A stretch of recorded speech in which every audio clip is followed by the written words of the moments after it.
In the words of Ice Cube, I hadn't been up this early in a long time, boy. Welcome, everyone, to a very special, very unique edition of HBCU Sports Live. This is our quest to do this thing for 12 straight hours. At least I am. Now, Chris will be in and out. You said you got to go get a haircut, Chris? I cut my own hair, so I'm just gonna go to the bathroom, come back. Okay. So I think Jared and Kendrick will hang out for a little bit, maybe, but your boy will be here. Now, here are some rules. Periodically, because nature happens, there may be a moment or two where during the course of the day you might get this graphic. Okay. And if you get that graphic, that means chances are your boy had to go to the restroom or something. I don't know. But we're going to have fun. We've got a heck of a lineup of people who are scheduled, keyword, scheduled to appear. Because, again, we're going to keep this thing loose. We're going to keep it fluid. But most importantly, you guys need to understand, too, that this is somewhat of a benefit, okay? Independent media isn't what it used to be. Not that it was ever easy, but it ain't what it used to be. And in order for us to stay independent, procedures and events like this are necessary. And at some point, I'll pull it up, but I can't think of the lady's name. The CEO of Blavity put it beautifully when she talked about media outlets and the struggles that they have to deal with. And so when you look at, you've got even like the dailies, you've got like the New York Times and I think the Dallas Morning News here and LA Times. I mean, you would think those are huge conglomerates, but guess what? They put up a paywall. You got to pay to access those outlets. And for the most part, we're free. But, we've got we obviously a lot of it relies upon traffic. And unfortunately, sometimes the algorithms don't necessarily point in your favor.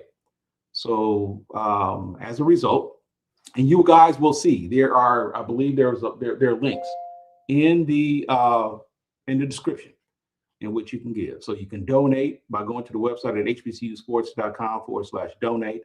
You can use Zelle and donate at hbcusports.com. You can use CashApp at HBCU Sports. And there is also a link for those of you, if you want to give by PayPal, there is also a link to donate directly via PayPal. And of course, and we're going to put the challenges up at some point.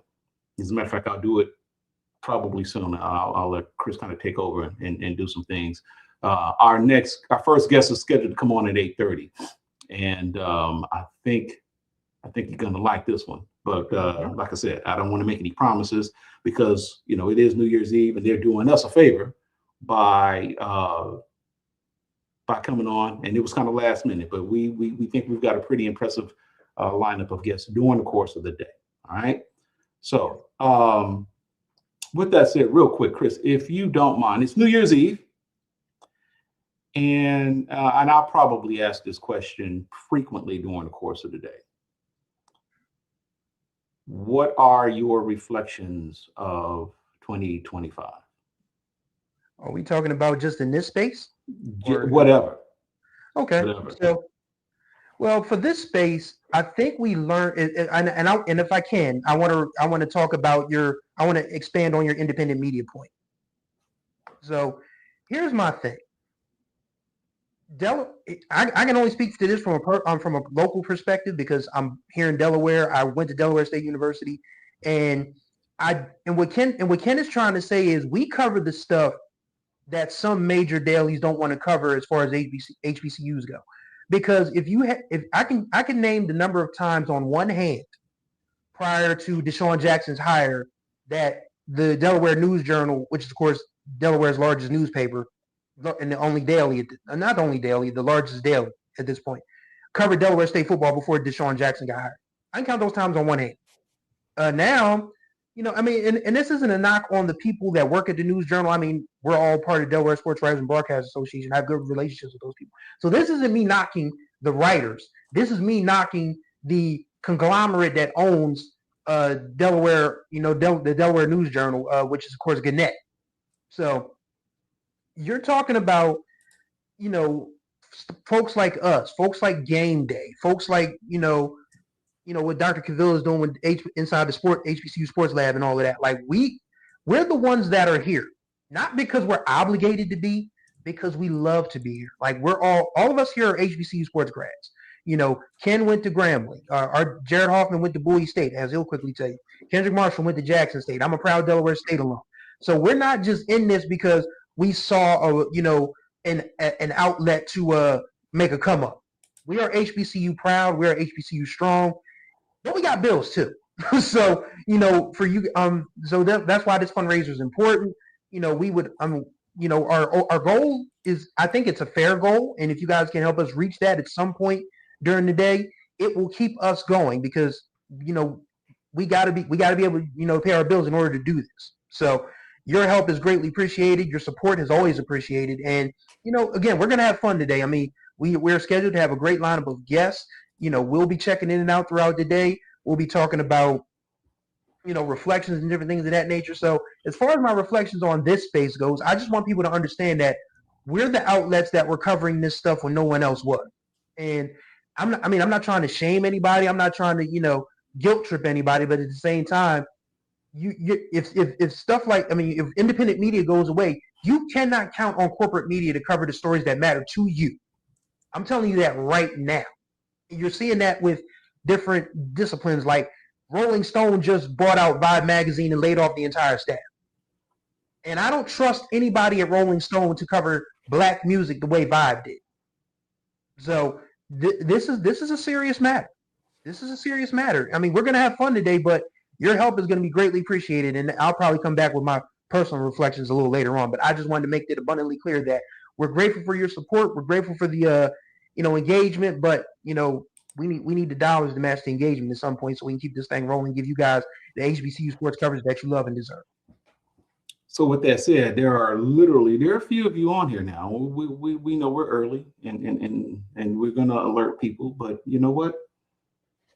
We've already got it set between now and the 3. Look, super chats are open, man. $5 super chats. And during the course of the day, depending on how things go, I might feel a little froggy. There may be I may give away some books. If I can, I want to do a giveaway of one of mine. Okay. So here's my thing. Ken has my book. So he already knows the trivia question that's in there. If you guys didn't know, I wrote a Christmas romance called A Widower's Gift. And it's about a single father whose daughter is going off to college because she has a volleyball scholarship to in HBCU. Now, if you can guess, if you want to add a super chat, add a super chat to that, and if you guess the HBCU that my main character's daughter has earned a volleyball scholarship to, I will give you a free copy of the book. And it is a digital copy. You can get it in the EPUB format. You can get it in PDF. You can get it in Word doc. Whichever is your pleasure. If you drop a super chat and you guess and just put it in the chat, say the main character's daughter went to, and then is going to, and then if it's right, I will give you a free copy of the book. And that offer is good throughout the duration of the stream. This has no time limit.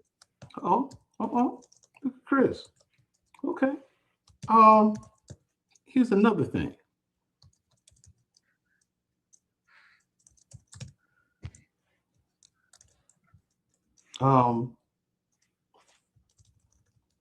You guys, not that we're trying to get a little fancy here, but I'm gonna just say this.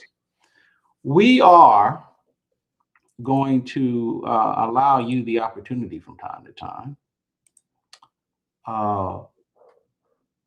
We're gonna give you an opportunity to call in and engage. Hey, we gotta answer this question because this is important. What if whatever you want to give more than $5? Well, what if you want to donate more than $5? That'd be great. Yeah.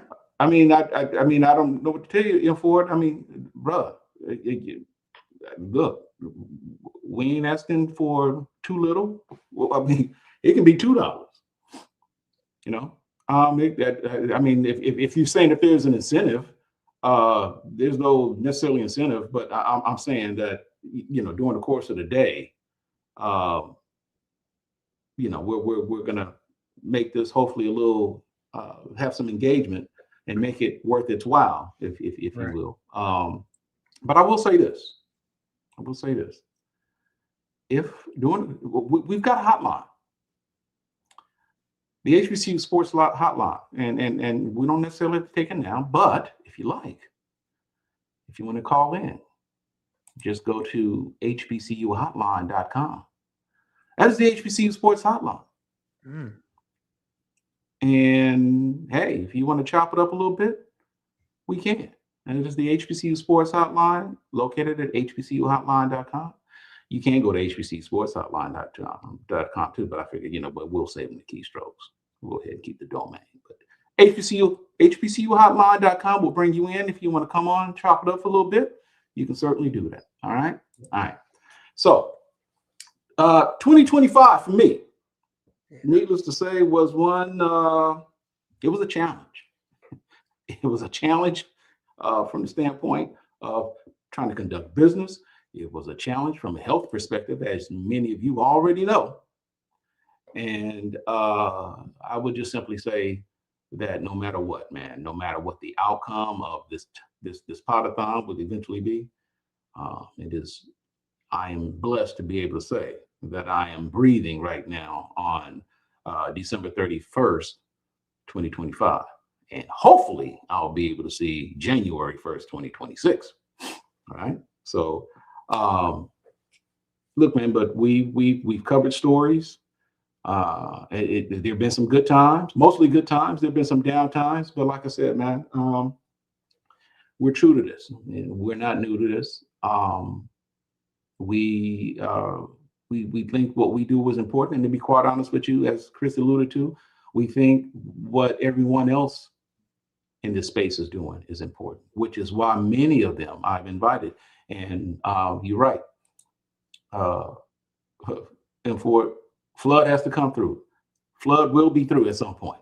Mm-hmm. At least he's supposed to come through. And so yeah, man, he's going to be on, and he's going to do what Flood does. And we've got some stories to tell. And there's a story that I want to talk to with Reggie Flood, because we talked about when was this? He probably knows the story better than I know, because I think he was in it. But just to give you guys some idea, and we might tell the story multiple times during the course of the day. You guys may not know, and I think Chris Stevens, I may have kind of told you the story before about how HBCU Sports, or back in the day it was the swag page, this outlet was indirectly responsible for the Tom Joyner morning show being knocked off in the Baton Rouge market.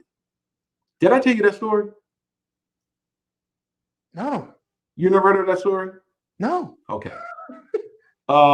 Back in the day, this was like the late 90s, when we were still, it was the swag page, and we were still, it was kind of gimmicky, and we were doing whatever we possibly could, man, to gain attention and to kind of get the word about the swag page and what we were doing. And at that time, man, a lot of us were like on the message boards, and it was a real big deal.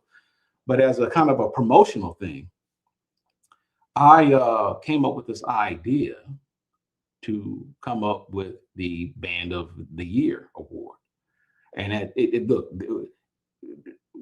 it was, when I tell you it was a gimmick, let me tell you how much of a gimmick it was. We were starting the football season, and I'm thinking, we're gonna name a Band of the Year at the beginning, near the beginning. Forget trying to finish it. We're just gonna name somebody. It's like September, and we're gonna have a contest. Who do you believe is the swag page Band of the Year? And I had, at that time, it was 10 schools. Had all 10 schools lined up, and all you had to do was just go to the website and vote on the school. And my thought process, then, as it kind of is now, the thought process was, hey, they'll come to the website, I'll promote it, they'll tell a friend, they'll tell their friend to come to the website, and who knows, maybe they'll stick around, and we'll build the impact. And from what I understood, it kind of blew up to the point to where multiple times during that time, the website would go down because the traffic was overbearing.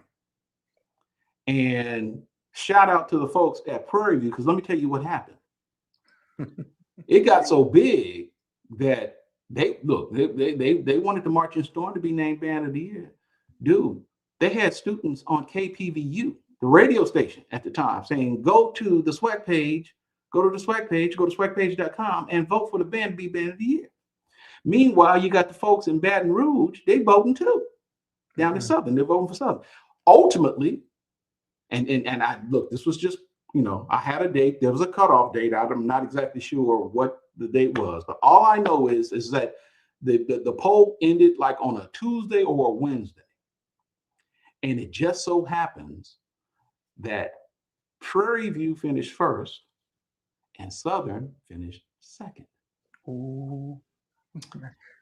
And I can see where this is going. And that week it just so happens when that poll ended and Prairie View finishing first and Southern finishing second, it just so happens that Prairie View and Southern were scheduled to play that following Saturday in Beaumont, Texas at Lamar University. Ooh. Oh my goodness. Okay. Thank you, Lawrence. Appreciate you, brother. Y'all really about to go 12 hours? Yes. We really about to go 12 hours. We're going to do it. We're really about to go 12 hours. I appreciate you, brother. Okay. So Prairie View and Southern were already scheduled to play that following Saturday. So I'm just minding my own business, and Saturday rolls around, and then all of a sudden, and this is a touch and go situation for me too, man. And I'm keep on track because I got a call from a good friend of mine by the name of Jeff Duplessis. And if any of you guys know, Jeff Duplessis literally was a guy who was one of he wrote for me for the website. He said, look, man, I just want to support you. I want to contribute. Didn't necessarily ask for any money because we weren't making any money, but he wrote for the store. He wrote for SWAC page at the time.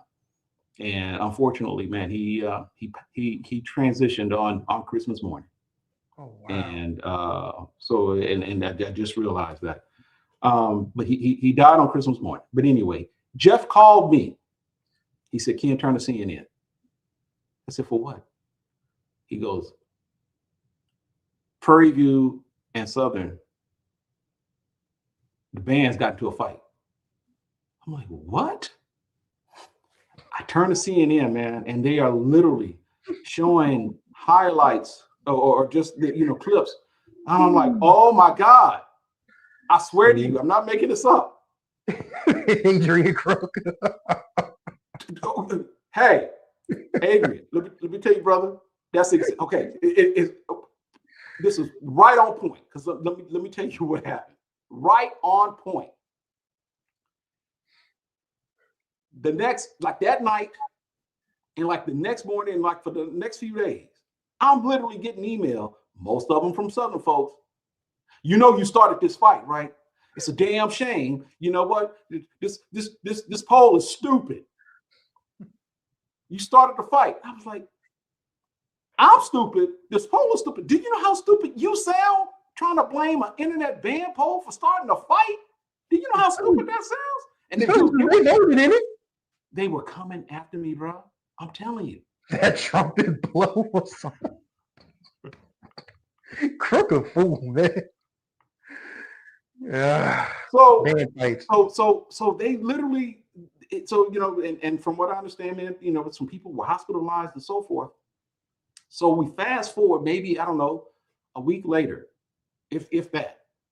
And I can't think of the brother's name, man, but the band director of Prairie View was on the Tom Joyner Morning Show. Oh. Yeah.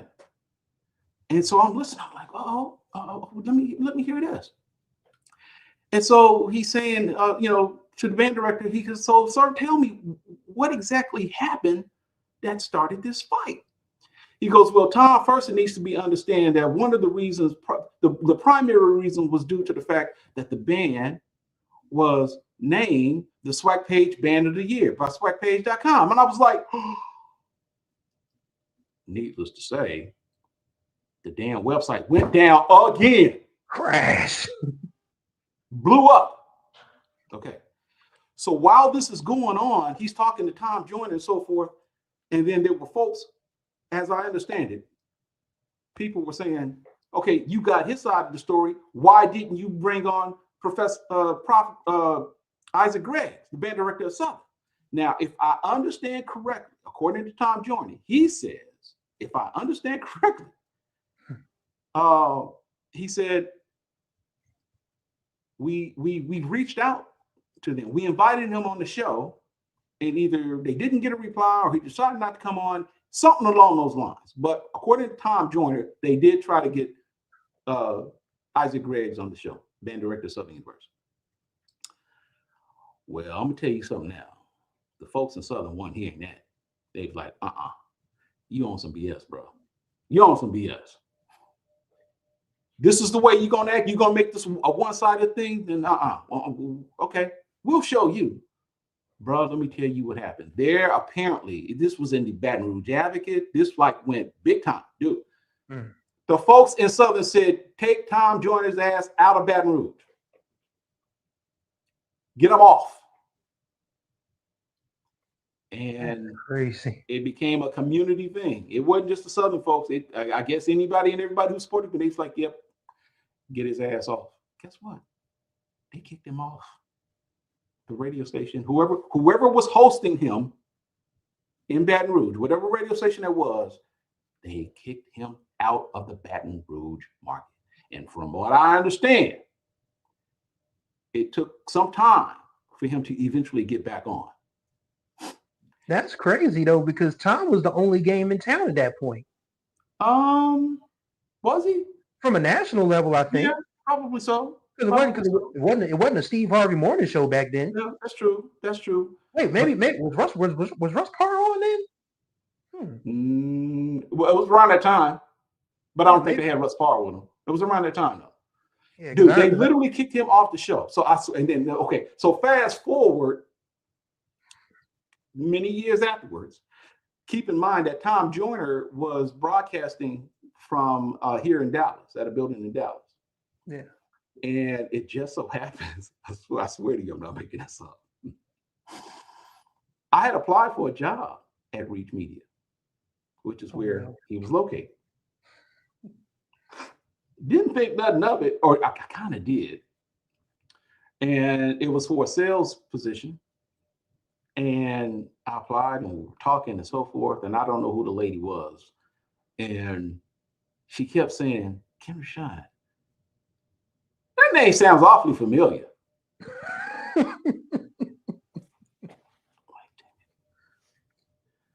I said, okay, yeah, I guess I got to come clean. I own a website called Swag Page.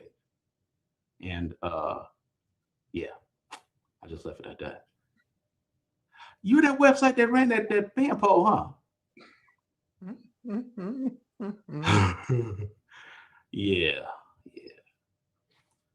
I swear to you, I'm not making this up. I think she got on the phone, had it on speaker purposely. And I think it was Oscar Joyner, Tom Joyner's son. Ooh. Oscar, guess who I got him off? Guess who I'm talking to right now?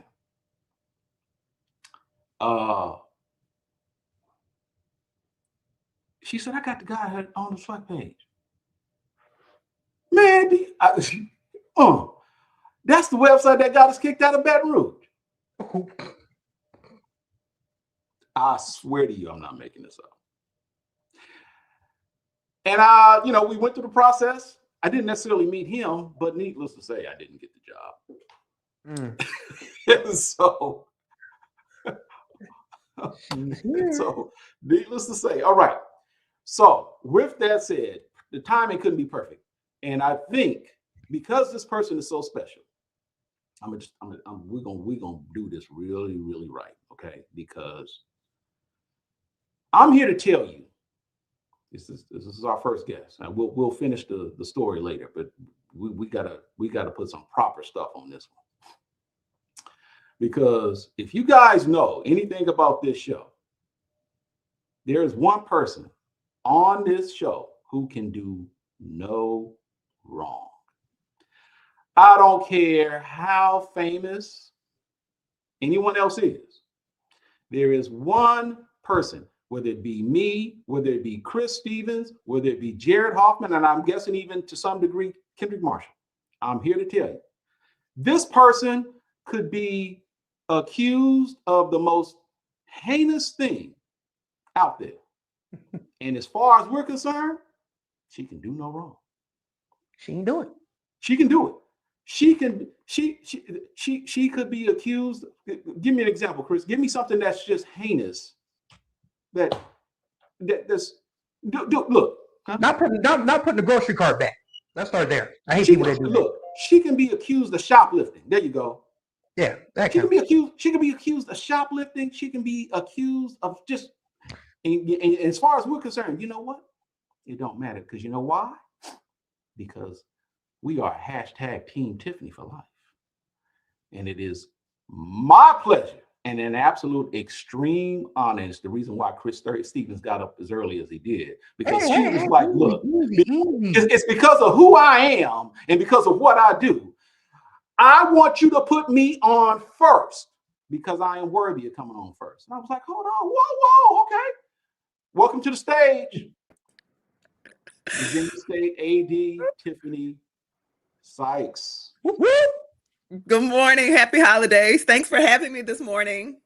You are so welcome. Lady, I cannot thank you enough for taking a few minutes out of your schedule to come chat with us on this historic moment. How are you doing? I am great. I am at a hotel that I have had on my bucket list for a few years. So I am spending New Year's Eve at the Salamander, DC, one of Sheila Johnson's properties. So, Black-owned property in DC. So excited to ring in the new year here. So as I told you, because we're going to keep it all good here, tell us about the year that was at Virginia State.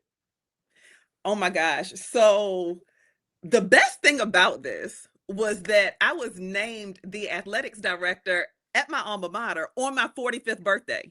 Oh, wow. So that was pretty awesome. And I apologize to anyone whose text message I still have not responded to, but I was inundated with the crossover of monumental 45th birthday and being named AD at my alma mater. So I know my apology is not sufficient, but I really have missed some. But it's just been awesome.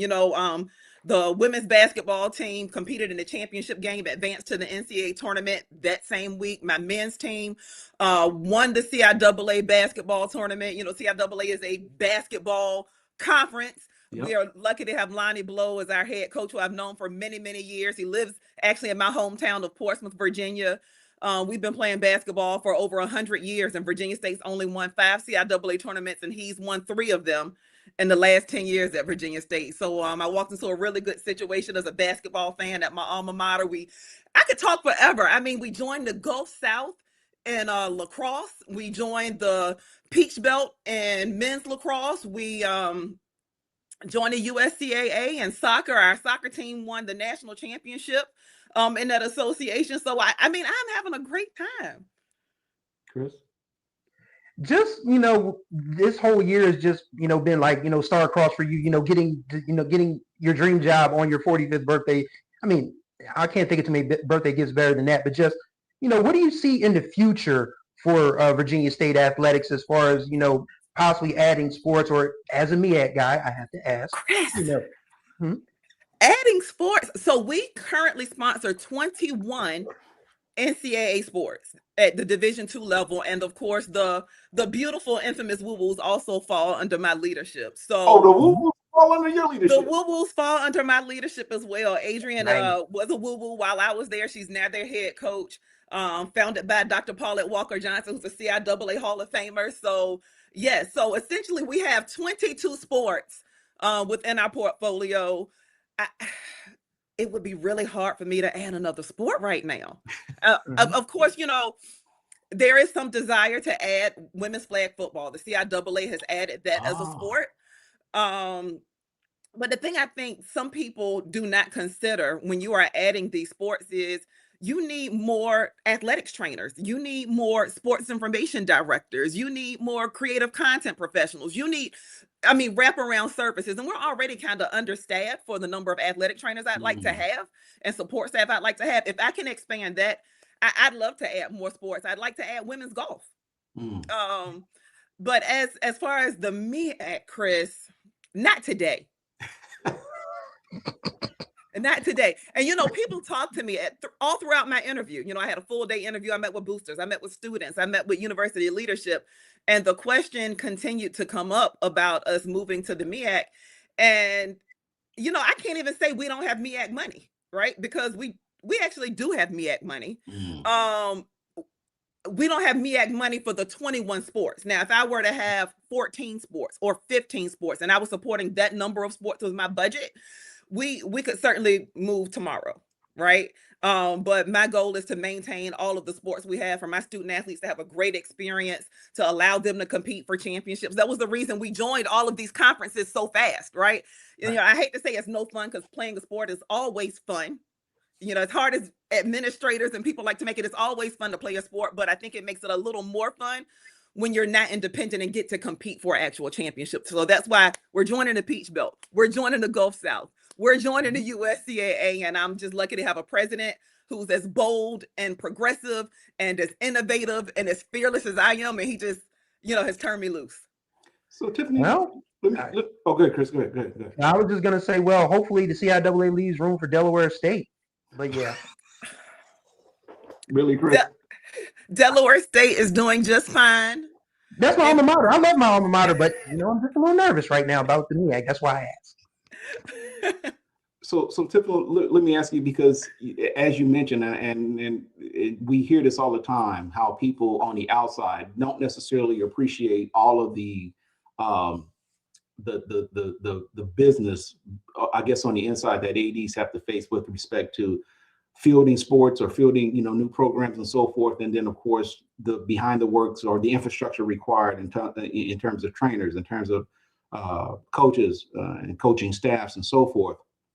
And now, as if that wasn't already a problem, and it may not be as much of a problem with Virginia State and as it being at the Division II level. But given what the NIL situation is and transfer portal situation is, how difficult has that become for you since all of this has been implemented? Does that add another element of difficulty for you, or is it not as prevalent with you because you are a Division II institution? Well, Ken, I will tell you this. One of the greatest things that happened to me when I was fired at FAMU was that same week I started at the University of Maryland. So I get fired at FAMU. The information comes out on Tuesday, and on Thursday, Mike Loxley, head football coach at the university, is calling me. And the conversation was essentially like, hey, I need someone to work in player development. You're not doing SHIT, bring your ass, right? And so... that's literally how the conversation went. And I was on the couch planning a trip to Zanzibar. I'm going to Zanzibar with my time off. And he's like, come on. So I pack a carry-on. I fly up. They have someone from their recruiting team pick me up from the airport. IT meets me in my office. I am set up, and I have not even agreed to take this job at the University of Maryland yet, right? I go with the team. It's the week before the season. So anyway, because that is during the time where the House settlement was coming down. So I got to actually see this unfold at the Power 4 level at a Big Ten school in real time. And I don't know that I would have fully believed what was happening if I were not there. So it gave me a fresh perspective. And then also, I've been working in college athletics full time since 2002. And I've been in executive positions for a while, and I was kind of removed from the student athlete. And as the AD, you want to make decisions in the best interest of the student athlete. So being at Maryland and player development gave me the opportunity to be hands-on with these student athletes to find out what's really important to them now. What's important to them now is money, right?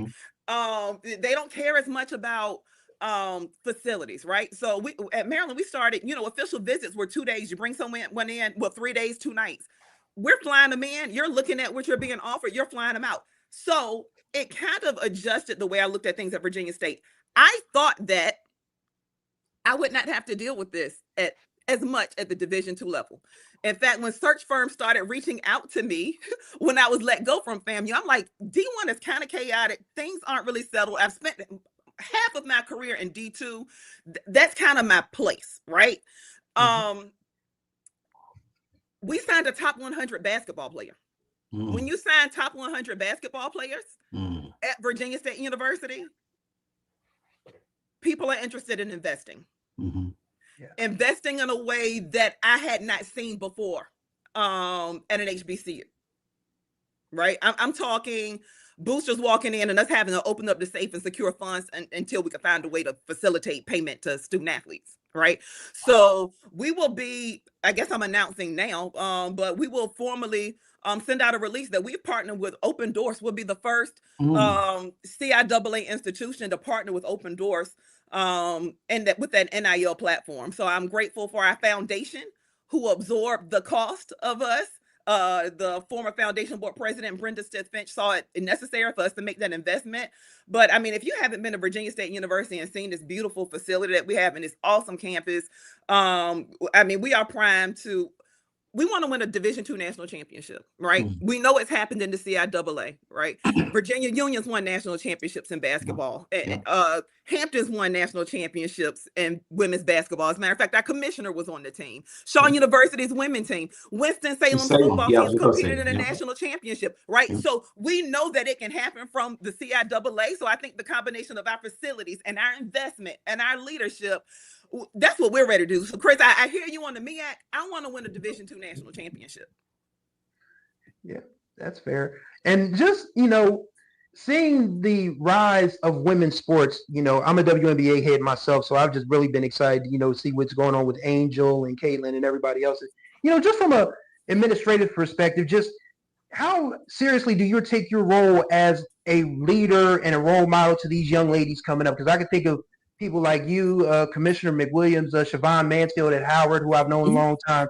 You ladies have really just ascended in terms of, athletic leadership. Just how important is it for you to show girls you coming up that, you don't have to play sports to stay in sports, that you can be a commissioner, that you can be an athletic director, that you can be a senior women's administrator and still be close to the action and still be close to the sports that you love and still, contribute, positively to institutions? Well, Chris, I will tell you this, that in itself kept me from leaving a job that I probably should have, because I know these opportunities are really hard for women to attain. And I said to myself, if I quit, what does that signal to the next young woman who has a desire to pursue an opportunity in this, right? So it was important for me to see it through for all the time that I was given. The other thing I'll say, Chris, is I have a line sister. I don't hate to say it. I have a favorite line sister. Her name is Diana Ransom, right? And I got a favorite line, brother. It's okay. She has a son who is a sophomore at Norfolk State University, and of course I've known him almost his entire life. And she said to me one day, Quincy asked me, what did Miss Tiffany get her degree in? What is Miss Tiffany doing? And at that moment, I realized that not only do I have young women and little girls watching me, there are young men and little boys watching me. And how I respond to things and how I carry myself and just how I handle a number of things. So one, I do acknowledge that it is even more significant as a woman and being representative of all the possibilities and things that young women and girls can do. I actually also recognize that I can be that for everyone. So I acknowledge that as well. Awesome. So we've already broken news, and I guess at some point we've gotten that up. But as we go into 2026, Tiffany, I mean, not that that's anything easy to top, but are there any other long-term plans that you've got for the program going forward? So right now, I am really focused on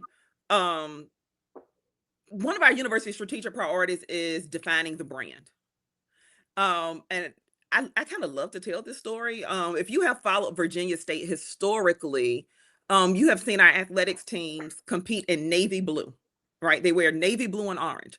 Our school colors are not navy blue and orange. Our school colors are, they're orange and blue. They're not orange and navy. When I was a student athlete, every fall, we used to get so excited, and it seems so silly now. We used to get so excited because we would see the equipment truck back up and it would unload all of UVA's new, unused, lightly used sneakers and shirts and shorts and uniforms, right? So we were essentially getting UVA's hand-me-downs. We were excited about it because we were getting new gear. Now, as the athletics director at Virginia State University, who has like I said, we got D1 money, right? But who is self-sustaining, it's important for me to align our department with the brand, especially with that being a priority of the university. And one of those things is us being transitioning into our university colors. So it's close to like Pepsi Blue. So when you all see us at the tournament and you see our spring sports and you see our football team in the fall, we will certainly have a new look, and people are excited about it, right? It separates us from UVA and our state, which is a flagship institution that wears navy and blue. It separates us from Lincoln University, who's also in our conference, who wears navy and blue. So if there are any Trojans out there, make sure to get your orange and blue, not navy, as you prepare to come out and support the Trojans. But that is something I am really, really excited about. Now, Tiffany, if you don't want to go where I'm going to try to go, by all means, you are more than welcome not to. But it's kind of hard to ignore that, and you alluded to the fact that when you and FAMU parted ways, it's kind of hard to ignore the fact that when we see some of the hires and some of the decisions being made by the new administration, I told you, because Chris, Kendrick, and Jared, our team, Tiffany, we are quick to say, Tiffany tried to tell you. Isn't there just a little part of you, though, when you see this and you see what's going on, you're like, I tried to tell you? Well, can't know, right? Because so I'm the daughter of HBCU grads, right? So my parents went to Norfolk State. My dad played on the 1968 CIAA championship team. My sister graduated from Winston. My godfather graduated from St. Paul's. I am an HBCU lifer, right? And I recognize that Florida A&M has one of the most internationally recognized brands for HBCUs. So it does not do Virginia State any good or any HBCU any good to see one of our most recognized brands struggle or have that type of dissension, right? I think we saw a few years ago when we had a NFL coach in the SWAC. It brought a lot of attention from people who had not necessarily paid attention to HBCU sports, who had no foundational knowledge of HBCUs and HBCU sports, who had a lot of opinions and just wrong information. And because there was so much, they assumed that what happened there, or what they were told happened there, happens at all HBCUs, right? So some people, that's their only glimpse. So for some people, their only glimpse into what HBCUs may be Florida A&M. So it's not good for me as the associate vice president of Virginia State for them to have anything negative happening with the institution. So I'm human, I will say that, but I want us all to do well. And that's not a cookie cutter political answer. I truly would like to see all of us thrive. Okay. But I'm human. Chris, you few more minutes with Tiffany before we go. You got anything you would say? No, I think I've covered everything I wanted to ask. I mean, so Virginia State isn't coming to the MEAC. We got that clear. And I did get to I ask. said today. I said we're not coming today, Chris. Oh, so I can. Oh, so I'll just go ahead and just slip that in my mama's Bible, and just hopefully see what happens, in the future. But I mean, yeah, I did get to ask about which just being able to be a role model for so many people. Just what do you have you ever considered like writing a book about your story? I mean, your story is still very much in the the growing stages, but I made sure to include her in my book. Yeah, I mean, but just you have such an incredible story to tell. Just have you thought about telling that story long term? Eventually, when it's time for Tiffany Dawn Sykes to seed to the next person, probably maybe another female AD who's coming back. You might be a student at Virginia State right now. Have you thought about what your story is going to look like when you do get a chance to sit down and just relax and be like, I did a lot. You know what, Chris? I have thought about writing a book. I have not thought about telling my story. Now, Chris, let me tell you about my book that I've thought about. So, as someone who has worked at Virginia Union and St. Paul's and Grambling and the CIAA office and Virginia State, I have thought about, I would like to write a collection of short stories, just one-pagers. Right? Yeah. One-page stories of different things that I've seen or experienced at HBCU. So nothing heavy, maybe 40 really good stories, but just one-pagers. But I mean, that is a great idea. I would read it. I would read it. I'll make sure you get my first copy. Awesome. But yeah, I haven't thought about really. I enjoy sharing my story. I mean, I'm not ashamed of any part of my story. And I'll tell you, the first time I met with my staff at Virginia State, and I say, hey, I was at Florida A&M, I get fired, and they're like, what? And I'm like, yeah, I mean, that's a part of my story because it gave me the opportunity to get Big Ten Power 4 experience. It put me in a position to be prepared for. I mean, that's all a part of it, right? Yeah. I mean, I had a booster from Florida A&M send me a Christmas gift. I had another reach out to me on Christmas Day.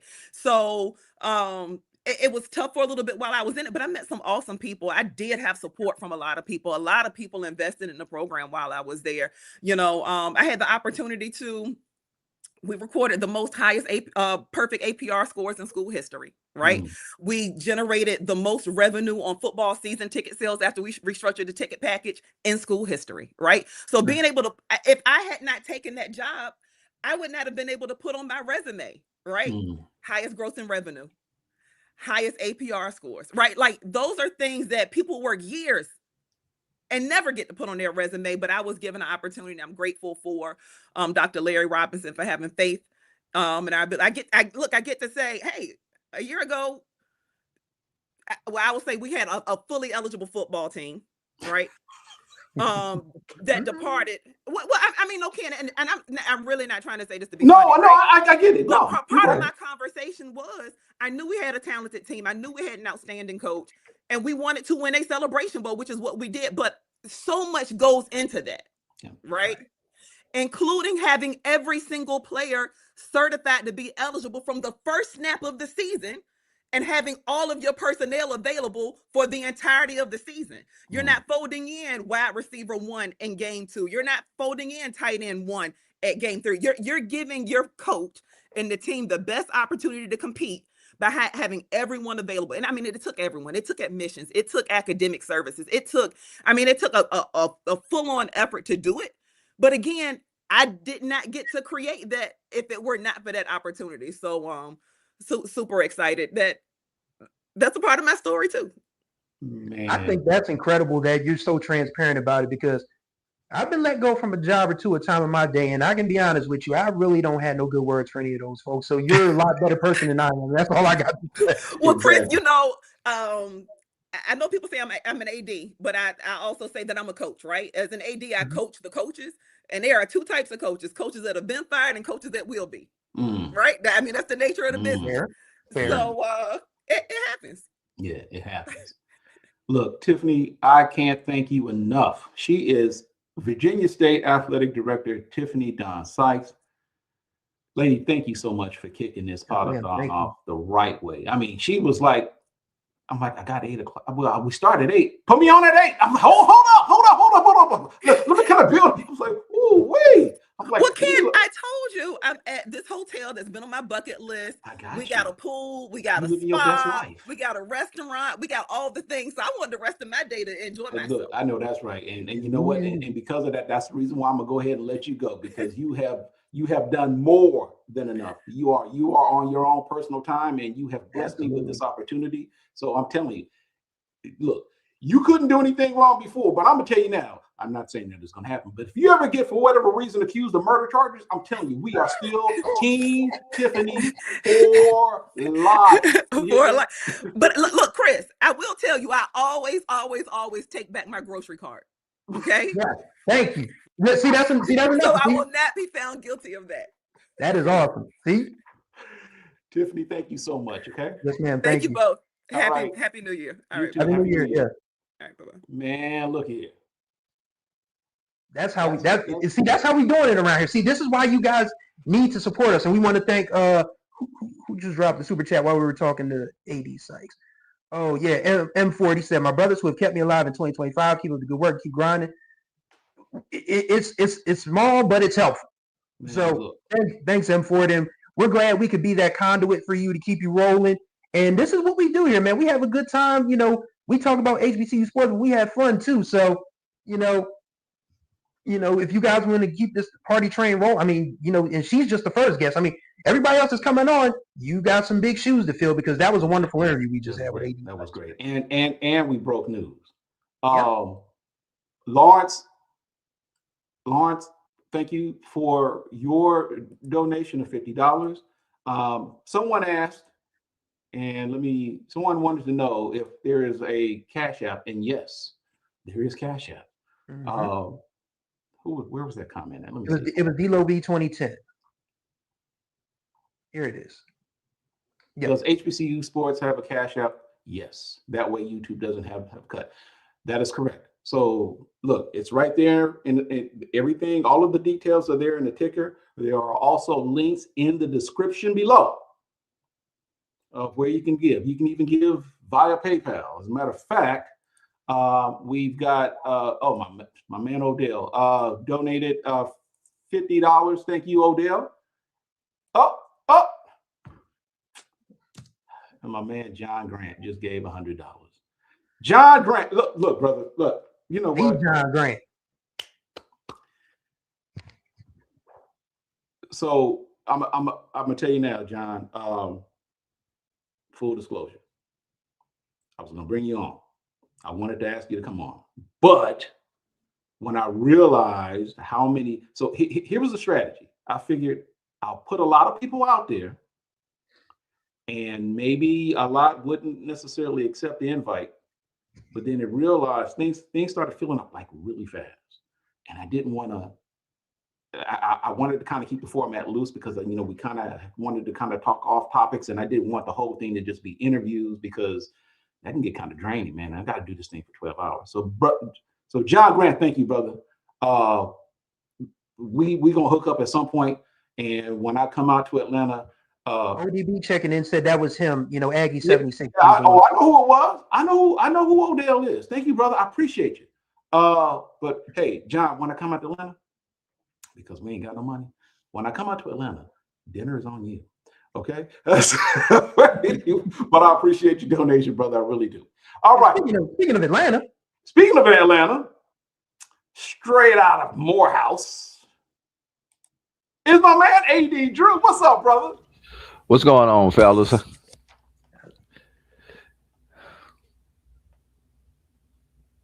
So, AD? Yeah. What do you do, baby? What is up? Nothing much, man. Just trying to enjoy this supposed to be time off, but when you're in this business, even when you don't have to go to the office, you got to work. You got to work. So let me ask you this. So when is the next basketball? When is the next game? Saturday. When was the last one? Yeah, the Chris Paul Classic. When we that was the last game. Okay. Yeah, we lost it overtime to Lincoln. Okay. And the next game is Saturday against who? Saturday, Savannah State. Monday, Edward Waters. Is that good? Is that conference play? Man, we are deep into conference play already. We have a 24 game conference schedule in the SIAC this year. And I believe that is game 7 of conference play. Okay. As we sit 4-3 already. Wow. Okay. Well, brother, tell us, man. Look, this is New Year's Eve. Talk about 2025 for you. How was it? Man, 2025 was great on a professional level, on a personal level. Start off since you brought up Morehouse, got a lot of opportunities to do some things with Morehouse. Witness probably for basketball the upset of the year when Morehouse went to Howard and defeated Howard on MLK Day. Then from there, got the experience of going out to Oakland for the HBCU All-Star Classic, playing my one of my alma maters, Tuskegee, where we set the attendance record for the HBCU All-Star Classic with those two teams out on the left coast. And we was on Dr. Cavil's inside the HBCU Sports Lab last night, and they chose. I had nothing to do with it, everybody, but they chose the Morehouse Clark Atlanta double overtime game as one of the top games of the year, and it just happened to be a part of that, an important part of it, because making sure everybody was in place and having that, going through defeating Tuskegee at Crampton Bowl in the Morehouse Tuskegee Classic, playing Howard up in MetLife, getting butts handed to us by Johnson C. Smith up in Boston. It's just been a lot of great things, experiences, for a lot of them, everything but the W on a lot of the experiences, but the experiences themselves. And then obviously, I still do work with the Black College Sports Network. So some of those opportunities that I've got with the Black College Sports Network, unfortunately being behind home plate, camera ready, when growing up as a kid, everybody who's ever played baseball has their dream in the backyard of hitting a walk-off home run, and sitting there with my camera ready, knowing that it was 2 outs in the bottom of the 9th inning, and the ball goes over the fence, and just having the journalistic integrity to make sure I captured these shots with my camera, although my team was on the wrong end of it, just being there for events like that. And then finally, on a professional level, having the opportunity to follow a legend in this space, Michelle Jenks, as the media coordinator for the Cricket BX Swag Challenge, the Cricket Celebration Bowl, and the Red Lobster Band of the Year. So just a great year, personally and professionally for me. You know what, man? Question I always wanted to ask you. Oh, you want to say something, Chris? Yeah, I was just going to ask, for people who are not familiar what a sports information director does, can you kind of sort of clue people in, especially in the HBCU space, because a lot of people seem to think that, SIDs just grow on trees, because they see what goes on. You got jokes, right? With different PWIs and Group of Fours and all of that. Like, just tell people, how intensive your job is the SID at Morehouse. Well, how intensive is it is based on the job description, or how intensive it is based on what I actually have to do sometimes? Oh, actually, what you have to do, because I know there's a difference. There's a difference. No, and I will say this, Chris, the one thing that has changed over the years in this particular role, once upon a time when people like the great Eric Moore were in this space, the biggest thing was accumulating stats, writing a recap, and getting it out to the newspaper if you could before the newspaper deadline. We all, right. Most of y'all probably listen to this podcast don't even know what that deadline is. You had to get it in by 9 o'clock in order for it to be in the next in the next day's newspaper and everything. Most people don't remember those days, but it has evolved from that to now the point where obviously the deadlines are not as important because we have our own websites now. But you still have to accumulate the stats. You still have to write the stories and distribute the stories to people like you guys and Once Upon a Time, to people like me when I was on the other side of the media. But the other thing that people don't realize that you have to do, all those people who at a basketball game down there on that table, stats keeper, clock keepers, everything else, 9 times out of 10, that's the responsibility of somebody in my role of making sure that those people are hired and trained. Same thing with a football game. That guy you hear calling, move those chains, first down, all that stuff. Somebody in my role probably hired that person. So just doing things like that. When I get a call from Ken Rashad, because Ken Rashad missed the application to apply for credentials for a certain event, and Drew, can you still credential me for this event so that I could be on the sideline? That did not happen, by the way, or did I just use you for an example. Okay. Okay. Because your boy has been known to do that sometimes. Anyway. But do I stick to this policy that I have written in black and white, or do I allow Ken Rashad to get in because I know the value benefit of his coverage is going to be me breaking that rule and everything? So making sure that people who want to tell our stories actually in place on the sideline, feeding y'all while y'all there, because I don't need y'all going back talking about Drew let us into the game, but he ain't had no water, he didn't even give me a hot dog or anything like that, man. So making sure all that kind of stuff is done, man. Media relations. Unfortunately, during this time of the year, one last thing, Chris, as coaches are being hired and fired, Tiffany just said it. There are 2 kinds of coaches: coaches who have been fired and coaches who will be fired. Yeah. Coordinating those type of press conferences and getting that information out to the media. And when y'all call, ask me for the real story, telling y'all read the press release. That's all that I can say. Just going through stuff like that, man. Great question, Chris. Yeah, I don't think a whole lot of people really understand. And I'll be honest with you, it took a long time for me to truly, I'm not going to say understand, but like truly appreciate. Yeah. I was going to say that. And everything that I just explained, you have to do that times every sport that you have on campus. Yeah. Tiffany says she has 21 sports on campus. And if you're a one-man department with 21 sports, that's where I was going. People don't understand it. And track, men's track and women's track are separate sports. Yep. To you, it may seem like one sports is just track. No, for us on an admin level and for what we have to do, those are separate sports. So you have to do it twice. Cross country. People assume cross country is one. No, you have to do each sport is separate, men and women.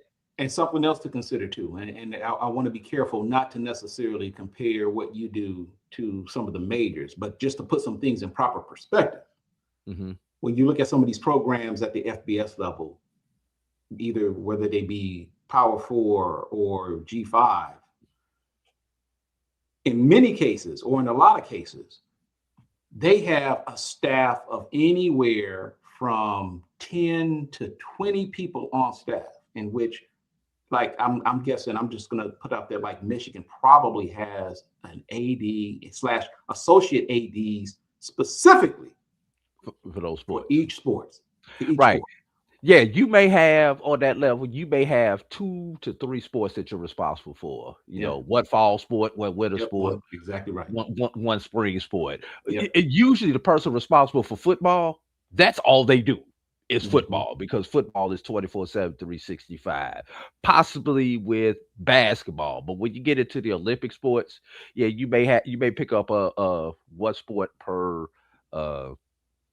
cycle. Oh, kid, did I tell you that we also responsible now for social media and getting all that stuff out, and then also streaming a lot of times falls up under us, whether you didn't tell me, but I knew. And just so we're clear, how many people on your staff, Drew? 80.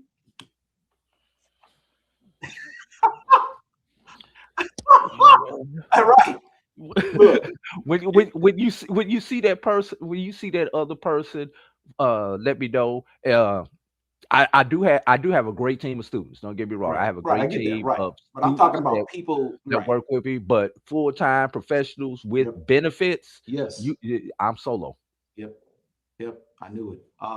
So, and I'm glad you mentioned that, man, because and I don't know if you necessarily get it, but I know there used to be a lot of people, man, in this space, in space that you work in, that they get a lot of heat, probably still to this very day. And I think it's gotten a little better because I think you know, whether it be utilizing student talent or whatever the case may be.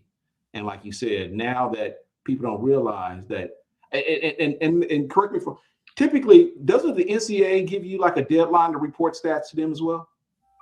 Yeah, everything is supposed to be uploaded like usually within 6 hours of a game, and Yeah. you've got a 24 to 48-hour window to make corrections because as good as the people who do this are, no game is ever 100% perfect. There's always a minor correction that maybe need to be done. So you've got a window to get the original file loaded and then to make those corrections. Once you get outside those corrections, then you have to start explaining why is it taking you so long. And you're at the mercy of the home team. So if I'm on the road playing somebody else, I can't make those changes. I have to contact that home team's SID or whatever the equivalent is, and request that they make that correction. 9 times out of 10, they do it just because you ask. Every now and then, there's a little bit of a pushback, but you have to wait on them and then wait on them to send you the file back so that you can upload it to your site and hope that they actually sent it on to the NCAA. So there's a process, you know, and you do the same reciprocity for when you're the home team. So, yeah. So this is a crazy question. I'm here, man. I'll admit this is probably even a dumb question, and and this is more so specifically because of where you are geographically speaking at Morehouse. And let's just say with respect to, say, Clark Atlanta, right? Let's just say you got a game coming up and you got I don't know why this is so fascinating, but let me ask you this. Whether it be a football game or a basketball game, and Morehouse is going to play Clark Atlanta in a particular, you know, whether it be football or whatever. Tell me, AD, do y'all walk across the street? Or do y'all take a bus? I'm always no, it's look, I know it. That sounds crazy. I don't know why. I have always wonder when Morehouse and Clark play. No, do they just walk across the street or do they? No, we at least throw them in the vans, Ken. Come on now, man. We don't make them walk. Although, true story. Okay. You know, last year they allowed you to start playing other schools for your spring game on the D2 level. Right. And Clark visited us for our spring game. They walked from Clark's campus to our campus and walked to the stadium. How long did that take? Depends on which way you go, but the two campuses literally butt up to each other. We share a common lawn. Right. Yes. Okay. So for they hop in the van. Athletic facilities, from our athletic facilities to their closest athletic facility, I could walk there from my office to their office in about 7 minutes, man, and I've done it. Maybe 7 minutes. I know that was crazy, man. I don't know what it was. I'm like, I gotta ask AD, dude. You know who you need to ask that also too? Who? You need to ask somebody from Benedict and Allen. Because they're the same situation. Right. They're literally exactly right. They're separated by a four-lane highway. By highway, yeah. So just hop in the van, huh? Yeah. Just hop When, in the I mean, van. when the football Now, team football, got obviously, you actually got to put them on a bus. get Move. in the bus, right? But I'm just saying Yeah. that's a short bus ride, man. I don't know why that is just so funny to me, man. Oh my goodness. He is AD Drew, Sports Information Director at Morehouse. So man, let me talk about this. So you're in the middle of basketball right now, right? Correct. How difficult? Because and correct me if I'm wrong, and I'm sure this applies to you, because I've always told folks, obviously football is the game that everybody pretty much, in terms of popularity, yeah, it's all about football, right? But I've told people, yeah, football may be it may be a busy time of year because of the popularity and the appreciation that everybody has. But correct me if I'm wrong. Wouldn't you say that basketball is probably the most difficult, because you're not only dealing with games that take place multiple times during the week, but you're talking about men's and women's? Would you say it's more difficult? Because we talked about track and field, you talk about men's and women's track. Yeah. But which one is more difficult for you, if such a thing even exists, with respect to like basketball or men's and women's track? For me, basketball is a lot easier, and really? I'll tell you why in my case. What? Okay. Number one, Ken, the basketball arena is 50 feet from my office. I literally walk out of my office, walk down some stairs, and I'm in the arena.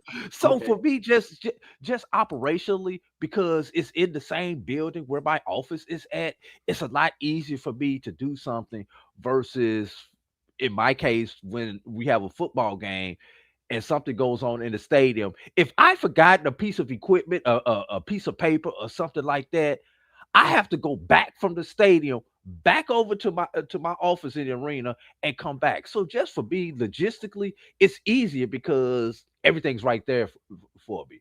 Also, football, because there's so many eyes and so many special requests and this and that, it's a lot easier logistically dealing with basketball. It's smaller. Is compact and everything. The media requests that you get for a football game versus a basketball game, I get less than 10 media requests for a home basketball game, unless it's a Clark Atlanta or Tuskegee. For a football game, I'm getting a couple of dozen requests for a game. So going through those, having to actually screen those, basketball, I see the same people every time. I don't have to screen these people for basketball after the first 1 or 2 times that I've seen your name. Football, there's always somebody new who wants to be a new internet media mogul and think that I'm going to credential them because they got an Instagram page with 750 followers. Wow. Oh my goodness. Okay. So you get those type of requests. Oh, man, okay. Now you bring something up. How difficult is it for you when you do get a request from someone that you may not be familiar with? And I know this varies from person to person or from department to department. Everybody may not necessarily have the same practice that they want to utilize to determine whether or not somebody is worthy of being credentialed. What is your process? Obviously, you go through the information. If I recognize the name and I recognize your work, then it's just a simple yes or no. If I don't recognize you, going through verifying your website, if you even have a website. And the thing is, today, Ken, everybody doesn't have a website like we grew up with Swag Page and things like that. There are a lot of people who are social only. So if you are social only, you YouTube or you X or you Instagram and everything, and if that's your main platform, how often are you doing the show on YouTube, Ken? If you're doing the show once, twice a year, you're probably not going to get credentialed by me. What kind of content are you putting out there on YouTube?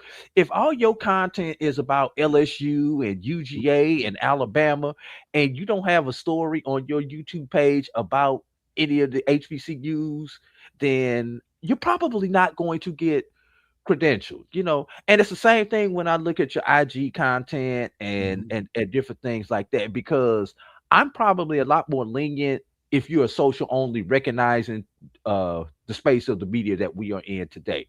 But I've got to be able to go in. I got to see that you're covering somebody's HBCU. I've got to see that you're giving out regular content, or you just getting stuff because you just want to be. A lot of times you get requests for people who just want access and just want to be on the sideline at too doggone cheap to pay for a ticket. Right. Without question. Yeah. You get those type of requests. And then sometimes I get things from young people who are trying to get started. And when those people reach out to me, hey, I'm a young journalist, I'm trying to get started, I'm trying to build my portfolio, I would like to cover you, I'm probably a lot more willing to work with them and to give them access versus that person who just wants to be seen on the sideline and is just out there. Something else that I'm real finicky about, Ken, the person. And they do all that, but this is the only thing that they have to cover their media with. They out there. Well, you know what? Okay, but now, okay. So I said the only thing. Okay, but you talking about on the sideline? Yes. Oh, okay, but okay. So I'm gonna push back a little bit, AD, because depending on what you do and the type of coverage you can provide, I've been on that sideline and all I had was this. But you are established. You can do this. When you're up and coming, if this is the only thing that you have. Now, I'm not plain phone. You don't have any type. Now, if you got the phone, you got the microphone attached to it, you got different things attached to it where I can see that you are really trying to capture some real content. Then that's different. But if this is all that you are walking on the sideline with, and I see you doing selfies with everybody, you are not a journalist, Ken. You are an attention monger. So it's you got me this one time. You will not get me again. So you know it's a touch and feel thing, and you know, Ken, the worst thing you do is tell people no. Okay. When it comes to this, because you become everybody's worst enemy when you tell them no. No matter what the policy says, don't matter what it is, don't matter the fact that you was late getting your application in, and that's the reason for your denial and everything like this. The worst thing he could do is tell people no because they call you everything but what your mama named you. Okay, so with that said, and this is fascinating to me because I often, when I would go to some of these events, and especially say MEAC SWAC Challenge, Celebration Bowl, Bayou Classic, like the big ones where you typically see a lot of, and there are a lot of media outlets out. I'm like, how did you get in here? You know, or I'll see somebody, how did you know? And these are people, not people that I've that I don't know. And you ask who they represent, and they tell you the outlet, and you kind of go to the website and you see they don't cover HBCUs, they don't cover any of the schools who are playing in the game, but yet they get in. So let me ask you this. Let's just say, so let me ask you this. Is a influencer with a bunch of followers or a bunch of subscribers or whatever it is on their social media, are they any different, say, from someone like Killer Mike? If Killer Mike wanted to come to you and he says, I'd like to get some credentials for this game, you gonna give them to him? I'm gonna pass that on to somebody else because I'm only dealing with media people. But he's gonna need but you're responsible for okay. You understand what I'm saying? I got you. I am interested in people who are going to tell the story of the football game first. That is my number one priority. Make sure that you are there to tell the story of what happened, X's and O's in that football game. That's my number one person. My number two people, there are a few people that you allow to capture the ambiance or the atmosphere of what's going on at it, and you see this especially homecoming, Bayou Classic, Magic City Classic, where these people, they're not there to cover the football game. They're there to cover the bands and the tailgating and all that kind of stuff. You may let a couple of those in, but you're not going to let most of those people, you're not going to let a majority of those people in. So, what type of partnership do we have? Do you have a partnership with one of our sponsors or something along those lines? Can I call Ken Rashad? Ken, do you know this this Killer Mike guy? Should I credential him? I do that sometimes. You call people who you know and who you trust and ask them, do you know these people? Should I credential them? Okay. I call other SIDs and ask them, okay, right, does this person know, this person says they cover your school? Does this person really cover your school? And I've had them tell her, nah, he don't do that. So y'all think it's a game, but we talk to each other and we make sure that we do it. We do our due diligence. Now people slip through the cracks, Ken. It is what it is. But you try to catch most of them as you shake the flour sifter. No, I know. I know something slipped through the cracks because there have been people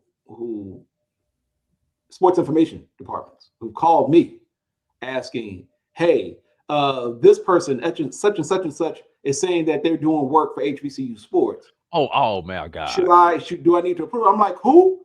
These are people I've never heard. Yeah. And they do this intentionally because they think if I put the outlet there, they'll automatically give me a pass, which now has gotten to the point to where I tell them, if it's someone you're not familiar with and they ask on behalf of HBCU Sports, it's going to come from me directly. Correct. That's kind of like the rule, Chris, Kendrick, and Jarrett, they got to go ahead to do that. But if it's someone that you aren't familiar with or someone you're not sure, I tell them, reach out to me and confirm before you give. Because there have been some instances where somebody's out there and, somebody actually got their pass. They had the pass taken away. He got kicked out of the game. But yeah, that happens all the time. So I've seen requests come in from your organization, HBCU Game Day, Black College Experience. Wait a minute, you still got people coming in from all those outlets. Game Day. Are you serious? You name it. I have seen every HBCU outlet, every big HBCU, every person that you and I know who cover this space. Yeah. At some point in time, I have seen a credential request come in from those spaces, established spaces, where they don't realize I got Ken's number. I can shoot him a text. I have Tolly's number. I can shoot him a text. I have Keisha's number. Yeah. I can shoot her a text. Is this yours? Because like you say, Ken, 9 times out of 10, when those come in, they're going to come from you. And if they come from Ken Rashad, it's legit. Yeah. They come from Tolly Carr, Stephen Gaither. It's legit. Yep. I don't question who their second person is, because they're not going to bring anybody who's not there to assist them and don't know the rules and everything. And speaking of knowing the rules, Ken, that's probably the worst thing that you have to deal with. You see that line right there? You know you're not supposed to cross that line. Why do I have to keep telling you to get back? And why is it the first thing that you do, Ken, when you get there is run straight to the food line? You go get your box first, then you go and cover my team. What's up with that, man? That's crazy. But those are the I'm telling the truth. Yeah, I know. Those are the signs of either one, you inexperienced, or you ain't never been there before and you're trying to impress everybody and trying to act like you know. But we know. I just want you to know. We all know. Yes. Look, brother, I appreciate you, man, for taking a few minutes to come in and chop it up with us. Hopefully, those who are watching now have a better understanding and appreciation for what SIDs do. Because I'll be honest with you, I'm not like I used to be, but I used to give some USIDs a little hell, man, for Yeah. Right. Yeah. But I am much more understanding. I'm much more mature now. But look, I used to kind of show my backside from time to time when stuff got messed up. But, Appreciate. I got one. I do got one bone I want to pick with y'all before I go, man. Chris, he hit just in time. All right, yeah, just in time because I read the article on the top 10 what story. See, I read y'all work. And of course that's the one I wrote. So I'm here. I just and great stories, by the way. I just got a couple things that I think should have been, and I don't know where they fell on the cutting room floor, but I just got a couple of ones that I want to throw out there to you. How about 3.3 million viewers for the Cricket Celebration Bowl? The Cricket Celebration Bowl that y'all were talking about that nobody wanted to see and nobody wanted to show up for, but 3 million of y'all at peak tuned in to watch it. That could have been one of those stories in that top 10. Okay. Yeah. Yeah. Yeah, Chris. How you defend that? How you miss that? I got two more. You got some more. I'm gonna throw you under the bus, Chris. Go ahead. I got two more. The swapping of the SWAC tournaments. Baseball going to Birmingham, basketball going from Birmingham to Atlanta. Just the dynamic of that, the success, failures associated with that. And my third one that I thought, I hope y'all left it on the cutting room floor. I wish you would not have. The fact that there were 5 HBCUs in the football playoffs. I think, although you did a good job capturing the Albany State run, I think the bigger story to me was the fact that we had 5 HBCUs, with Albany State being the coup de grace of that particular story. So just my 2 cents from the peanut gallery. Yeah, I mean, I ain't gonna argue with you, man. I'm not sure how I missed those ones, but it's when you're limited to 10, you're trying to think about. I know it's tough. It's tough, but yeah, I mean, the 3.3 is huge because a lot of people were like, oh man, nobody wants to see that Celebration Bowl, and I made a case on the MEAC and more. I'm like, this is a reason you should turn in because you should want to see new matchups. You should want to see something different outside of the normal 7 HBCUs that people always know. You think we got 107 HBCUs, but people can only name that are not in the space, probably can only name like 4 or 5 off the rip. And it's like, y'all should be glad we get these new matchups so more schools can be spotlighted. So yeah, that 3.3 is absolutely massive. Yeah. So just my 2 cents, but I appreciate everything that you guys do in this space. Did you have another one? I thought you had one more. No, that was 3. The 3 million viewers, the SWAC tournaments, swapping, and the 5 HBCUs in the Division II playoffs. I think those, now of course I have to go through and do what you do. If you put them in the top 10, what am I going to take out? I haven't gone that far, but I think those were 3 that definitely would have been on the chopper room floor and definitely should be honorable mention worthy. So like I say, but I just want to thank you guys for what you guys do in this space. They think that we compete against each other because we work for different outlets, but nah, we all together. We just try to get this stuff done, get it right, and get it out to y'all. And I honestly don't care which one of y'all get it out first, as long as we get it right. Yeah. Man, I appreciate you, brother. He is Morehouse Sports Information Director, AD Drew. Brother, Happy New Year to you. I hope you enjoy the rest of this day. But thank you for taking a few minutes to chop it up with us. All right. Travel light, everybody. All right. Yes, sir. Chris Stevens. He put you on blast, man. He did, and he's right. I don't know how I forgot about the 5 playoff teams because that's something we've been like, oh, darn, this shadow is getting on my nerves. You know what? Now, let me ask you this. Is that the only mic that you have? Is your computer mic working? I can try it. Yeah, try it because now I see what you were saying about the distortion. Let's see if we can make some adjustments here. All right. So how about now? Yeah, much better. Okay. All right. So junk it. No. But that I mean, because like I was telling AD, I'm like, I talked about this on the MEAC. Oh, by the way, folks, we all have separate podcasts on this platform. By the way. Ken Rashad has the SWAC page. Jared Hoffman has the Better Than Less Than podcast that covers all your D2 needs. That means the SIAC, the CIAA, and our NAIA friends at the HBCUAC. And of course, I cover the MEAC and more, which includes the MEAC and Tennessee State, Hampton, and North Carolina A&T. Okay. And I said this on the show that, people who are complaining about the matchup, you're missing the point. The point is that people need to see something outside of it always being, well, Jackson State or Southern or North Carolina Central or FAMU or this, that, and the other. We have 107 HBCUs that are still, by the grace of God, standing. And they all need our support, athletically or otherwise. So it's good to see Prairie View, who has not had this kind of success on a consistent level since the Civil Rights Movement. It's good that people understand that South Carolina State is probably, I can't take anything away from Grambling. I can't take anything away from Jackson State. But I think South Carolina State is in that tier among the dynastic programs in Black college football. And not enough people know that. They have guys like Donnie Shell, Harry Carson, Deacon Jones, Robert Porcher, two guys, one guy in the NFL right now, Kobe Durant for the Rams. And, for the Rams, LA Rams, yeah. Yeah, and Shaq Leonard just retired. So South Carolina State has a rich tradition in Black college football, and not enough people know it.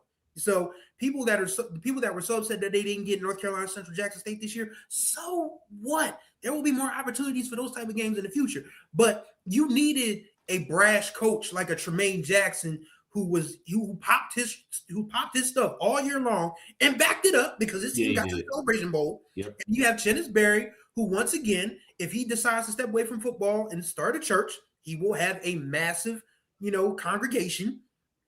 But he's a tremendous football coach. So these are two of the most charismatic guys in Black college football. So if you couldn't get anything out of that matchup, then there's something wrong with you. Yep. Chris, let's do something real quick here, before our next guest comes on. I want to do this because, well, first of all, let me start. We got 2 chats so far. Okay, We can do better than that. All right, we are an hour and a half in, and all we're asking for is the minimum as it relates to super chats, just $5, man. So look, let's go ahead and kind of get the momentum going. We got Sid, who provided us with a $4 super sticker. I appreciate you, brother. Thank you so much. Was that J Cedric 55? $4, man. I appreciate that, and I'm asking you all to please consider make a super chat. You've got the various options there.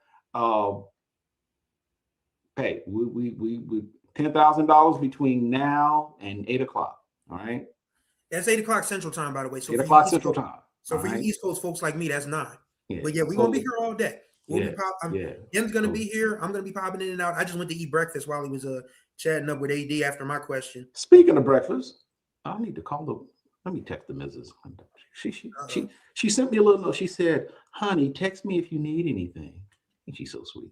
Anyway, I need some coffee. Maybe that'll help. If you're watching, babe, can I get some coffee?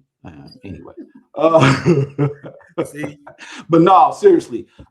Look, man, let's kind of get the donations coming in. But Chris, this is what I want to do, because I think since AD brought that up, let's do, if you would, because the 10 you highlighted what you believe were the biggest HBCU sports stories of 2025. Yes. And look, your viewpoint may vary, but I will say this: the 10 that he put here are more than worthy of being stories that would be considered stories of the year. Let me just screenshot that, because I want people to kind of let me see if we can get that up. Nope, that ain't it. That's what we want. There we go. What if you don't mind, and I'm gonna try to see if I can tabulate these. Tell us what the 10 stories that you did put up there. Oh yes. Well, so what I did cover was the tremendous season that the Norfolk State women's basketball team had. They finished 30-5. They gave Maryland a scare in the NCAA tournament. And to be quite honest with you, I'm still very much annoyed that Diamond Johnson did not get a fair shot in the WNBA draft or in preseason. Cheryl Reeve brought that young lady into training camp, had her sit the bench for one freaking preseason game and cut her. You didn't even give Diamond Johnson the chance to show you what she could do. And I don't think, and this is my personal opinion, hand to God, this is just me talking, and I watch the WNBA on a regular basis. I don't think that there are 25 better guards in the WNBA currently than Diamond Johnson. I don't. I mean, are there 10 to 15 to 20? Possibly. But you can't tell me Diamond Johnson couldn't have been a backup somewhere. I mean, I guess Minnesota might have been the one that showed the most interest, but I would have liked for her to, sign a contract with the Valkyries or even the Aces, because the Aces had backup point guard trouble all year long. Like, she could have been great for the Aces, even though they ended up winning the championship because, of course, they have the best player on the planet in A'ja Wilson. But, yeah, that was one story. We talked about Curtis Allen becoming the first HBCU player to win the Harlan Hill Trophy, which, if you guys are not familiar, is the Division II equivalent of the Heisman. And he has had a tremendous year. I mean, we're talking about nearly 2,400 yards on the ground, 30 rushing touchdowns. He was a man possessed this year. And I hope he gets a fair shot at something, whether it's the CFL, the UFL, or the big dog, the NFL. Curtis Allen absolutely deserves a shot to play professional football because he looked like a professional football player against CIAA competition all year long. We also talked about SWAC TV. I think SWAC TV is the most important development outside of the field of play, because you guys are seeing what ESPN is charging for this new bundle, right? $30 a month. I'm a WWE fan. I have not watched the pay-per-view since WWE consolidated their pay-per-views with ESPN, because I'm not paying $30 a month for ESPN. What Martin say? I ain't paying the $5. I ain't paying the $30. So for the SWAC to be able to develop something that people who can't afford or just flat out refuse to pay for ESPN to still be able to watch their teams play. You can still watch, Prairie View football. You can still watch Southern basketball. Mississippi Valley State soccer. Damn, you can't watch Mississippi Valley State soccer anymore. Whoops, sorry. I mean, but if you you want to watch something from Mississippi Valley State, you want to watch something from Bethune, you want to watch something from FAM, you want to watch something from Alabama A&M, Alabama State, Jackson State, Alcorn. There's an app for that, as the old saying goes. And SWAC TV got so much better as the year progressed. The first couple weeks, it was like, but after those first couple weeks, them folks hit the ground running, and it just, it was perfect. Like, I enjoyed SWAC TV very, very much. And Dr. McClellan having the foresight to build something, have his crew of people at the SWAC build something that can be a viable alternative for people who just do not feel the need to pay extra for cable. That's huge. That's huge. So SWAC TV to me is one of the most important stories of the year. Of course, I did talk about Deshaun Jackson and Michael Vick squaring off at Lincoln Financial Field. And that, I went to that game. I covered that game for us, by the way. And everybody's wondering, Chris, how'd you get there? Well, I only live 35 minutes away from Lincoln Financial Field. So it wasn't that hard for me to get there.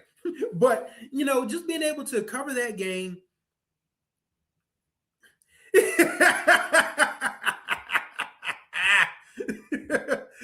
Shouts out to WSSU Ram Nation. Just catching the Tiffany Sykes interview. Chris, you my guy, but you and this dirty macking for the. Why? How is it dirty macking? Y'all got 12 teams. We got 6. We need more teams.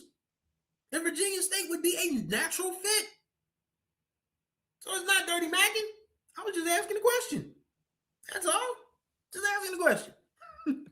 Shouts out to WSSU Ram Nation for checking in. Talked about, going to the link. And the beautiful thing about that whole situation at the link was it wasn't just Delaware State. It wasn't just Norfolk State. You would see people from Tennessee State. You saw people from Morgan, Howard, Hampton, Lincoln, of course, Cheney. And yes, Cheney is still an institution. They're just not playing at a NCAA or an NAIA level right now. I hope they get back to that point at some point. Yeah, Cheney's still around. You have people repping Cheney. You have people repping Lincoln, Morgan, Howard, Hampton, Bowie State. I think I saw some people from even A&T. So that was an HBCU homecoming in the truest sense of the word. And I think what doesn't get talked about enough is just how willingly the entire city of Philadelphia got behind this whole thing. Because Mike Vick and Deshaun Jackson are still very much beloved. Like that 2010 Eagles team that ended up having a Miracle in the Meadowlands Part 2 against the Giants is still one of the most revered teams in Eagle history. And we're talking about the Eagles that have won 2 Super Bowls since then. But for the city of Philadelphia to get behind that, like you could hear it on all the local radio stations, Power 99, WDAS, 100.3 WRNB, Classics 107.9. All the stations, all the black stations were like, hey, don't forget Deshaun Jackson versus Michael Vick, Delaware State versus Norfolk State at Lincoln Financial Field Thursday, October 30th. Get your tickets. Like that was so much fun to listen to during the week. I was like, man, people really care about this game. So granted, we've all had our misgivings and feelings about splash hires and NFL coach hires. Yeah. And honestly, as a Delaware State alum, I was absolutely skeptical about Deshaun Jackson being hired. But then I went to the press conference on January 6th of all days. January 6th, the day that will live in infamy in this country. But talking to him and seeing how serious he took the press conference, I was like, yeah, we're going to be fine. I didn't think we would be 8-4 in the hunt for the MEAC championship until the final week of the season, but I thought we would be okay. But now it shows that Deshaun Jackson is deadly serious about being a good football coach. And Mike Vick, he probably just needed to cycle out some of the old players and get what I think the key for Mike Vick this offseason is going to be figuring out what a Michael Vick football player looks like and what a Norfolk State football player looks like. That's going to be the key. So that was another story. We also talked about Rajah Caruth, the Winston-Salem State alum who is, really steadily climbing up the charts of the NASCAR Truck Series. A lot of people don't know that young man graduated from Winston-Salem State with a degree in motorsports. So, this is a huge, huge thing. I mean, he was born in Atlanta. He went to college in North Carolina. And we all know up and down the South, folks love their rubbing and racing. They love car races.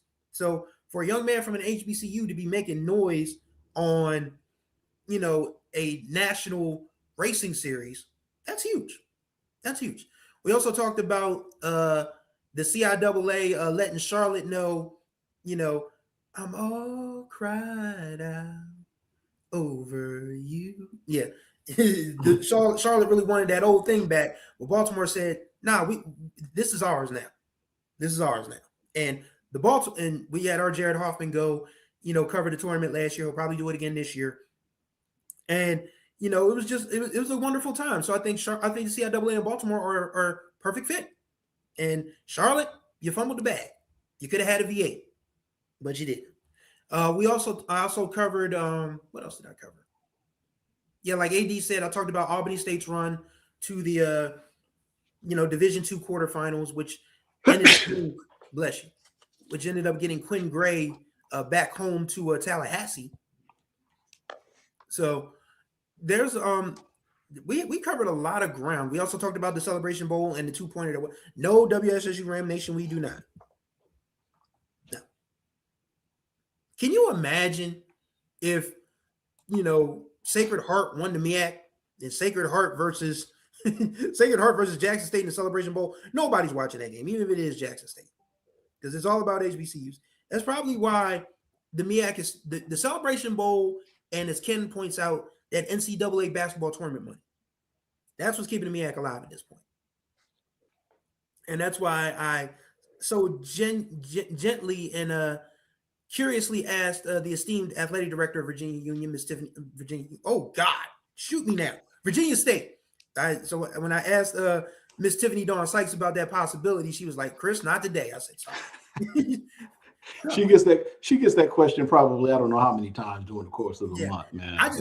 Because Virginia State, look, Virginia State has a better basketball facility than Delaware State right now. Mm.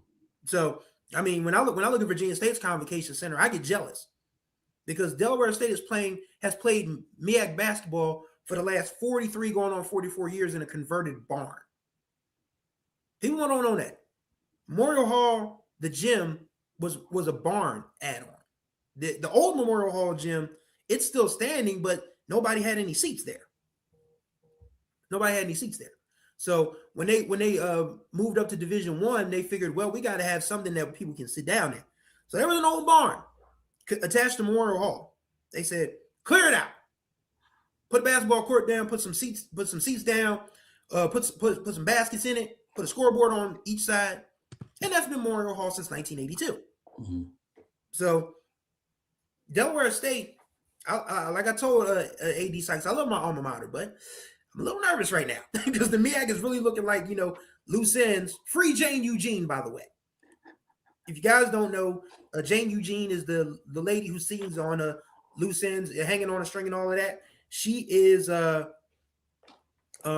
currently being detained by the Frosty people. So hopefully, immigration, ICE. Where's she from? She's from England. Loose ends is from England. You didn't know that? Oh, well, okay. Yeah, okay. Apparently her visa ran out or something. But yeah, okay. I didn't know she was staying here. Yeah, she was. I think she was on tour. They pulled her off tour. Oh, that's crazy. Oh, yeah. So free Jane Eugene, but like I said, MEAC is like loose ends right now, hanging on a string. Mm-hmm. So that's why I asked AD Sykes that question. So gently, but So we are. You done? Sorry. Yeah, I was just highlighting the stories that I could think of off the top of the head because I don't have the story open, but we covered a lot of ground. I mean, there was a lot to talk about in Black college sports this year. Hey, I'll tell you one story that was probably big that a lot of people should have probably talked more about. And you know what a lot of people didn't talk about that happened in 2025? Jackson State lost to Daddy again. Oh, Jackson State lost to Daddy again. One of the bigger stories, but then again, probably wasn't that big because it's so common. But that's besides the point. well, at least Jared. Oh man, Jared. Dang, Jared, you missed Tiffany, bro. Oh yeah. So let's say this. We are a little bit under 2 hours going in. And so far of our $10,000 goal, we have accumulated $230 up to this point. And so, hey man, let's like I said, we're here to have fun. We're going to be here for a while, pretty much all day today, or at least I will be. And but at the same time, we ask that you go ahead and take the chance, take the time to utilize the chats, man. I mean, $5 will go a long ways in helping us. All right. You've got the opportunity to go to the website and you can donate at HBCU Sports /donate. You can use the Zelle app and you can Zelle us the money at donate at HBCU Sports. And there's even a link there in the description to use a PayPal option as well as as CashApp. So by all means, man, let's go ahead and get these numbers up. We appreciate the support that we've gotten up to this point. But I'm certain and that we can do a little better than this. And let's go ahead and move forward with that. Okay. So real quick, before our next guest comes up, did I finish? Well, I guess I did finish telling that story. Oh, so I was telling you guys earlier the story about how Tom Joyner got kicked off in the Baton Rouge market. And I did, like I said, got the interview, and it was interviewing for a job that I didn't get, unsurprisingly, didn't get hired. But another thing about that story was that, just to give you some idea of the media attention that story got, what was the gentleman, I cannot think of, Chris, he used to write for Sports Illustrated. That story made Sports Illustrated, by the way. And I was about to say Ralph Wiley. It wasn't Ralph Wiley. That was the first name that came to mind too. No, it wasn't Ralph Wiley. I can't think of that guy. There is a was Brian Burwell maybe? No, it was a white guy. Oh, okay. No, it wasn't Brian Burwell. But he made the comment. Could have been Rick Tellander. No, man. Dang it. It's gonna come to mind. I'll find it. Anyway, he kind of made fun. He did a column, and it was kind of he kind of made light of the fact that these two bands had gotten into it because of a internet band poll. I was like, damn it, man, you were supposed to say the name of the outlet that did it.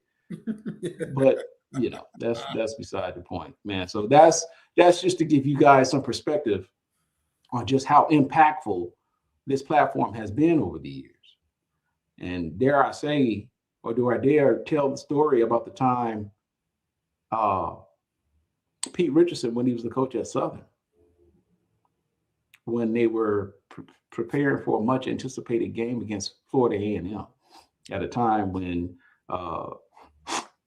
Pete Richardson was coaching, and a FAMU coach who was I think it was was it Billy Joe? It was Billy Joe.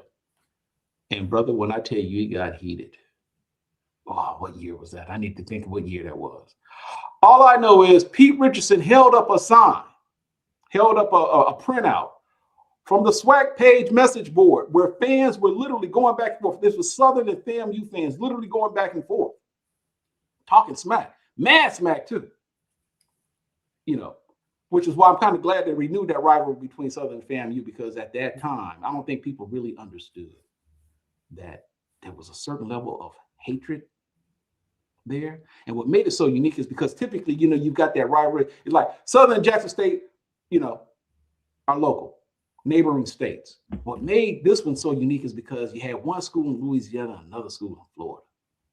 And it was just, ugh.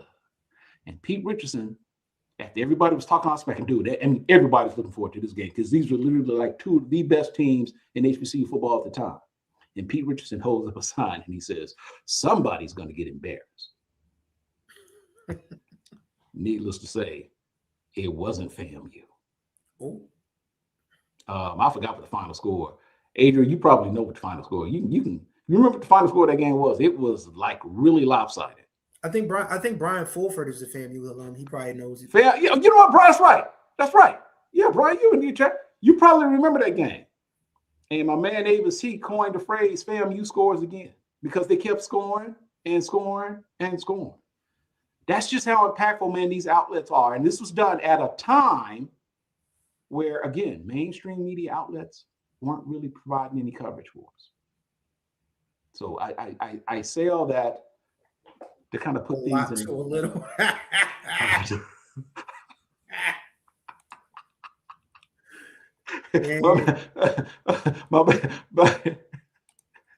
That reminds me of the Adrian said, I forgot that score, man. Yeah, I bet you did. I forgot it too, but man, I know it was lopsided. It was lopsided. That reminds me of the time that let me make sure I get this correctly, because this is something of a it was an interesting time in Delaware State athletics history because we had a white athletic director at the time. And a dude who has since passed away, my guy Ty McCandy's, he was on the meet. He used to cause wreck. You made bacon too? What? Oh, okay. See, I need a wife. I need a wife. Ladies, I'm single, by the way. Did you hear that?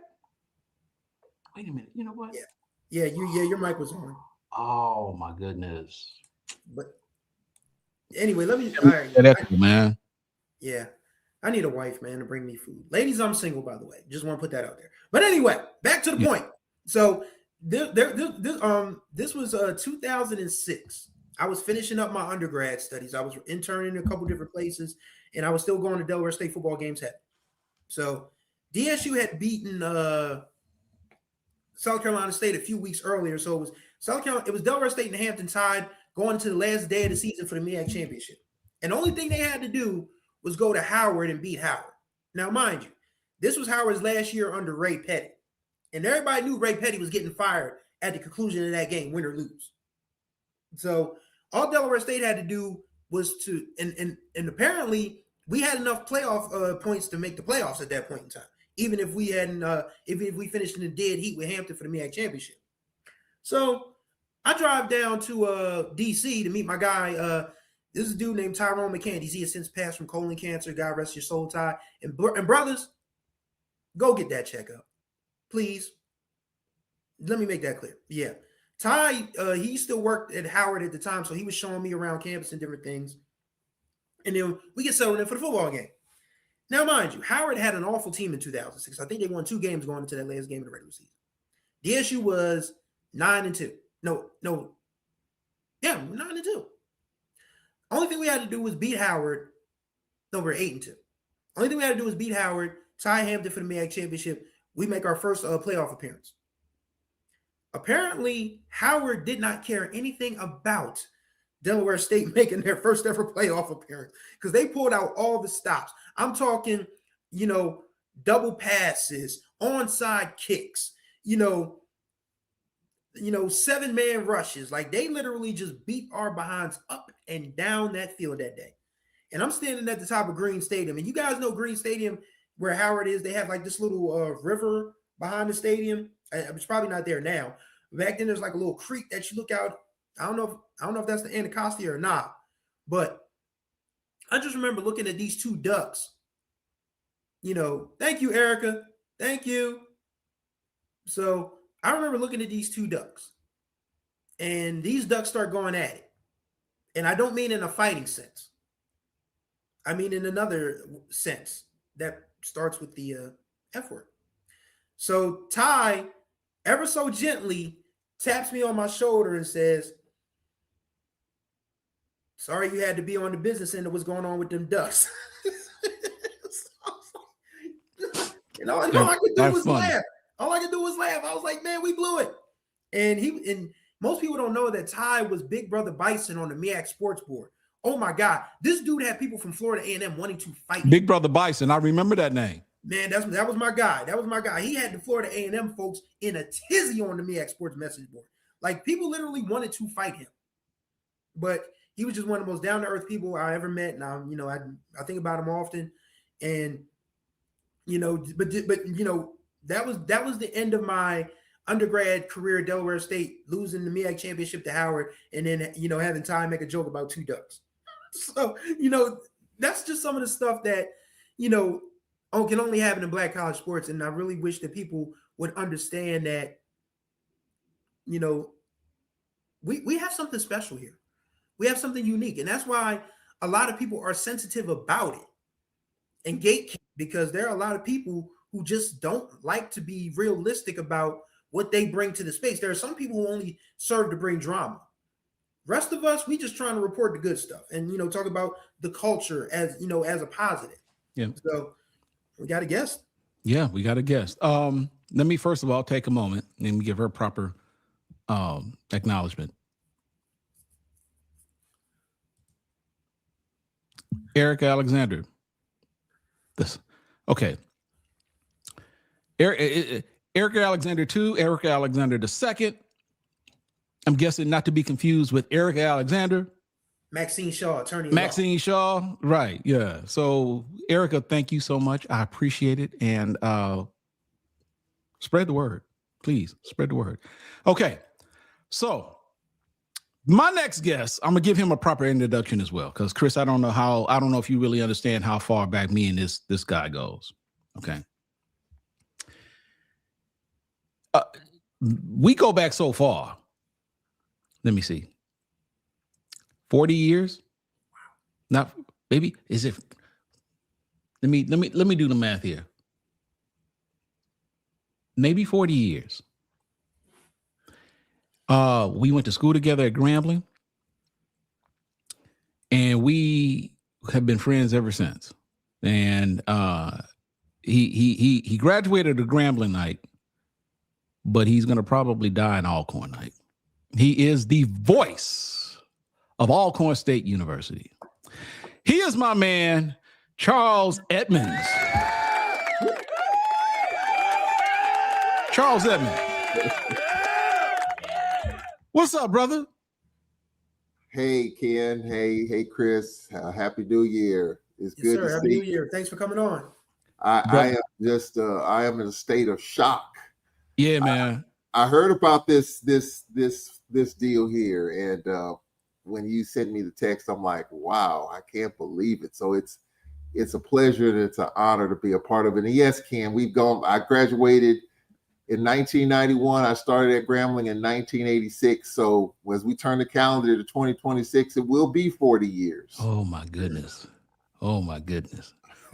And we didn't just know, we took classes. Just so you guys know about Charles Edmond, man. Let me tell you something. Charles Edmond, when I tell you, is rare, because from the day I met him to this very day, he was all about radio. I want to do radio. I want to do radio. Now, you know, he's a gentle giant.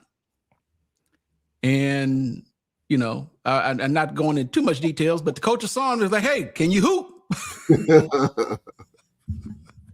He was like, nope, that's not what I'm here for. So, Charles, man, thank you, man, for coming on. And as we talked about it, and I also told everybody at the beginning of the Pod-a-Thon that unfortunately a dear friend of ours passed on Christmas morning in Jeff Duplessis. And as I indicated before, when I first started the swag page, Jeff was like very much a part of that in terms of how he provided feedback. He wrote stories for me. And when we initially started the HBCU Sports podcast, the audio version of it, Jeff Duplessis was my co-host for that for at least a good 2 years. Yeah. And I think it's safe to say, and I don't think he don't mind me, Jeff was kind of a professional student. And so he was at Grambling for quite some time before he graduated. But during that time, and he was a hell of a talent. And we learned an awful lot from him in the process. So rest in peace, Jeff Duplessis. But you know, we're thinking about him, thinking about his wife Rhonda, and but man, it just hurts my heart to hear about that. But anyway, yeah. So Charles, go ahead. If I want to give a comment on Jeff, I mean, you know, you're right. I was a radio guy, and still am. But Jeff was one of the first people when I was in school to kind of give me an introductory avenue as far as what television was all about.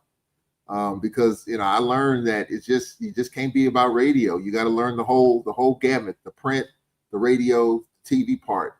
And so when it came to the TV part, we had an ASU TV, we had GSU TV, and he kind of really introduced me to that. So my thoughts and prayers are with Jeff. He was a hell of a classmate, hell of a person. We had a lot of great time together. He loved the New Orleans Saints. He was from New Orleans.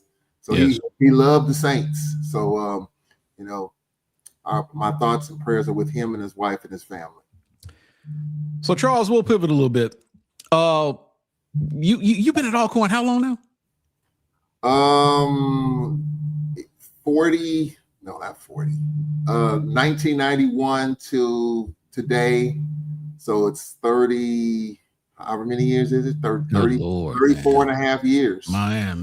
2 weeks after leaving Grambling. How many weeks? 2 weeks. 2 weeks. Tell that story. I know it, but you need to tell briefly. Well, if you can. I can, yeah. Okay. One of my mentors, Ken, that you knew at Grambling, a guy by the name of Larry Gibson. Yes, sir. God bless his soul. He yes. passed away a few years ago. Yep. My senior year in college, which was 85, 86, I was doing games on KGRM, and Larry G, we call him Larry G. He said, hey, man, because he was doing some games for Alcorn on a part-time basis, a game here, game there. And he said, look, Alcorn might be looking for an announcer coming up. And this was like in October of 85. And he said, are you interested? He said, yeah. I said, yeah, I'm interested. He said, I'll keep you posted. So we just kind of kept that low. And just over a period of months, he said, the job has come open. You need to apply for it. And I applied for it. And I talked with my person that hired me, Dr. David Crosby, who was doing games at the time as well. He gave me an interview the day after I graduated from Grambling.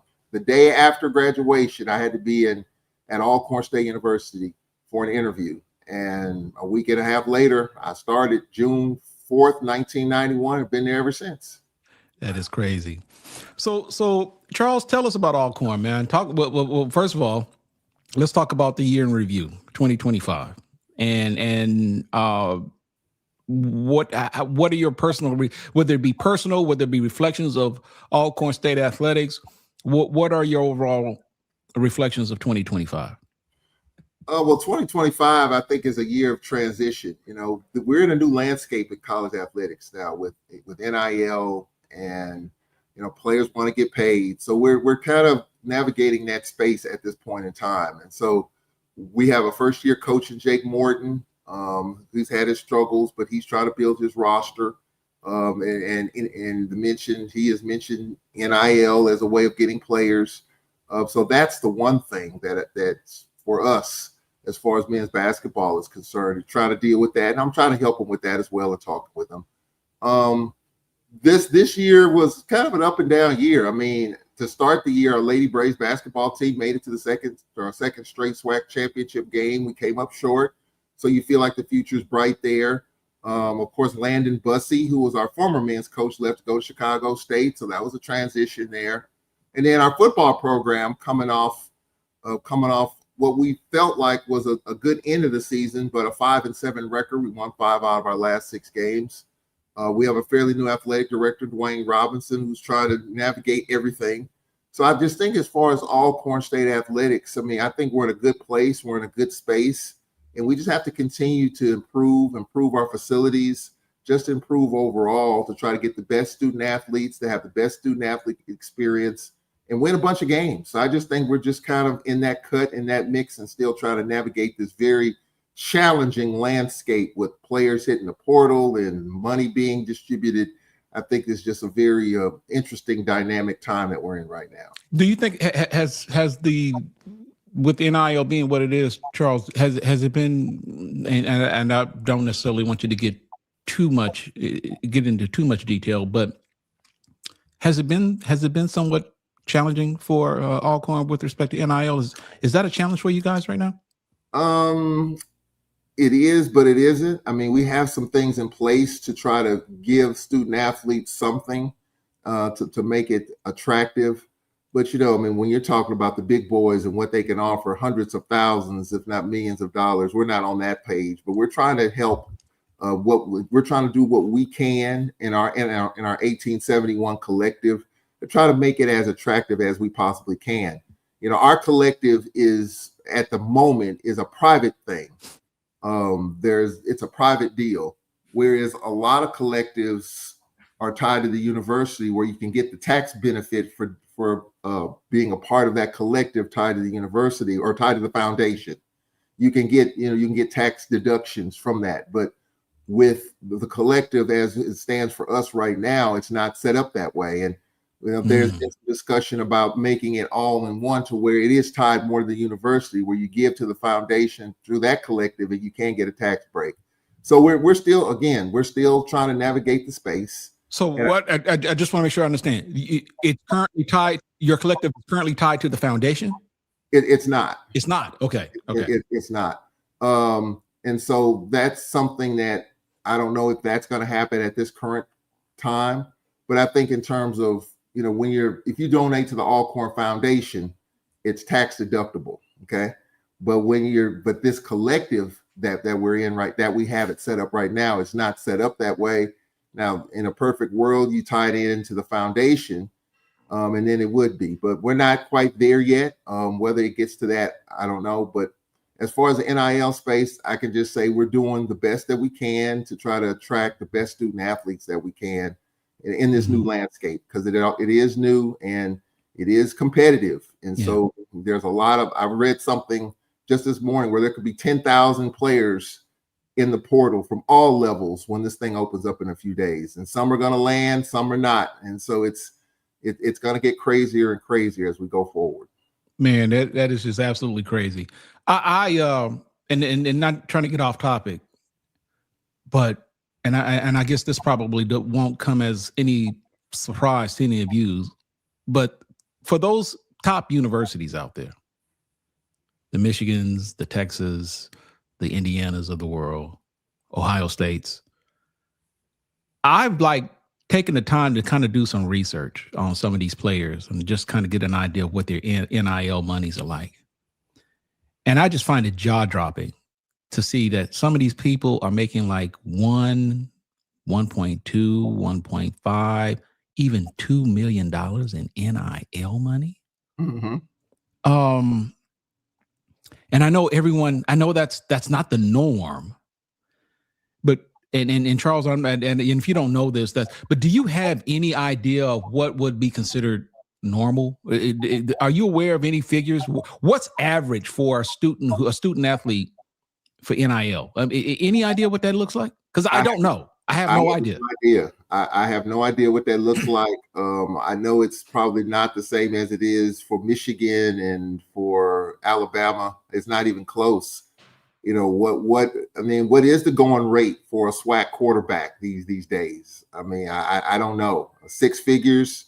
I don't know. I mean, it's because you got to have a good starting quarterback in order to compete. So I don't know what the landscape is. I can tell you this though, as far as, and this is impacted as far as what I do. You know, we just finished, our non-conference basketball schedule, and where we set up and do our games from, which is usually at the scores table.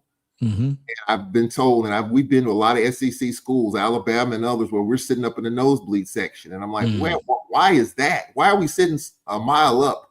Well, in the new NIL space, in which you got to generate revenue, where we would be sitting along the court, that's being taken up by folks that are paying to sit in those seats. Wow. So we're being pushed further and further up in the second level and third level. And I was talking with one of my friends that does games for Ole Miss, and he was showing me pictures of the vantage points where they're broadcasting games from, 30 rows up in the corner. That's crazy. Instead of being on the floor where we can see everything, you're a mile up, and that's because those seats on the floor where we would be sitting are being taken up by fans that are paying good money, and that's because of, and to me, in part, because of you're trying to raise money for NIL to try to pay your athletes. So this is kind of where it's going.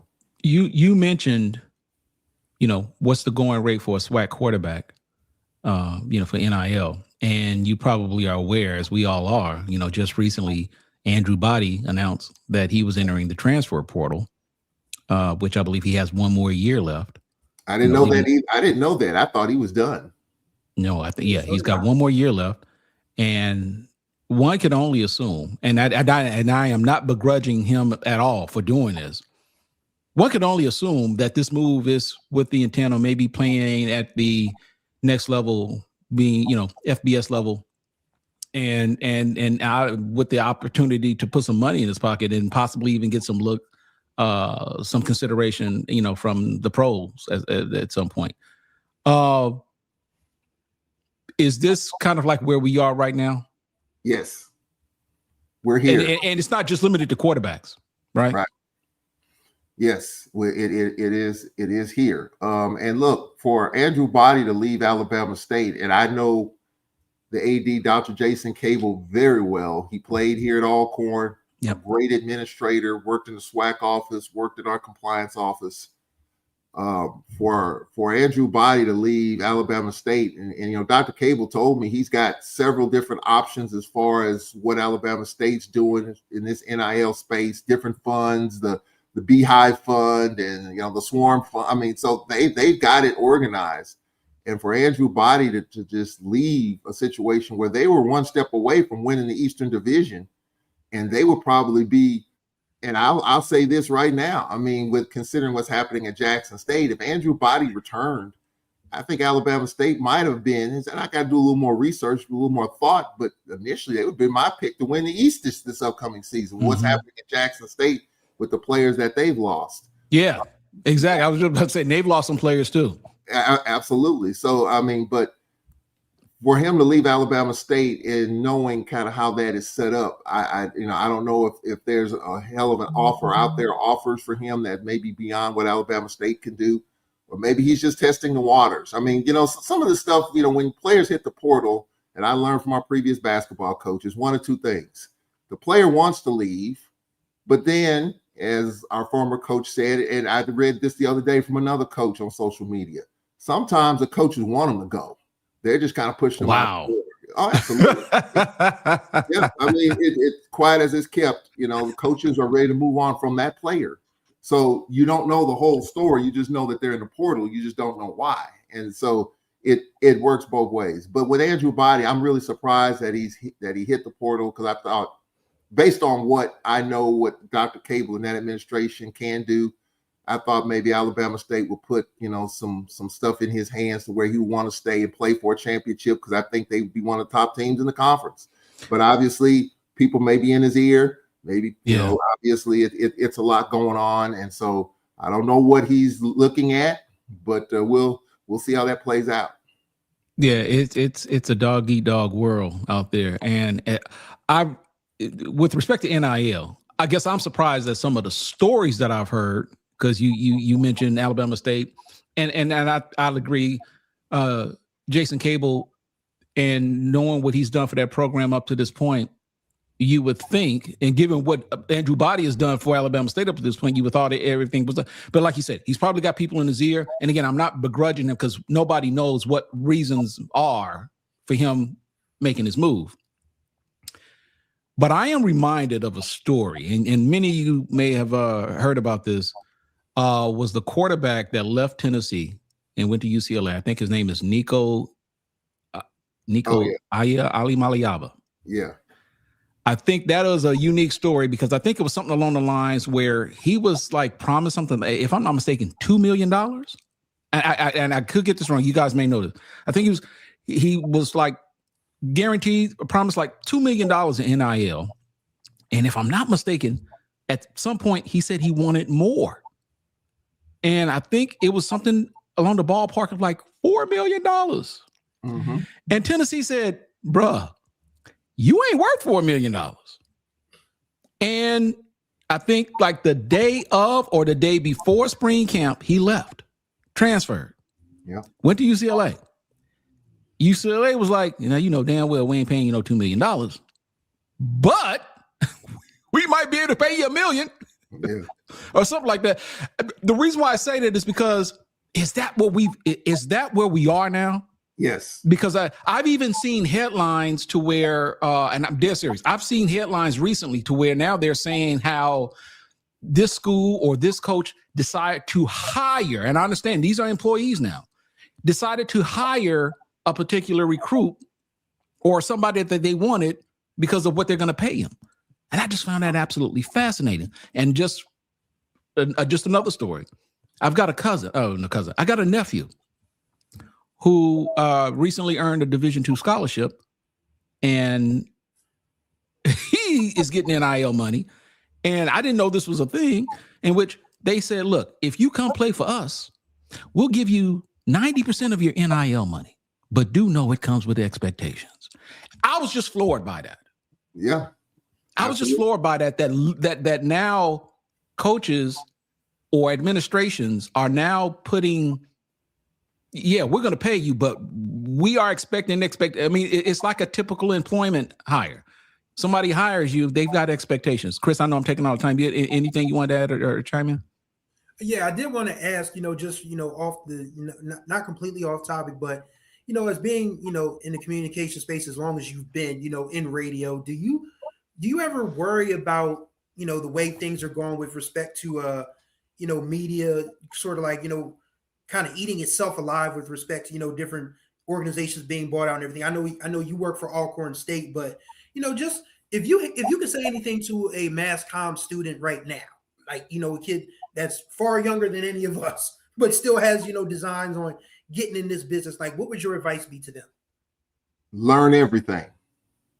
Learn everything. Like, I was a radio guy, and believe it or not, Ken kind of got me into the whole, maybe this was a little intro into the social media space with HBCU Sports and the blogs.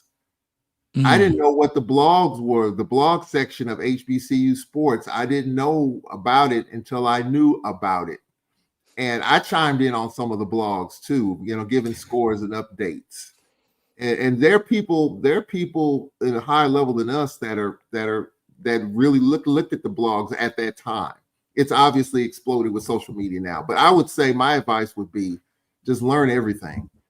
Carlos Brown, my good friend, in the radio space, we used to do a radio show together, and he, as well as my video producer, when we produced these coaches shows, said, hey man, you need to get into this video space.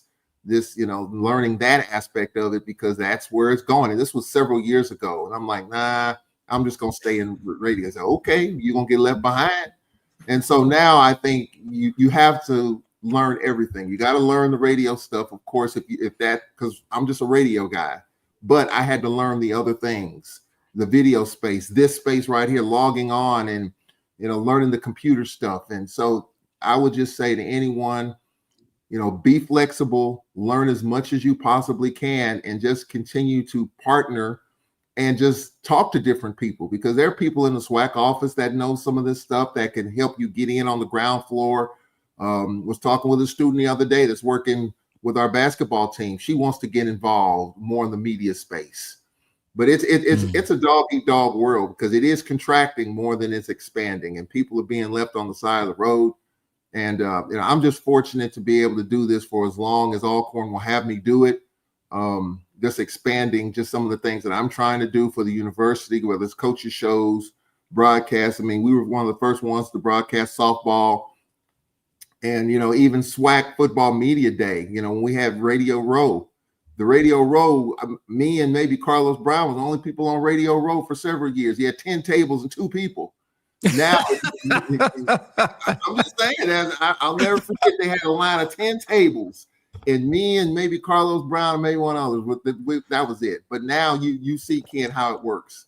They have rooms and all kinds of space, and you're fighting for space. And so, I mean, that's just where we are now. But the way it used to be is not the way that it is right now. But I would just say learn everything, continue to network. There's no issue with that. That continues to be the thing that you have to do. But learn as much as you possibly can, the radio, the video, the social media stuff.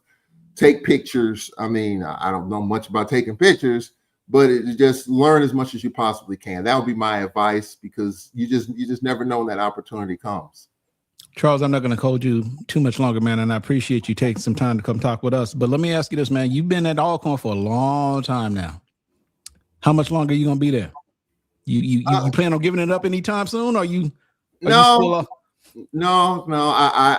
I will do this as long as the university will have me do it. I will say that. I've been doing this a long time. I appreciate Alcorn giving me the opportunity and letting me kind of build the broadcast thing the way that I thought it should be done. They haven't thrown me under the bus quite yet. And so I will just say that every day is a blessing. I just turned 58. What? So I just turned 58 on Christmas Day. Oh, happy birthday. Thank you. It's just a blessing to be here to do this. And when I turn 60, my plan is I'll take a look at things when I turn 60. But in order to let this go, guys, you just don't snap your finger and say I'm out. It's just not something that there has to be a slow unwinding of the ball. And so for me, I know, if Alcorn will have me, but if they don't, I mean, hey, Alcorn is giving me a lot more time than I thought I should have. Yeah. And so, but for me, I plan on doing this as long as Alcorn will allow me to do it. And I have other options. I do Vicksburg High and some radio stuff. That's right. Yeah, I remember that. And so, I mean, that could be a possibility. That could be an option. But just as long as Alcorn will have me do this, and I've worked under a lot of ADs. Alcorn has had, in 30 some years, Alcorn has had probably almost a dozen presidents, a dozen ADs. I mean, so I've been able to navigate all this for so long. But as long as Alcorn will have me, I'll be greatly appreciative of it. But as of right now, no signs of slowing down, and we'll just see what the next day brings. Charles, be honest with me now, and I won't tell anyone. And anyone who's watching this stream right now, look, we are one here. Yeah. Be honest. Whenever Grambling plays Alcorn, I know deep down inside, isn't there a part of you when Grambling scores and there's a part of you that says, touchdown, Grambling. I mean, touchdown, Grambling. No. Look. I'm joking. We've had this conversation before. Seriously. God rest his soul, former baseball coach Willie Rat McGowan. I know the story. Here we go. When he found out that I was a Grambling grad doing Alcorn's games, for 10 years, he rode me hard. Like, ain't no damn way a Gremlin man should be broadcasting Alcorn's games. And I had to fight him off for 10 years on that. For the first 10 years, he just wouldn't let that go. And so, I was working with Red in baseball, help him drive the vans. And so time passes and he eventually let that go. But I will say for the first 4, 5, 6 years I was at Alcorn, there were people like, how in the hell is the Gremlin guy doing Alcorn? So I had to kind of win the trust of people. And yes, there were some people that said, hey, tone it down when Alcorn and Gremlin play. You're a little bit leaning towards the black and gold. So tone it down just a little. We like what you do, but tone it down, man. Oh, that's funny. Just a little bit. So yes, to answer your question, no, right now, because I got a light bill to pay here the next few days. Still got to pay bills. But for the first, look, I was 23 years old coming out of college, man. Right. I was just raw, scared. I didn't know what in the hell to expect. So yes, that did happen. But over a period of time, the Alcorn family embraced me, and I settled into that role. And so it's been fun. Oh man. He is Charles Edmond, the voice of Alcorn State University Athletics. Charles, brother, I can't thank you enough for taking a few minutes. Happy belated birthday to you. And I will leave you with these parting words. Go Tigers. All right. Wait, hey, my man Stephen Campbell said it best. He said, Charles says that check says Alcorn. I know that's right. That is exactly right. All right, brother. I appreciate you. All right, man. Y'all take it easy. Happy New Year. All right, you too. Happy New Year. Man, this just keeps getting better because now we go from Alcorn to Tallahassee.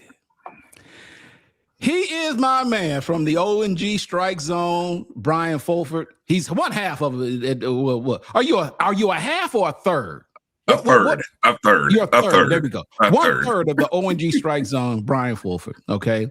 Let's give him some love. All right. Happy New Year, brothers. Chris, Kid. Happy New Year. So, brother, how goes it, man? How was your Christmas? It was quiet. It was quiet. Some okay. might, it was a little quiet. Some might say a little lonely, but I ended up spending just time here in Orlando. But I'm incredibly blessed and thankful. So it's all good. It's all good. You know what? Before we move forward, let me to those of you, we've got like 40 people right now watching on YouTube. And look, man, $5 super chat will go a long ways in helping us. Okay. Now, granted, we want to bring this talent on. And just so you know, they're not charging us, but let's just say we value their time, man, because Brian is doing me a favor because he was on late last night. I don't know how you do it, brother. He was on late last night, and I'm gonna be on all day today. So look, man, but we're kind of making this a celebration. So look, you got a Cash App option. You can go to the website at hbcusports.com/donate. You can donate any amount that you want. You can use Cash App, as I said. There's even a PayPal option if you want. But look, man, no amount is too small. Do not be embarrassed. If you want to make a $2 super chat, believe me, we will take it and we will celebrate you and we will acknowledge you for it. So by all means, please do so. Shout out to my man. Who was that brought in? Zach McKinnell, $4.99. I appreciate you, brother. Thank you so much. Blue. And who else did we have? There was somebody else that gave. Okay, that was Erica who gave $20. So look, man. Let's donate and let's do what we can to help us meet our goals. So anyway, Christmas was a little quiet, but I'm thinking New Year's Eve tonight is going to be pretty wild, right, Brian? No, I heard a great analogy that it hit home when I heard this. I was listening to some other show in the morning, and actually it's a show out of Vegas, and they were talking about how when we were in our 20s and 30s. And we would get dressed up and be excited for this night. I mean, I remember bringing in the new century and the new millennium in South Florida, right? I remember that, right? I was in the club with Kid Capri, and I remember the song that kicked in the new year, that Faith, You know, that joint. It was, I mean, it was hot. It was in the club. You know, I had a little lady friend with me. You know, look, she married, gone on, do her own thing. I dropped that ball. It's like life moves on, is what I'm saying. And now I look for the comfort of peace. I know that's quiet. Right. And I just want to watch some. I just want to watch some football tonight. Yes. And I'll probably fall asleep in the third quarter, and hopefully I will wake up in time to see a great fourth quarter. Right. Hopefully. Right. And you know, or the fire or the fireworks and the gunshots will wake me up somewhere around 11:50, 11:55, and I'll get to see the new year come in. That's how I hope tonight goes. So let's pivot real quick, man. Let's talk about FAMU athletics in the year that was 2025, man. What are your reflections of athletics at FAMU? Wow. You know, we did a really fun show last night. We kind of did a whole best of, you know, and obviously, you know, we try to focus on the positive stuff, you know.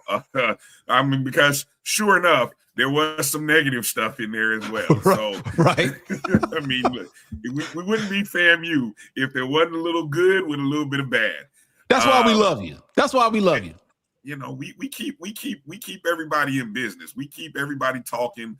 You know, we keep the stories and the clicks happening. I think what's fascinating from the good perspective, we had 4 programs that won championships from the spring into the fall, that really all of them had great individual stories within the SWAC.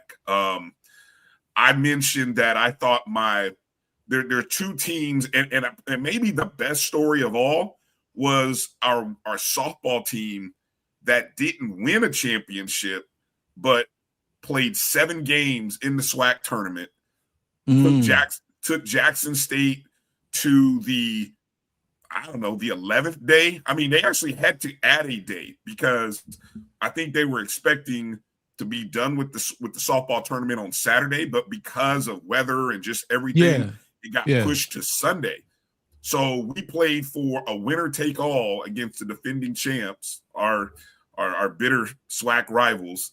In my eyes, you know, a lot of people don't look at them as rivals, but I think when you look across all sports, I would consider them a rival within the SWAC. And you know, we had a lead, and then we lost the game. But we won 5 games in that tournament, 4 games by 1 run. 3 of those 4 were walk-offs, and we knocked the Bethune-Cookman out. And we knocked out Alabama State. I mean, that story, and then so I said our volleyball team winning as the 8th seed a year after going unbeaten the year before was my team of the year. But softball might have been the best story. New coach coming in October. I mean, we're talking October, like a week before fall ball starts. So, and that team won the East the year before. This team won the East. So, I mean, there were those positive moments, great performances as well. The new hires are probably the stories that are probably the most interesting and most talked about and probably got the most clicks, you know, from the men's basketball hire. Yep. You know, where we lost Patrick Crary. We know the backstory on that whole mess with his contract.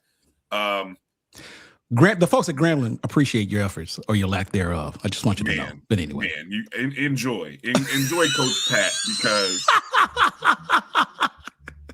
we gave y'all a good one. Yeah, you did.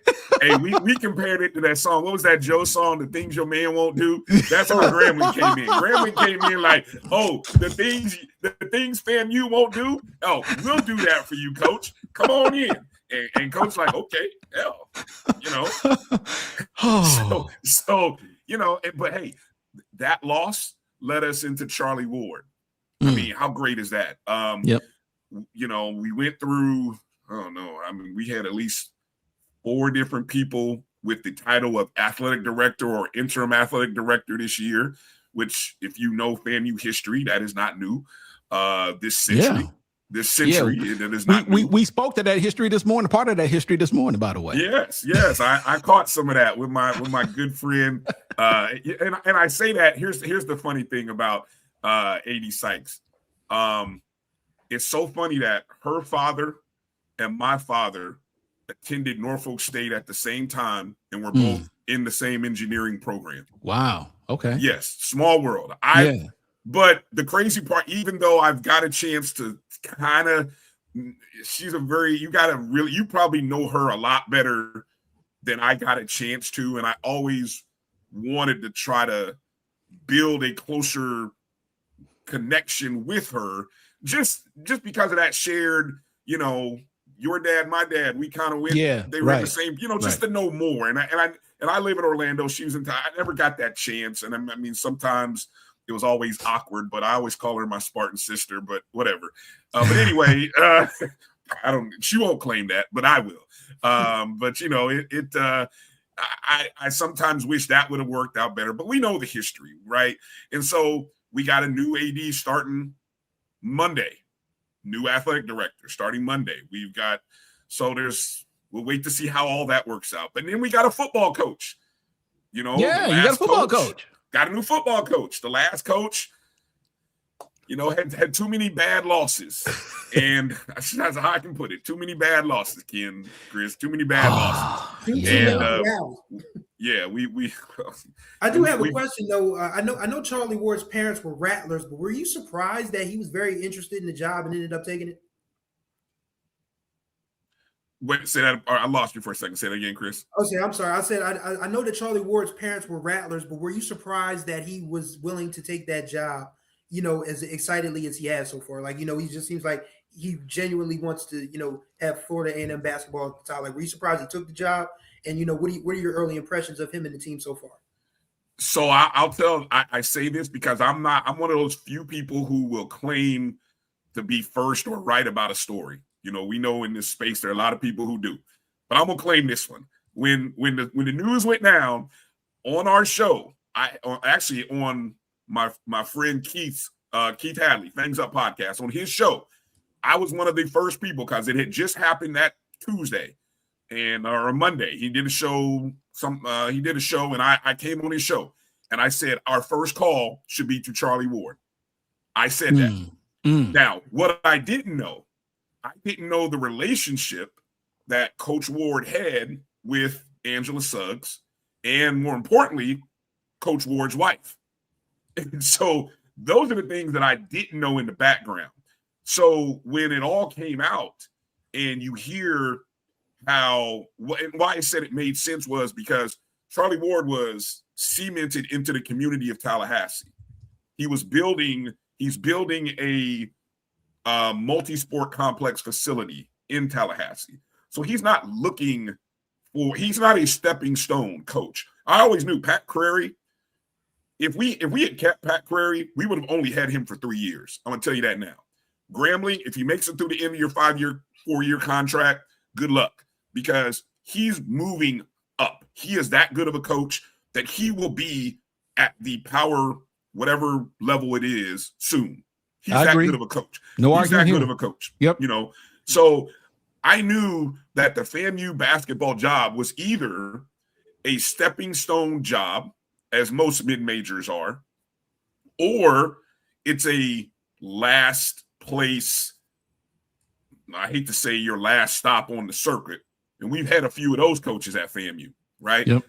But the difference for Charlie Ward is he's young enough where if he really wanted to do that stepping stone thing, he could, but he's part of that community. He's part of South Georgia, Tallahassee. Of course, he's very well known in the Florida State community, obviously winning a Heisman, playing basketball there. And then his parents are FAMU alums. He was born in those are things that I honestly didn't know, Chris, very well, and it wasn't well discussed and talked about. So that's why the hire made so much sense. It does. And I really what I've seen from his team so far, I've seen the recruiting. I've seen what he's recruited. And I think this team is going to be an interesting team to watch in the SWAC. And we're going to find out in the first 3 weeks, the first 3 games, because look, we play Bethune, we play Southern, and we play Grambling, right? And I'll never forget last year, Coach Pat said when we played those same 3 teams at the beginning of last year, we lost to those 3 teams, and he was like, B, we're good. I'm telling you, because those 3 teams are the best 3 of the best teams in the SWAC. He said, but I promise, the way we played, I feel so much confidence. And he was right, because you know what he did? He won the next 5 games in a row and 8 of the next 9. And all of a sudden, everybody was like, whoa, we got a coach. And I kept trying to tell people, man, I tried to tell y'all we got a coach, but see, y'all were caught up in other foolishness, right? You know, Tiffany had hired a coach. She got a guy. She got it right. But y'all were worried and were dealing with other stuff. But anyway, so as it relates to Ward and what this team can be, I think what this team can be will be judged in these first 3 games. I really like our opportunity and chances against Bethune. I know they are the favorites, but I really think Ward is bringing in a team that's going to compete. And so I think we will be competitive in these first 3 games. And, you know, that Grambling State game on Monday the 12th will be that'll be all eyes. You know, just get your popcorn ready, turn in the SWAC TV. That's going to be a fun one. That's going to be a fun one. So Brian, so FAMU and I guess even Bethune-Cookman, you guys been in SWAC, what, 2 years, 3 years, 4 years? This is going on the 5th year. This is 5th year. Is it 5 years? This is the 5th year. Yeah. Yeah, I'm a MEAC guy. I remember when they left. Yeah. Okay. Exactly. See, right after COVID, right? Yes, that's right. That it was right after COVID. So let me ask you this, man. So in the time that you guys have been in the SWAC and made that transition from the MEAC, what are your thoughts? I mean, obviously I have no experience about how, you know, attending games, playing against MEAC opponents versus SWAC opponents. Tell me, what are your impressions after, I guess, 5 years now, pros and cons, if any, and whether or not, I mean, is there anything that you miss? What are the differences, I guess, is what I'm asking. And is it more for the better or is it for the worse? I mean, what are your initial thoughts, given that you've been in the SWAC this long now? We had so many years in the MEAC. Let's see, we moved into the MEAC in the 80s? Was it the 80s when FAMU came into the MEAC? And then obviously we had a couple of years where we might have left. Right. Might have came back, might have left again and came back. Well, you so you know, folks, boy, y'all busy pivoting, huh? That's just what you guys do. But anyway, go ahead. I was an undergrad. Quick story. I was an undergrad when they left in 2003 because I was at Delaware State. I'm a Delaware State alum, and I remember I think you guys were trying to. I think it was that was a mistake. Stephen Campbell was saying it's early 80s from the SIAC. Early 80s, yes. Because they had won the national championship in '78, and then they came to MEAC in the early '80s, and then I remember when I was at Delaware State in the early aughts, you guys had left. I think we're playing a Division I schedule because I never forget the last time we played Florida A&M before you guys left. This was one of our worst Delaware State teams. We were 0-8. I think we were either 0-5 or 0-6 or something going into Tallahassee, and we were up 9-0, and then you guys scored 2 touchdowns in the last 2 minutes on it. And the last one on a Hail Mary to win the game. Tough ride back up the coast. But, I was just thinking about, how Ken said pivots all the time. But when you're a program like that, it's expected. And I remember the old AD, Courtney Gaucher, said, he was tired of driving to Dover. And I was offended at first. I was like, well, why is Dover catching? It's a 50. It's the 50-cent meme. It's like, it's what he's saying. What he get me for? But then I remembered, I was like, yeah, that is a long ride. So I get why FAMU left. But I'm just very interested, like Ken said, how do you guys feel about this whole SWAC thing now? Now it seems like you guys are definitely one of the strongest conferences in the country. So I think here's the thing that here's what I've seen over the 5 years, right? And I think we had natural rivalries in the MEAC. I mean, between North Carolina A&T, South Carolina State. Yep. And I will even say Howard, because Howard alums and there's this Howard and FAMU alum thing. Howard is the Mecca. Oh man, look, Howard is the Mecca. FAMU, we are what we are. We're one. We brag. You know the phrase. We brag. Different. Yeah, all that stuff. But we really But we have a air about us with FAMU that rivals the way Howard folks feel about their university. Really, and I don't think maybe up until recently, people don't academically think of Florida A&M the way they think of Howard, right? And that's probably because FAMU is in the South and in Florida, okay? But academically, we are, probably as strong as Howard in a lot of places. So our alums who are we have a large base of alums in the DC and the DMV, right? I mean, and they love coming to Howard. They love coming to Green and taking over Green Stadium. The little high school field up there in DC. They love coming up there for that. So there were those, but then there were places. I hate to say it, Chris. There were places that we didn't always enjoy going to, and you had to go, like Dover. I didn't want to say it. Ken said it. Hey man, listen. If I Maryland Eastern Shore, Right. I'm just saying. I mean, but it is what it is, right? So I think, and I think things got really interesting when Norfolk State and Hampton joined, because Hampton came in with a football power that was like, oh, okay, now we got to deal with y'all too. Yeah. So there was a lot. And so now when I look at the things and the teams that we have to deal with and the traditions in the SWAC, we traded, the South Carolina State, North Carolina A&T, the Howard for Jackson State, Southern. We don't get to play Grambling on a regular basis. I wish we played Grambling more, just because of the historical nature. The Alabama State, it helped grow the Alabama State, Alabama A&M rivalries because they are a border state. Now, let me ask you, with respect to those two teams, did you guys play them often when you guys were in the MEAC for non-conference? Was that a game that you guys played against them often because of proximity or the distance? No?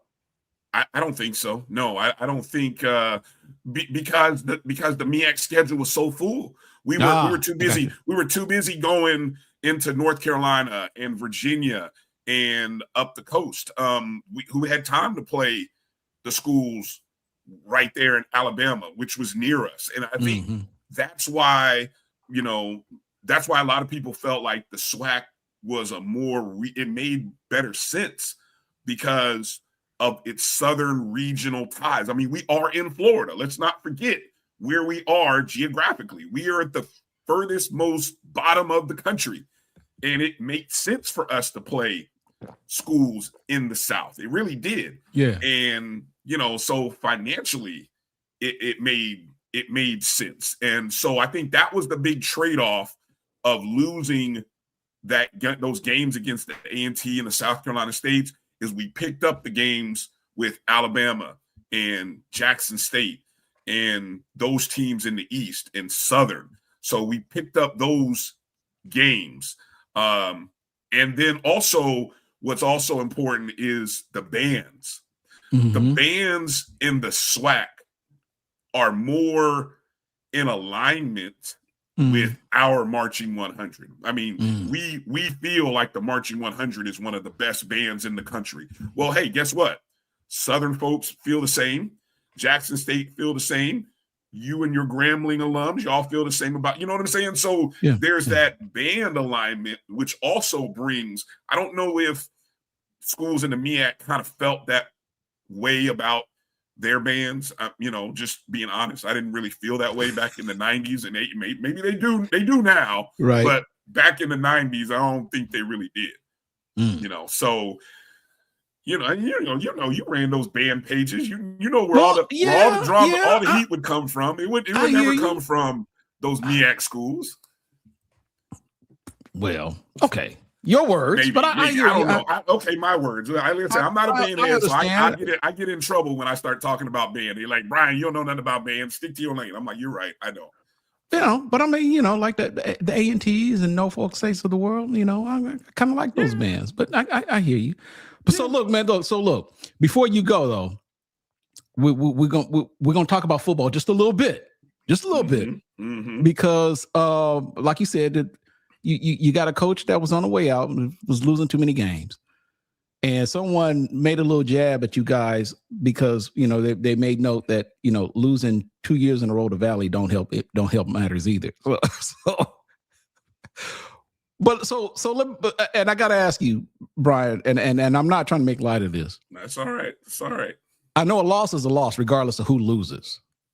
But just how impactful was losing to Mississippi Valley those 2 years? Seriously, am I overstating that, or is it just the Valley loss doesn't help, and there were other losses too? But is there something to be said that losing the Valley didn't help? That was or made matters worse. That was the cherry on top of the double iced cake. Wow! Because you had already just lost to your rival in a manner, Ken, that should not have happened and will be. Hey, look, they will remember that game. That's right. That game was made up, wasn't it? That's right. Yes. They will remember. Bethune will remember how they beat us on a Hail Mary. When I like to say we snatched defeat from the jaws of victory, from the arms of victory. We snatched defeat. We weren't supposed to lose that game. Then what's even worse, Ken, we lost 3 games at home to very good teams now: North Carolina Central, Alabama State, Jackson State. If we had to say who were the top 5 teams of the year in football, 3 of those 5 are right there.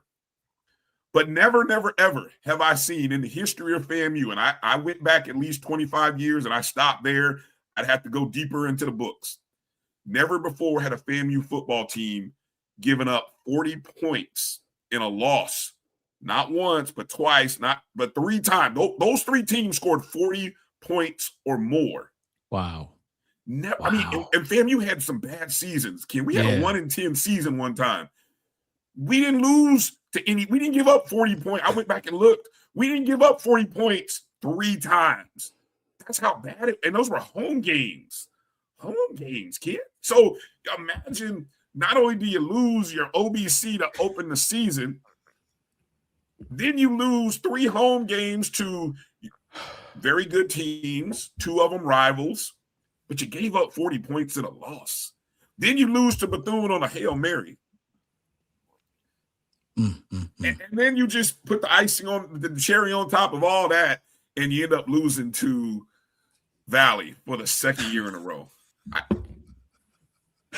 It's crazy, Ken, because I thought, honestly, and I'm one of the few people who said this.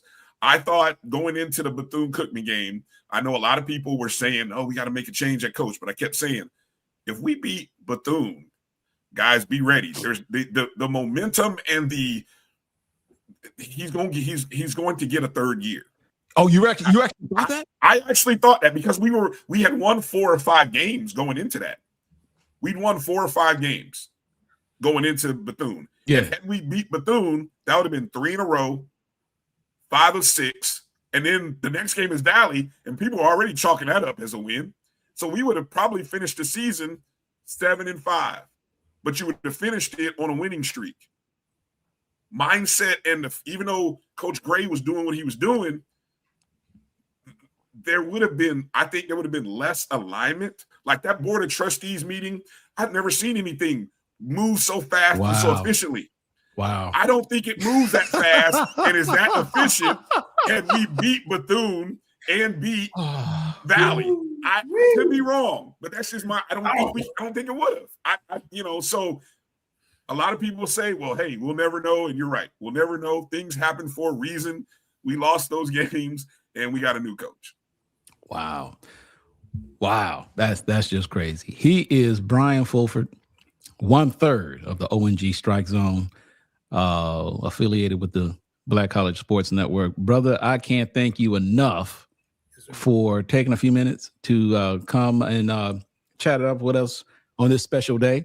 My man Stephen Campbell, appreciate the gift, brother. Look, let me tell you something about you FAMU people. And no, this, I'm not going to treat them like I do the Jack State folks, because this ain't a daddy thing. This is number love.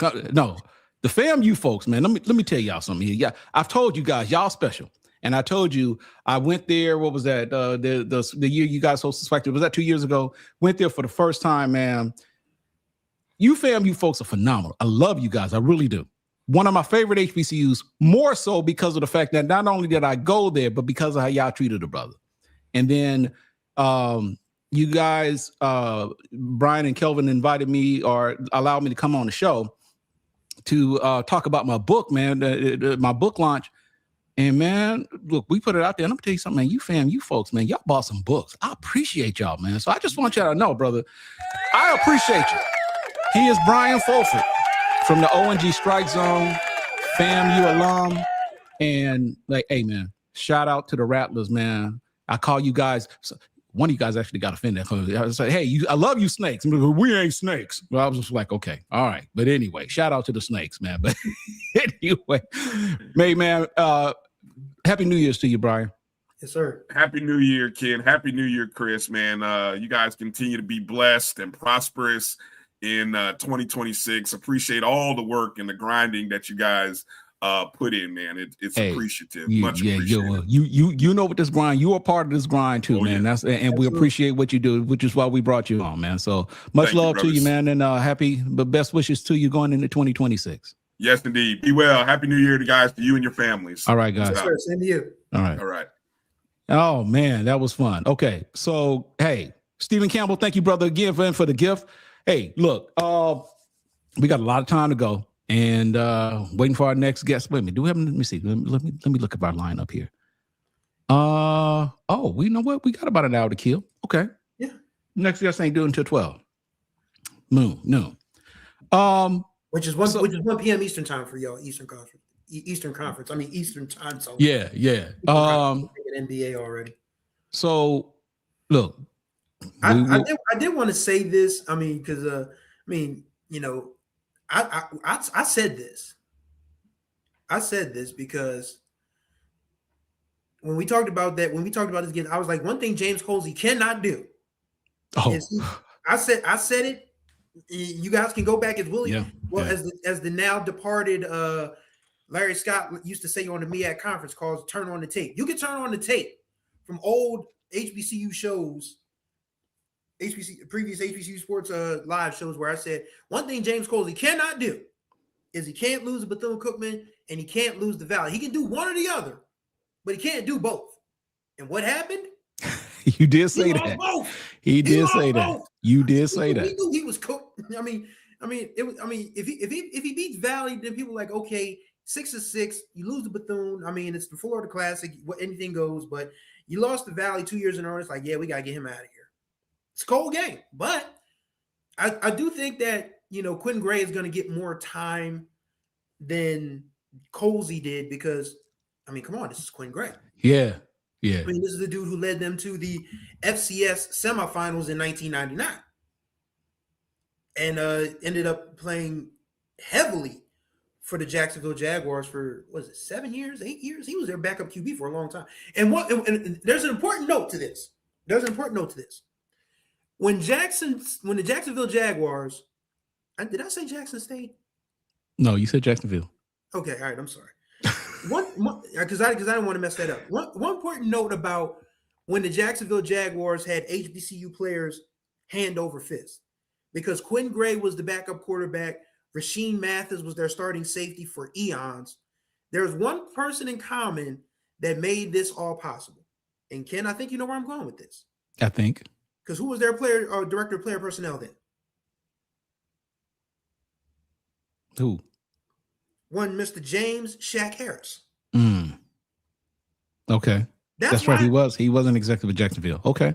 So this is why we always talk up about why we need more of our faces in these positions of authority, these administrative positions, because we're the only ones that are going to go to bat for us. Granted, the only team that, you know, really in the NFL that actually gave a damn about HBCU football players, that's why the Steelers have such a huge black fan base. Because when you think about it, L.C. Greenwood, God rest his soul, he went to Pine Bluff. John Stallworth, Alabama A&M. Donnie Shell, Bethune-Cookman. Great point.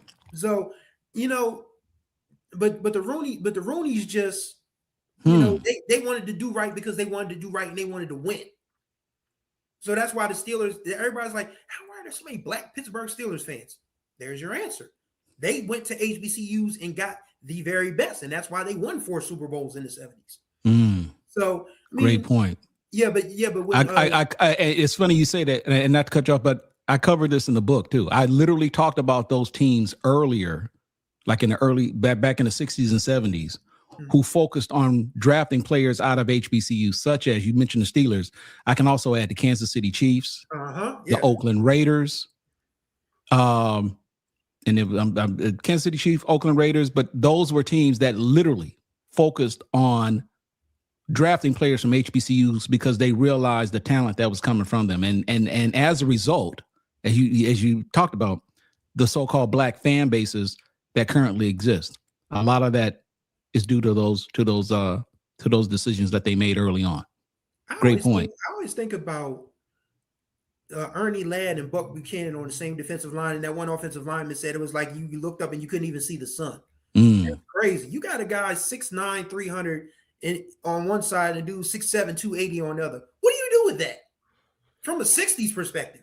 I mean, that sounds like a nightmare in 2025, but in like 1967, I would have quit.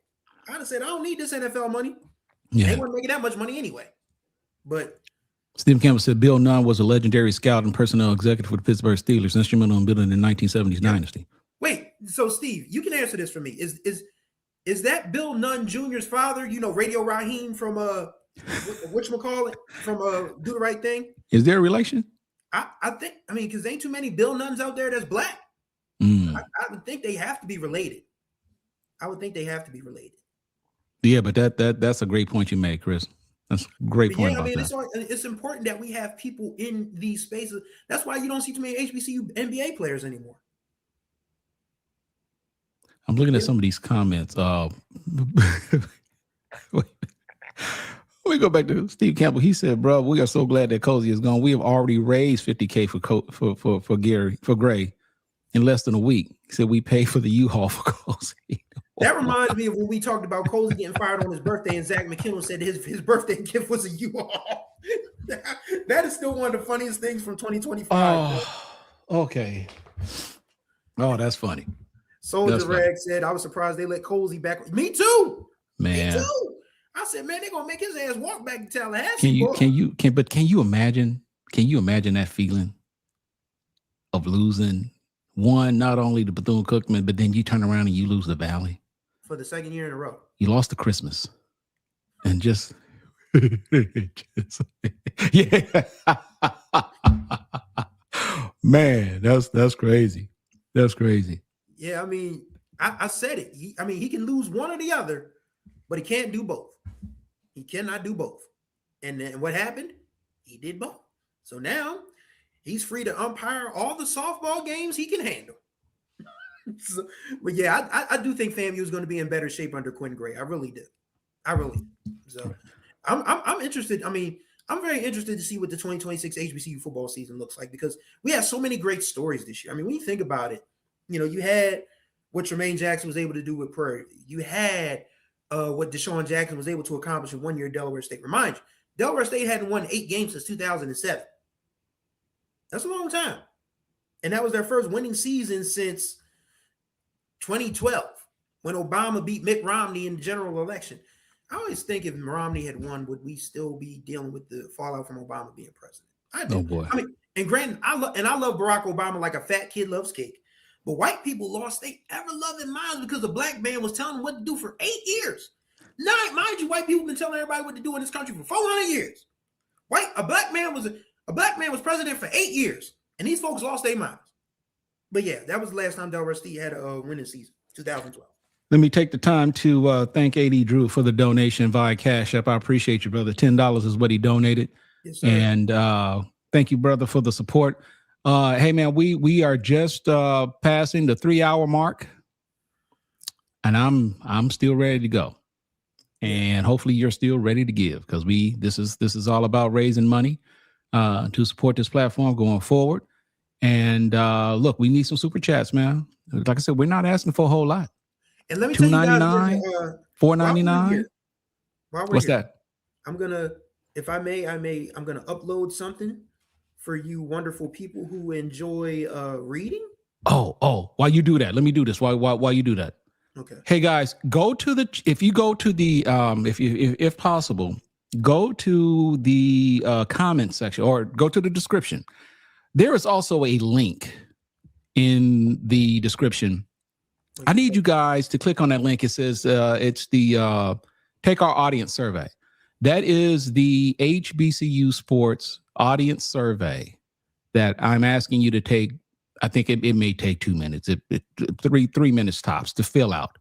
And basically provide us with some details, man, as to what you would like to see from us going forward into 2026. Fill out that survey. It will help us for a number of reasons. Be honest, be brutally honest. Matter of fact, if we have some time today, I'll read you some of the comments that were made in the survey, because y'all, matter of fact, you know what? Go ahead. Do you think, Chris? All right. So ladies and gentlemen, as we are, asking for super chats, I do want to put together a little giveaway for you guys. If you missed the news, your boy is a novelist, and I wrote a Christmas romance called A Widower's Gift. And it is about a father who is not really ready to come to grips with his only child going off to college. She got a volleyball scholarship to an HBCU, and he meets a public relations professional who is coming back into town. She actually hates the town that they both grew up in, but they, kind of fall in love over the Christmas holiday. So the giveaway is this: if you can if you drop a super chat and guess what HBCU my main character's daughter got a volleyball scholarship to, I will give you a free copy of the book. And it's going to be an ebook format. It'll either be an ebook download, a PDF, or a Word doc. So if you drop a super chat and just drop your guess in the comments, wherever you think my main character's daughter got her HBCU volleyball scholarship from, and you drop a super chat, and if you get the correct answer, I will send you a copy of the book. Just letting you guys know. So and that is for the duration of this broadcast. That goes until 9:00 tonight. And while he's doing that, since he's being generous, I'll be generous too, because I'm pretty certain that during Christmas, and I'm sure people spent some money on Christmas, but a lot of you probably received some money on Christmas too. So here's what I'm willing to do for you: drop $100, I'll give you a free book. It's the least I can do.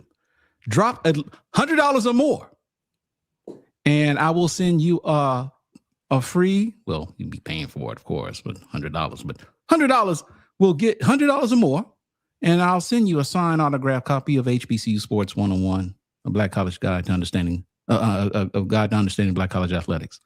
I will ship it to you, signed by yours truly, and we'll do that. So look, man.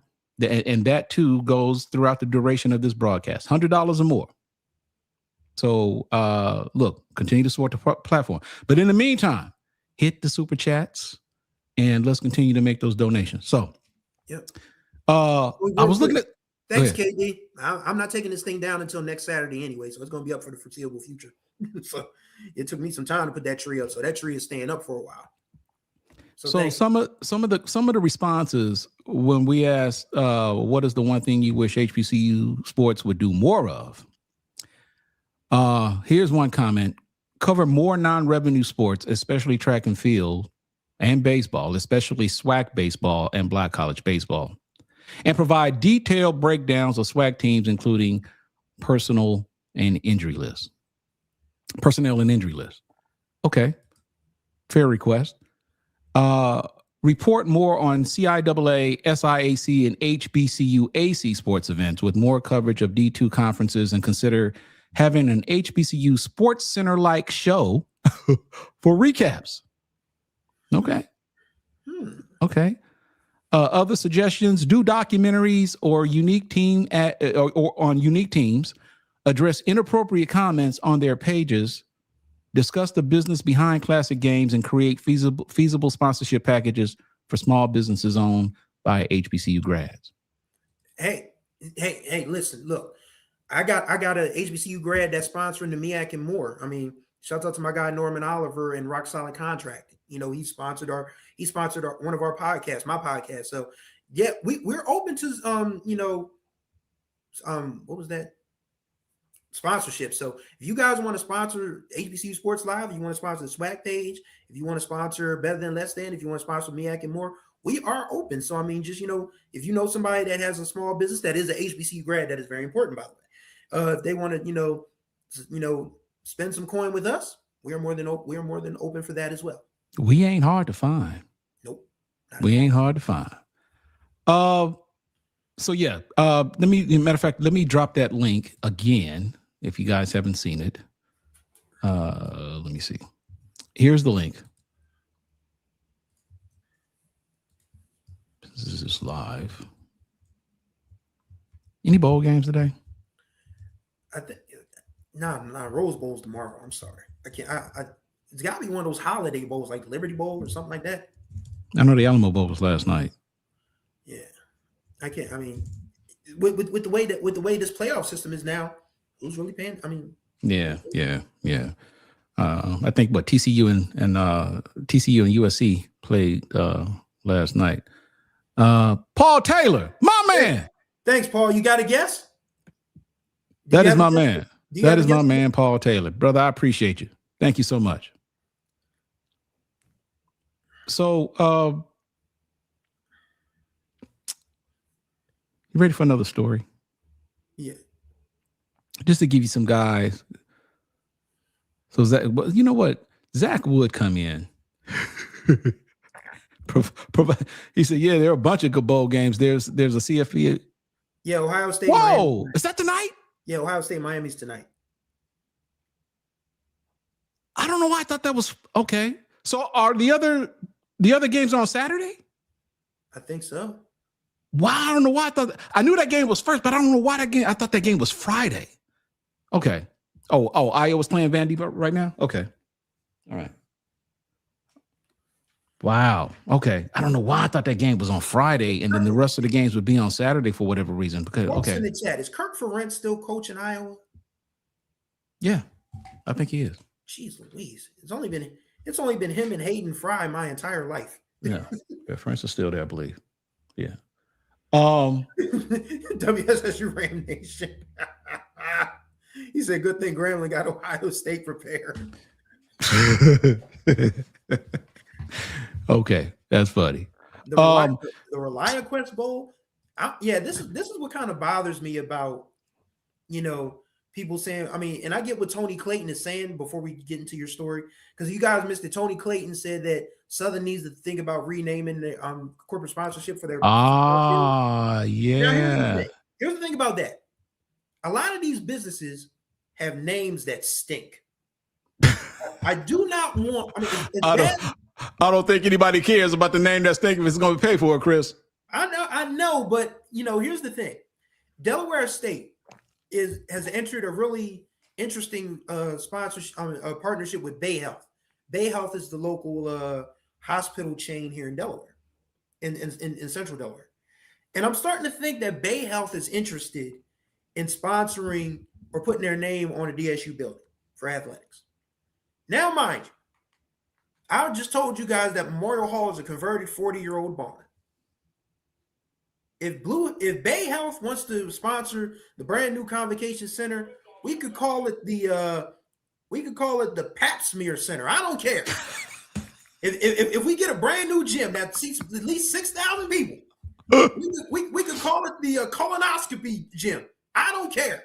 I mean, and granted, I just said that some names stink, but as Ken just really put that in my mind. Like, nobody cares.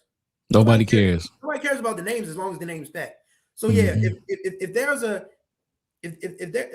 a dental, if they want to call it the cap filler, whatever. As long as the money pays. But yeah, I mean, we do get attached to names because there was a time when John Taylor was trying to work out something for a new stadium at DSU, but Budweiser was a part of the plan, and of course DSU is a dry campus, so that was a non-starter. But I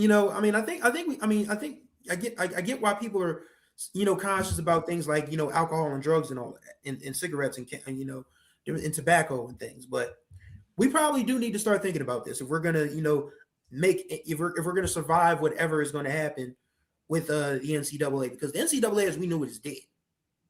Right. Flat out. Like anytime you got alleged stories about basketball players who were recently in the G League talking about coming back for college eligibility. And the NCAA president said there's no way that's happening, but for how long? For how long? The Super League is coming, folks. The Super League of college sports is coming. I hope you guys are prepared for it. The Super League, you're talking about more than what we got right now? Yeah, absolutely. The Power Four have already, done what they wanted to do to college football. As soon as they figure out how to properly monetize basketball, that's next. Okay. So there won't be a need for an NCAA as we've known it for the past 100 years. So with respect to naming rights and so forth, and for those of you who either live in the state of Louisiana or who may be, I don't know, attorneys, paralegals, and so forth, and I saw part of the interview that Tony Clayton was on doing Carlos Brown's show. Because I used to wonder this long time ago about the possibility of, naming rights and so forth. And this is what I'm told, or this is what I heard. And I don't know if this was years ago when I was told this. I don't know if it still applies now. And this may very well be the case in some other states. So you guys feel free to let me know in the chat. But what I was told in the state of Louisiana, and I'm not making this up, I really was told this, in the state of Louisiana, facilities that were funded by the state, public facilities, or I think facilities that receive state funds for whatever reason, I was told it was illegal to have companies or corporations to come in and put their names on these facilities. Now, obviously, I saw where WSU Ram Nation, because we know North Carolina A&T. Is it Truist? I think it's the stadium is named after Truist, right? Is it Aggie Stadium? Isn't the football stadium named after Truist, I believe? Chris, you know? I always thought it was M&T Bank Stadium. Okay. I know. Okay. Is it okay? M&T. I believe it was Truist at one point, though, right? It might be Truist now because these banks merge and change their names so often. I mean, it probably is true. Okay, maybe it is M&T. I could have sworn it was Truist. Okay. Anyway, apparently it's not a problem in North Carolina. But there may be something to that because I look at some of LSU's facilities and I don't see any big time naming sponsors on Tiger Stadium or what's that, Alex Box Stadium or Tiger Park or the Maravich Center. I don't think any of those facilities have corporate names on them. So, okay, someone is saying, yeah, okay. They say, yeah, it is Truist, and then Truist bought BB&T. Okay, all right, makes sense. Okay, I know I wasn't making that up, but I don't know if that is. So I guess for everything that that Tony Clayton said about Southern needing naming rights, and I get he's an attorney, so I'm guessing he would know better than I would. I guess there's a part of me that thinks that it's somewhere along the line. I guess that law is going to have to change. Before any of the schools that are state supported will have the ability to name their facilities after corporations. Just an observation. I by no means am I against the process because I think it is something that needs to be done. Especially given where we are right now. Like you said, Chris, college athletics as we know it is dead. There is no such thing as amateurism anymore. And if these schools are going to continue to pay these student athletes these huge NIL deals. And correct me if I'm wrong, unless something changes, I'm guessing given the way things are now in inflation over time, those numbers are going to get even higher. Yes. So for that quarterback who says, yeah, I know you said you would give me 2, but I want 4 million. That amount is going to increase. So no, I think there's certainly some validity to that. Does Delaware have that issue, Chris? We don't, because does the University of Delaware have any that you're aware of? I mean, that's the flagship school, but they don't have any issues, but UD people give so freely. Like, I mean, the gym, it was named after the Bob Carpenter Center is named after the family who used to own the Philadelphia Phillies back in the early 80s. So, I mean, the Carpenter family still gives very freely to the University of Delaware. So it's not like UD. I mean, they probably will at some point, especially now that they moved up to FBS and won a bowl game in their first year, by the way. So it's probably going to come a point where UD is going to start, reaching out to donors, and there's nothing in the Delaware law book that says they can't. So That's why I think Delaware State should go ahead and start, seeking out people that want to build a new convocation center and at least make Alumni Stadium look a lot better than it does look at 68 years old. Is it 68 years old? Okay. They started playing there in 1957. Okay. So Drag asked, can you buy the naming rights on the field? I don't know if you could buy naming rights, but I don't think there's a problem with them having, signage. Yeah. Right. Yeah. I mean, there's signs. Yeah, there's signs all over the place. I don't think that's an issue. I'm talking about putting the actual corporate name like on the actual building on the outside. But I don't think it's that big of a deal to actually have sponsorship signage on the field or on the court. We see that all the time. So no, I don't think that's a place. I think what people are starting to find out is that as nice as tradition isn't paying the bills.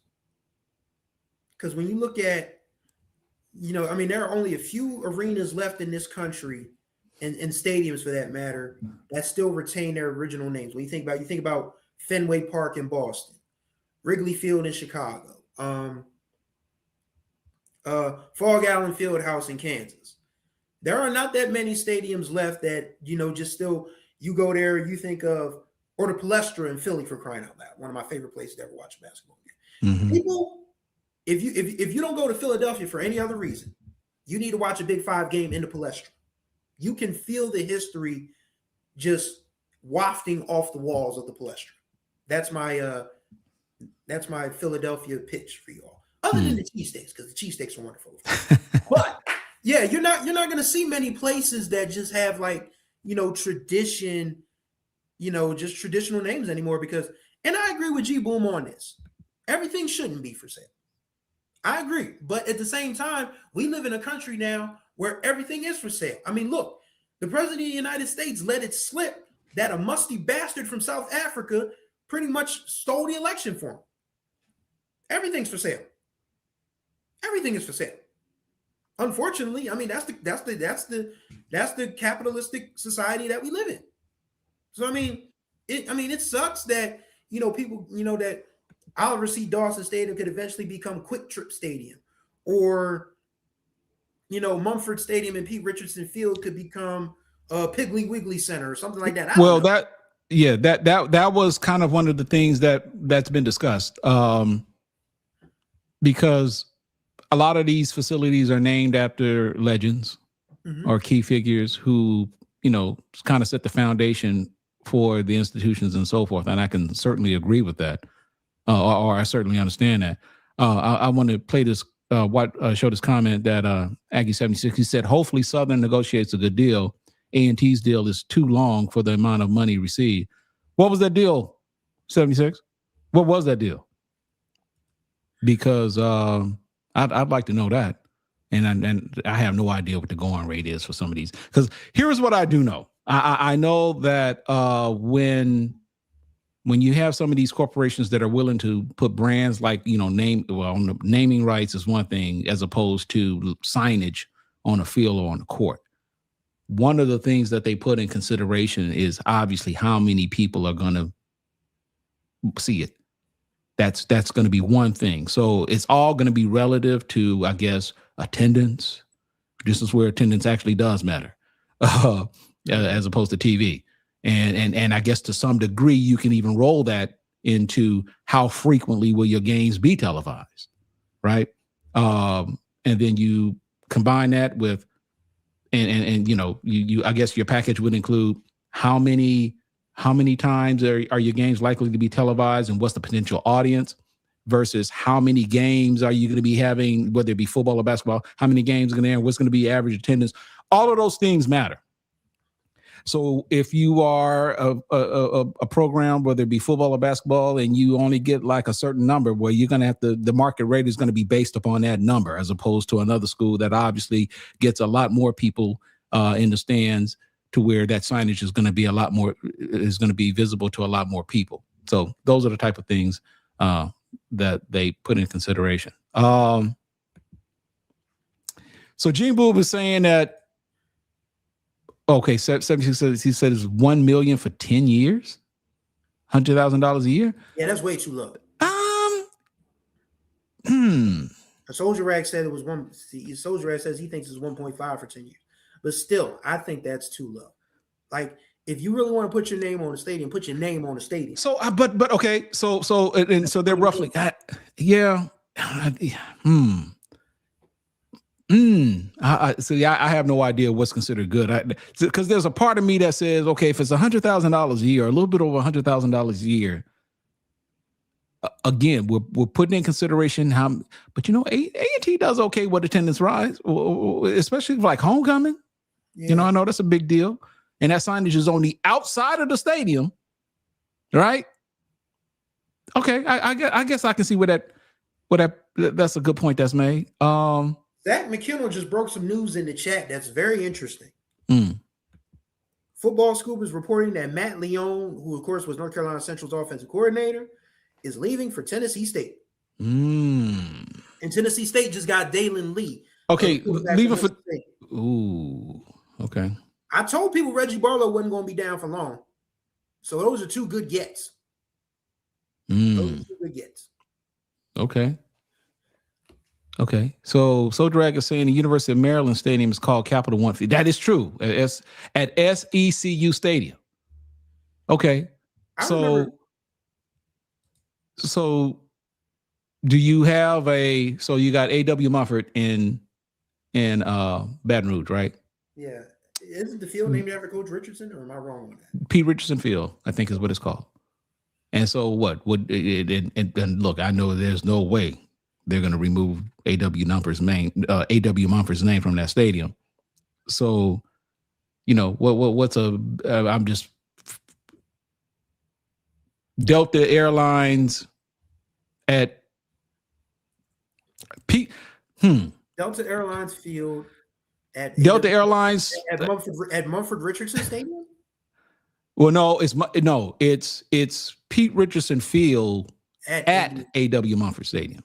Yeah, but I'm saying if they were to change it, you could just put both A.W. Mumford and Pete Richardson's name on the stadium. I don't know, no, I don't think they do that. I'm saying I don't know if they change the name of the stadium, because so here's the thing. I think there's probably some kind of legislation that goes into naming that stadium. I don't know if legislation is required to name the field. From what and believe me, you guys, I've gone on record about this, because, you know, it's Eddie Robinson Stadium, and they named the field after Doug Williams and James Harris. It's Williams Harris Field. And I am on record. And to this very day, I will be Doug Williams doesn't need anything else named after him on Grambling campus. Doug Williams has got a street named after him, and Doug Williams Drive that goes into the stadium, and he's got this Doug, I don't even know if that place even exists anymore. But all I'm saying is we don't need to honor Doug Williams anymore, especially after he gave Grambling the middle finger when they were about to hire, when Hugh Jackson was there and they were going to hire Art Browse. He gave Grambling the proverbial middle finger. And I made it known then that if you're going to name that field after someone, you should have named them after Paul Tank Younger, who was the very first player to make it to the NFL from an HBCU. He wasn't drafted. He was a free agent. And the first player drafted was Robert? I think it's Robert Stonewall Jackson out of North Carolina A&T was the first player drafted the following year from an HBCU. So Tank Younger made it possible for, HBCUs to kind of, it created that pipeline. And Doug Williams' name should not be on that field. I'm telling you now, and if the vote ever comes up, do we need to change the field? I'll be like, hell yes, I will be front and center. Change it. Anyway. So no, but it would probably be something like Delta Airlines at A.W. Mumford Stadium. But what does that do? Where does that leave Coach Richardson now? It does leave. His name is still on the field. It's Pete Richardson Field. Pete Richardson's name is not on the stadium. Yeah, but you just said Delta Field at Pete. I said Delta Airlines at A.W. Mumford Stadium. Oh yeah, okay, all right. Yeah, that could work. Yeah, I think that could work. So I'm all for DSU renaming something because as much as I love our alumni, we ain't gave enough to have a stadium named after us. Who? We need to do a lot better with donations. Oh, you talking about at Delaware State? Yeah, Alumni Stadium has been Alumni Stadium for 68 years. You would think the alumni would put a lot more into Alumni Stadium, but the alumni hasn't. So Paris Mean says Mumford Field presented by Delta Airlines. Or Mumford Stadium presented by Delta Airlines. That's a good option. Let's see, Steve. Doug said he keeps those checks coming, but that is a great thought about thank you. Man, look. I shouldn't say this. you're gonna have to use some discretion here. Doug said he keeps those checks. Here's what Soldier Rag said. I think A&T alumni realized 1.5 million was too low when the minor league baseball stadium at High Point, North Carolina, is getting $500K per year for 15 years. That's why I said that was way too low. The minor league baseball stadium in High Point is getting 500. Oh, really? Oh, wow. What's the capacity of that stadium, of the baseball stadium? Steve said, don't do it. Hey, man, no. Look, I'm going to be honest with you. You talking about checks. If Doug wants to stop writing checks for the Graham because of something I said, then whatever. Because I'm of the belief if he is writing checks, they ain't that damn big. And it ain't big enough to do whatever needs to be done for the greater purpose of the university. So no, if someone put that petition out there and said we need to name the stadium after Tank Younger and give Doug Williams the boot, I will be the first one to sign, and y'all can tell him I said it. Anyway, yeah. See, look, my man G Boone know me. He said, "Don't get Ken started about that. Don't." Anyway, you know what? Let me give you guys an idea of what our lineup looks like for the rest of the day, because I've been kind of keeping it hush-hush, but in no particular order. I don't want to give the order, but in no particular order, people who are scheduled to come today include Reggie Flood, Charles Bishop, former Grambling coach Broderick Fobbs, Keisha Kelly, Grambling AD Travion Scott, and newly named Chicago State football coach Bobby Rome. That is the lineup. And if you just joining us, and let me just say this, and there probably there will be more. So that's the lineup for the rest of the day. And there may be some other surprises, and I can't say because it's loose, because the people I reached out to, they said, I'll see what I can do. And given who they are, I can understand why. So we will see. They may or may not make it, but if they do, ooh-wee. All right. If you missed the earlier lineup, if you missed any of our previous guests, we had Brian Fulford from the ONG Strike Zone. Yep. We had AD Drew. SID from Morehouse. We had Charles Edmond, the voice of Alcorn State. And we let it off with somebody who y'all going to guess you got some big shoes to fill. In Virginia State AD Tiffany Sykes, she was so transparent. Like I said, I was shocked when I was literally stunned when she said, when FAMU fired me. I told AD Sykes, y'all missed it. I said, I've been fired from a couple of jobs. I ain't got no good words for them people. So she's better than me. But, I just how classy is she to say, that's a part of my story. I'd have said, you know what I'm saying? But, I guess in this space, you can't do that. And that's why when I asked her about, mentoring younger girls and women, she said, well, younger boys, little boys and men look up to me too. So I have to, carry myself a certain way. And I'm like, this lady knows what she's doing. But again, just like I said, the way it happened, I would have just said, y'all, but she can't do that. And that's why she's in the position she's in, because she's a great human being. Yeah, Chris, she's got class. Yeah. Not saying you ain't got class. No, I don't. Okay. I was trying to be nice. If you fired me and you're watching this program, as my late Aunt Betsy used to say, you can kiss my butt in the middle of Market Street Mall while Harold Melvin and Blue Note Sing can't get no satisfaction. Okay. And that's all I got to say about that. So Chris, tell you what, run this for me, because this is the first time I'm gonna nature calls. Yeah. Okay. I'll be right back. All right. So while Ken is taking care of his business, so just, let you guys know what we're trying to do here. If you're just tuning in, we are trying to raise 10 grand because, well, we got bills and we want to keep this operation going into 2026 and beyond.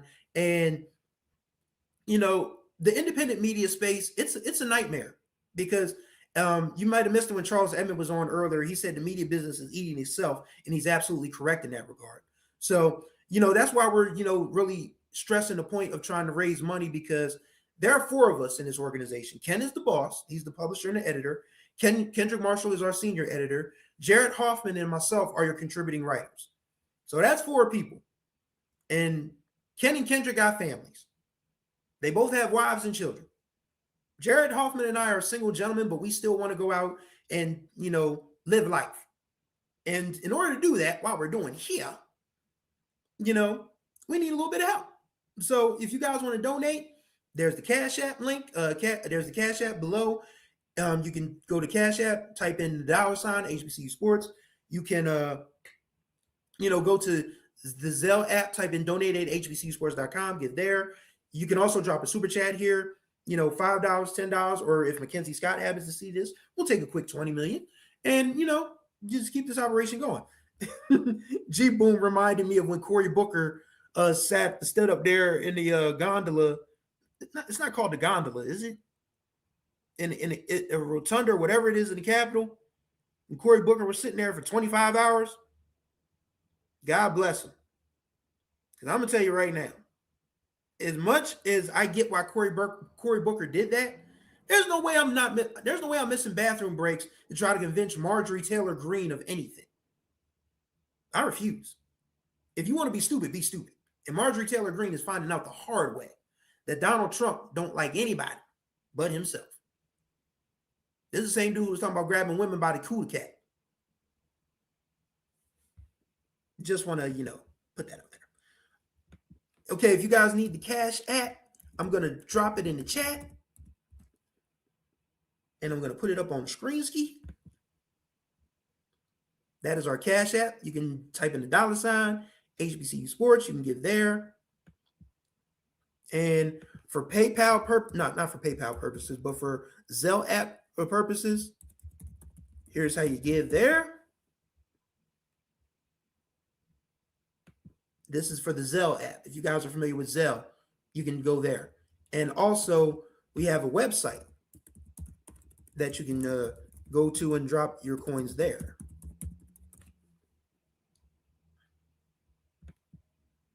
So if you guys want to, drop a few, like I said, we'll take $1, we'll take 5, we'll take 10. Mackenzie Scott, we'll take 20 million. So if you guys want to, feel free to drop, some coins on us so we can keep this operation going. We would greatly appreciate it. I mean, we're the last of the Mohicans, so to speak. Ken started the swag page in 1997. Where were you in 1997? I was 16 years old. I got a good story about that before Ken comes back on. I was in driver's ed in 1997. I know my mom is probably going to see this and she's going to laugh because she's a central figure in this story. We had a mean driver's ed teacher named Mr. Mance. Like, he was a son of a gun, man. He cussed out everybody. Boys, girls, black, white. Like, he had no patience for teenage drivers. How do you have no patience for teenage drivers and you're a driver's ed teacher? Remains to be seen. But anyway, this dude cussed me out because I missed the turn. And he told me to go, he told me to go buy a bike because he would never, pass me in driver's ed.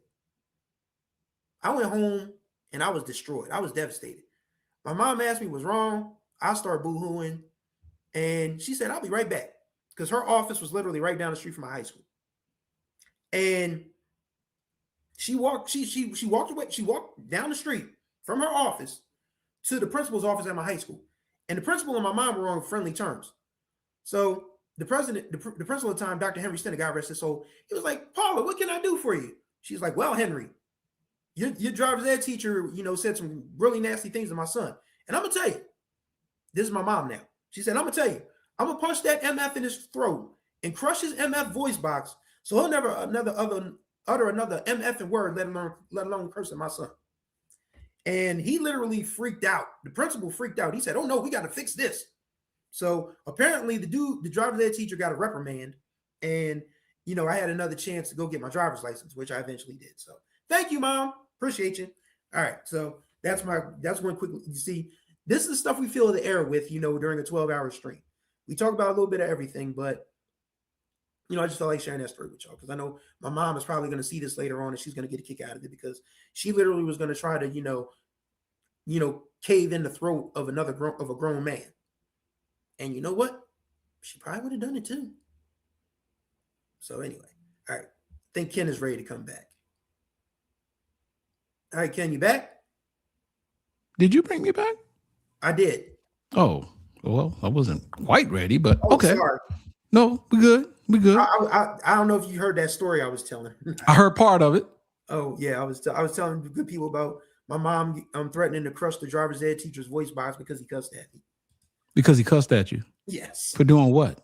I missed the turn, I think. Did you hit? Were you close to hitting something? I think I was close to a mailbox, but okay. But see, here's the thing: we didn't know I needed glasses at the time because my vision was horrible. My vision is horrible now. I don't wear glasses on here because I'm nearsighted. Because if I was wearing glasses on here while I'm talking to you guys, my head would hurt. But yeah, we ended up getting me glasses. But the dude cussed me out so bad, I went home to my mom crying. And my mom walked down to the principal's office and said, "I will punch him in his MF throat and crush his MF voice box. Oh boy! So utter another MF word, let alone curse my kid." Wow. And when I got back to school, that was the word. Yo, Chris' mom threatened to kill the driver's ed teacher. I was like, oh snap, Jesus, Mom. But I'm very appreciative of my mom going to bat for me. She always has, and she's one of our biggest supporters too, by the way. So thank you, Mom. But yeah, go ahead, man. I'm talking to one of the guests. all right. Ellis Connor said he tried Zelle, but it wouldn't go through. He's going to try CashApp. However you get it to us, Ellis, we are not okay. So Ellis, did you use the email address donate@HBCUsports.com? That is the Zelle email address to use. Right. Soldier Rag, I know Virginia State released theirs. And for the first time in many a year, the Labor Day Classic ain't on it. Because they're going to South Carolina State instead of playing Norfolk State. That's an interesting Oh, and by the way, because we got a few minutes. If anybody wants to chime in, you can reach us on the HBCU Sports hotline, by the way. Which is go to HBCUHotline.com to come into the HBCU Sports hotline. And you can use HBCUSportsHotline.com and you can call in, but save you some keystrokes. HBCUHotline.com will put you in the queue if you want to comment or say anything. You'd be more than you have the opportunity to do so. Okay, HBCUHotline.com. we'll get you into the HBCU Sports hotline to make a comment. I'm trying to get this link to our next guest. I guess I didn't send it to that person. It's coming, brother. Yeah, we got a packed show for y'all. You already, if you're late to the chat, you missed Virginia State AD Tiffany Sykes. You missed Charles Edmond, the voice of Alcorn State Sports. You missed Brian Fulford from the ONG Strike Zone. You missed AD Drew, the SID from Morehouse. We cover all the bases here. We get everybody on this show. Well, we're grateful to have everybody on this show. Trust me, because when you reach out to people about a 12-hour Pod-a-Thon on New Year's Eve, they usually go, "Oh wow, I don't know if I can make it," but nope. And AD Sykes was on with us bright and early, and again, very transparent, very forthright, and a fun interview.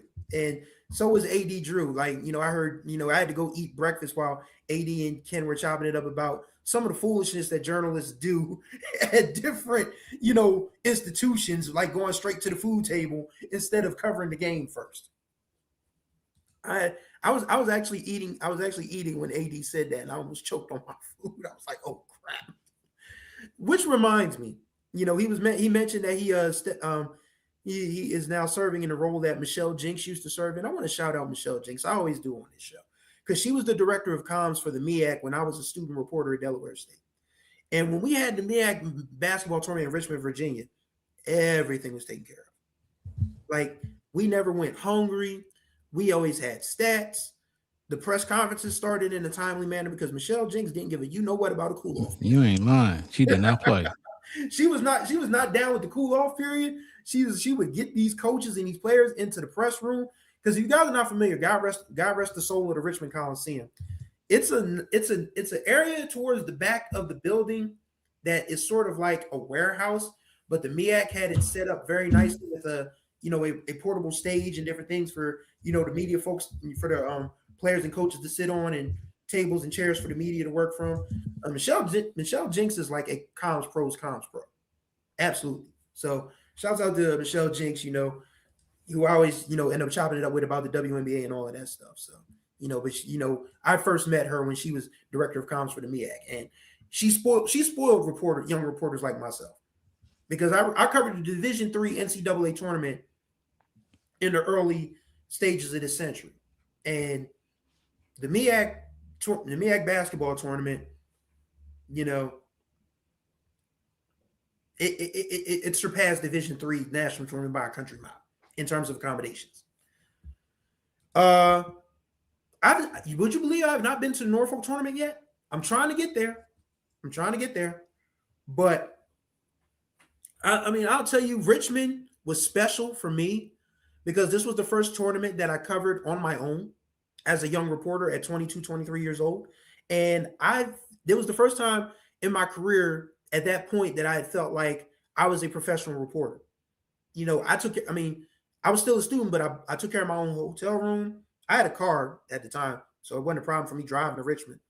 But the Coliseum, to me, Richmond reminds me so much of my hometown of Wilmington, Delaware. It's scary, even down to the the Poppy stores. If you don't know what a Poppy store is, just ask a Philadelphia and they'll tell you. And Richmond just holds a special place in my heart. I wish they had found a suitable replacement for the Coliseum, but apparently that's not going to happen. So I think Norfolk is the home for the MEAC tournament going forward, but hopefully I get to the MEAC. G-Boom, you ain't lying, bro. I done seen national reporters at the MEAC tournament with their hands in their pockets looking foolish after talking to Michelle Jinks. So I've seen people from like Times Dispatch. No. Let me put. I've seen some people look real foolish. No, after talking to Michelle Jinks, bro. Let me add some context, because G-Boom knows personally about being on Michelle Jinks' naughty list. That's all I'm gonna say. Oh yeah. So my man knows exactly. I think you got off that list, though, right? I think he got off that list. But Revelation ain't lying. Yes, she is from the old school. Yeah, he can speak. More like her. he can speak from experience. So our next guest is going to be coming up real soon. I just we had some communications difficulties, but I think he'll be coming up at the top of the hour. But let me provide you guys with an update on where we are as of now. We have raised $390. Now, that's still some ways from the $10,000 goal that we initially set. But look, we still got some time to go, right? So we've got about still another 8 hours. So I am anticipating that things will pick up as we get later into the night. After everyone is finished watching Iowa and I'm just saying. Anyway, but that's where we are. And let me take the time now to thank my man Ellis Connor, who just donated $110. Now, Ellis, I think you got a copy of the book too. So I'm good. Thank you, brother. I need the inventory. Let me check. But at the very least, you know what? I'll send you another book because I appreciate you. Ellis Connor, $110. I'll send you another book, brother, or you let me know. Maybe you want to make it a gift. Because I don't know if I sent you a book. I sent a lot of books. Chris, I've been sending a lot of books, man. I'm sending a lot of books. Ellis Connor, we'll talk, man. Make sure I'll get a book sent out to you. Because like I said, $100 or more, get your free book. As long as supplies last, of course. All right, here's WSSU Ram Nation being messy. Let's have more SID talk, names and anonymous. No. Well, I could tell you one SID that, has really made my life easier, and that's Derek Bryant at Howard. Like, Derek Bryant at Howard is tremendous at keeping people updated on everything and it's fresh content too. It's not like he's just sending over, CNP press releases. I mean, he has students writing stories about, different athletes and different things of that nature. So I think Derek Bryant is one of the best. I also very much admire the work, of people like, Brian Howard. Who else can I think of? Who else has been good to me, good to us? There are a lot of, the SID I miss the most is my dog, Dennis Jones. I have so many great Dennis Jones stories. If you guys know anything about Delaware State University athletics over the course of 35 years, Dennis Jones. Dennis Jones was the reason the Delaware State Sports Information Department was Delaware State Athletics stayed alive at a lot of points. Because that brother took his job very seriously, but he was still just one of the most affable. Dennis is one of the most humble people ever. He's from Camden, New Jersey. He's one of those people that has lived, a life, he was, he's a great guy. And, he doesn't want the publicity, but I'm telling you, you can't follow a better SID. You can't follow a better husband. You can't follow a better father and a grandfather now. I saw Dennis Pope hugged up with his grandbaby on Facebook one day earlier this year. I just said, "Aw," and then I said, "Damn, I'm old," because I remember when his kids were in high school. So, but Dennis Jones was probably one of Dennis Jones was another one that spoiled me. Michelle Jinks and Dennis Jones spoiled me with respect to how sports communications go. Because even as a student reporter, Dennis gave me every bit of information that the regular people on the beat did. Like, he was preparing me for what I've done the last half of my life. And again, Dennis and I still keep in regular contact. Again, as a human being, as an SID, he was top notch, but as a human being, as a father, as a husband, as a friend, you ain't gonna find too many better people. So Dennis Jones, I don't know when he'll see this. He'll probably will, but he's just one of those people that I appreciate greatly. Like I said, him and Michelle Jinks spoiled me because I've had, some SIDs, not in this space, but in a few other spaces that I've just been like, yeah, okay, all right, I guess. But we got a lot of great SIDs in the HBCU space. Make no mistake about it. But WSSU Ram Nation, if you want to drop the T, if you want to clock the T, you can. But I really don't have anything bad to say about anybody at this point in time. I don't think, and honestly, I give a lot of people the benefit of the doubt because, like we discussed with AD Drew. If you missed it earlier, we had AD Drew, the SID from Morehouse, on here. What a lot of people, don't understand is that these Power Fours have separate departments for every sport. Like there's a football unit of sports information. There's a basketball unit of sports information. There's a baseball unit of sports information. Like they literally have different, like I'm going to use it in a musical term. You know how Berry Gordy would assign certain producers to certain artists from Motown, like the Corporation for the Jackson 5, like Norman Whitfield for the Temptations. That's how a lot of these PWIs and Power Fours do it for their sports. They assign a group of communications professionals to a specific sport or women's sports. Or they separate men and women's sports, and they have 2 departments working for each of those. At HBCUs, you get one SID. Sometimes you'll have an assistant, but mostly it's just one person doing all of that work. And it's a thankless job. It really is. To tell you guys, here's some Chris Stevens lore. I was an SID at a community college for 6 months. They kicked me out because I was tired of doing other people's work. Because I was hired strictly to do sports. And we were called public information officers, but I was absolutely a sports information director at the time. And the other public information officer left. Barely gave 2 weeks notice. So I took her job and mine. And I was on a contract. And they were like, well, Chris, we don't think this is working out, so we're not going to renew your contract. Damn right, you're not going to renew my contract. Because I wasn't paid to do this other stuff. I was paid to do sports. So that's why I say whoever's fired me before, you know where you can go. Really? How you can get there. So I'm very sensitive to the plight of HBCU sports information directors because Lord Almighty, it is a thankless job. Let me take this time to thank. Got some new donations that just came in. Raymond Holly, thank you, brother. $25 via Cash App. Bonita Johnson, $20 via Cash App. Thank you so much for your donation. It is greatly appreciated. I don't know if Clarence Riley also gave $10 via Cash App. So thank you, Clarence, for your generous gift. Look, guys, let's get these chats going, okay? $5. That's all we ask. $5. And it'll go a long ways in supporting the platform. But if you know Mackenzie Scott, we'll take 20 minutes. Yeah, if you know Mackenzie Scott, I mean, tell her we'll take 5 million. We'll take 500,000. I'm just saying we aren't. Look, if we're willing to take $2, who are we to turn down 2 million? As the great Daffy Duck used to say, "Who am I to sneer at a fast fiver?"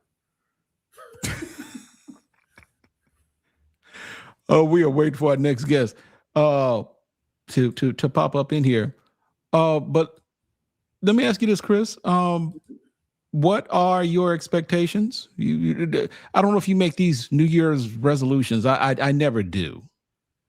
But is that something that you do? It is. And for me, it's getting back on track with my diet and exercise.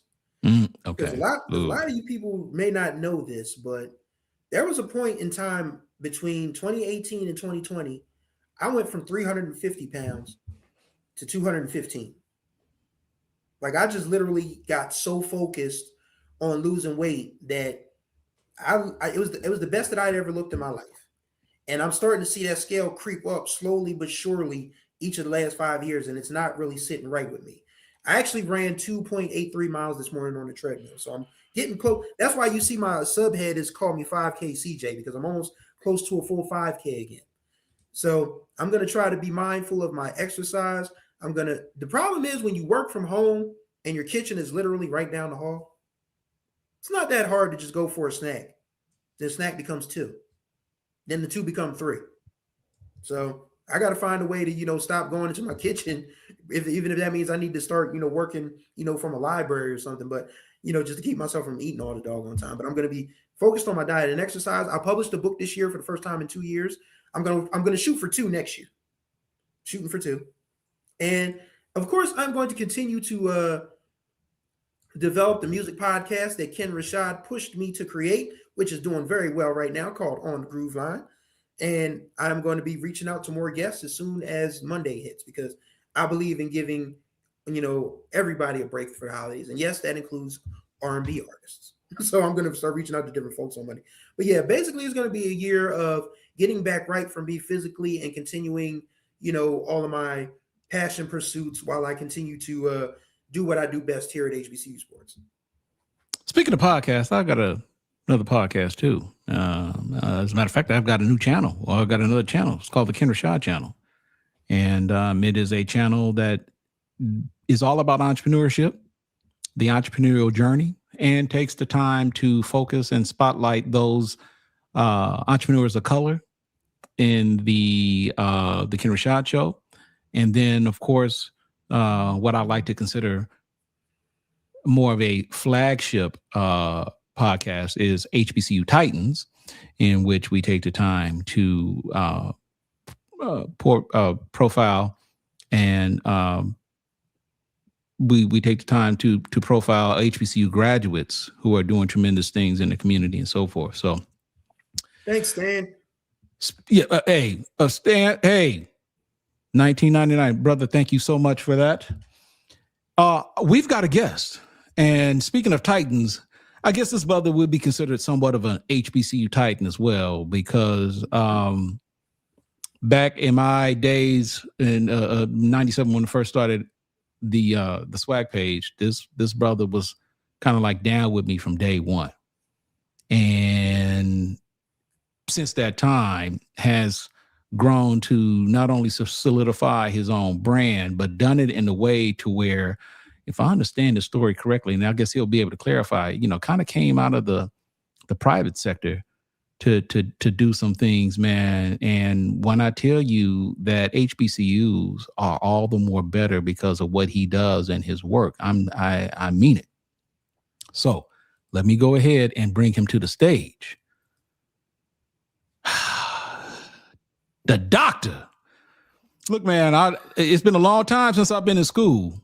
So, because I'll be honest with you, I get a little intimidated at times when I get in front of this guy, because brother, he be teaching me like, that's not right. I'm like, come on, man, don't go professor mode on me. But anyway, welcome to the stage, Dr. Kenyatta Cavil. Appreciate it.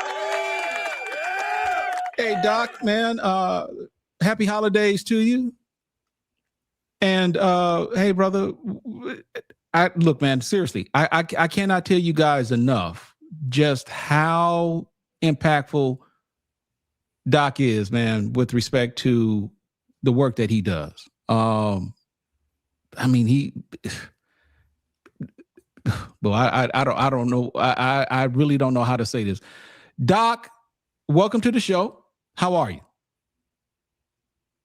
I'm doing well. I appreciate you, Ken, giving me the opportunity to support this endeavor.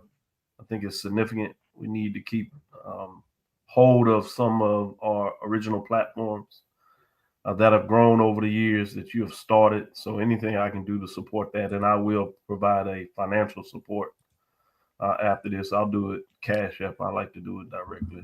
Well, I appreciate you, Doc. Thank you so much. As soon as I get off. And Chris, I've seen the work that you've done and really appreciate it as well. So continue to grow and push forward. So I appreciate both of you all and the rest of your team over there at HBCU Sports. Man, let me tell you something about Doc, man. Because I know he real, but I'm gonna tell you, man, the brother's funny.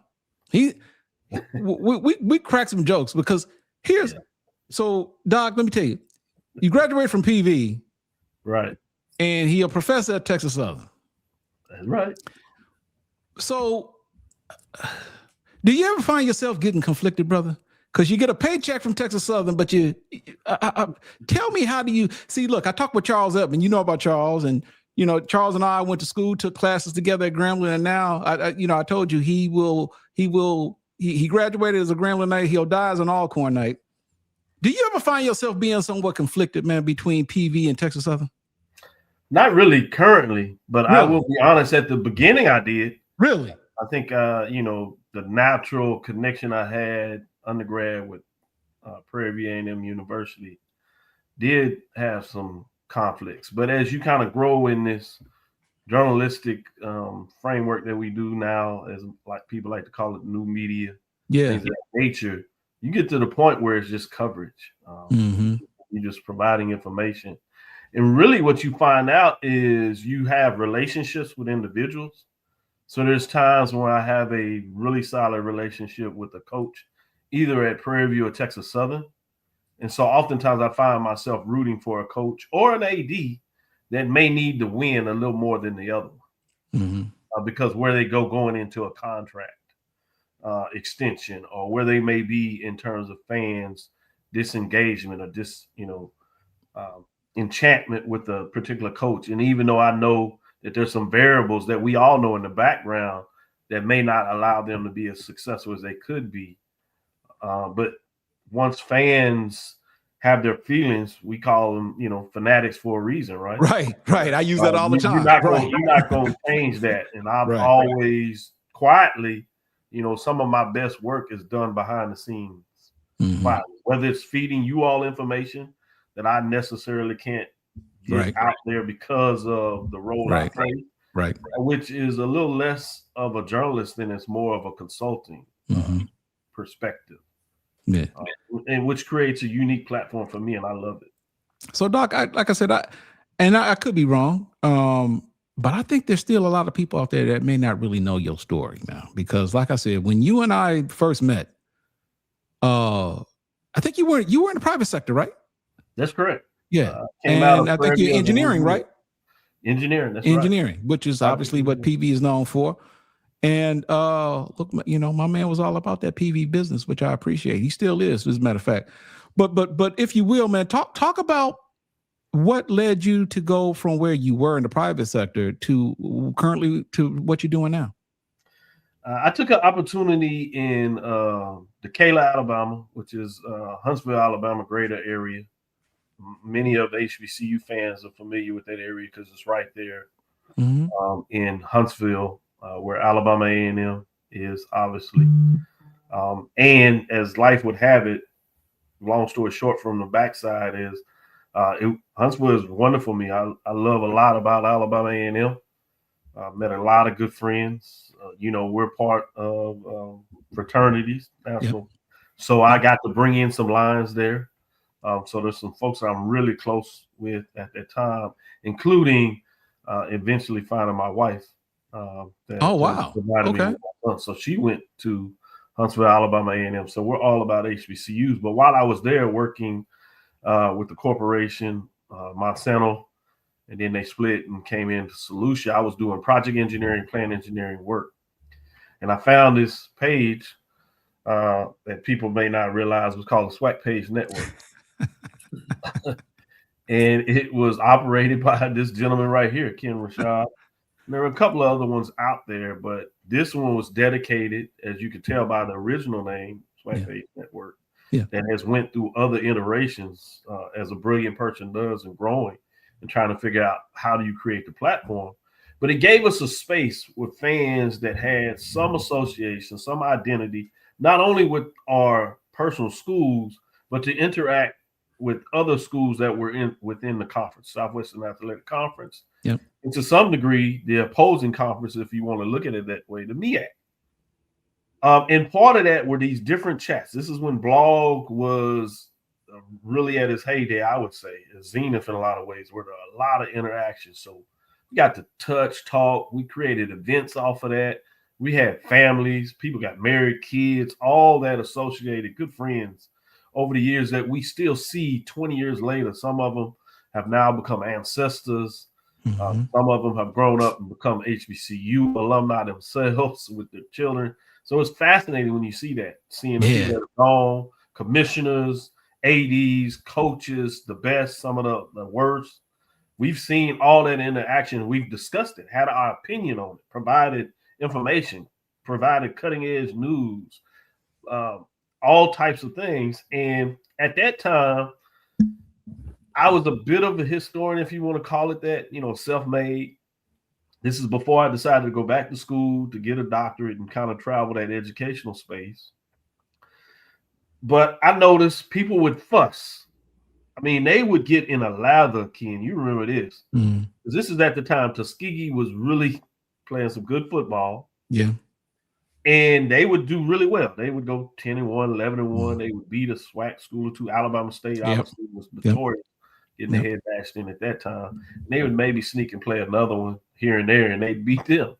Yeah. So they would, in some people's eyes, they would claim a national championship, and you essentially had the Pittsburgh Courier that turned into I forgot the other network that took over them that did that, and you might bring it up. Is the Pittsburgh Courier and Sheridan broadcast? Yeah, the Sheridan. Yeah. Thank you. It came in the Sheridan, kind of took over, and they would give it, and people would be lathered. They'd be upset, particularly still to this day, Jack State fans. And you talk to Charles swear that they should have more national championships that were not recognized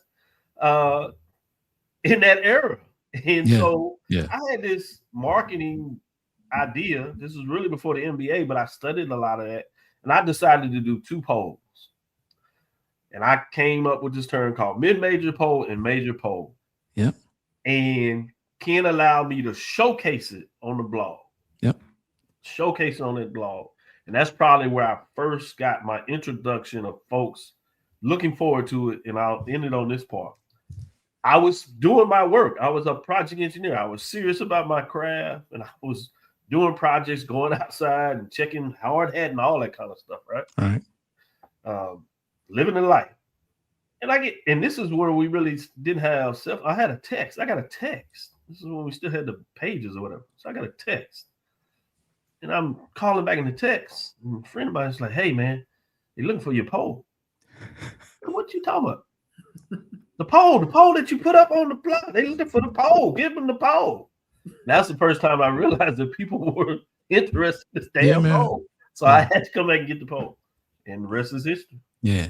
I remember a moment we had where you had the poll go up, and you might remember this.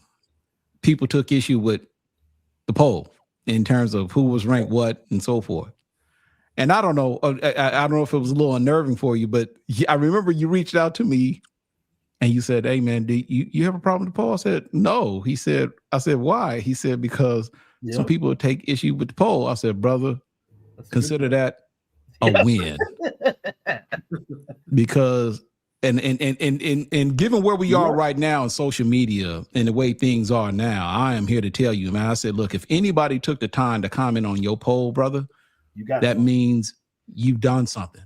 Don't matter whether they think it's right or not. The fact that they took the time to comment is the win, because they cared enough about it. And a lot of you people say this all the time about something that either we write, something that we post, whether it be us, Game Day, or any other outlet, and you take the time to express your displeasure with something that was either said or reported, and then someone may come back and kind of say something, and then you say, well, I really don't care. BS. You do care. Otherwise, you wouldn't have commented. So, but since that time, and I just find it fascinating because before you know it, man, Doc grows. Now he's consulting ADs and commissioners. I'm like, dang, Doc, how you do that? And now all of a sudden, Doc is educating me on stuff. And I just find it fascinating for someone, man. This is just, a person who is technical and in the engineering space to get to where we are now. I just find it to be absolutely fascinating. So, Doc, I'll ask you this question because I've asked some of the other people the same question previously, some of our guests, as it relates to NIL, the transfer portal, and so forth. And Chris Stevens and I say it all the time that college athletics, as we once knew it, is no longer the same. Amateurism is gone. And I guess we've seen already up to this point what impact NIL and the transfer portal has had on the college athletics as of now. But based upon your expertise, your study, and so forth in this field, what do you forecast going forward based upon what we're experiencing right now? Yeah, I'm the opposite of Chris. I do not think the NCAA is going anywhere. I think it's too big to fail, and that's the reason I'll say that. Okay. It's too much money involved. for them to consolidate, probably like that makes sense, is what Chris is saying. That makes sense to happen. But if you've been in this business a while, these folks don't always make decisions that make sense. They usually make business decisions that pad their pocket or the organization that they're directly related to. There are 4 commissioners that get paid really handsomely, along with presidents that are not going to give up those jobs easily. Because if you consolidate it, that's 3 people at least, maybe 4. All 4 might be. That's at least 3 people that are out of job. And you're talking about they get paid multi-million-dollar contracts over the years. They're not going to do anything that gives leverage to kill their own jobs. They're not going to do it. They're not going to do it. Now, as this relates to the NIL in the space we are in, you're going to see people consolidate, people that are able to create the brand awareness, whether it's naming rights or whether it's other ways that people are innovative in framing about how do they create sums of money within their organization. They're going to continue to separate themselves from those that cannot. And that's the challenge with our fans. Our fans do not want us to separate. But one of the things that I'm always challenged with our fans is coming from the engineering side, whether that is the marketing side or whatever, or just what I do as the dean of the college education and now a professor of sports studies after developing the program at the undergraduate level and the graduate level, is and just working with folks that are working on their dissertations. We got to have metrics, analytics. We have too many people just say things because they feel it versus really understanding how to deal with metrics that tells the stories. And that's our biggest problem we have now, is looking at metrics to understand what does it mean whether a naming rights on the building is worth this value. Okay, so let me push back. Not to cut you off, Kenyatta, a little bit. Let me push back a little bit, because your point is valid. That a lot of people say things sometimes that they feel and not necessarily understand the metrics or the complexities behind doing a thing or whatever it is that they're passionate about that may not necessarily be factually based. Right. But I'm of the belief, and you guys have heard me say this 100 times in the past, I'll probably say it 100 times in the future. The best kind of fan is an educated fan. Absolutely, 100%. And to a certain degree, and I'm not saying that they gatekeep. I don't think it's as bad as it used to be. But don't these schools, particularly HBCUs, don't they have a certain obligation, though, to make sure that we stay current and updated with the information that's necessary in order for us to not continuously talk about what we feel as opposed to what we know? Oh, absolutely. Okay. Probably our biggest detriment is that we do not educate, and whether you want to call it gatekeeping or keeping the information to yourself or protecting yourself. I think, and I'm kind of learning this as I've moved up in the organization. I'll be very frank with you.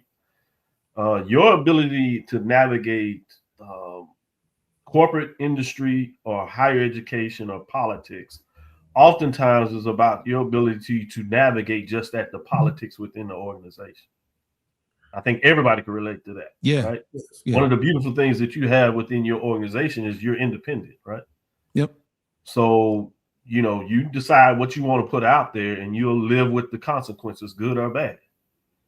If you're within the organization, and you think about deans, college presidents, athletic directors, VPs of athletics, they change their name such they can get higher rank and more pay. There's not a lot of jobs they can get with the background they have to pay them the sum of money they have. So they're very isolated people, very independent. It's very hard to reach them in terms of isolate the relationships they have. And I say all that to say is they're not always forthright with the information that you're talking about, because they're very protective, and oftentimes until they build enough reservoir where folks understand that they're looking to do things the right way, they get attacked quite a bit. Right?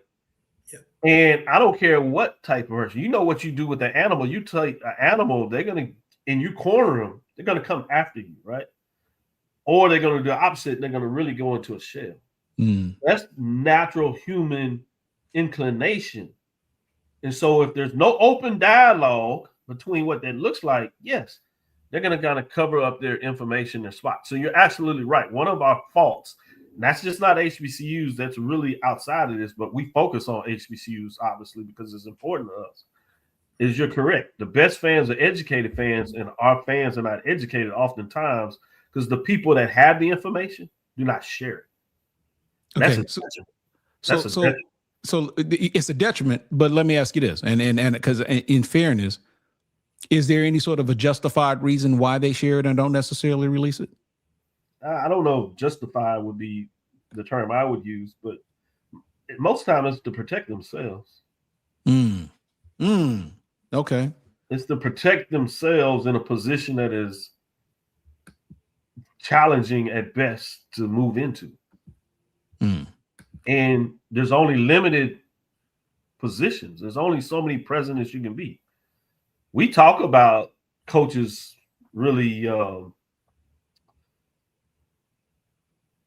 moving on and coming up there. But if you think about it, most of our coaches, particularly when they become head coaches, they get one shot. They get one shot. Most of our presidents, they get one shot. They get one shot. Our ADs get one shot. Not too many of them get to go to different places. They may go down to a division, but I'm talking about at the same division level. Yeah. And it's pretty much, if they're in the HBCU world, that's the only space they're going to ever have. Wow. So if that's the atmosphere, then you're going to be very protective of that. Wow. I never thought about it that way. That's okay. Wow. See? So wow, that's a lot to unpack. Yeah. So it's not necessarily because again, and you can speak from this perspective. So it's not necessarily them doing it because they necessarily want to. Is it safe to say that because they feel the need, they feel the need that they have to because for self-preservation? Correct. Absolutely. Wow. Okay, so let me ask you this then. Is there a solution to that? I'm of the belief that everybody has a role to play, but at some point something's got to give if something's going to change, right? Correct. What is that? There is a space for that, but usually it's longevity. Some of the presidents that have the ability to make a move, I'll give you one, Virginia State president. Okay. He's been there so long. He has really good relationships with the board there. He's done so much good that they trust him. So if he made a move and decided that they wanted to go Division I tomorrow and take it to the board, I'm sure it'd be ratified. Now, he may not see it as valid, and I've talked to him about it. And right now, it's not something that he sees that makes sense of where Virginia State is. And that's why the decision hasn't been made. But usually it's a president. But give me a president that's been in the presidency for 2 years. They're risk averse. And they have to be because they protect it, because they don't have the body of knowledge to be able to make a mistake. Wow. And when they make a mistake, it's not like, all right, yeah, don't do that again. We like what you're doing here. They got to go. Wow. They got to go. Our coaches have no room for error. I'm not saying it's right or wrong. It's just real. So, Chris, did you want to say something? I'm sorry. I've been asking other questions. Go ahead, man. I'll let you say something if you got something you want to say. Yeah, Doc, just from, the perspective of a Prairie View alum and fan, just how exciting has this season? I mean, obviously, you've been, very impartial, in the press conferences and different things, but did you have a chance to sort of like just enjoy what Tremaine Jackson has been able to do this year? Because, I mean, this dude took this team from mediocre to the talk of the town in 1 year. Just what has it been like for that, alumni base to experience the Celebration Bowl and have this level of success in such short order? Man, it's been wonderful. I appreciate you asking that question because you don't often get to talk about it from my perspective. We tease it on the show, fandom or whatever, but usually I try to be right down the center other than giving some people a little bit of joy and get a little bit of insight in terms of my fandom itself. But yeah, it's been a season like no other. I had the privilege of being around in 2009 and seeing that culmination. Mm-hmm. And as we go back to the history, I pretty much started in around 2002, early 2000. So if you think about it, we talk about 10 years for the Celebration Bowl. That's infancy. That's baby years. We hadn't seen anything yet. Wait until we get another 10, certainly 20 years. If we're blessed to be around, people won't even be able to imagine what that looks like. But the SWAC was essentially in its infancy at that time, right? In terms of this new era with the SWAC championship game. So essentially 10 years into it, if you would, Prairie won the SWAC championship game. That was it. There was the Heritage Bowl was dead past that. So there was a vacancy. So that was the hilt of your excitement. And I was just getting into it. And so that was different because now Dr. Henry Frazier III, he was going through his program at the time, allowed me a lot of access as more of a booster than anything at that time. Right. So we used to go literally at the end of the games. That's when they had the little field house trailer, really, and celebrate wins. And all those wins during that year were pretty much close. And we'd been right on the hooks. We got KJ Black. I remember when we were trying to bring him into the fold. And I remember Dr. Henry Frazier III telling me, if we get this kid, we good. I said, right. All right, well, count me in. Whatever we need, we're going to get this kid. At the time, grown man now, doing his thing. And we still talk. KJ Black still. Yeah, we're close. Yeah, KJ, he's in the NFL, right? Yeah, he's in NFL, Atlanta. And he's working to put himself in a position. He'd love to be a head coach of HBCU program. If anybody gives him a true chance in terms of interviewing him, you'll find out that he's going to be dynamic. He's Division II FCS, HBCU, historically white college. His trajectory is up. You better get him now, because I've seen a couple of those coaches speak about that, Ken, as we talked about developing those relationships. Yeah, we've lost about a half a dozen coaches between basketball and football because we didn't pull the trigger early enough. And now they're having successes in spaces outside of HBCU, whether that's Power 5 or professional. There's one with the Pittsburgh Steelers now. I mean, I can go off a half a dozen of them. Yeah, that we could not pull the trigger. We're really developing young in terms of what we saw.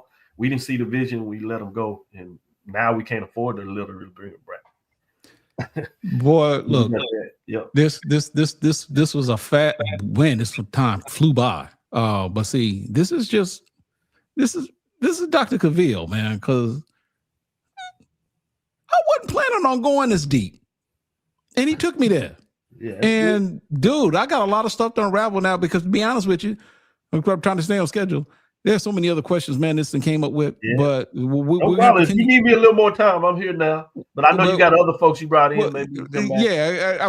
So let me at least ask you this, because let me say one thing about Chris, because I want to make sure I follow up. Okay. I talked about 2009 and coming in here. The biggest joy I had in terms of following that championship is the relationship I also had with Coach Jack. Bringing him in, I actually was part of the group that brought him in an interview for Texas Southern University. And Dr. Granger, to his credit, he had me on that committee. And like 3 of the finalists we came up, 2 of them played in the Cricket Celebration Bowl championship game. And we told, and I said, you got to interview Coach Jackson. He interviewed, he did a good job. Wasn't the direction we want to go in. You all know what happened beyond that outside to somewhat what. But anyway, there was also the 1876 Sports and Culture, which are a lot of friends from college that got to do the media. So seeing them on the sideline at the SWAC championship game and seeing them on the sideline and putting in work, asking questions, taking pictures, doing all that was the biggest excitement I got to see, because there's other folks that got to experience what we share, Chris, Ken, for years, and we've been trying to tell folks. And they decided to put in the work early, and this was the fruition of being them getting to see the showcase. So that was probably my biggest excitement. The fact that we won the SWAC championship game and they were there live and got to experience that, and then go to the Atlanta. See, he flexing. See how that's how Doc does it. He flexing. He didn't quite say it like this, but I'm gonna just say, it's because of me. I picked a coach that won the SWAC championship. All of it just in other words, that's what he's trying to say. Doc, I loved how you did that, brother. See, that's how smooth it was. Mm-hmm. But but to my alma mater, Grambling, look, I've never been on the search committee, and that's sad. Yeah, you know too much information not to at least be on there and provide some input. Well, I'm not going to say I never asked for any input. Put like this: if I'm Grambling, I can understand why they wouldn't ask me to come on, but that's another point. Have you signed a disclosure? You would hey, I get it, but I'm just saying. They had me do a disclosure. I get it. But look, what Doc is really trying to tell y'all is that I know my damn coaches. I do. And you put me on the committee. Look what happened. We winning championships. I ain't mad at you, Doc. But look, brother, I'm gonna let you go. And I want to tell you, man, thank you for coming on board. I appreciate your support, man. Look, Doc has been down with me. Doc, I said from damn near day one, then bought the book. He's supporting this. There was no way in the world I was going to have this and not invite him, or at the very least give him the invite, but the opportunity to say no or yes, because look, if you couldn't make it, I understood. But Doc, brother, I appreciate you, man. I love you. Thank you for coming on. And look, happy holidays and Happy New Year to you going into 2026. No problem. And that gift is coming shortly. So all right.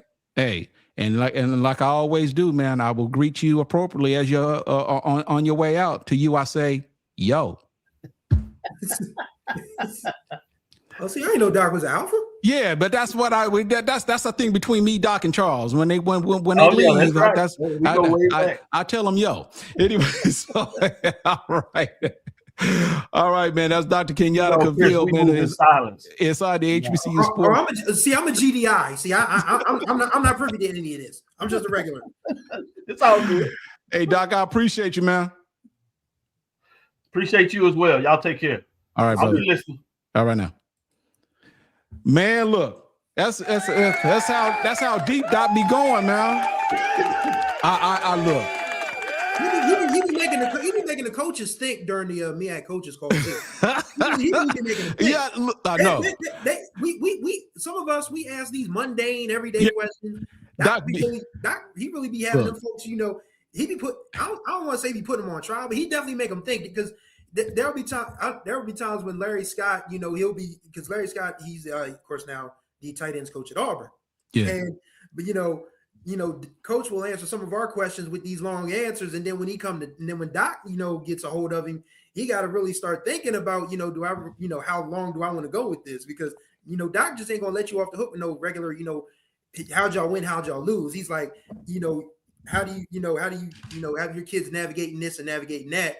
And the coach is always like, dang, Doc really putting us through it. But he's making the coaches smarter too. So I mean, I get what he's been able to do, and it's always a pleasure just being on a call with him, because it's made me ask better questions, to be quite honest. Hey, true story. Let me tell y'all something, man.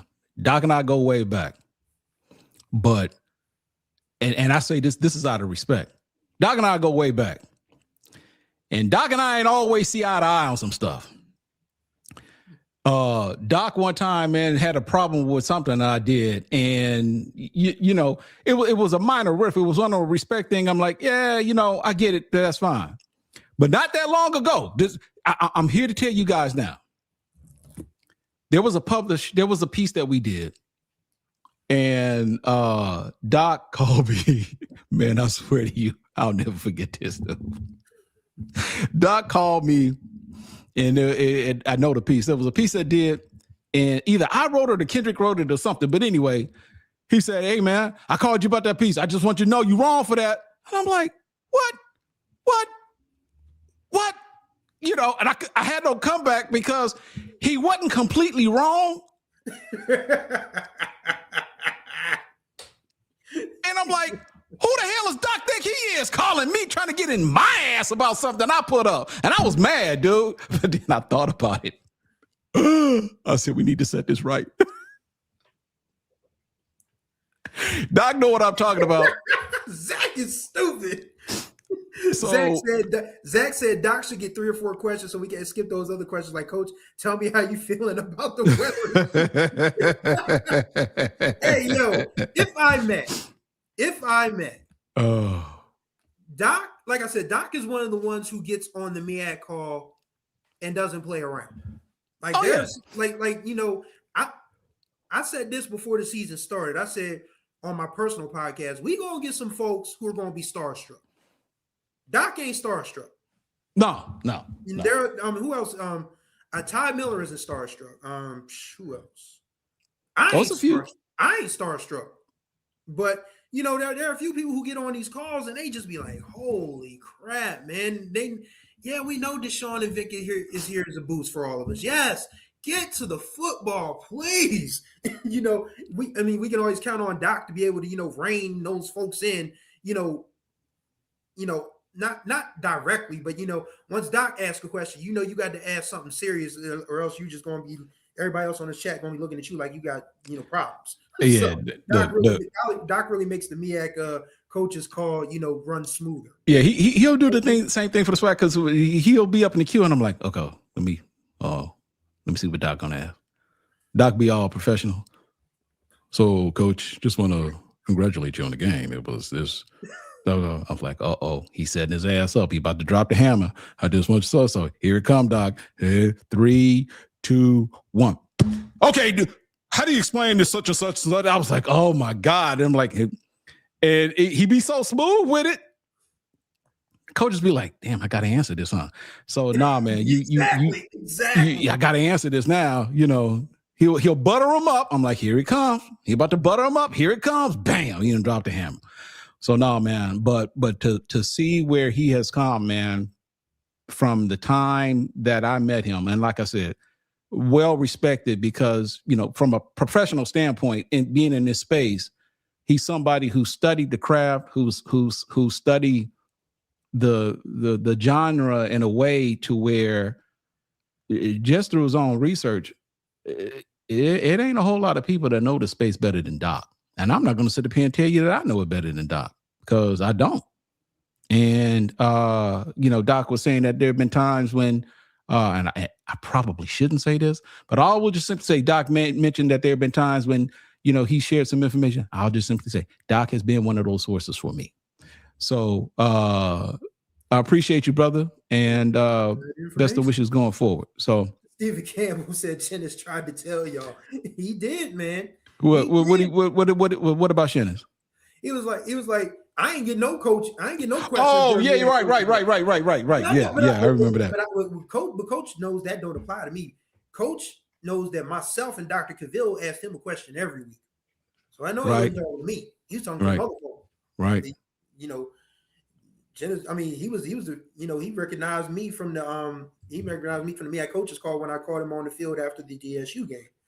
If you go back and watch the video I did for us, he was like, I appreciate you, man. I was like, well, damn, I didn't even know he was paying attention that deep. But hey, I think that's probably the fun part about what we do here is that the people who appreciate our work, the people who get it.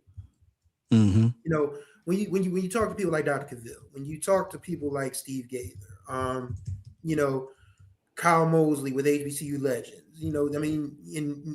again, there's really no animosity amongst anybody in this space that is worth their salt, I will say. People who are, beefing with each other over different stuff. That's just the petty shenanigans that, come with people being petty. But you never catch us taking shots at each other. We are all here. What's that old song go from the West Coast, Ken? We all in the same gang? Yeah. We all in the same gang. We are all getting the same story. West Coast All-Stars. West Coast All-Stars. We all in the same gang. There's literally nothing about this space that lends to any sort of professional jealousy or beef.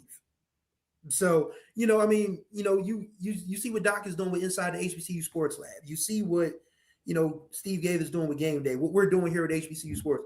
We're all trying to give you guys what these big newspapers and television stations, radio stations won't give you. And that is Black college sports coverage. And, when we get to, and when the coaches appreciate it, when the ADs appreciate it, when the parents appreciate it, I told a story about a parent of a DSU football player who called me before a game one day. He said, "Hey man, I listen to you all the time." He's like, "My son's a freshman on the team." He's like, "We from Dallas," and he was telling me how, you know, being around the corner, you know, for them is like an entire trip through Delaware for me. He was like, "Yeah, man." He's like, "Yeah, man. We said we going around the corner. It probably take an hour." And I'm like, "Well, damn, an hour is probably from the end, from beginning of the state to the end in Delaware." But yeah, you know what I mean? It just, you know, the camaraderie and the kinship and the community in this space definitely supersedes whatever little shenanigans other people got going on. As Steve Cable says, then you ask Chinnis a question. He says, "Just trying to go 1-0." He got good one-liners though, man. He's got good one-liners. Believe you me. When I called him on the field after they beat Delaware State, he said, "I wanted to impress upon our young men." This is my worst Chinnis Berry impersonation. His voice, I do not have the gravelly Chinnis Berry voice, but Chinnis Berry said, I told my young men about the opportunity of a lifetime, but the problem is the opportunity of a lifetime only lasts the lifetime of the opportunity." I was just like, "Woo, that's a bar. That's a bar." You know, so I mean, so I tell people, man, if Chinnis Berry wanted to be a mega church pastor, he would be a successful. But he's chosen to be a really good football coach. And I mean, that's good for us in this space. That's for sure. Yeah. Yeah. So check it out, man. Like I said, couple of things that you can do, man, that won't cost you a dime. You can subscribe to the channel. You can click on that link that I just added and fill out the HBCU Sports audience survey. Really important, man. We want to do right by you guys going into 2026. Fill out that survey. It will give us some very necessary information, very important information for us to move forward, but most importantly, to get a feel for what type of, what more, give us some information as to what more we can do going into 2026 to make sure that we provide you with as complete of coverage as necessary. Let me take the time to thank the following people. We just got one just as you were speaking. What's that? Shout out to SG Black 31 Black. Thank you, sir. Happy New Year to you as well. Oh, okay. Oh, you already had it up. Okay. Yeah. SG 31 Black, $26. Thank you, brother. Thank you, our sister, whoever you may be. I appreciate it. I don't want to take anything for granted. Happy New Year to you. Soldier Rag. He said you are not referring to. Yeah, exactly. That part. Oh, you said you're not referring to loudmouths that came Discover HBCUs. That part. Exactly.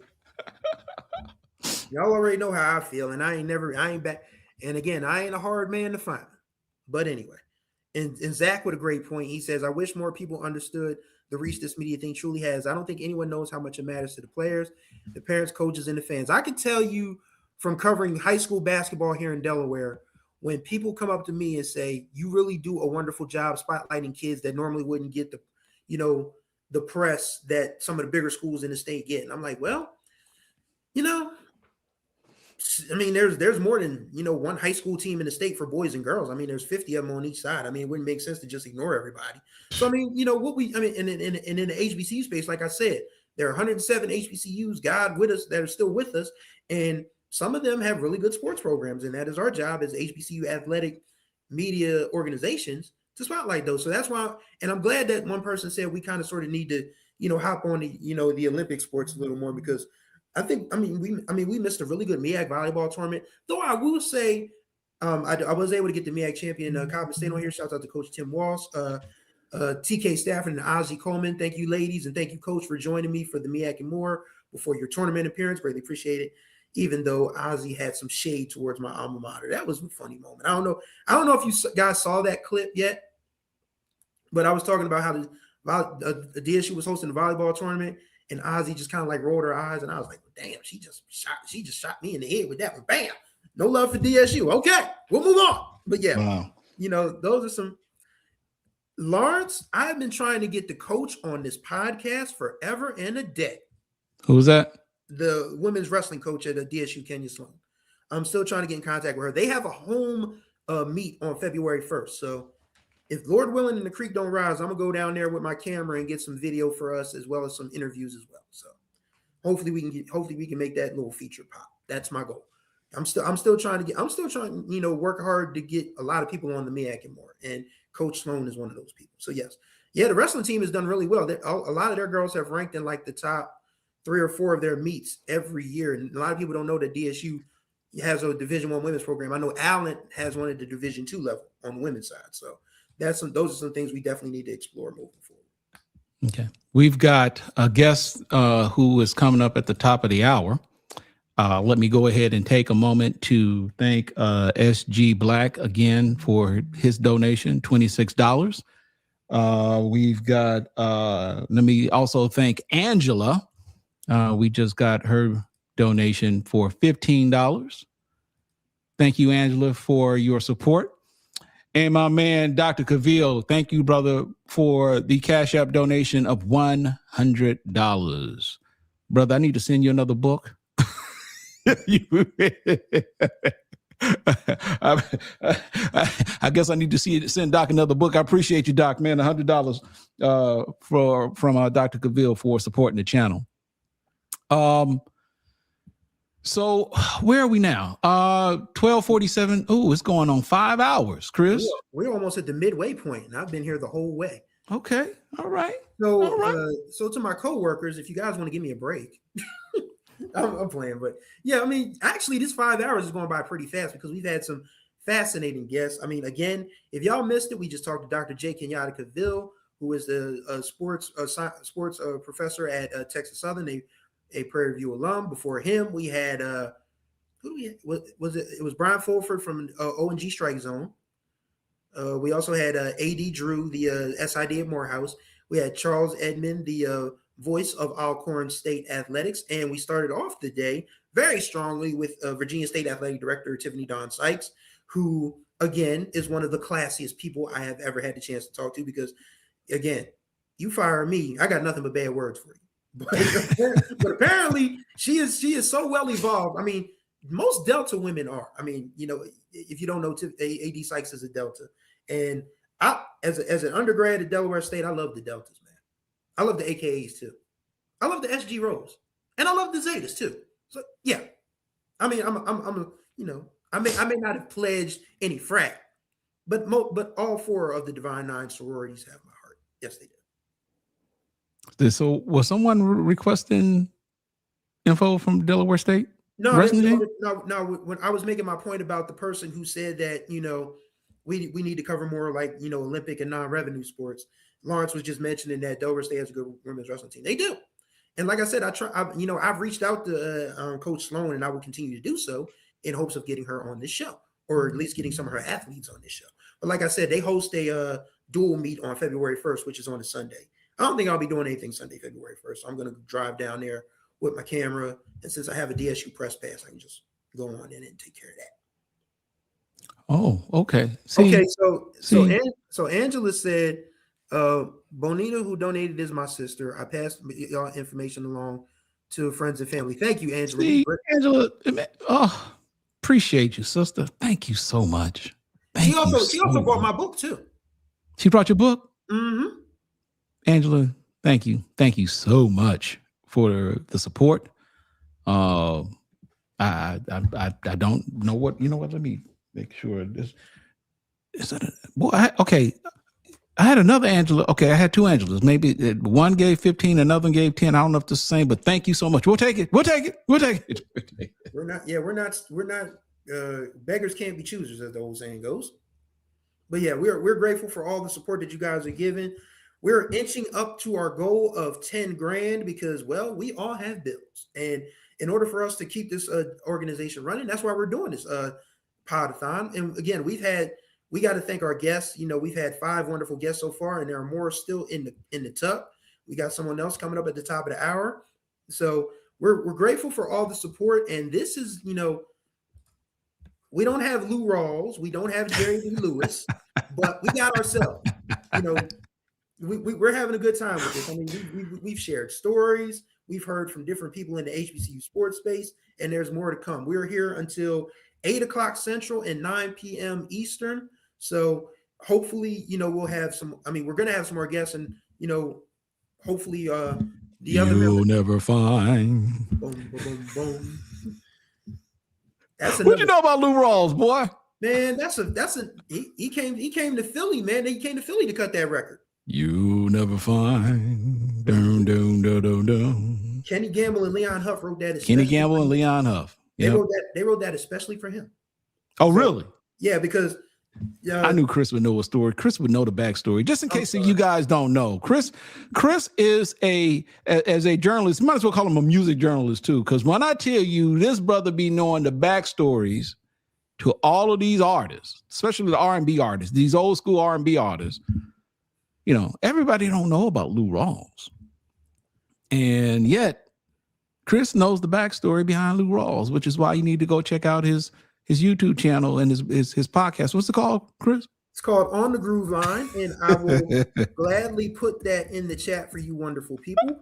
You can go to my YouTube channel and you will see that my most recent interview is with Bernard Jackson of Surface. But before that, I had Michael Cooper from Confunction, Keith Kilgo of the Blackbirds. Rock Creek Park just turned 50 this year.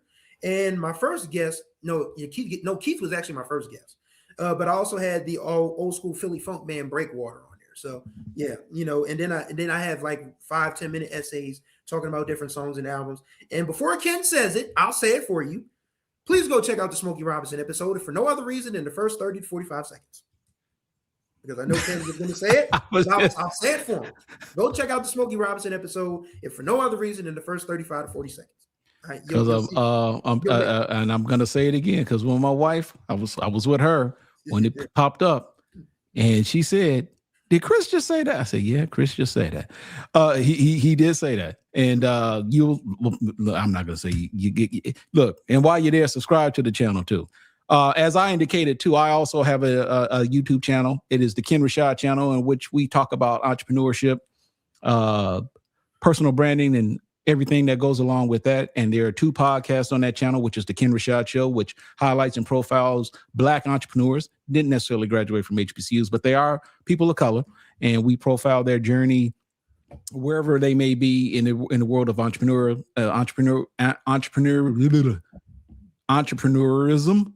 That's not it. Entrepreneurship. There it is. Okay. Yeah. Entrepreneurship.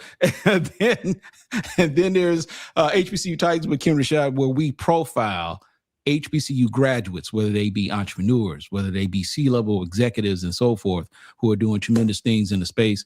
As a matter of fact, I just released yesterday an interview with David Gotze.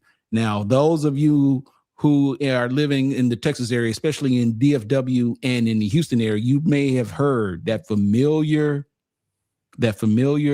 commercial that plays on K104 or the Black radio station. And it goes like this.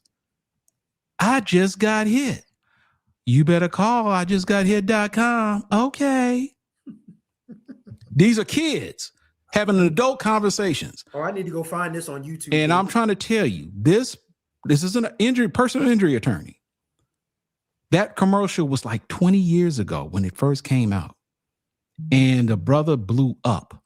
It's a fascinating story, because right now, basically, he's built a 9-figure empire. And, you know, he's like settling, I think he's said right now, in the like $150 million worth of claims. Ooh, yes, $150 million. And he's expanding. Brother is phenomenal. The story is phenomenal. And the thing is, guess what? Initially, he flunked out of law school. What? No. You need to go check out that story. Oh yeah, I'm definitely gonna watch it. You need to check out that story. I'm telling you, it is phenomenal. Yes, babe. Okay, I will see you. Thank you so much. All right. So that is the latest episode of HBCU Titans, David Gotze, and of course, he's an achiever. He's a member of Kappa Alpha Psi Fraternity Incorporated. But the brother it's an inspirational story, one worth taking the time to listen to. It is phenomenal. I just got hit. Anyway, we've got a guest coming up in about 4 minutes. I did want to while we're waiting on our guest. Okay. Soldier X says, I want more HBCUs to get into lacrosse and soccer as well. I think we're missing the boat on lacrosse, honestly. But isn't that kind of like a regional thing, though? Nah, because you don't see a whole lot. Well, okay. I'm down in the South. Yeah, well, I think there was a black high school lacrosse team in Georgia that made it to their finals. I think it was either boys or girls that made it to a state final as recently as a black high school lacrosse team. Okay, okay. So I mean, lacrosse is basically hockey on grass. You're right. If you guys have never seen a lacrosse match, you should treat yourself to the experience, because that was one of the first sports that I had to learn to cover after I graduated from Delaware State, because I didn't have that many opportunities to cover it in college, of course, because I was MEAC, we ain't had no lacrosse. But then I moved to a place called St. Mary's County, Maryland. But black people, trust me when I say this, don't ever I knew that was coming. Move to St. Mary's County, Maryland. Biggest mistake in my life. But lacrosse is so big down there. And it was the first sport that I had to learn to, really cover, because it's something that I had never seen before. And it's become one of my favorite sports because, it is hockey on grass. They hit hard, they play hard, and we got our colleague coming on in a minute. As soon as his Wi-Fi gets that straight. But yeah, lacrosse is a fun sport to cover if you have not seen it. I mean, if you have not just watched it, I mean, you don't have to cover it like we do. But if you want to just watch a lacrosse match, I guarantee you will come away impressed with the way those young men and women get after it. It is a very intense, exciting sport. Who's on? Jared's on. We okay. Also got our guest too. Okay, hold on one moment. Let me set some things up here. We'll get to them. Keep talking, Chris. All right, so yeah, as far as like adding up, that's why I asked AD Sykes about adding other sports, and she was just like, Chris, we have 22 already, and I was like, yeah. I was like, yep, she's got a point. But yeah, as far as adding women's flag football, that day is coming. That day is absolutely coming. Like, the CIAA already, they have a league. They've crowned their first champion. I know Alabama State has a team. I know Florida Memorial has a team. So it wouldn't. So in girls, in participation in girls high school flag football has risen dramatically in recent years. So if I hope we do get on the lacrosse and women's flag football trains very, very soon, because those are going to be huge ways that our schools can sort of, make some inroads into, adding diversity, not just in terms of our, athletic programs, but our students as well. All right. So just to give you guys, before we bring on our next guest, just to give you guys an update, we are roughly, 5 hours in. And so far of our goal, we've raised $606, and we appreciate the giving. We appreciate the support. And we ask that as we continue to move forward, we've got 7 more hours? Yep. 7 more hours to go. Continue to support us with the super chats, the super stickers. You can go to HBCUsports.com/donate and make a donation through the website. You can use Zelle to Zelle us the money if you like. You can even use CashApp. We are on CashApp at HBCU Sports. No amount is too small, and obviously no amount is too large. So by all means, feel free to continue to support the platform. All right. Our next guest is a special one. This person was supposed to come on earlier. Something came up, but the topic in which we are going to discuss is a very important one because it involves a topic that many of us have discussed since the very day that one Deion Sanders landed at Jackson State. And ever since then, it's become somewhat of a phenomenon, if you will, in which, for whatever reason, the focus was on HBCUs and the so-called celebrity hires. All right. And so my good friend, and I think he's a friend of everyone, he is, let's bring him to the stage right now. He is the former coach at Grambling State University and is currently an assistant at, South Alabama. South Alabama. Okay, give me straight, coach. Welcome to the stage, Broderick Hobbs. Thank you. Coach, thank you so much for taking a few minutes to talk with us. And this is a very important subject, obviously, to you as well, because I think that with all of the recent hires that we've seen over the last couple of years or so, and the attention that's gone associated with HBCUs and the so-called celebrity hires, it had grown to the point to where even you felt the need to kind of comment on it. So if you would, what are your initial thoughts about this? Well, I'm always, pleased to see, us, get opportunities to be successful, because it's very, very difficult.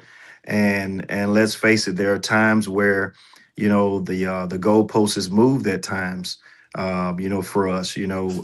There's been things that we've been, told in the past, and for whatever reason, you reach those goals, and you get to that particular goalpost, and then all of a sudden, well, no, that's not necessarily the case. So we understand how that goes. We understand how it is, but at the end of the day, I think it also, makes us better and stronger as coaches, and in other professions as well. So, explain. So let me ask you this: is there are we making too much out of the so-called celebrity hires? I mean, it's talk, and ultimately these coaches have to prove their worth on the sidelines. We get all right. that. Right. Is too much being made of this, though, or is it really something that's valid, that's worth the discussion that we're having? Well, to me, it's definitely valid. I think the thing that, what happens a lot of times is fans and alumni and people in general that really love the game of football. Sometimes, we don't necessarily understand all of the parts of it and what goes into it and all that it entails. And so oftentimes we look at the highest level of performance as being the only level of expertise. For example, guys that play the game in the National Football League or guys that coach the game in the National Football League, we feel they sometimes know more, or we feel that's the only level that you're considered a professional. And in my opinion, it's not. There's different levels of expertise, but there's also different areas of expertise also as well. Because you play the game at a high level does not make you an expert on the other side, which is the coaching side. But then also, just because you play the game on the college level, that doesn't make you an expert on the college level as a coach. I kind of, the best way to explain it for me is I look at it like education. If you go to school to be get a degree in education and you want to be a school teacher, there's different levels of expertise. There's elementary education, then there's secondary education, and then there's also higher education. And all of them are experts at their particular field. But you're not an expert when you cross over into the other realm. That doesn't mean that you can't become an expert in the other realm.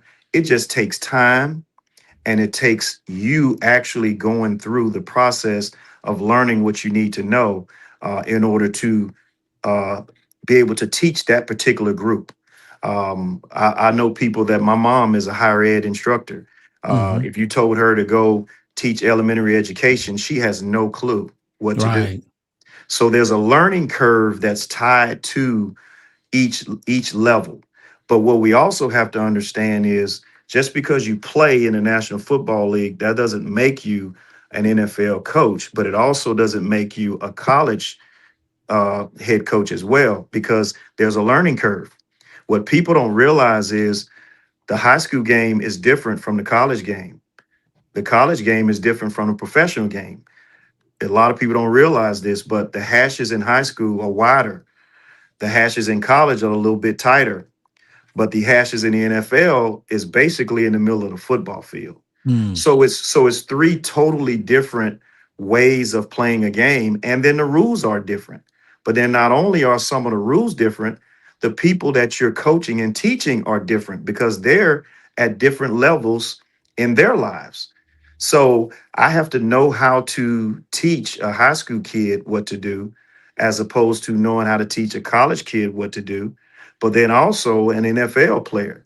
And I kind of, there's many ways to look at it. I look at, I'm an expert at the college game, but the thing that I had to do when I left Grambling State University, I took a year off from coaching and I went and volunteered at a high school.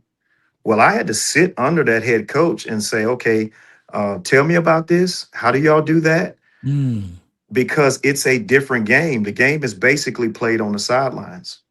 So that's what we have to understand. And I think we get so excited when we see this big name guy get this college job and he comes to our school.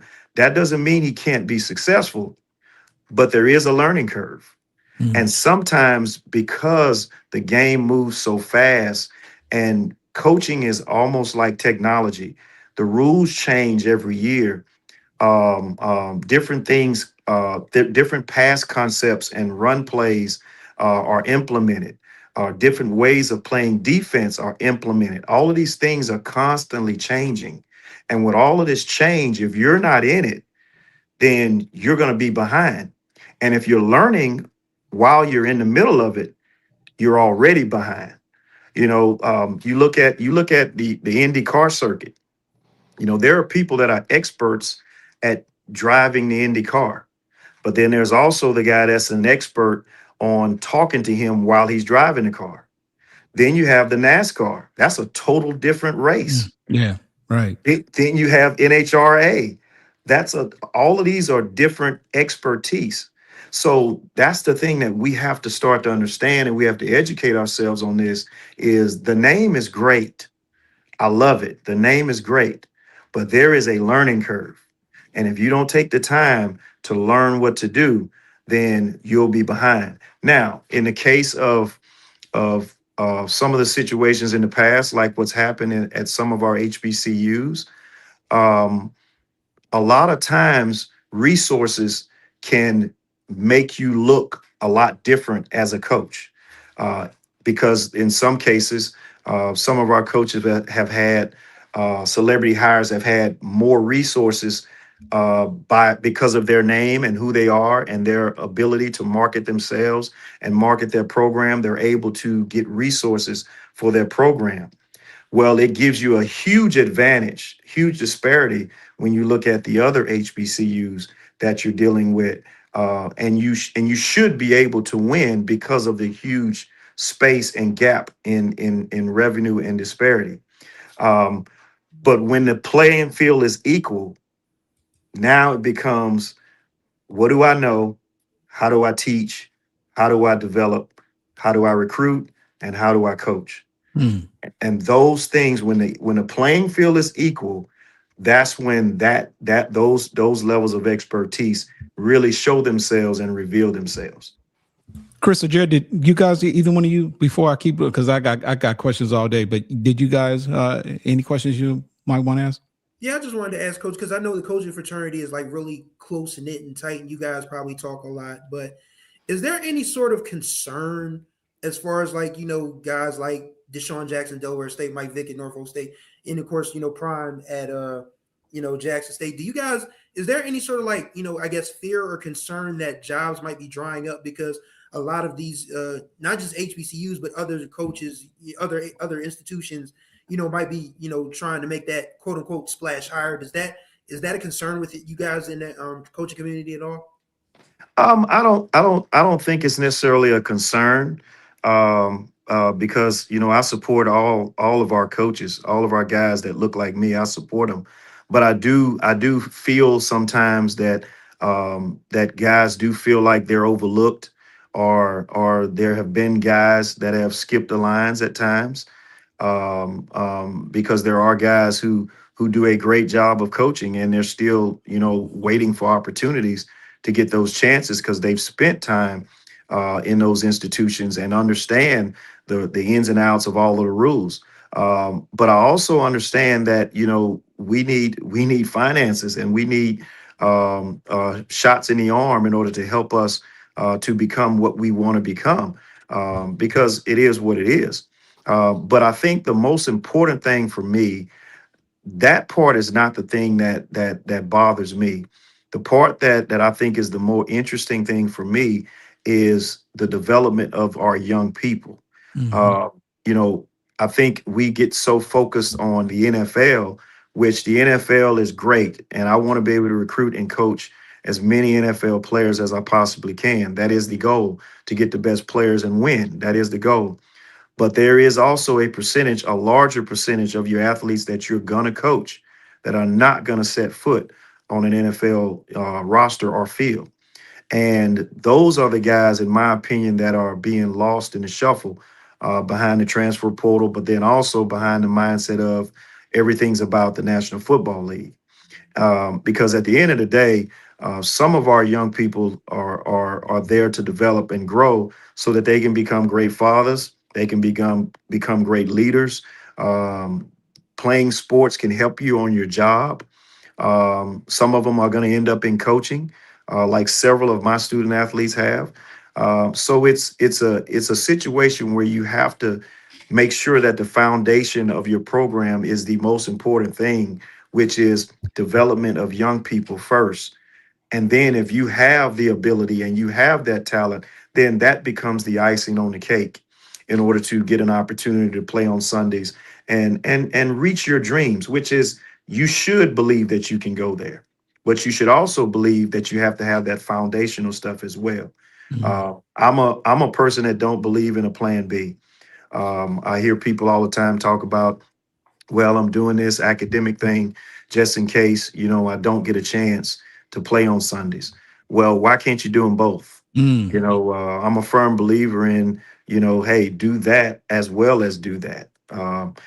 Because at the end of the day, when you're not playing football in the offseason in the National Football League, you could be like Ryan Clark interning with ESPN, so that when your career is over one day, you can walk right into that particular profession.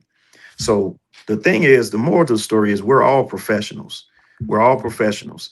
And I've heard stories from time to time of pro coaches that have coached college, that have been put in college situations, and they're treating college athletes like they would treat the pro players. College players can't handle that.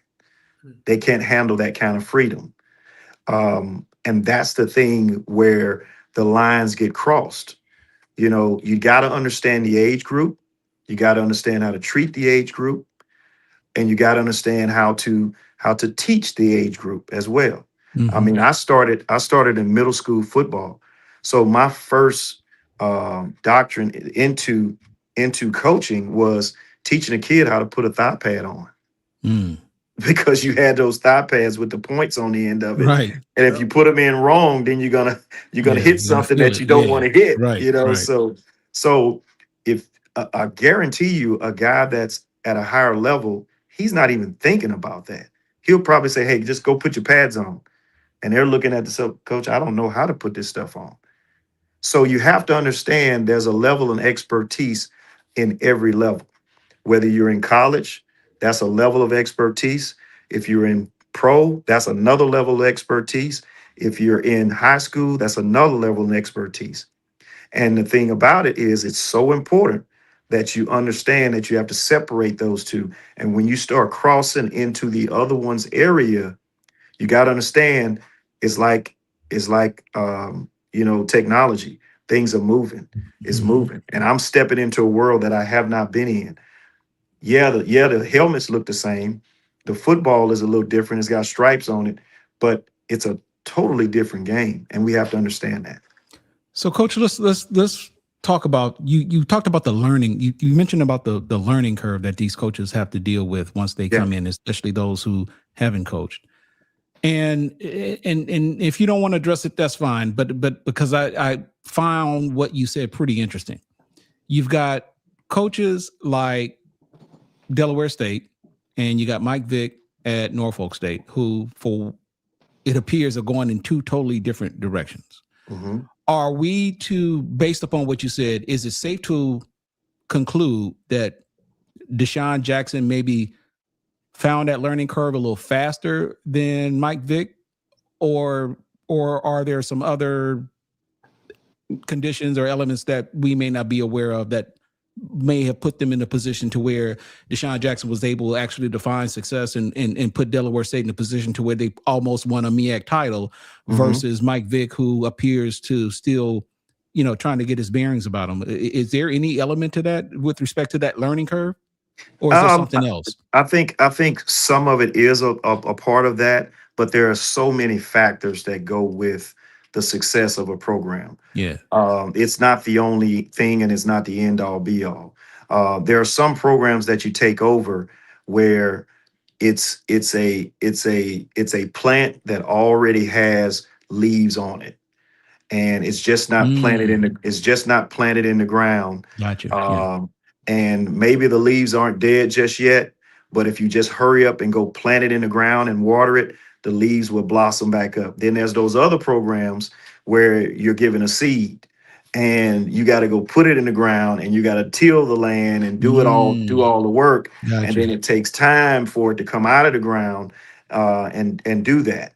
And then there's those quick fix things where, sometimes you come across, you're fortunate to get a couple of really great additions that really allow you to win in that particular league for the moment.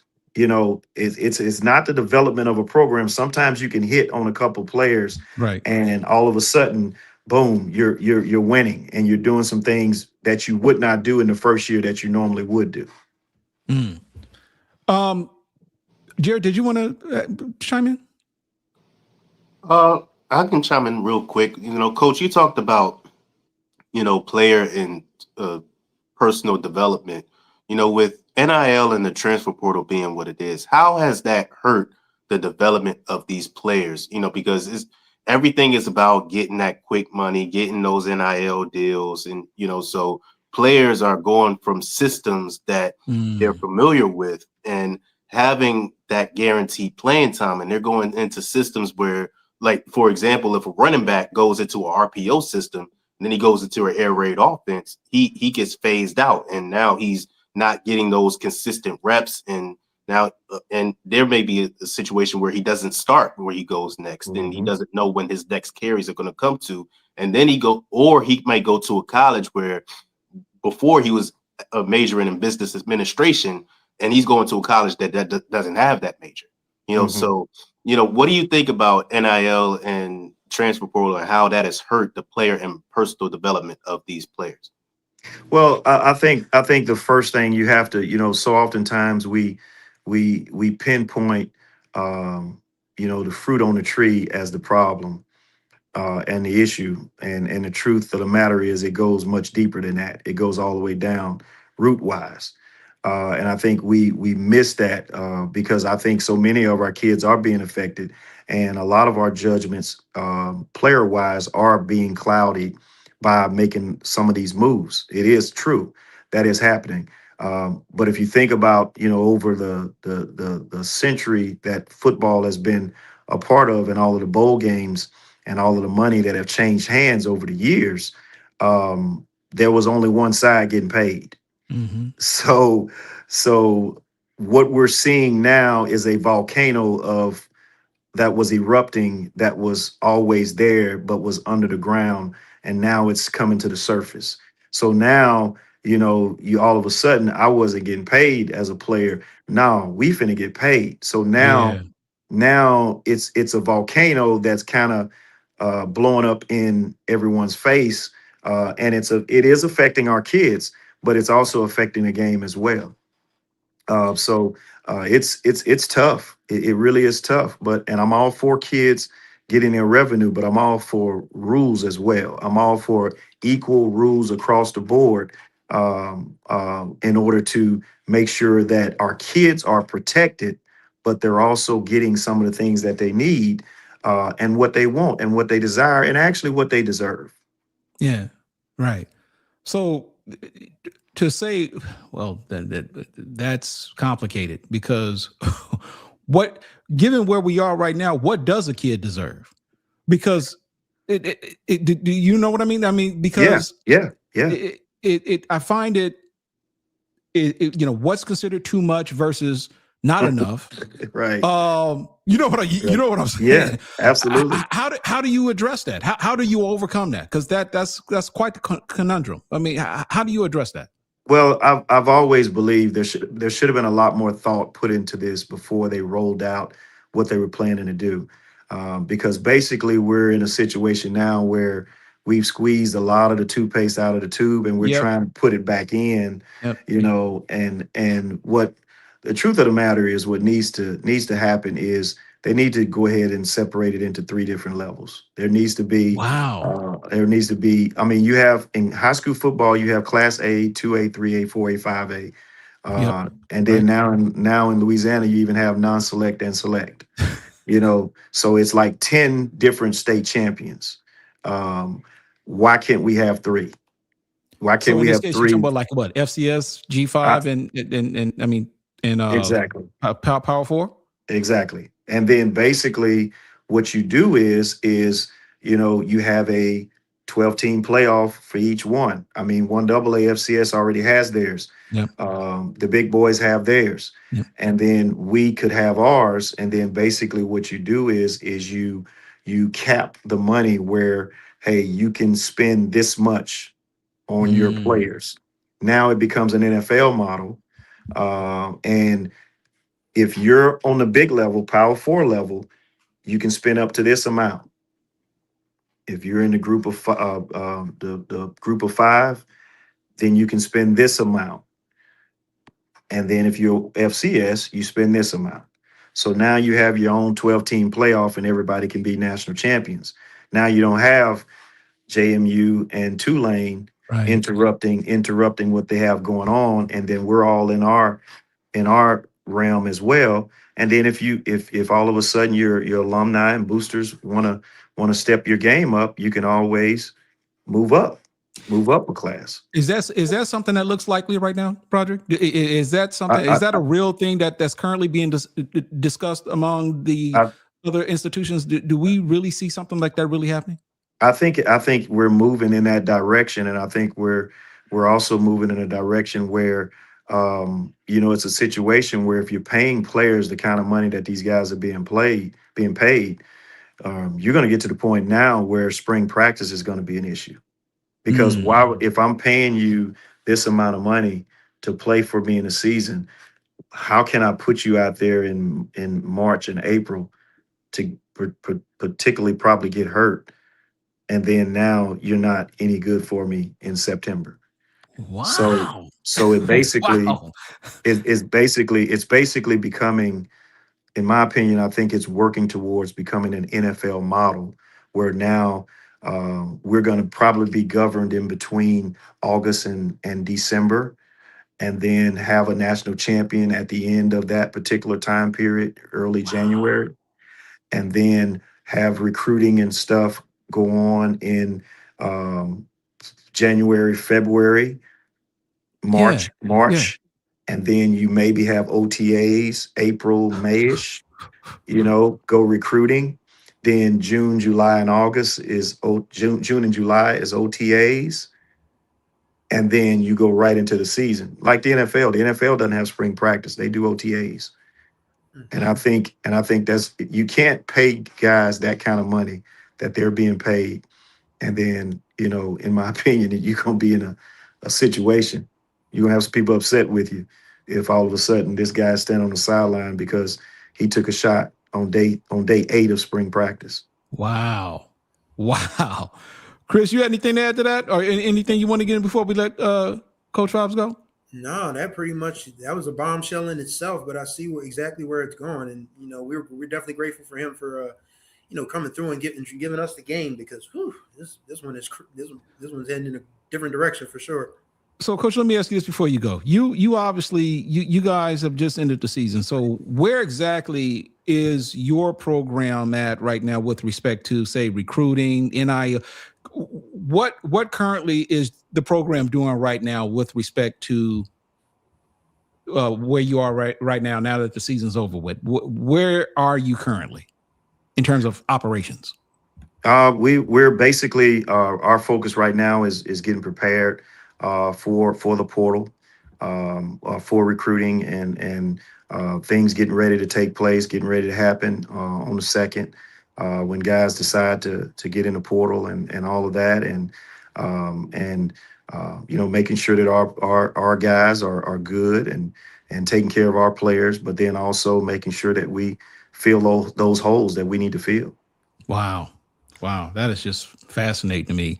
He is Broderick Fobbs, former Grambling State University football coach and a friend of the show. Coach, I can't thank you enough, man, for taking a few minutes to come talk to us and educate us on this process.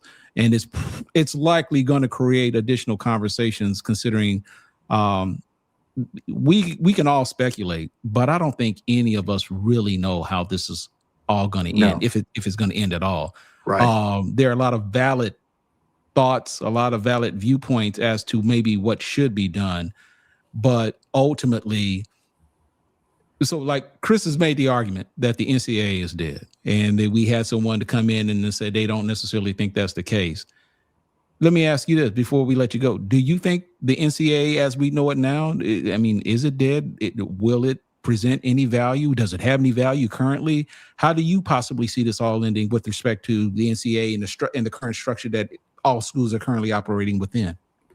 I really don't know the answer to that. Ken, it is very interesting, but I do know this game is an amazing game. It's a loving game when things are done the right way.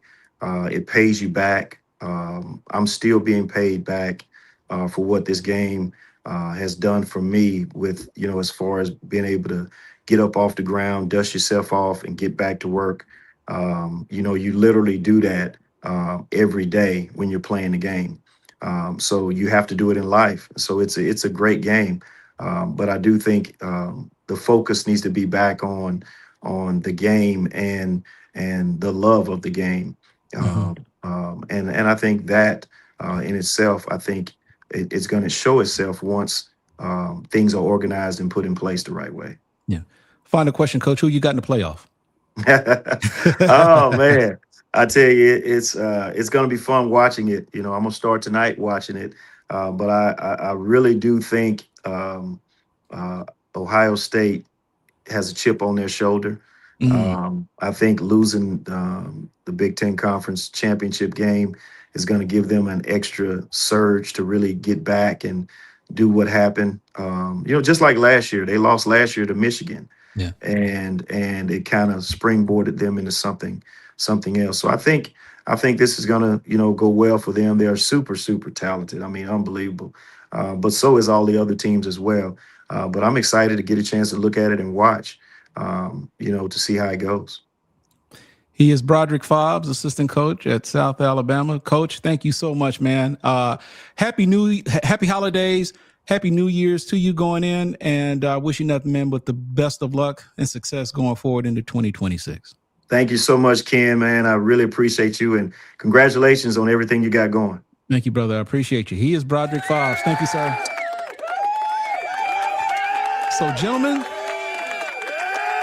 what do you guys what are you guys' thoughts about what he said? Because he unpacked a lot. Wow. A lot. It's not too far off from what I've been, predicting for the most part, that there's just nothing that leads me to believe that the NCAA as we know it is going to exist for a whole lot longer. I may have been premature in its demise, and I don't want to, disagree with Dr. Cavil just to disagree, but I also just feel like there's nothing redeeming about the way these Power Fours and these Group of Four schools approach the money. Because the NCAA, because once the NCAA had to stop lying and saying we're a nonprofit organization, they had to stop that lie. Everyone else in that space started to say like, oh wow, okay, yeah, now we can actually really, make some money. It's funny to me because I don't know if you guys have seen it recently, but Rick Pitino's been complaining, John Calipari's been complaining, Nick Saban got out I just think it's funny that the coaches that were doing this when this wasn't legal are now up in arms that it is. Yeah. It's like you can't play both ends against the middle. Because we all know that Patino and those guys have been playing the dirty game for a long time. Now that the game is not as dirty as it used to be, it feels like the fun is out of it for those guys. And that should tell you a lot about just how lawless and outlaw programs that those guys were running back in the day. You know what? I'm tired of you hiding behind the scenes. I'm gonna go ahead and we got a special guest. Dun dun dun. We got a special guest who many of you haven't seen in a long time. And you bet not leave too before he bring you up. And we appreciate everything this person does, but for whatever reason, he decided, because he was growing increasingly popular, people stopped him everywhere he went for autographs. He's been even, mentioning rumors. Is it true that you really trying to take over Ken Rashad's operation? He's been bombarded with all kinds of questions that he tells me about all the time. But we're going to bring to the stage Mr. Kendrick Marshall. Bring your ass up here. Come on. Come on, man. Come on. Come on. You can do it. Turn the camera on. There he is. My camera's on. Now you still jumping and you got the jitteries. What's up with the internet connection, brother? I'm using a Chromebook, man. I don't have the wealth that you think I have, so I resort to. What does that have to do with an internet connection? Is that? It's the internet connection, man. It's the process. Okay, well you jumping. We can't appreciate Kendrick Marshall live in person. How are you doing, Kendrick? Happy New Year, happy holidays, Merry Christmas, belated Christmas, and all that other stuff, man. How's little Alex? He's taking a nap. Right now. Is that the reason why you're on with us now? Yeah, man. My appearance on this show is all predicated around his nap time. As most people with toddlers will know, you can't do anything in your house unless your toddler is sleeping. So that's kind of like how I base my life right now. When he sleeps, I do stuff. When he don't sleep, I'm just with him. Make sure he don't kill himself. But yeah, I'm doing good. Christmas was good. My son got all the toys in the world. My wife bought him a trampoline. Oh my God! Jumping on it all day since he. We've seen those videos of him jumping in the bed. Was that the inspiration for it? Yes, because we're tired of jumping in our bed. So we bought him a trampoline. It comes with a bar so you can hold on to it so you don't fall off of it. But he's been jumping that thing since we got it. So he's happy with that. I got a T. Oh my God! Training for baseball season. So yeah, I'm in the midst of training right now. But we got 80 more days left till the season starts. Oh wow, that's right. You doing that again? At baseball.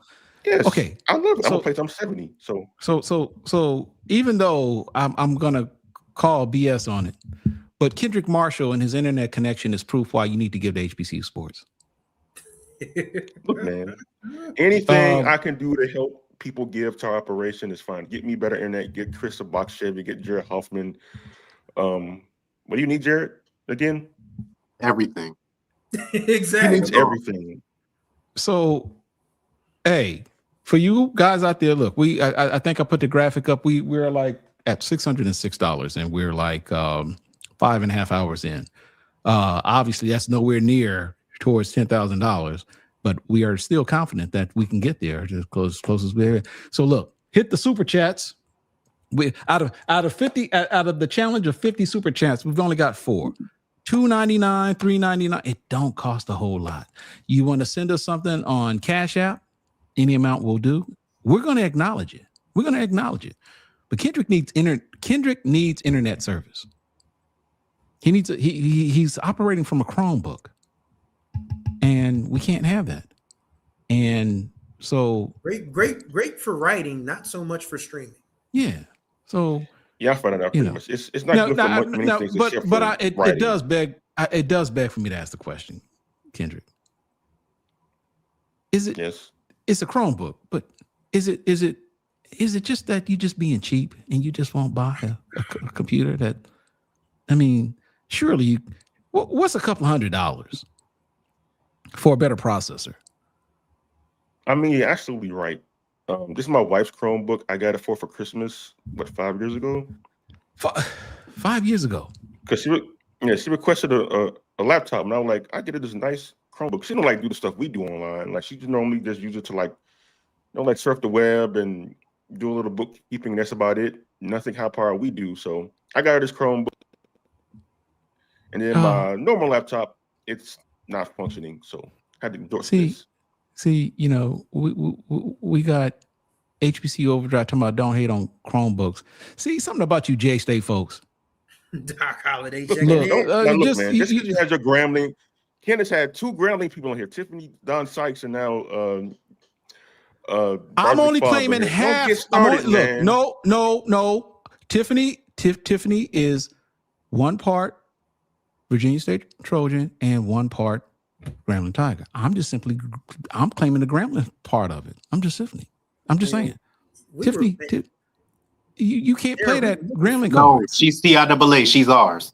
Okay, fair enough. I'm just saying. But Kendrick wanted to play the school card. But I'm just simply saying it could be. You literally said you Jackson State people, and I'm playing the school card. See, you Jackson State people. I'm just saying, man. You say what you want to say. Okay. I gotta keep you in line. Though. Okay. Doc Holliday is saying he uses a Chromebook, and I'm guessing he paid more money for his Chromebook than you did. Because I've seen his streams. He ain't skipping like you. He ain't playing with y'all. He ain't skipping. He not skipping like you. You skipping. It's time for a new Chromebook. What good? I think you can. And this is why, folks, you need to donate to HBCU Sports. You need to pay me more so I can get a Chromebook here, Rashad, a better one. And as Kendrick mentioned, I am still on the hunt for a 1977 to 1970 Chevy sedan. So if you guys would like to assist me in that search, that's a good way to donate. At some point, you guys are going to have to invest in Apple. Let me guess. Jared, aren't you on Apple? Yeah. I'm on the Apple. You don't see us streaming. You don't see us skipping. You don't. Hey, man. I love Apple. Invest in an Apple, and I'm telling you, it'll do you right. I have an Apple iPhone. Does that count? My wallet doesn't. Or no. You know what, Kendrick? I bet you anything, your Apple iPhone will probably do better right now than your Chromebook. You want to test it? Let's do an experiment. Yeah. You know what's funny? I'm not even on my laptop. I'm on my phone. Oh my God! And my phone is an Apple. I have an Android. Point just proven. No. Your point is proven because Jared just said his phone is a Droid. I'm on my Android. Okay, but he's still on the Chromebook. Hey man, sometimes you gotta. I'm just saying, man. Hold on, G Boom. Are you saying a Chevette? Please get a Chevette. What are y'all talking about? Because I was talking about donating to HBCU Sports so I could buy a box Chevy. He said, "Get Chris a Chevette." No, I have outgrown a Chevette.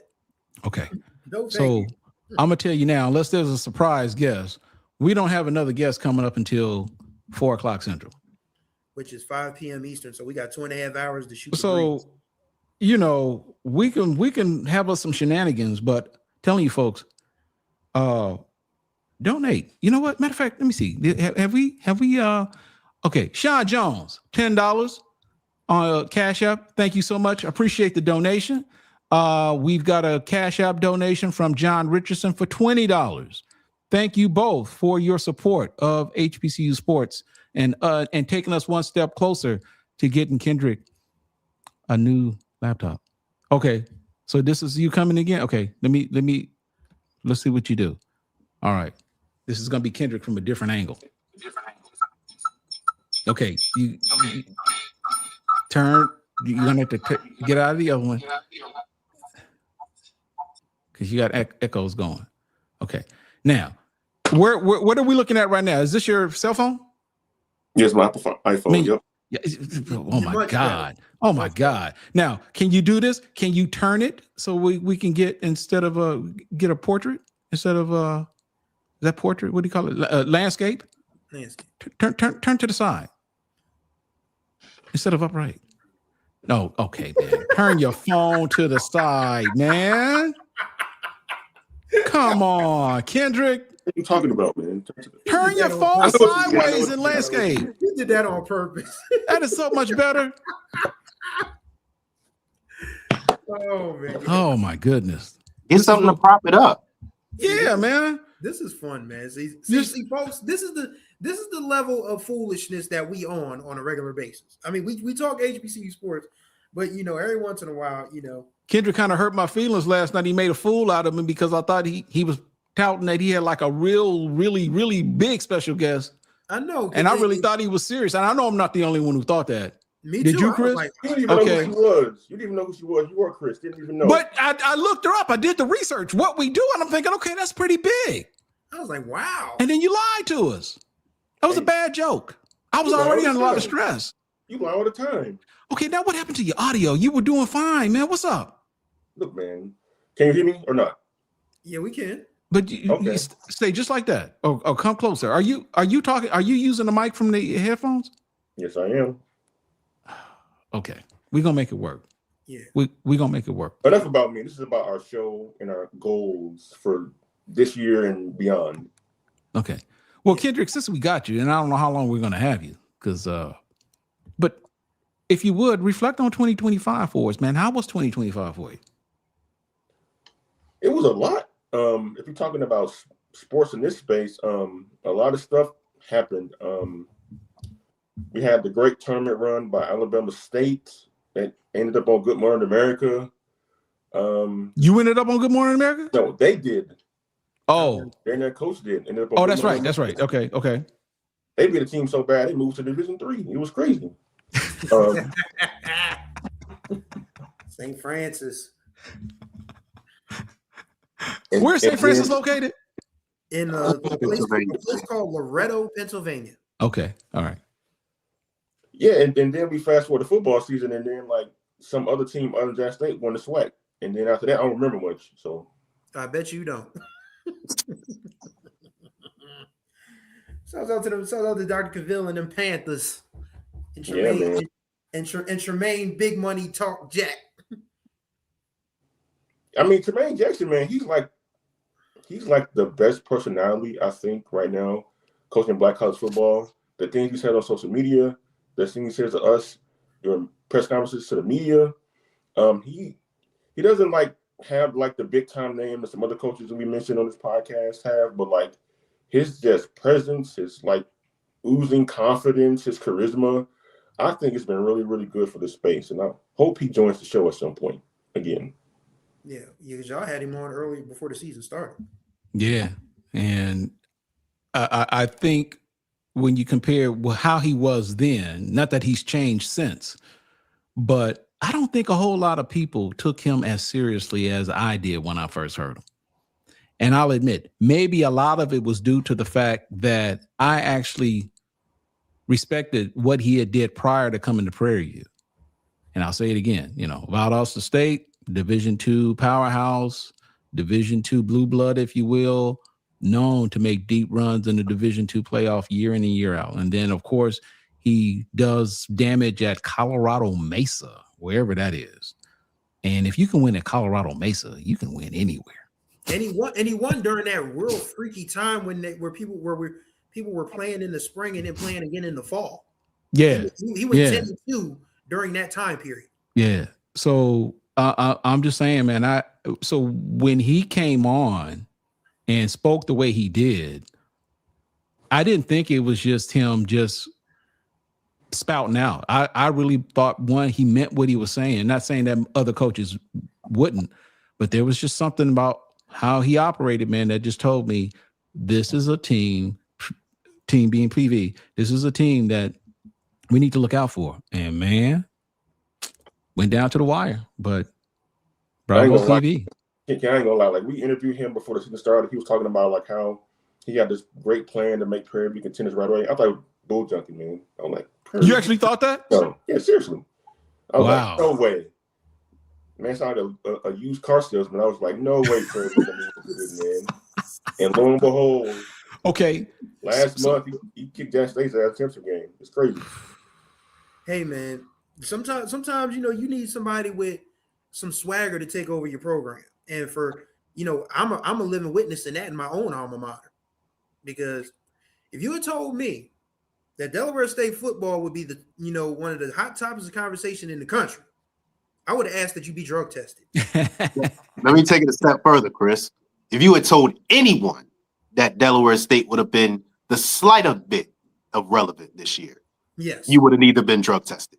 Absolutely.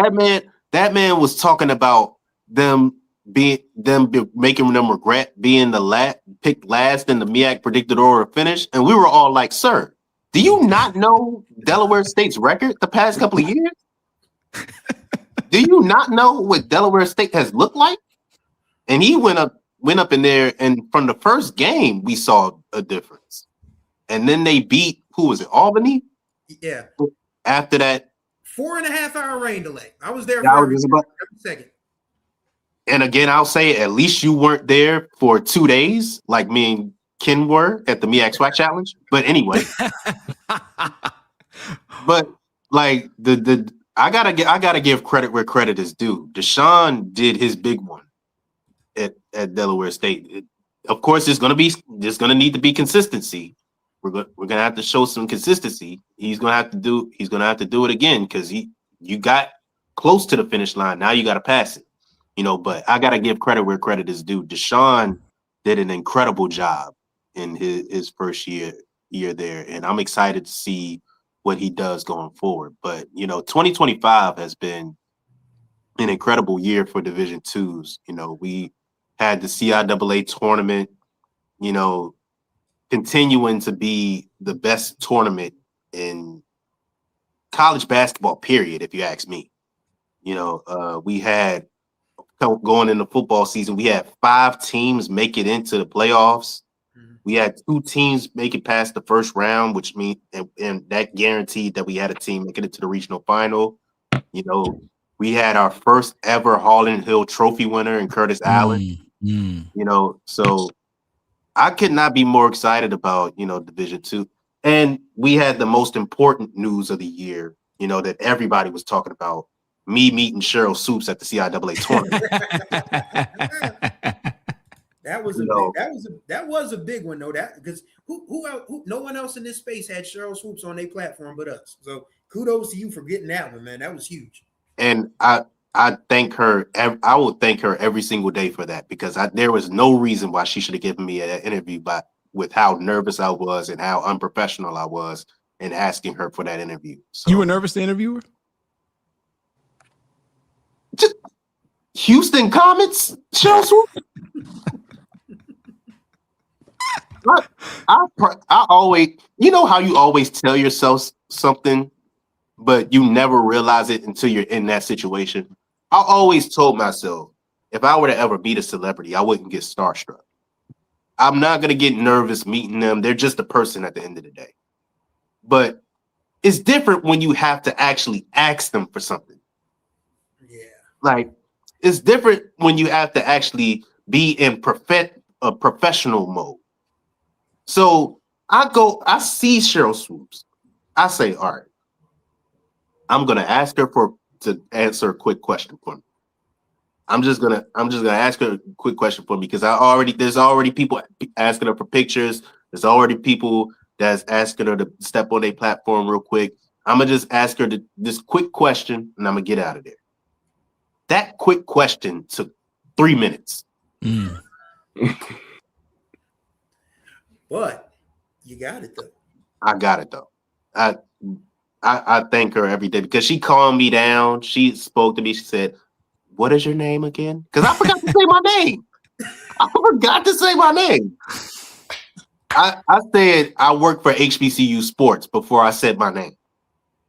So she calmed me down, asked me what my name was, asked me what the question was for, and she was gracious enough to answer the question for me, and I really appreciate her for that. So, but yeah, the 2025 has been an incredible year, and 2026 can only get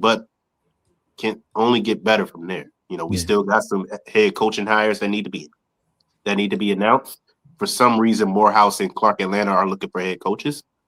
Yeah, and I'm interested to see what Quinn Gray does at Florida A&M, because if his tenure at Albany State is anything like it was at Florida A&M, Florida A&M is Florida A&M could be back to prominence real soon. For those of you out there watching, if you notice, we don't put requirements on our live streams. You know, some say it's a practice that we probably should do, that in order for you to be able to comment in the chat, you need to be subscribed to the channel. We don't do that, you know, but I will say this though, as it stands right now, we need 3 more subscriptions to hit 5,000. If you haven't subscribed to the channel, subscribe to the channel and let us get over the $5,000. Well, we can go $5,000. We'd love to get over $5,000, but we like to get to the 5,000 subscriber mark before 2026 gets here. Yeah. We're currently at 4,997 subscribers. There are 33 watching right now on YouTube. And I'm pretty certain that all of you aren't subscribed to the channel, right? So go ahead, subscribe to the channel. And then when you subscribe, make a super chat. $5. You can, look, we are here for 12 hours. We're almost at the halfway point. We're almost at the halfway point, approaching 6 hours. And we're committed to doing this now. Now, Kendrick just came in 6 minutes ago and don't know how long he's going to be here, but I am enjoying the fact that he's here because he big times me all the time. He changes my stuff. Most of it is justifiable. He changes my thumb. Kendrick does the grunt work. Yeah, all right. That's the reason why you don't see him that much. He's working. Believe me when I tell you, I love him. I appreciate everything he does for me. Does he piss me off from time to time? Hell yes. But I love him because that's just how it is. 32K. He said in 2026, make sure all ask Coach Barry more questions. Yep. You got to get that right because he's probably listening right now. Why are you talking about me? I won the celebration bowl. Well, we talked about him for a while. We did. Yeah, we've talked about him quite a bit. As a matter of fact, I wrote about him. I mentioned him in one of my articles about how him, TC Taylor, who else? Well, Willie Simmons was an example. How they should be considered, or at least put in the conversation of jobs at PWIs, despite the fact of them being HBCU coaches. And I think we all will agree. And I will stand by this until someone proves differently. That PWIs, that when they're doing these coaching searches for open positions, they won't hire an HBCU coach unless he's coached at a PWI. Period. Yeah, because Jerry Mack took the long way to Kennesaw. Willie Simmons did as well. Well, I mean, Jerry Mack took the long way. I mean, Willie, was like a year in or something. Right. But what I'm saying is that even though, Willie Simmons coached at Prairie View and FAMU, but I'm of the belief he shouldn't have to have left FAMU to go take an assistant job at Duke, even though it was probably paying him a lot more. Right. But my point is that I'm of the belief, had those coaches been white, they probably would have been hired after what they did at PV. But he did it at PV and at FAMU. And, and no one was surprised by the fact they can coach. I mean, look, they both took, Willie Simmons and Jerry Mack both took their team to bowl games. Mm-hmm. And then that's just the thing. And someone said that I should have sent you out. Let's just say that, but I'm pretty certain both of those coaches read the article. And as a matter of fact, one of the coaches mentioned in that article applauded me and thanked me, I should say, for writing it because it needed to be said. So anyway, but yeah, Kendrick needs a new Chromebook. So subscribe to the channel. Let's get over the 5,000 mark. And look, let's continue to give as we approach the 6-hour mark. So, like I said, we got some time before our next guest, man. So, like, let's just like go wherever. Let's, I would tell you more stories, but I don't think I should have to tell any more stories. Like the AK story I told, which I still get people calling me about from time to time. I still can't believe you said that as a freshman, boy. That was bold. Yeah, they're not that it was anything major, but some Grambling folks wanted to know who was that person. Like, I'm not telling you, because that person is very much alive to this very day. That's one of those sealed stories. Yeah, man. Yeah, I can tell you one from undergrad that isn't sealed because it's still one of the funniest stories that has ever existed in my lifetime. One of my first years at Delaware State, we had one of those torrential spring rainstorms that happens in our area. Oh, I think you told us this one, right? I think I may have told. If I've told this on air before, I'm sorry. No, it's all right. But for those of you who are new, I went to Delaware State in the early parts of the 2000s. I'm talking. I was on campus when 9/11 happened. That's how old I am.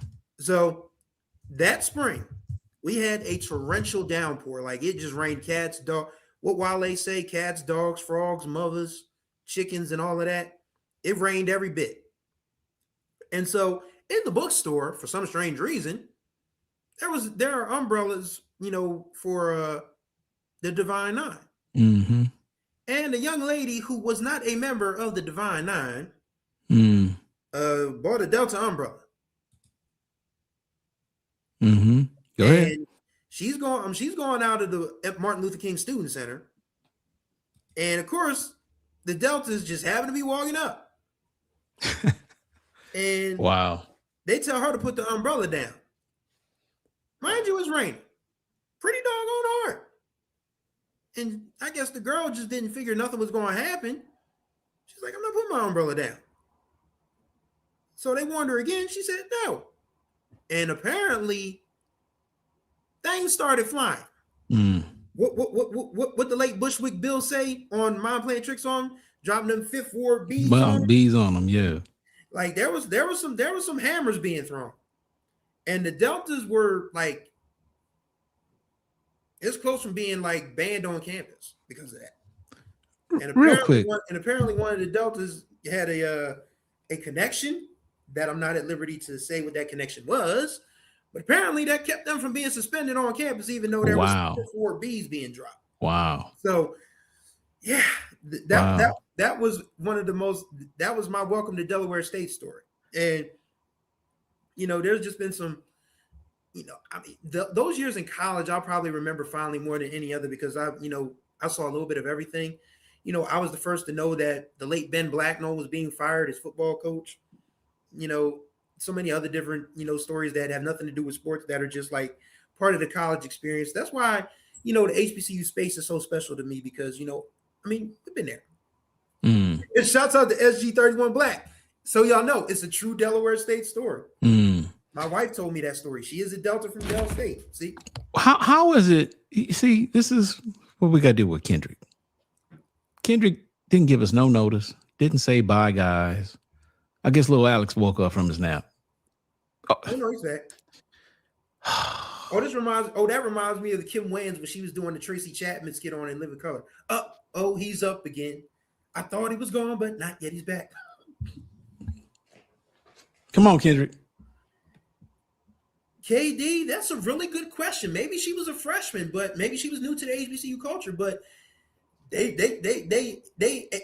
educated her, shall we say, very, very quickly. So yeah, I mean, hey man, you got to be careful on messing with the Divine Nine. So. Oh man, I got a funny story about that. Uh-oh. So there was a local comedian. I'm not gonna say his name. Not like anybody here would know who he is anyway. But there was a local comedian who was hosting a fashion show at Bowie, and he wasn't good at his job at all. Like when he got there, first of all, he got there like 20 minutes late. And then when they're actively calling him on the stage and like, y'all welcome our host, such and such. And everybody's looking around like, are you here? Such and such. So I'm randomly just going to the bathroom because I got to use the bathroom. I go in the bathroom. He's in there brushing his hair as they're calling his name. He's in there. I'm like, yo, they calling your name, bro. He said, oh, he go out there and he do it. So later in the show, the DJ that is the DJ in the event, they do a Divine Nine roll call. So he's playing all of their theme songs so they can get out there and they can stroll. He gets on the microphone so that he can present the next phase of the fashion show. He says this, man, I don't know how y'all be dealing with the I forget what he said, but he said something like he was talking about the cues. He was like, I don't know how y'all deal with all that barking. He was y'all doing all that roof.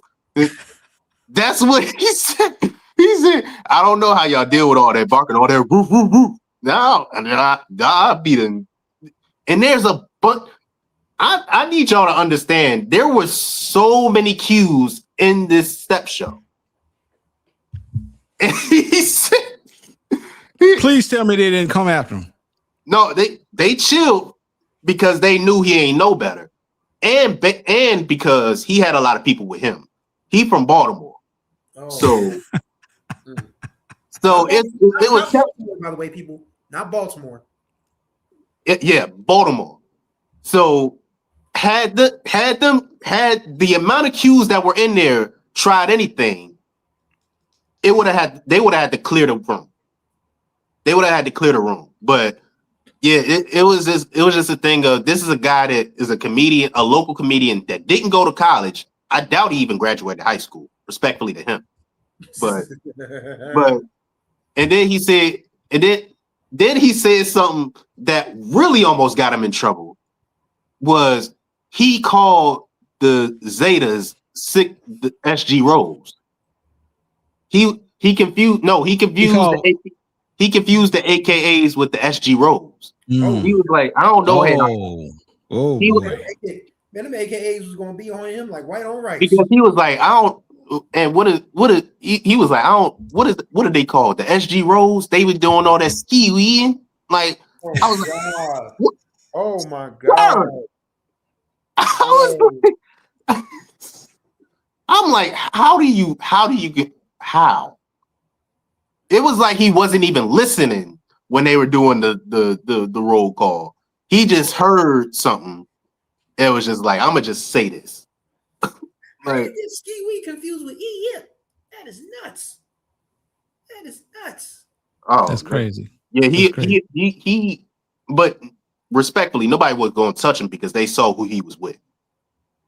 So, Kendrick Marshall, mate, why are you hanging out on the outside, sir? He looks frozen to me. Oh no, okay, never mind. Let it go.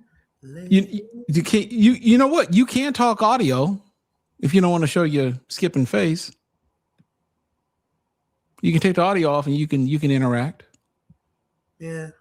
Oh, and by the way, speaking of interaction, we're currently at $616. Thank you to the last donation given to what's this?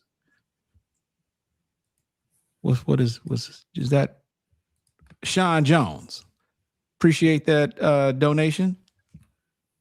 And for those of you who might want to interact with us, go to HBCUHotline.com and you can join the conversation. Share whatever it is that you want to talk about. We got a few hours to kick it. Well, a couple hours to kick it before our next guest come on. And this is unscripted. I purposely made it this way because I didn't necessarily want to bore you guys with a bunch of sports. Some of you may not, but we got some personal stories you might be able to talk about. And, if you guys have anything you want to ask us in the comments, we're here until 9 p.m.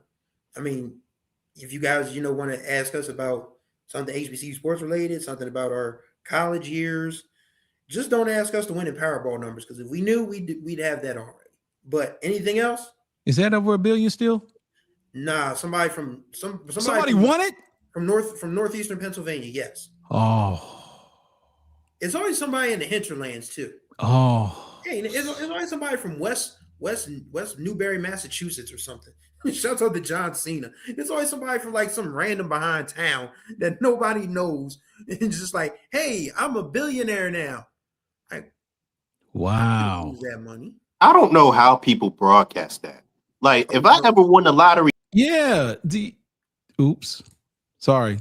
If you ever won the lottery, wrong button. If you ever won the lottery, what? I'm sorry. You would never see my face again. You would never know I ever existed. So here's what if I'm not mistaken, I think it's like, depending on the state, I think it's like state law. I think they have to tell. Is that what it is? They have to tell who the person is. I'm like, I don't want nobody to tell me that. Why can't I just tell the lottery officials? Why can't I just tell them? Why can't you just say a person from Texas won or something like that? I keep thinking about the dude from Florida who won a jackpot. This was on Snap. I'm one of those true crime junkies. So this woman on Snap, cozied up to this dude who won a huge jackpot and said that she was his financial advisor, and she ended up offering him for the money. Oh wow! So wow. So that's the stuff that really gives me pause. Like if I had to. Okay, so it was from Arkansas. Okay, yeah, I was just about to say somebody saying it's a person from Arkansas, Chris. Yeah, I know it was from somebody in the middle of nowhere. $1.7 billion. That's still half a bill after taxes, by the way. It all depends on the option. Yeah, I think they have the option to take it as I guess like an annuity over like what 10 or 20 years. Yeah, and some have an option to take it in one lump sum, which I think in this case probably would have been right about $1 billion. Shout out to Miss Kathy. Jared, if I won, I wouldn't tell you. Look, I'm not offended by that at all. Like, that's smart. Miss Kathy, Happy New Year. Yes. Because I would bleed her dry. Happy holidays to you. I'm not gonna lie. I would bleed my mother dry if she won the lottery. I would so. Listen. Yeah, KD said it's a 30-year annuity. Yep. That may not necessarily be a bad option, though. Yeah, I would take that for sure. That may not be a bad option. I mean, it's doing Bobby Bonilla just fine. Yeah, but that was guaranteed. No, doesn't this work in a way that if you die before that period of, don't you lose it? Yeah, I could be wrong, but yes, ma'am. Happy New Year to you too. Yes, ma'am. Happy New Year, Miss Kathy. But whatever, I mean, as long as he remains alive, every July 1st until 2035, he gets $1.2 million. Man, Bobby Bonilla. I know that's right. I knew it, right? His agent is a Hall of Famer, top 5 dead or alive. And it never fails. And whenever that day comes, everyone's like, "Happy Bobby Bonilla Day." Man, I'm telling you, that's a deal that's an amazing deal. That's an amazing deal. He should teach a class to athletes. Like, this is how you should do. A person could still do damage with $700 million, though. Oh hell yeah! I know. I automatically. I'm getting every car I ever wanted in life. That's. Dan says, "Would the schools attended by the panel see that?" Absolutely. Would the schools attended by the panel see that billion? They would see some of it. They would see a large sum of it. For sure. I would just go ahead and build. I would build the new convocation center myself. Oh wow! You ain't gotta name it after me. Oh hell yeah, yeah they do. If I'm look, that kind of money, you gonna name a building after me, baby. You gonna reserve it. It's gonna be the Ken Rashad Center of Performing Arts or something. I do know that if I ever do get enough money for our mass comm department, I want to name it after my late friend Michael Feeney, who was probably one of the greatest journalists it probably is the greatest journalist our school ever turned out. He passed away in 2016 from a staph infection at 32. you know, we're still very much mourning his loss. But if I ever get enough money to build a MassCom building in Del State, I would name it after him. But as far as, if I was to build a convocation center, I mean, I guess the Chris Stevens Center would be cool. You know, if I could give something to MassCom, I'd probably say, look, let's go ahead. If we're gonna do this, depending on the amount, a building isn't enough. I'd probably have to let's go ahead and turn it into a school. Ain't a bad idea. Yeah, it would be the Ken Rashad School of Journalism. Or the Ken Rashad School of Mass Communication. Drop something in that NIL fund. Talking about for us. I mean, of course we would. So, Sean Jones, we'll put something in the NIL fund. Yeah, but I'm saying, you going to erect a building with my name on it. Sean Jones asks, any thoughts on D2 players transitioning into FCS HBCUs? For same questions for coaches. Seems like it's been successful.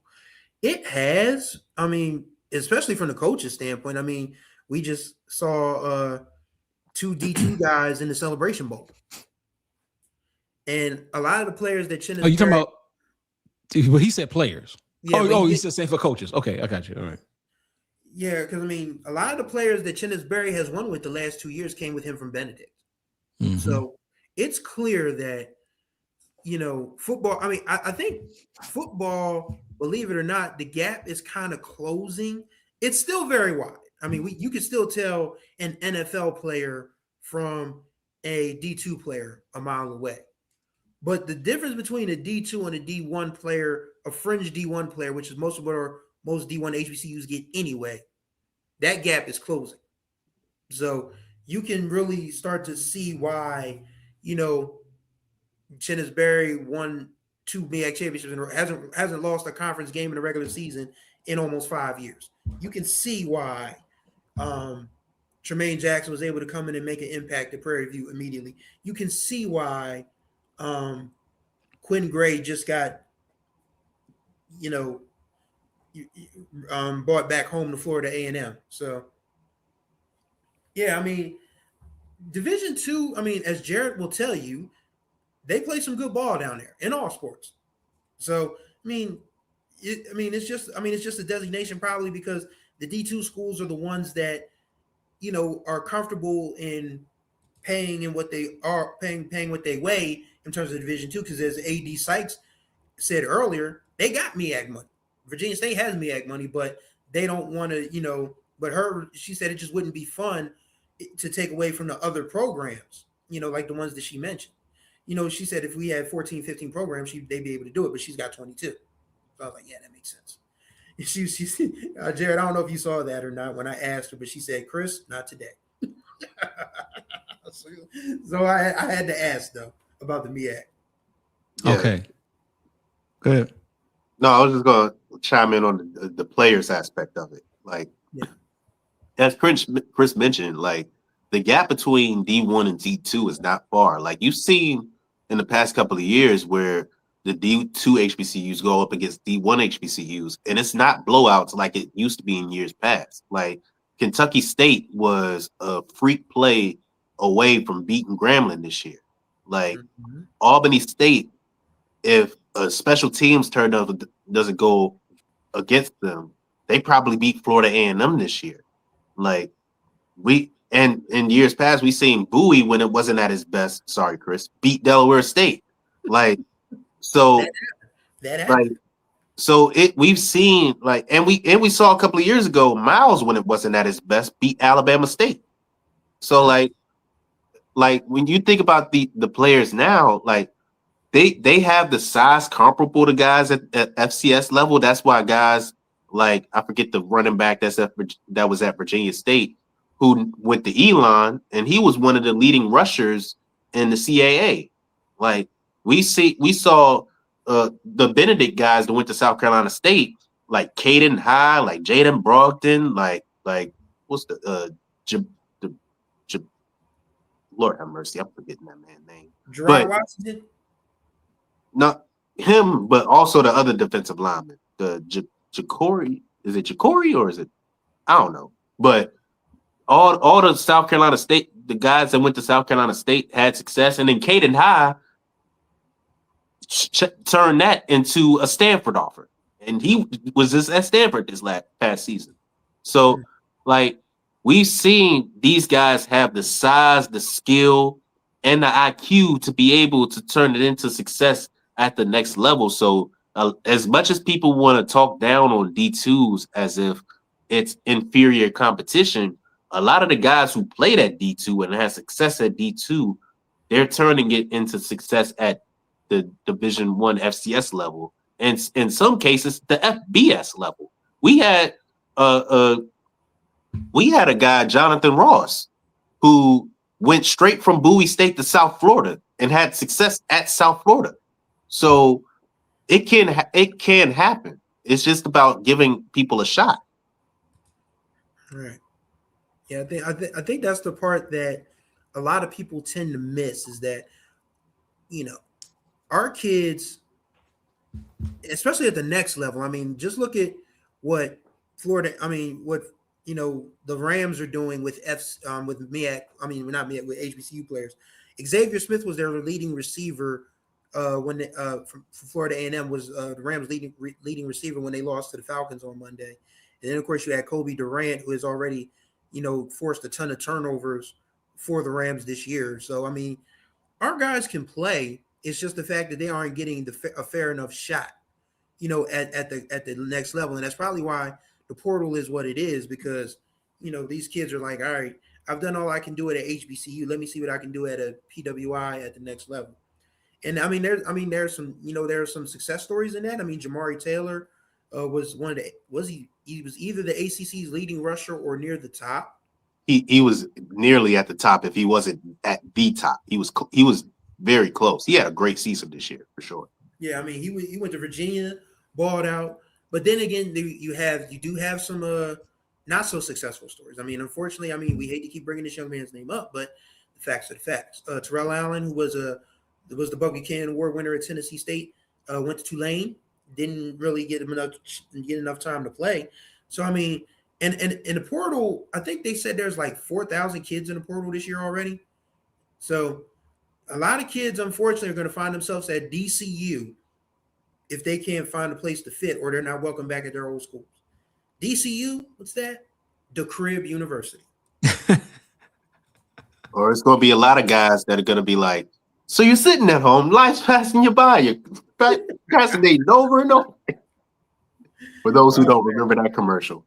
That's a classic. Yeah, but yeah, I mean, the portal is going to be a gift and a curse. It's probably going to be a curse sooner more than it's going to be a gift, because there's only so many openings in every sport and every school.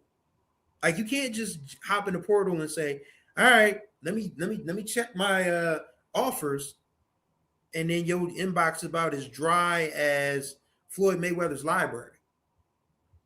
You gotta know that somebody wants you, or if a coach is going somewhere, they want to bring you with them. You can't just hop into the portal for the sake of hopping in the portal. That's true. I think it really has a lot to do with the people that are advising them. Yes. You know, there's a lot of people who aren't giving these players good advice. You know what I'm saying? I think we have to do better in wanting to see these athletes continue to develop, as opposed to them getting their money, to going to the place that gets their money. Like, the short-term money isn't always the best. It's like, you could say if somebody was at Bowie State, right? I'm just saying that because that's the first thing that popped into my mind. You're a D2 All-American. You have your spot solidified as the starter for the team. And you go somewhere, and now you're third on the depth chart. You're in a playing style that doesn't fit your skill set. And you go to a place where they don't have your major, so your credits don't transfer over. So you're basically starting from square one. That doesn't help you on or off the. Oh, let me get to this question. That's Kendrick asking that, obviously. Should HBCU start recruiting heavily high school students again since the portion was oversaturated? I don't think we ever. That's difficult. That's difficult. Go ahead, Chris. I was gonna say I don't think we ever should have stopped, but I think what's happening is the kids at the high school level are seeing what's happening with the portal, and rightfully so, are freaking out. Because when you look at it like this, now that at least each kid is guaranteed more often than not 5 years of athletic eligibility, because you can always file a waiver, and if you already have your degree, then you roll in grad school, then yeah, you're going to get that extra year. But if you're a high school athlete, you're absolutely worried about this, because there'll be times when the coach offers you something, and then this kid hops into the portal and it's like, wow, that kid might be better than this high school kid. I'm sorry, kid, snatching your offer. Sometimes that works. Other times that coach looks like a damn fool. But that's probably why I get what Coach Hobbs was saying about splintering this thing off into levels, because it's clear that there are some teams that are playing money ball, and there are other teams that are just robbing Peter to pay Paul. And I look at it from this situation, from this sense. A lot of coaches are in win now mode. Mm-hmm. They're at programs that are in win now mode. So the best option for them is to go into the portal and get the guys that have the experience, that have been proven, that have a proven track record at these different levels. So if I'm at a job where, say, Ohio State, right, where Ryan Day last year, they were saying he has to win a national championship or he was going to get fired. Right. Let that sink in. There's a lot of coaches that went 7-5 last year whose jobs are secure. Yeah. Then there's him who they're saying he has to win a national championship or he is going to get fired.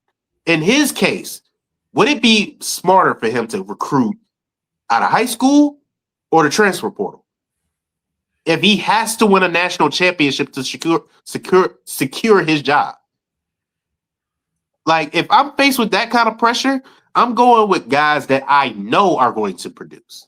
Now, granted, there are high school guys that have transitioned into college very well. There was a receiver for Alabama last year who was 17 but was playing like he was 27.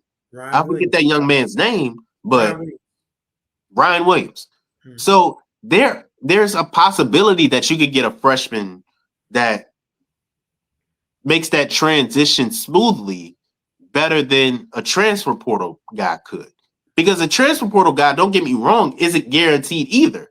But it's a much safer bet for me to recruit a transfer portal guy that was either an FCS All-American, was an all-conference guy at a group of 5, or was an honorable mention at another Power 5. Like that's smarter for me to recruit when I'm at a program that I have to win right now. You know what I mean? So it's kind of hard to say that programs should go back to that when job security is going lower and lower. The time you get to succeed is dropping lower and lower by the year. There are guys getting fired after 1 year. Yeah.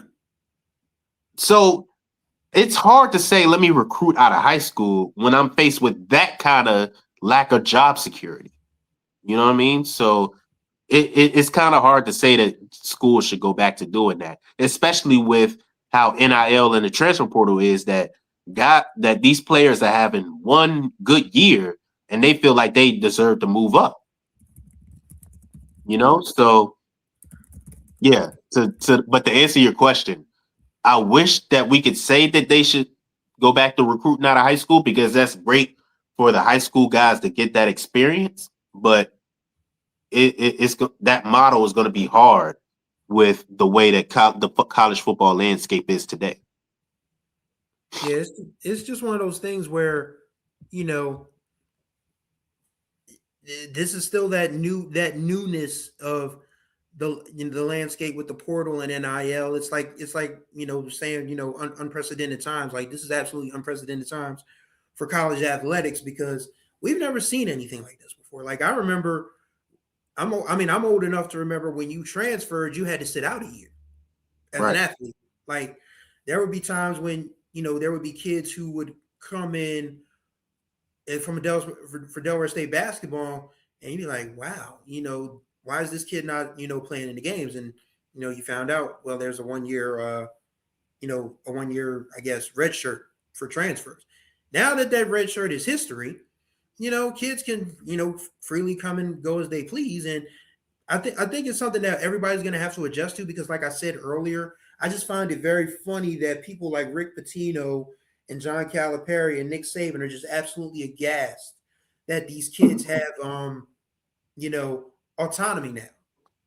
And I think that's what freaks guys like Pitino and Cal out, is that they're so used to these kids, having to tolerate, their sarcasticness, their snarkiness, or even their abusive language. Now the kids can say, oh, I don't have to take that, I can go somewhere else. It's like they don't know how to react. They don't know how to handle it. So, I mean, as much as this is an adjustment for the players, it's definitely an adjustment for the coaches. Yeah, and those coaches got to suck it up. Because y'all, as you said earlier, they were doing this for a long time before it was ever legal.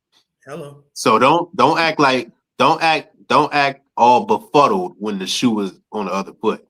You know what they say? If you can't take the heat in the kitchen, turn on the air conditioner. Yeah. I mean, it just boggles the mind. Like Pitino. I mean, I've had jokes about Rick Pitino for years, especially since the whole waitress fiasco, the 15 seconds of fury on a restaurant table, and just the foolishness of that being a part of your scandal. Like Rick Pitino couldn't tell my kid anything about loyalty and playing by the rules, when that man had family planning coming into his scandal. So I mean, it's just, I mean there are coaches that are going to adjust to it, because the younger these coaches get, the more they understand the system and the more they're willing to play by those rules. And a lot of these older coaches who've been doing it illegally, they don't know how to play fair. So now that everything is fair play, now they act like they're at a disadvantage, or it's unfair to them. So, Calipari talking about, I saw a guy with a beard and 3 kids. It's like, that is the most Trumpiest nonsense I've ever heard. It's almost like, the foolishness about, trans kids taking over sports. And I mean, obviously, that's just bigotry at its finest. I'm not saying Cal's a bigot, but I'm saying that foolishness about the basketball player with the beard and 3 kids was just as egregious. So these coaches, like Jared said, gonna have to suck it up, man, because there's not a lot of people that are going to sympathize with the coaches who get to leave whenever somebody offers them more money for their program. They don't have to have a transfer window where they have to sit out for a year. They don't have to sign paperwork and say, okay, I'm leaving. They can just say I'm leaving and leave the mess for somebody else to clean up. So now that the players can leave and leave you to find somebody to replace them, they don't know how to handle it. And they got to learn to deal with it, or else.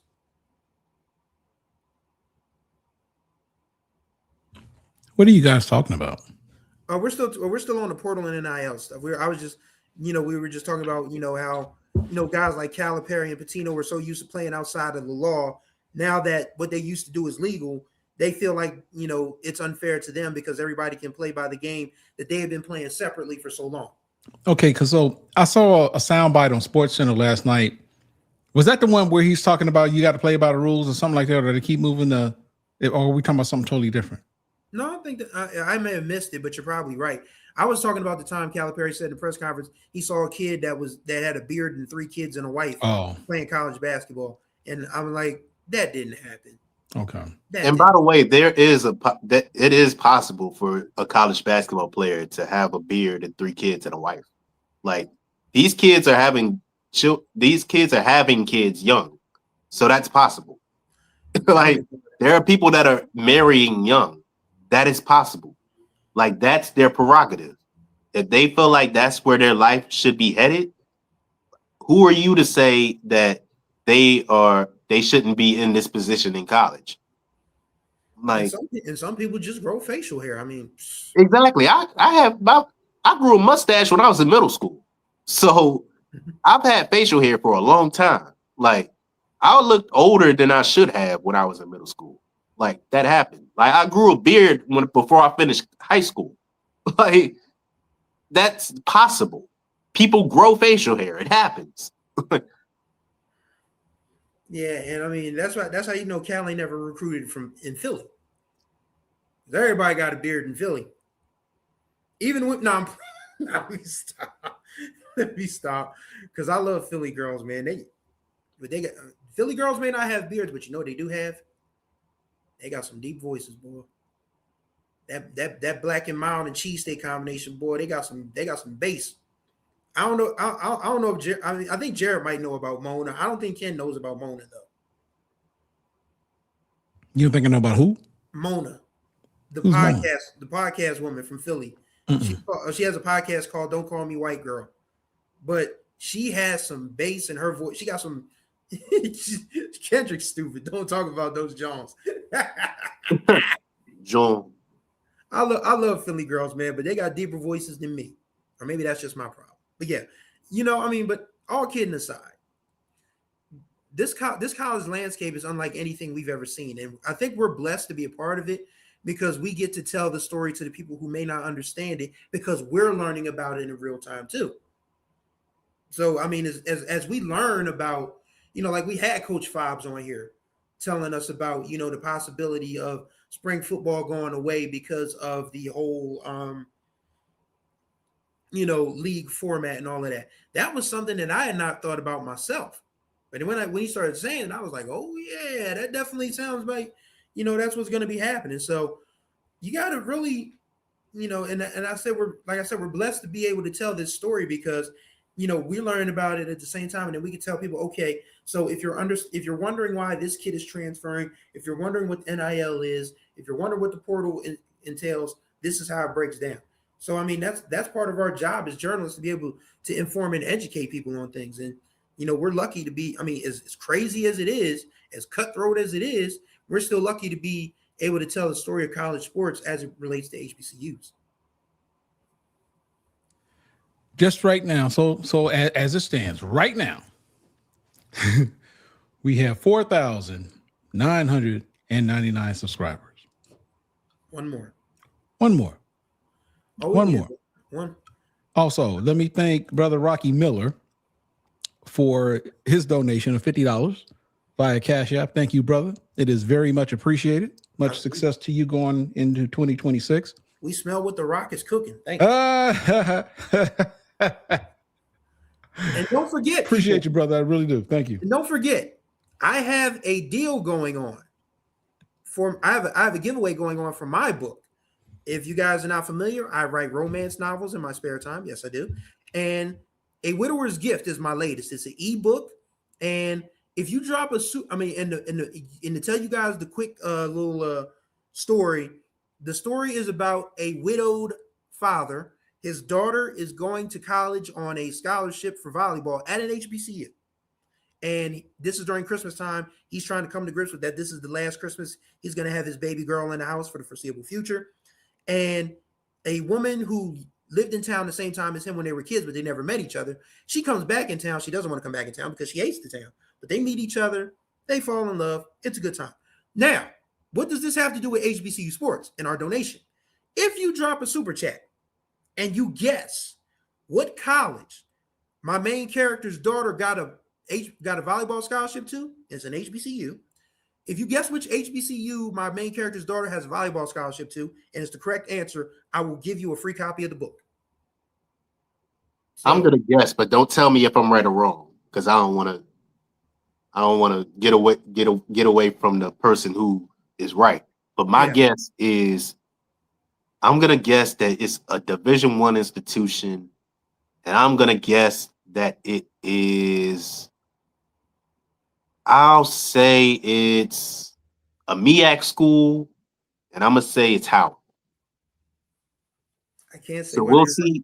We'll see if the person who's right, or maybe I'm wrong. Who knows? Yeah. You never Because know. I literally don't know. I literally don't. Yeah, but if you guess the correct HBCU that my main character's daughter has a volleyball scholarship to, I will give you a free copy of the book, but you have to drop a super chat in order to qualify to guess. So more super chats, more guesses. Somebody's going to win a free book. And we got it, folks. Dun dun dun dun dun. 5,000 subs. Thank you all very much. And we are not done yet. So if you all want to continue subscribing, tell a friend, and be sure to drop those super chats. We are trying to get at least reasonably close to 10 grand before we sign off here at 9 o'clock tonight. That's 8 o'clock Central, because Ken's on Central Time in Dallas. Jared, myself, and Kendrick are on East Coast time. So we're here for another 5.5 hours. No, we're not. Yeah, we are 5.5 hours. I'm sorry. Well, unfortunately, I'm only here for 10 more minutes because I gotta leave and go somewhere. Oh, but okay. I was actually going to take a nap. Dang. I've been here from the start. But we're gonna see this thing through, man. We're gonna see this thing through. Well, I mean, I don't expect everybody to read everything I put out, D-Lo. So I mean, don't blame Jared for that. I mean, there's not a real market for black men writing romance novels anyway. But I'm gonna make one. Because I enjoy reading those. I have friends in the independent author sphere whose books that I have come to admire. And I was writing a lot of fiction beforehand. So, I just started getting into the romance thing about 3 or 4 years ago. And it's really been a fun thing to learn how to write and enjoy. So, yeah. But yeah, once again, if you guess, again, this is my new book. It is an ebook. So that means you will get either an EPUB, an EPUB download, which you can put on your Kindle, or it'll be a PDF or a Word doc, which you can read on your phone or your laptop. But if you drop a super chat and again, my main character is a widowed father who is coming to grips with his daughter leaving for college in the summer. She's got a volleyball scholarship to an HBCU. If you guess which HBCU my main character's daughter has a volleyball scholarship to, when you drop a super chat, I will give you a free copy of the book. And that offer stands through 9 o'clock tonight. Guaranteed. There's a saying, me being an independent author as well. From what I understand, there's a saying that is frequently stated throughout the space of those of us who are independent authors. And I can speak from experience in saying this. When someone mentioned about Jared not reading the book, I would just simply say this, and I think Chris can probably relate to this as well. It's a lot easier to get a person to buy a book than it is for them to read it. Oh yeah. It just kind of comes with territory. Mm-hmm. Yeah. I got some books that I've purchased that I've not, that I've all of the books that I have right there, I haven't read them all. I just feel like that. And sometimes you do it with the intent of trying to support the person, or you get it just for one particular person, purpose or reason, or maybe for a plethora of reasons. But, I can't sit up here and tell you that I've read most of them that I've got back there. But and I've got some other books that are stashed away in storage. But it's a lot easier to get a person to buy a book than it is for them to read it. So just something to keep in mind. But I do understand the standpoint of I can't tell people to go out and read Chris's book if I haven't done so myself. So I'm not going to be a hypocrite here. I guarantee you that I will buy and read Chris's book. I guarantee you that. For all the people here, I'm saying this on camera. Hold me accountable. And I will write an essay. No, I won't. No. You ain't got to do all that. Doing all that. I ain't doing all that. But I will buy and read Chris's book. I guarantee you I will do that. I appreciate that, man. Listen, I mean, we all here to support each other. So, I mean, whatever guys you want to. I think so myself. What's funny, D-Lo B? I tried to write it as Black Hallmark. I really did. Because, I wanted something that people would gravitate to.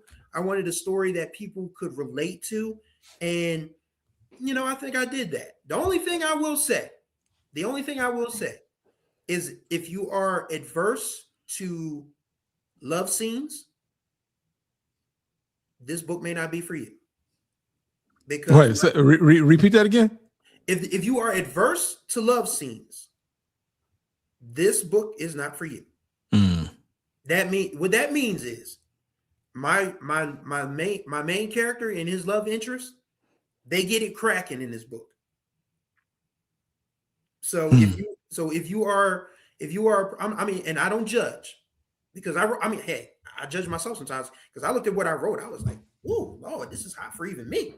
But you know, if you are, you know, I mean, if you don't like seeing sex in print, it may not be for you. But if you can suspend, if you can suspend, your shock, because I mean, it's a romance novel. I mean, two people falling in love, of course, they're gonna, consummate things. So if you can survive the consummation parts of the book, I think you'll enjoy it. So, but yeah, that's pretty much it. So basically what Chris is saying is you should practice saying, "Oh my." Yes, exactly. Laura said, cut my mic off. Yeah. I mean, hey, we all grown here, or at least we should be. But yeah, I mean, yeah, I think I did a good job with this book. I mean, the story took me 3 years to finish, because I mean, there were times when I thought I was done, then I thought it was times I liked where it was going. I hated where it was going, but I finally finished it this year, and I was like, yeah, this looks good enough to go. I was like, let me put this out there. And I put it out there on PayHip. Matter of fact, let me put the link in the chat for you lovely people if you want to buy the book. I put it on another platform because Amazon takes too much damn money. And I get 75% of each sale.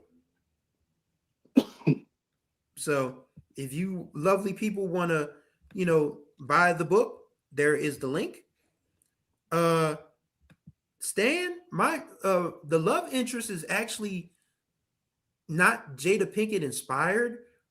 I think it's more so Regina Hall. Jared crazy. I base my main character's love interest on Regina Hall for the most part. So your love interest isn't having entanglements? No, she is not. Oh man, that brings back memories. Oh Lord, shouts out to Jada and them entanglements, boy. But yeah, man, she had the internet on fire when she said that.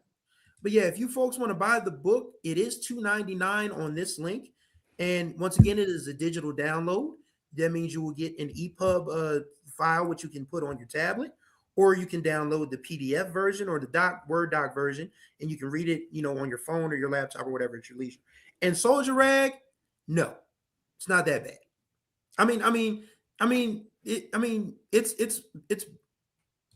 It's just buy the book, y'all. Just buy the book. But if you decide to add a super chat and guess which HBCU my main character's daughter has a volleyball scholarship to, then I will give you a copy for free. And again, that offer lasts until 9:00. And I'll be right back. I need to turn the light on in my living room. You know what, Chris? Mm-hmm. Should I read an excerpt of your book? What you mean, on the air? Yeah. No. Is it a clean version? No. No, there's no clean version, man. There is no clean version. This is filth. I mean, it's not super filth. I mean, and the funny part is it doesn't get filthy till the end. It's a slow burn. So yeah, but if Ken wants to read an excerpt, oh my God, I'm asking for trouble here. But yeah, if you want to read an excerpt, go ahead, Ken. Don't go away. Okay. I'm just going to turn the light on in my living room because it's starting to get dark outside. No, I'll let you turn the light on. Go turn the light on in your living room first, so you can sit down and you can explain this to us. Oh. So Chris got some stuff in here, and he's right when he says, "Ooh, come on back here, Chris. Let's hurry so we can get through this thing. We can talk about this and make sure we get this together." Let me see here. Lord, so, real quick, guys, I unfortunately have to jump off. I have to get ready to leave, but just want to show everybody. I don't know if you can see that, but I did purchase. I did make my purchase. Thank you, man. I appreciate you. I keep my promises. So tonight, before maybe I go to sleep, I may start reading. Hopefully it doesn't put you to sleep. Hopefully it don't put me to sleep, but maybe my nice little calm down before I go to bed. But I may jump on later, maybe while I'm on the train, give y'all that Metro experience, and I will be on the Metro. So for people who don't understand what the DMV is, the Metro, anywhere the Metro takes you, that's the DMV. And the Metro, So, there's a difference between the Metro and the MARC train. The MARC train. MARC train. Yeah. MARC train is not DMV. Well, there are stops in the DMV on the MARC train. There's some place they do take you some places in DC. But anyway, long story short, that's not important. But I may see you guys later. But if I don't, Happy New Year to everybody. Hope everybody has a safe and prosperous 2026. And looking forward to seeing you guys soon and giving you more HBCU sports coverage. Yes, sir. All right. Now that Jared has left, the youngest one of us, Stephen Campbell said we're going to call this HBCU Sports After Dark, HBCU Sports Uncut. Oh, and Rocky Miller wants to know, Chris, is the book freaky? Well, we're going to find out how freaky it is, okay? There are moments, shall we say. Well, so here's an excerpt. Oh, God. He looked up to see Tori's almost shaped eyes gazing at him lovingly, full of hope that he would give their Christmas fling more of a chance. Rashawn hesitated, letting tears that had been stored up for years stain his caramel brown cheeks. I'm ready to give this a shot if you are, Tori. Tori wiped the tears from his eyes and kissed him on the lips. I'm ready, Rashawn. Then they shared a passionate kiss as a car drove by and the passengers cooed, "Aw." The driver said, quote, I love love, especially at Christmas time. Get under that mistletoe, y'all. Rashawn and Tori broke their kiss with laughter as the car drove off. We better get you back to your house before your parents get worried, Rashawn suggested. Yeah, and I know you have a family to spend time with, Tori agreed. Yep. But once Christmas is over, you know what's happening, right? Tori looked confused. I owe you a night that doesn't involve a couch. Bad for both of our backs. Tori's womanhood stirred at the thought of uninterrupted sex in a bed with Rashawn Hilson. That might be better than learning my grandmother's sweet potato pie recipe.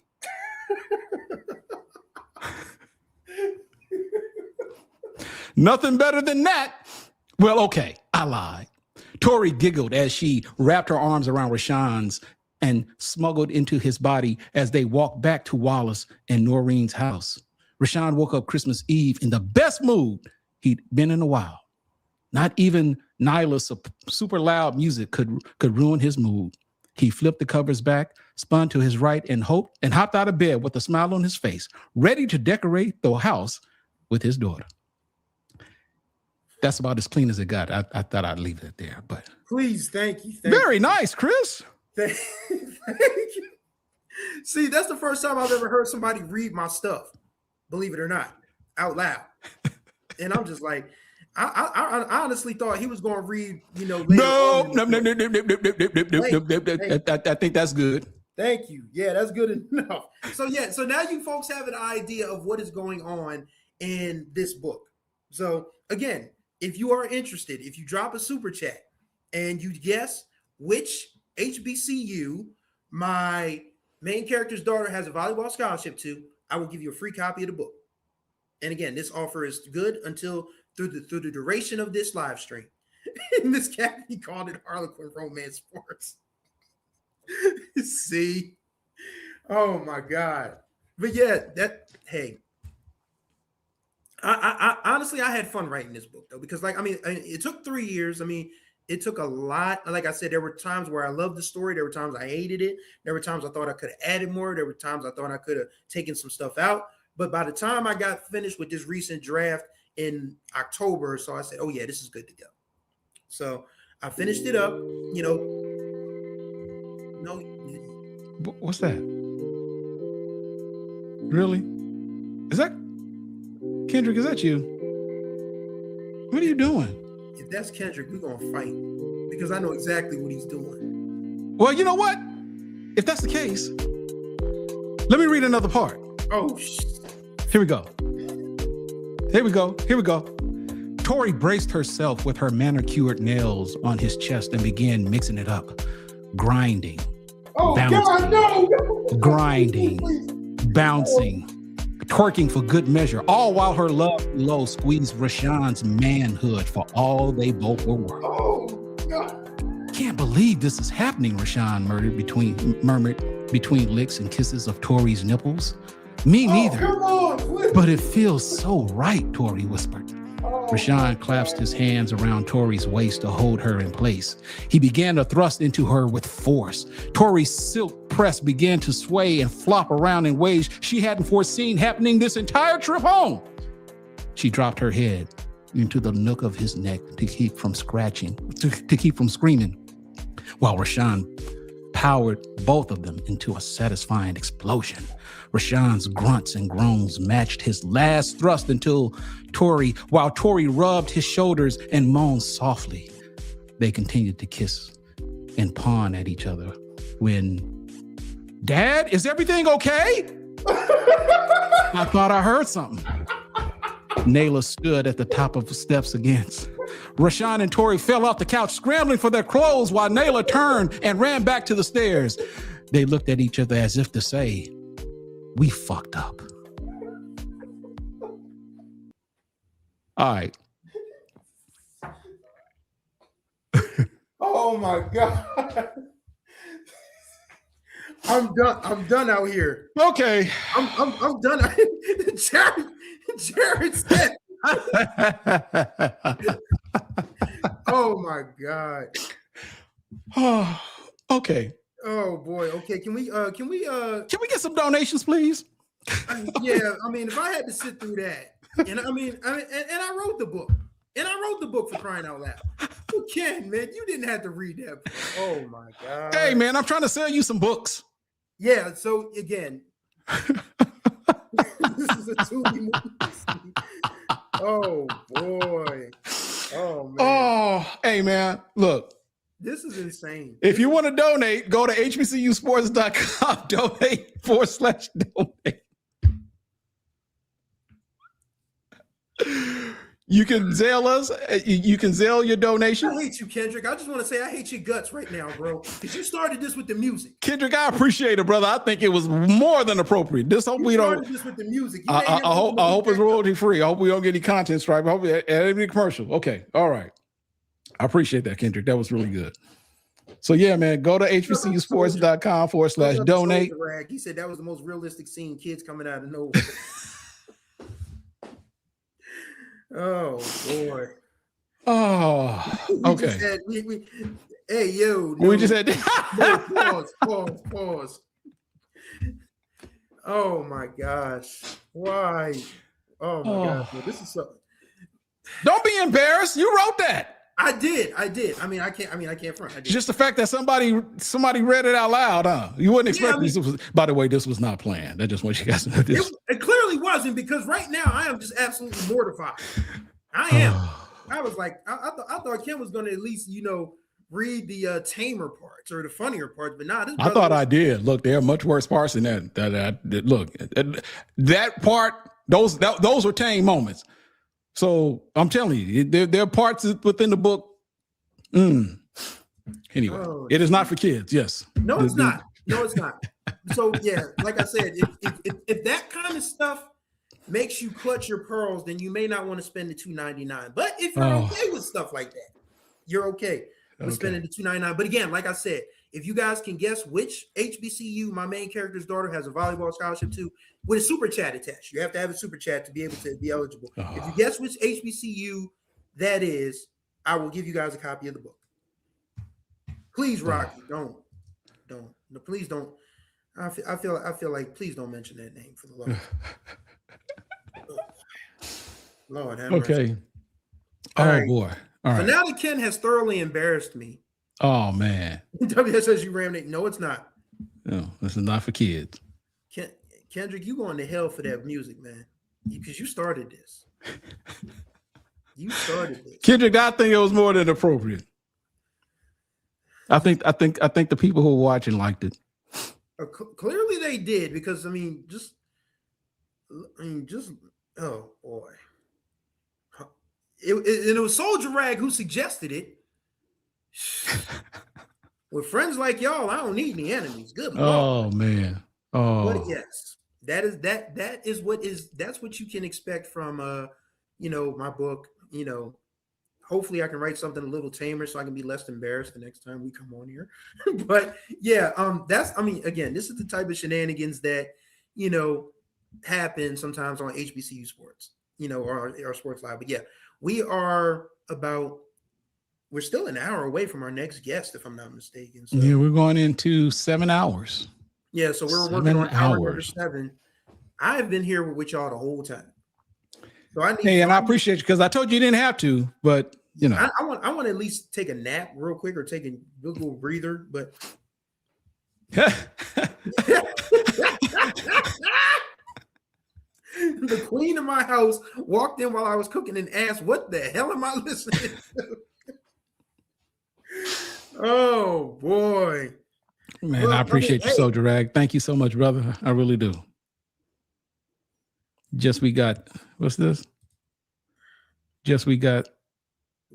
gotta be beat BCU. She got a 14-karat pole dancer scholarship. Oh wow!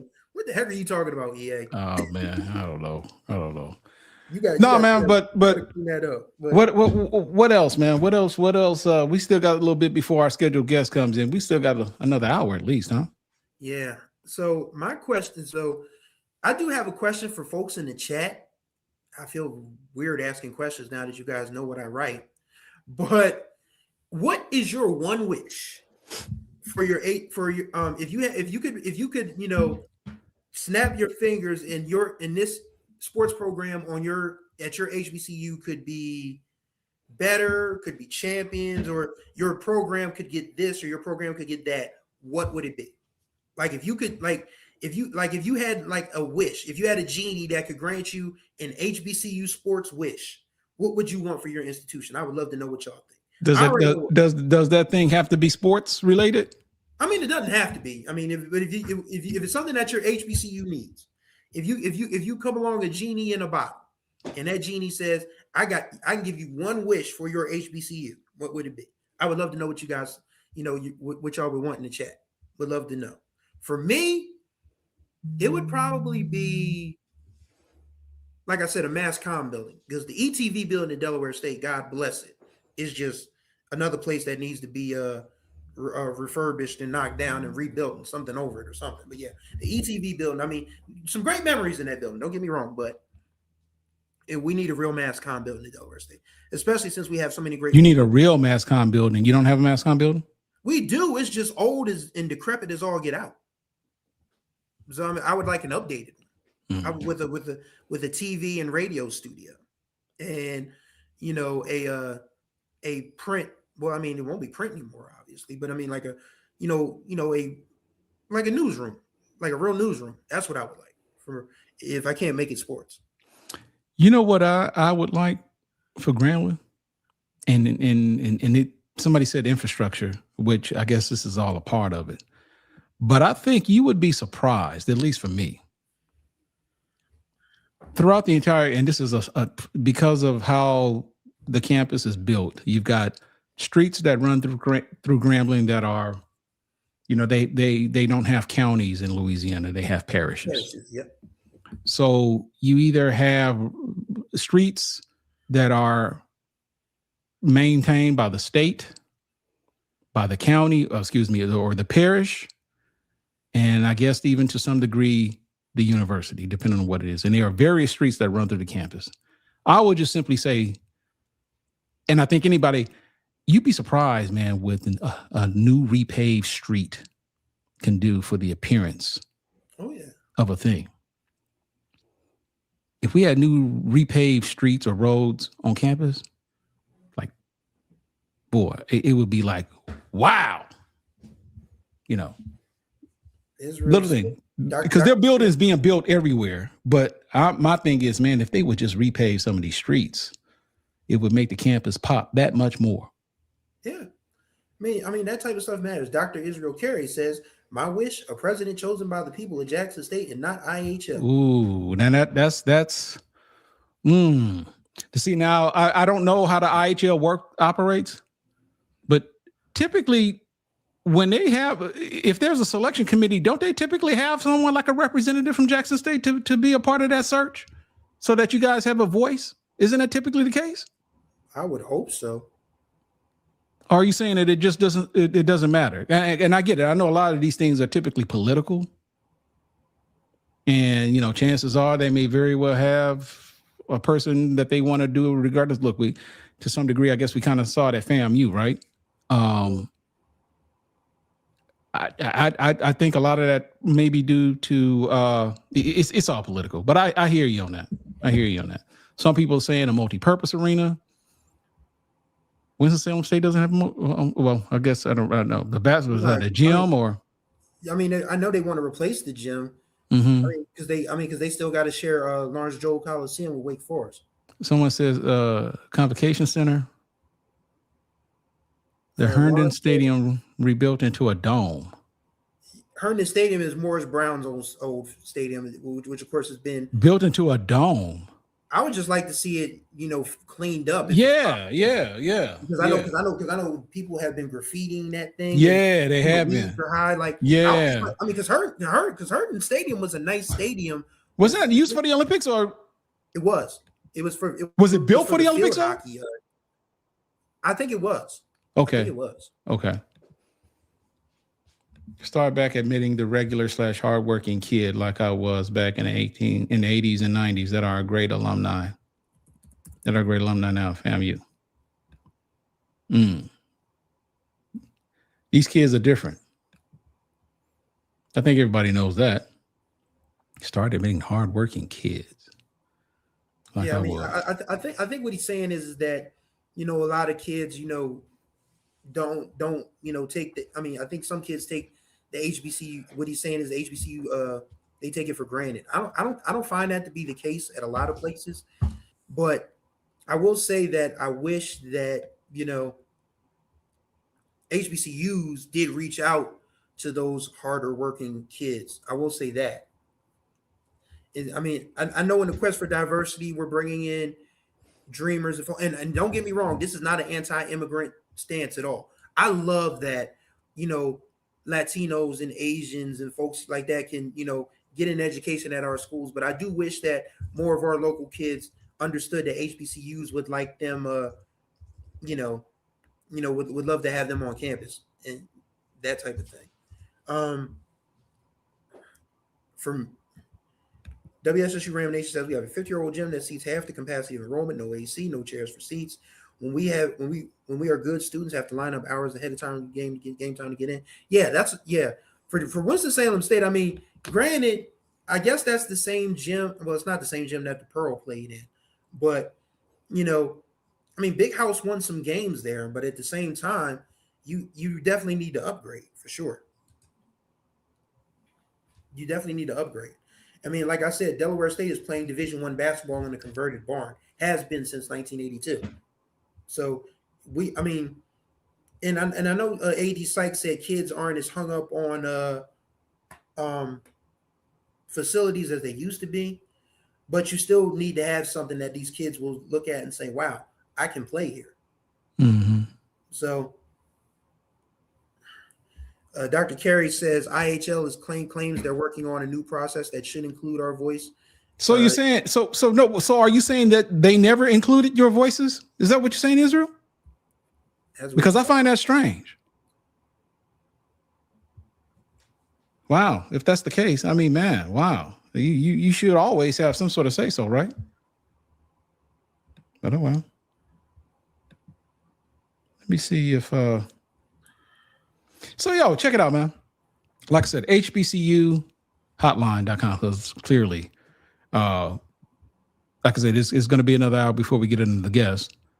And Chris doesn't want me. I kind of want to read some more of that book. No.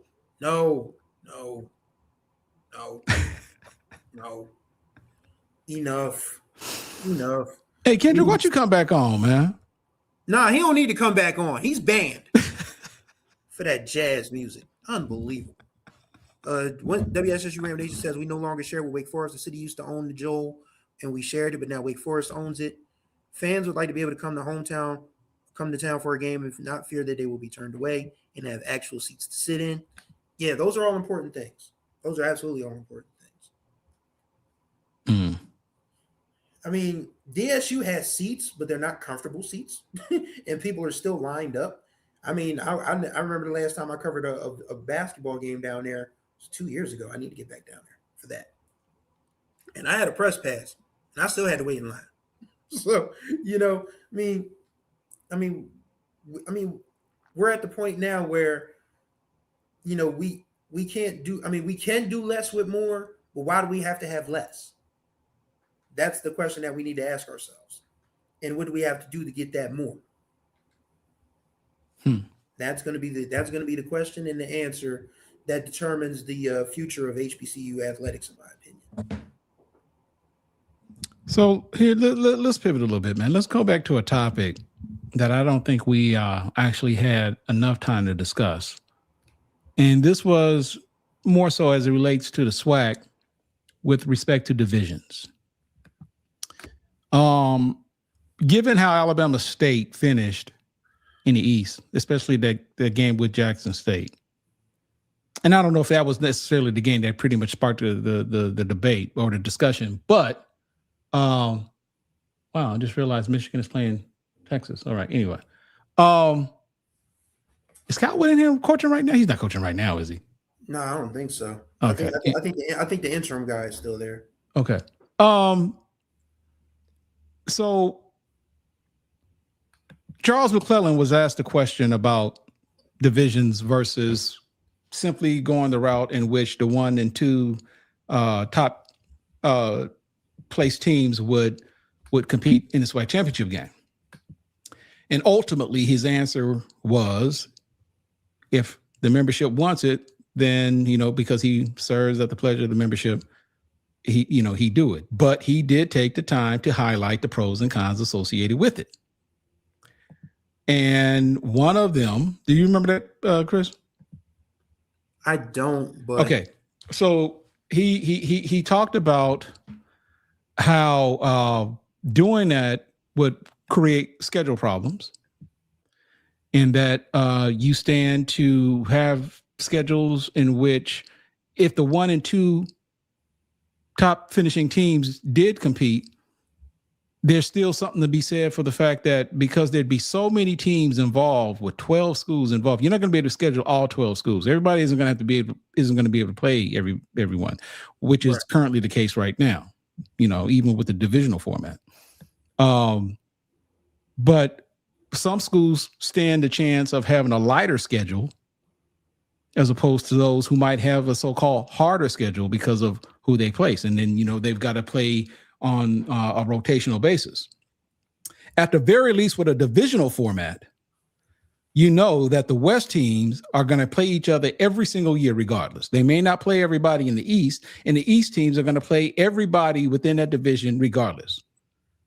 And thus, at the very least, you get because everybody plays each other in each of the divisions, you get the best team out of each of the divisions. May not necessarily equate to the 2 best teams in the entire conference, but at the very least, one can say we all played against each other. So I don't know how you guys feel about that. I personally like to kind of keep the divisional format, because if you look at what some of these Power 4 schools are dealing with right now, I think it was towards the end of the year, and you still had schools like Northwestern and UCLA in the Big Ten race. You know what? If they went out, and these schools are like 4-4, 3-4, they're like 3 and 4 losses. But if they went out and win the rest of their conference schedule, they can represent themselves. They can go to the Big Ten championship. Everybody, but you know, and it all panned out. They didn't.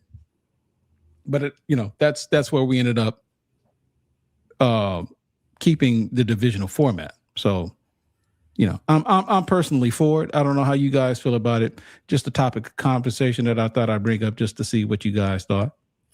I'm still, you know, because I mean, I'm a MEAC guy. We have never had a need. Right. You got it right. You're right. Exactly. We had a north and south division for basketball and softball and all of that, but you know, we never had one for football because I don't think. I mean, we did. Did we have 12 schools at one time? Because I do know. Who, the MEAC? Yeah. I'm trying to think. Including the basketball schools? Huh? You talking about including the basketball schools? Yeah. So Yeah. you mean 10 football schools? Yeah, because there was Winston-Salem State, there was Central, Savannah. No, Savannah State hadn't been. Graham Nation said you had 13 schools and 11 football schools. Yeah, because Florida A&M, Bethune-Cookman. Yeah, so we could have had we could have had a North and South division for the MEAC in football, but we never did. But I do like that the SWAC has figured this out to a point where we are discussing it as a topic of discussion because Alabama State had that wonderful of a year.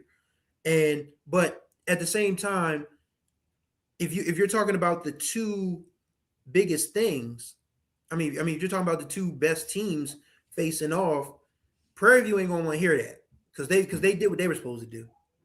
They won their division. So right.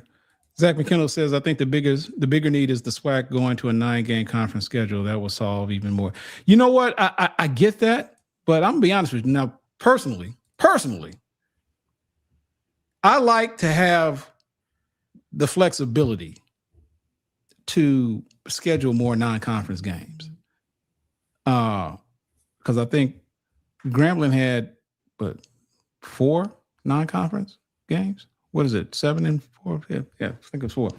I like to have the flexibility to schedule more non-conference games.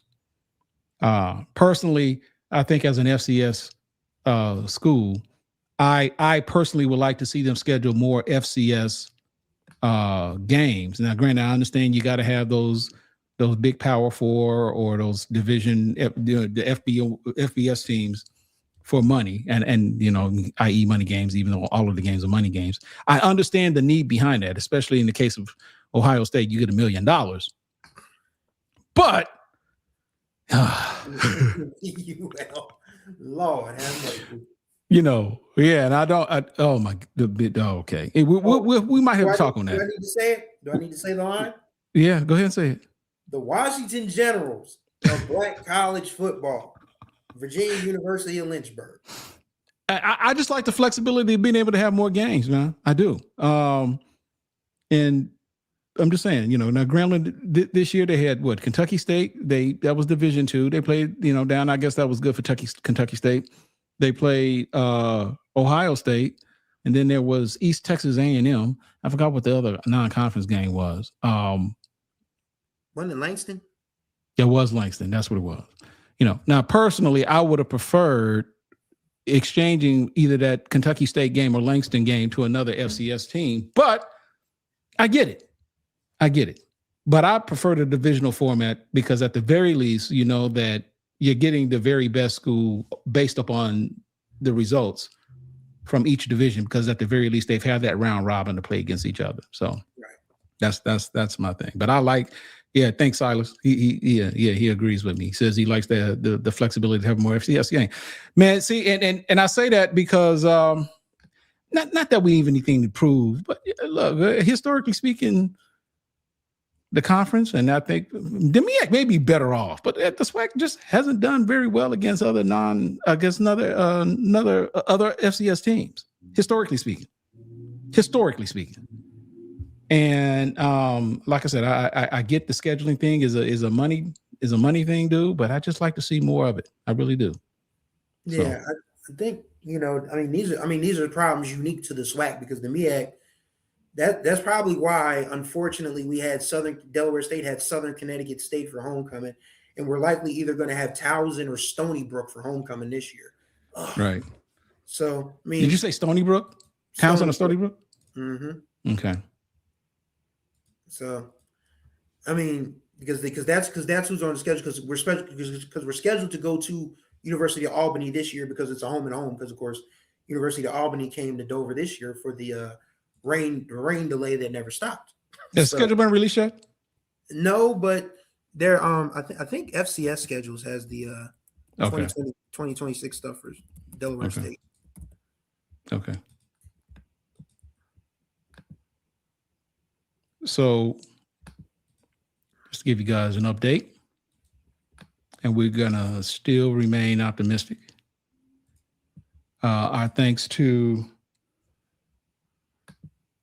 Rocky Miller, Soldier Rag for their donations.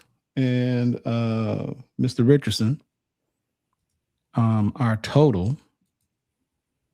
updated total is now $696. So just a notch under $700. And we still have what? 5 hours to go? Yeah, a little under 5. A little under 5. Okay, so I've got the football schedules website up. So actually, DSU starts the season hosting Stony Brook on August 27th. Then they go to South Florida on the 19th of September. Then Towson, Stony Brook, and then South Florida. Yeah, that's what it has right now.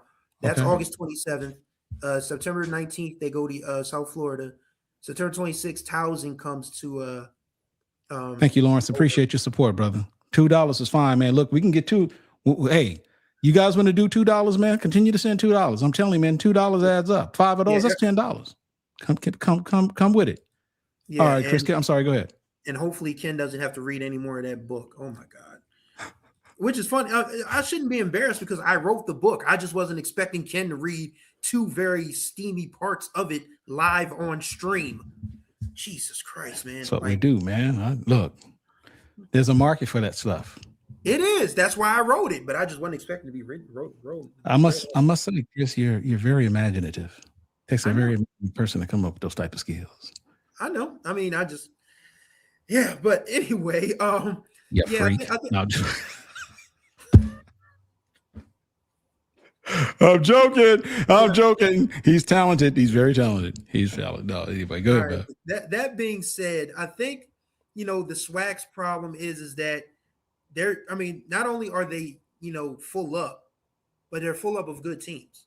Mm-hmm. And honestly, that's a good problem to have because you don't want a bottom heavy conference full of 12 teams. It would really suck if you just had 2 division winners and everybody else is like 5 and 6 and 6 and 7 and all of that. But since you have the situation where, Jackson State won the East by a hair and Alabama State won 10 games, you have a situation where Prairie View was the best team in the West, but Grambling and Texas Southern both had winning records as well. So, you want a conference that is competitive. And I don't know if going away from divisions helps that. Because again, you do what you're supposed to do. You win the games you're supposed to win, you won't have any complaints. And I'm sure Eddie Robinson, isn't, crying over spilled milk. I know he wants to win badly, but he'll give Jackson State their propers and say they beat us. And I'm telling you now, nobody from Prairie View, Texas is trying to hear it about, all poor Alabama State. Nope. Prairie View won every game in their division and a few outside of that as well. So, I'm fine with the SWAC having a championship game because, I think it gives us something to look forward to. It gives everybody in the SWAC something to look forward to. That's for sure. But, right. I get the point. I see because the SIAC and the CIAA went away from divisions. But I think in Division II, it's not the same game because you already – I think from a SWAC, from a SIAC and CIAA perspective, we knew who the good teams were in both of those leagues this year. Everybody – I think the only surprise in that championship game was that Benedict was that good that quickly under Ron Dickerson. But everybody knew Albany was going to be there. Everybody knew it was going to be Union and Johnson C. Smith on the CIAA side of things. So, in that sense, they didn't need divisions. Mm-hmm. I think in the SWAC, you probably need divisions because Jackson State needed to stay sharp, and they were able to. Prairie View needed to stay sharp, and they were able to. And they, even though they didn't meet in the regular season, they still put on a pretty good show in Jackson, Mississippi on December 6th. Yeah. So, Lawrence says that he says, I want to see Grambling State play Southeastern Louisiana and other Louisiana FCS schools. I guess I would too, especially when you put in consideration that those type of games tend to do well, I guess, from an attendance perspective, right? And when you're dealing with these home and home games, and chances are something like that would be a home and home, and I did research on this, by the way. It's amazing that you brought this up. And this isn't just in the state of Louisiana. I need to find that article. I wrote this article about maybe 3-4 years ago, if not maybe 5 years ago, in which it was a analysis on how when HBCUs played home and homes with PWIs, the PWIs always did better from an attendance standpoint. And I mean, I had a long list. I think I went back quite some time. So like, for instance, when, what year was this? Was back when Bruce Eugene was the quarterback at Grambling. This is when he was just tearing it up. Man, that was a bad boy too. Grambling, they called him the round mound of touchdown. And, I remember Grambling scheduled a home and home with McNeese. And I don't know what the exact years were. And I went to both games. And all I remember was we played the first year at McNeese. And when I tell you, we packed that damn stadium to the rafters. Matter of fact, it was so damn packed. And I think they anticipated it being packed that they got like a Goodyear blimp or or a plane or something, and they took aerial photos. The stadium was that damn packed. And I don't know what the capacity of McNeese Stadium. It was, I don't know if it was quite 30,000. It was 30,000. It was a lot of people. It was a lot of people. 20,000 maybe. I don't know. But all I know is that damn stadium was packed. They played the next year at Grambling. And supposedly McNeese is kind of known, or at least from what I was told, I guess at the time, I think they're still in the Southland, that they were known for their so-called traveling fan base. And while they did do well when we played them at Grambling, and it was actually a pretty good game because the first year we got blown out, and we lost both matchups, but attendance-wise, it was one of the better attended games of the year for Grambling. But when you put in consideration how they fared, I think it was a sellout, I think a bona fide sellout, and they basically sold out. Like there's 100% of the capacity. And I think Grambling at the time, it may have been, I don't know, maybe 70 or 80%. And given how things were at that time, that was actually considered a pretty good draw, considering that we were the home team. So yeah, I'd like to see more FCS Louisiana schools, but all I'm saying is that, and it's not just in Louisiana. I did it for what's the Chris, the game between is it who plays Towson every year? It's Morgan State. Morgan? Mm-hmm. Yeah. Even the games that Morgan played with Towson, and that's just right across the way, right? Yeah, they're literally across town. Yeah.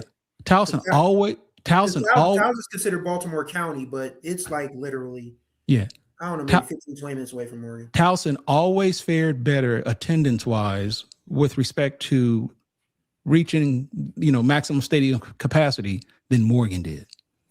Yeah. And on the outside looking in, and I don't want to cast any aspersions on anybody, but one would easily say, them Negroes or them white folks won't go on the black side of town, if you will. Which is crazy because Cold Spring Lane in Baltimore is actually really nice. It is. Okay. I've been there many times. Yeah, but they probably have it confused with where Coppin State is in West Baltimore.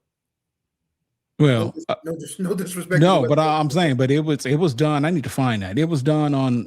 Make me look it up now. But it was done on. I did a lot of schools on that. So yeah, to answer the question, I'd like to see more FCS games scheduled within the state. And I guess depending on who you talk to, they'll probably tell you that it's good for the state schools, good for the state from an economy standpoint. I'm sure it all is, but that there is that one little caveat that that one should look out for. Yeah, I think, and probably what's going to, from a Delaware State standpoint, we have to find a new rival of sorts because UD's not going to play us anymore now that they have moved up to. They might. I mean, it's not on the schedule for any time soon. Mm-hmm. This was the last year for it that was scheduled. So I can't imagine, I mean, I think DSU has to find a willing partner in that area from the FCS level. I just don't know many that are. It would be nice if UMES still had football, but that's not happening. Everybody can, because there are people that are like, make UMES restart football. And I'm like, you can't make an institution do something they don't want to do or that they can't afford to do, number one. Because UMES has done really well for themselves since they dropped football back in 1980.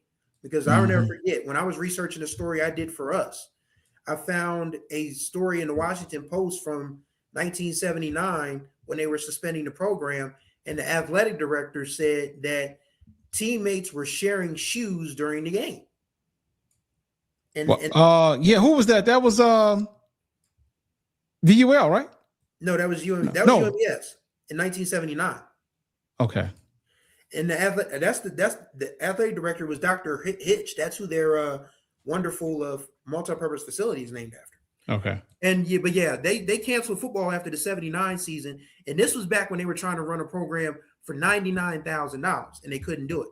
So if you can't run a program that is 5 figures in the late 70s, early 80s, you can't do it now that it's probably a 6-7 figure game in 2025. So I don't know what DSU is going to do for a local rival, but I do know that it'll be interesting to see what happens, now that UD is kind of off the schedule for the time being. Yeah, this is the article I wrote back in 21. Data shows PWIs fare far better in attendance than HBCUs in home and home football series games. And let me, for anyone who may care, I'll provide a link because I did comparisons to games that went back all the way like to 2009. A matchup between North Alabama and Alabama A&M in 2018.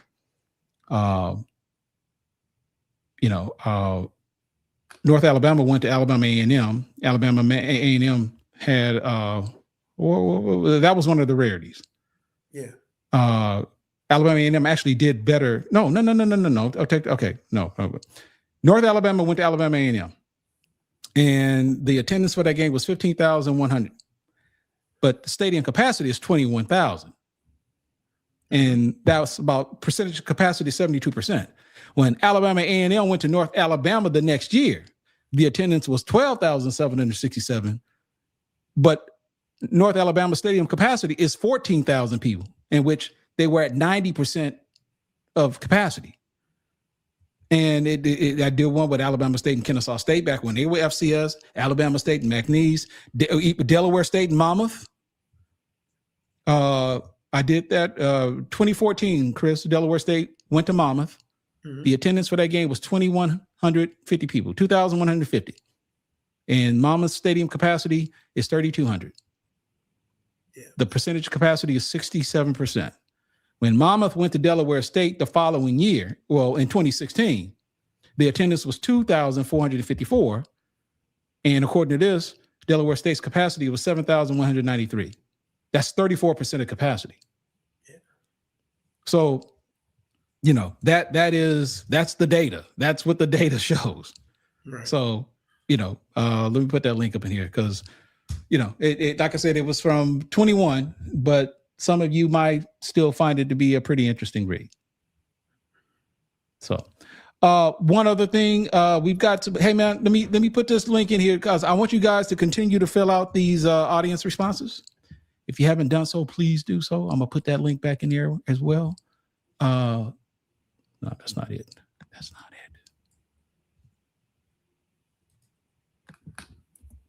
it. We really, really need these responses. Really need these responses. Let me put this in here. All right. Okay. Yeah. Okay. So click on those links and but definitely fill out that form, man, and give us some idea what you would like for us to do in the 2026 as it relates to coverage. Because hey, we are here for you. Let me tell you something. I knew my man Doc would bring it up. Appreciate you, Doc. He said it was great. Look, man, whenever I get a compliment from Doc, man, it's all good because I think he found that to be pretty fast. It didn't really get the type of attention that I thought it would, But the fact that Doc was able to appreciate that, because I think he actually had a show on it, if I'm not mistaken. And it meant a lot, because that was just telling to me. And it was just out of curiosity. The data is the data. Now, I don't know what you conclude. All I know is that for all of those games being what they were, and the PWI, more often than not, getting the benefit of the attendance of playing against an HBCU at home, because chances are that means a lot of us are going to go follow that school on their campus, whereas they may come play us at home, but there ain't a whole lot of people coming to our show, coming to our place to see them play. And I don't know. I do kind of feel some kind of way about that. I know quite recently Grambling played. They just finished a home and home with what's that? East. They've changed the name so many times. It was Texas A&M Commerce. They were Division II, and then now they're East Texas A&M. And before they were Texas A&M Commerce, they were actually known as East Texas State.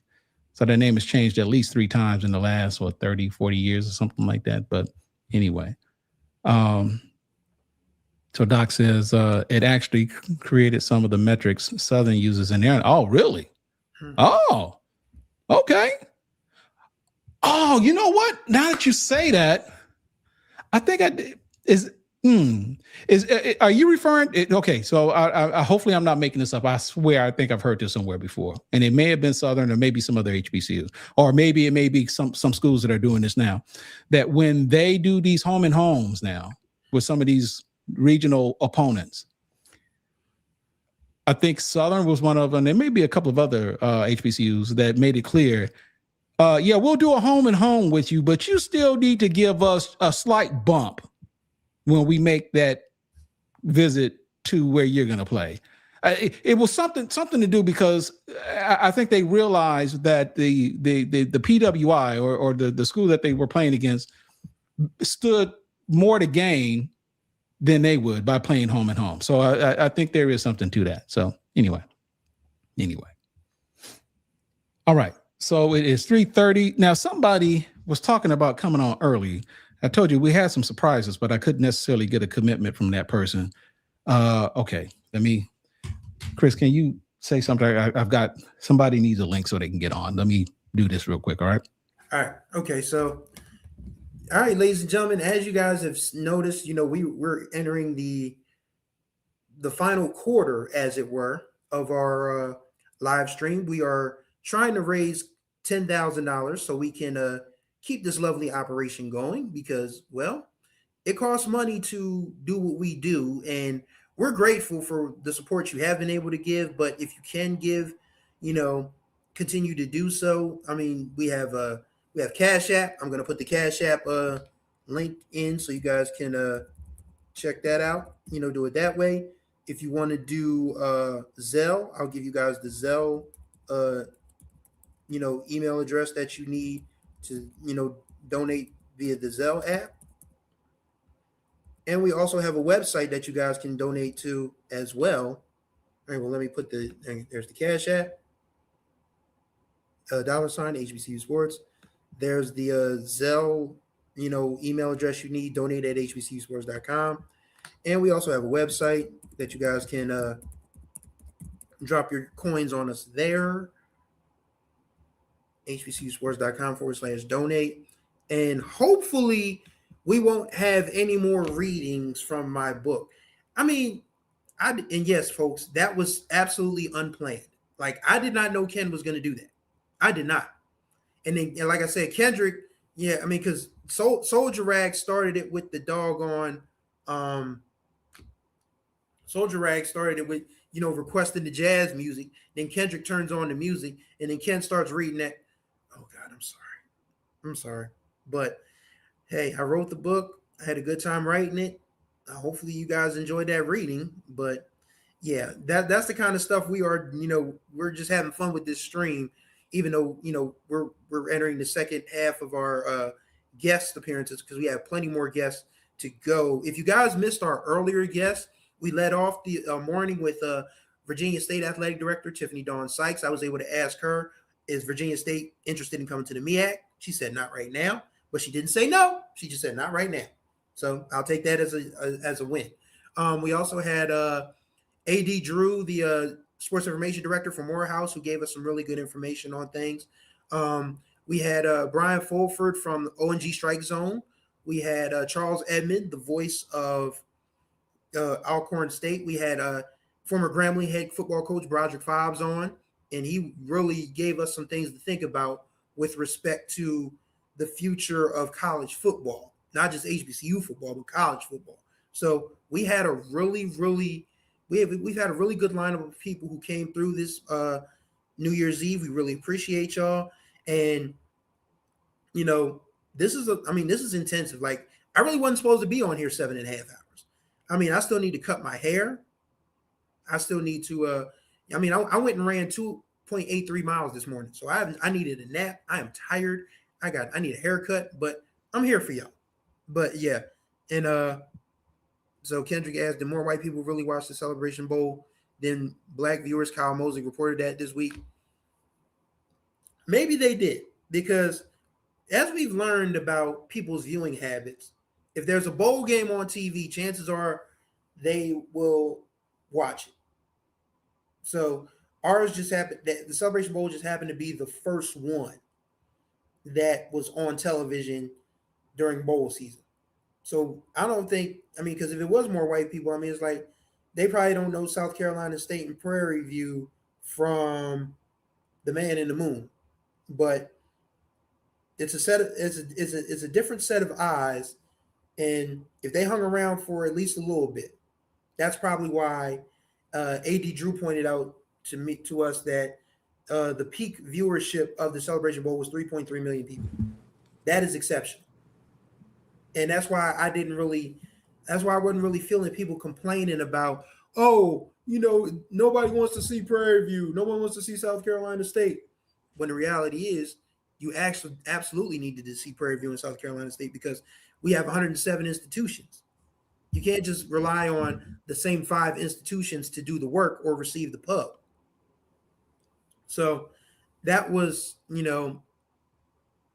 really felt bad for South Carolina State and Prairie View, because what did they do other than win the football games they were supposed to win? Mm-hmm. So you can't blame them for that.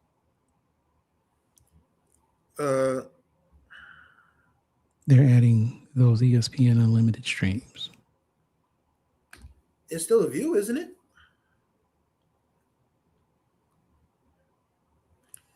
Zach says, maybe I'm missing something, but I don't find it surprising. People like football, especially college football. They're going to watch whatever's on TV, especially ABC on a Saturday. Yep.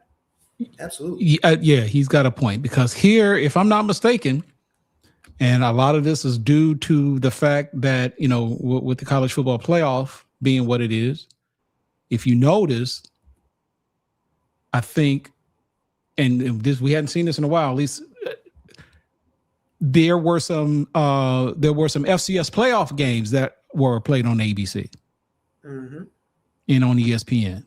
And I think they did fairly well compared to what they would have done, because I think before they were like on ESPN Plus or were they with CBS? I think the NCAA was doing something with CBS, if I'm not mistaken. And I don't know what platform. I don't know if it was online, but I want to say it was either on ESPN platforms, like on the ESPN Plus or ESPN3, if you will, and a CBS, but it wasn't ABC. And I think they had a couple of, I think like Montana and Montana State. Didn't they play on ABC one Saturday? They did. And I'm willing to bet anything they did that game did well viewer wise. And I think a lot of that was due to the fact that there weren't any Power 4 games on. College football playoffs hadn't started yet. I think it had a lot to do with that. So, take it for what it's worth.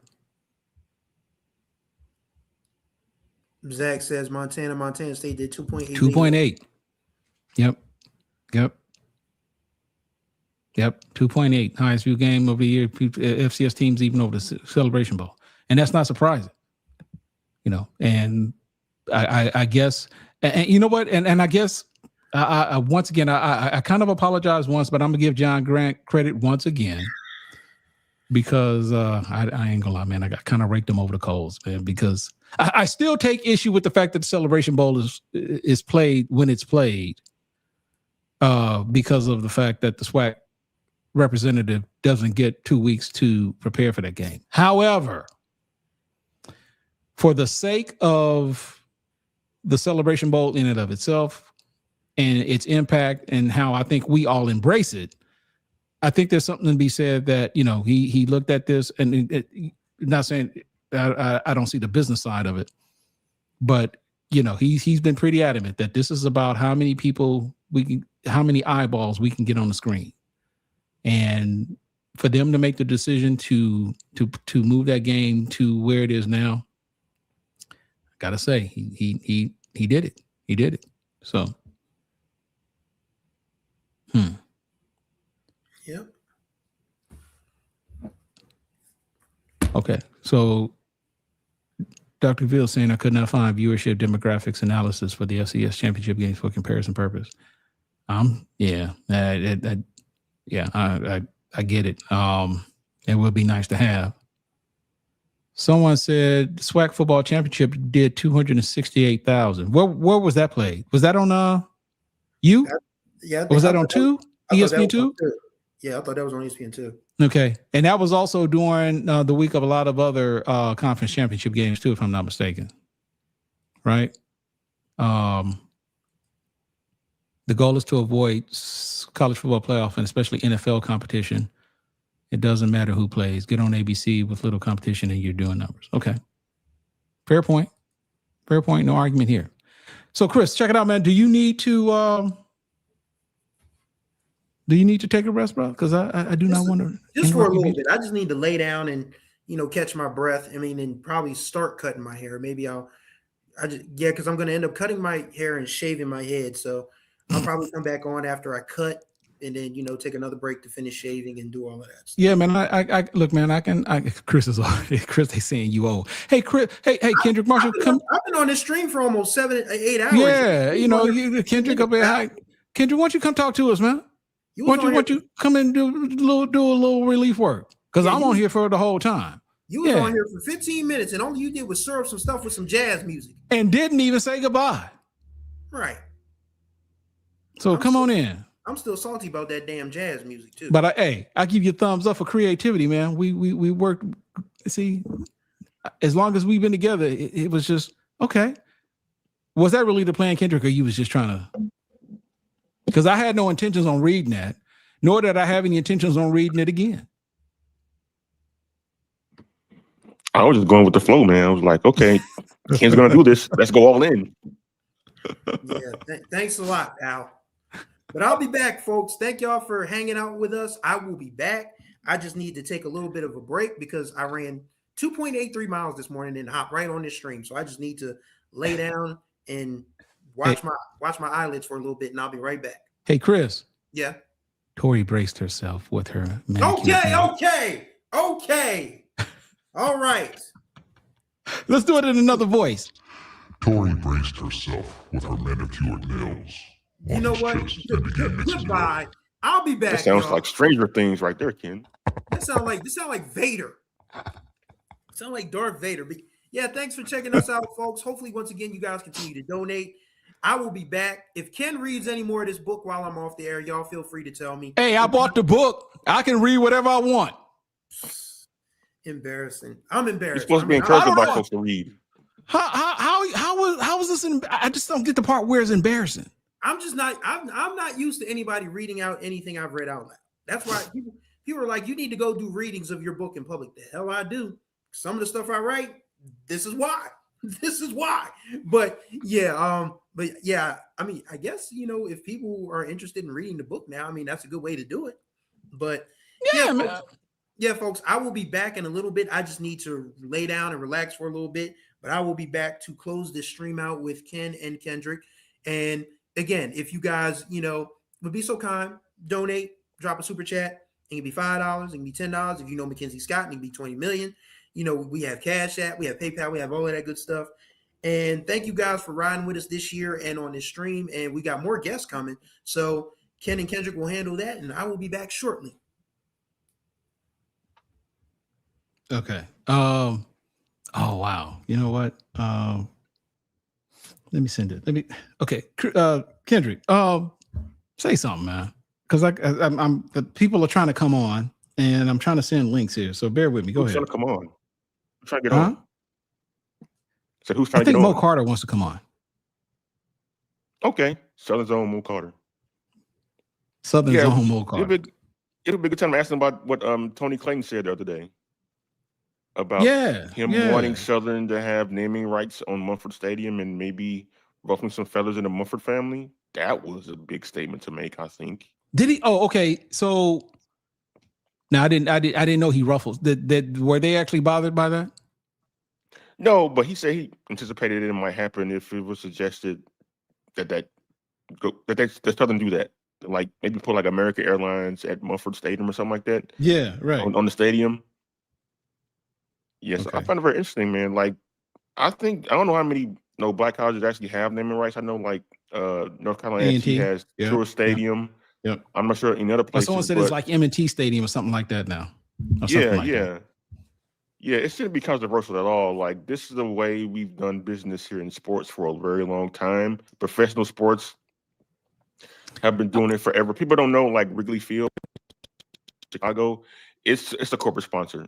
It's Wrigley Gum. That's the family that owns Wrigley Field. I mean, well, not owns Wrigley Field, but owns the Wrigley's Gum Company. They put their name on Wrigley Field. Like you see AT&T Stadium down in Dallas where you live, Ken. Corporate sponsorship. Yeah, but okay. So, like I told you, and I think this may be the situation for a lot of states. Obviously, it's not a case for North Carolina, for the state of North Carolina. But like I said before, I know with Louisiana, it's forbidden, as I understand it. There is something to be. I think there's some law that forbids a public entity, like say Grambling, LSU, Southern, any state-supported institution. They're not allowed to have commercial naming rights on state-owned property. And I guess if they're going to go around it, the only thing they can do is like someone mentioned before, maybe get signage on scoreboards, and people are already doing that. There's signage on scoreboards. Maybe you put signage on the field or on the court or whatever the case may be. But if they're going to actually name or rename the stadium by putting, like you had, American Airlines, A.W. Mumford, A.W. I forgot how creatively you did that. They've got to first of all pass a law to make that possible. Someone, Joe Sean is saying naming rights shouldn't be controversial, and they shouldn't be. They shouldn't be, and perfect timing. Kendrick talked about Southern University's very own. Well, you know what? Let's bring him onto the stage. Hey, he wasn't scheduled to come in, but he said, "Hey, I can do something." It's my man Mo Carter.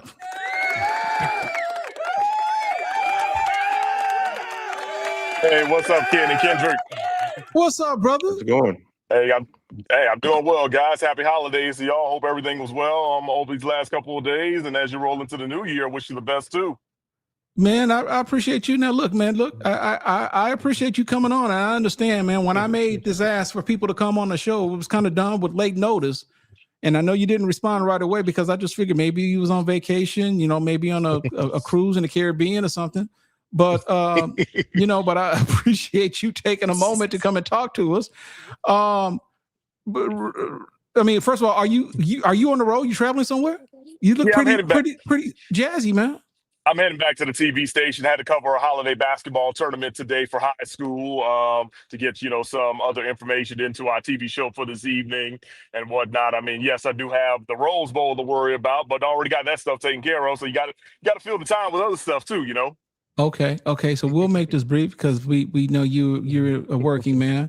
What are your thoughts, man? I don't know if you've been paying attention, but were you aware of the comments, or are you aware of the comments that were made by Tony Clayton with respect to naming rights of the stadium and just, I guess, naming rights for HBCU facilities in general, particularly as it relates to Southern?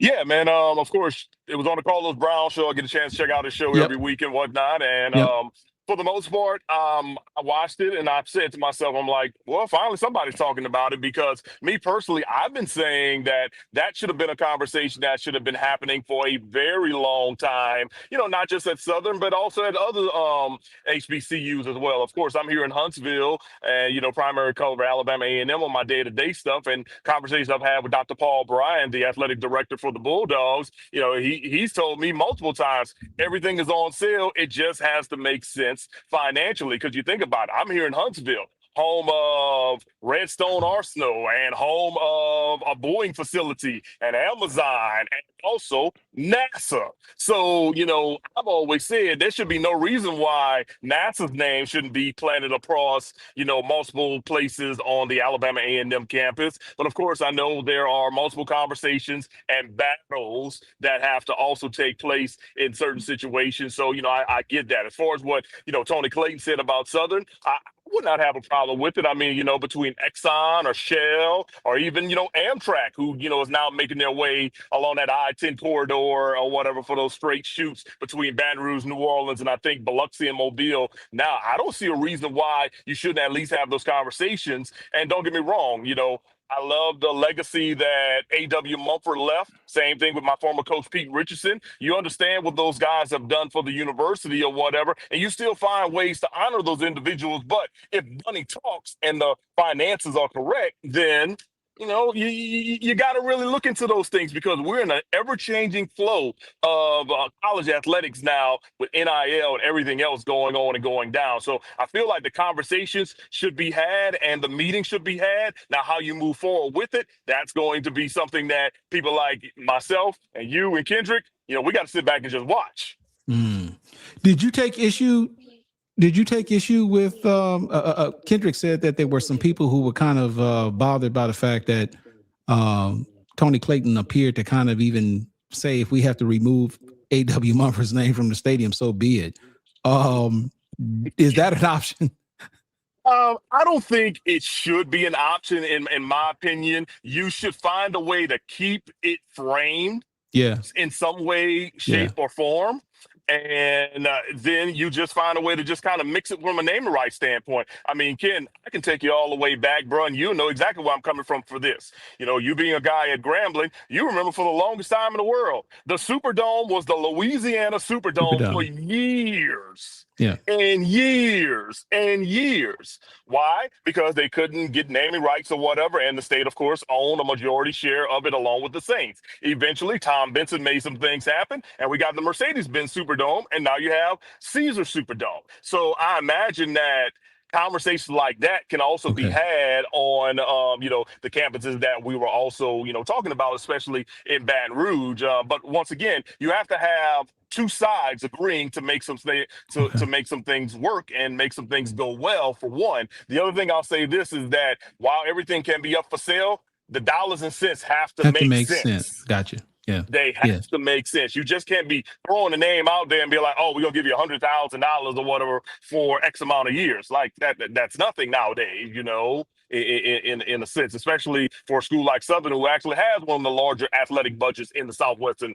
Athletic Conference. So I feel like you have to have conversations collectively between admins, family members, and other individuals that have a big part in that. So that's why I feel like that should also have to happen. So at the end of the day, I mean, hey, Tony Clayton's a lawyer. He understands what the laws are and trying to make things here, there, and everywhere go right. So, you got to be right by the law on things too with that. Right. Okay, so I stand corrected, because now I've got people throwing in all kinds of facts and figures. My man Kenyatta Cavil is doing that. And someone even mentioned that apparently even at LSU, at Tiger Stadium, there are a number of I guess, and I've been to that stadium only once and I really didn't pay any attention. They're saying that LSU has multiple entrances in their stadium, I guess named after whatever. And they do. I'm looking at it from the standpoint of the actual stadium of it itself. So I stand corrected on that. But then Kenyatta, Dr. Cavil brought to my attention that I guess maybe a stadium can't be named supposedly, I guess, after a living person. And that makes sense, because I do remember specifically back, for instance, let's look at Eddie Robinson Stadium. I think there was something, keep in mind that stadium was built and they went in that stadium after Eddie Robinson, and he was still living. He was coaching in his own stadium.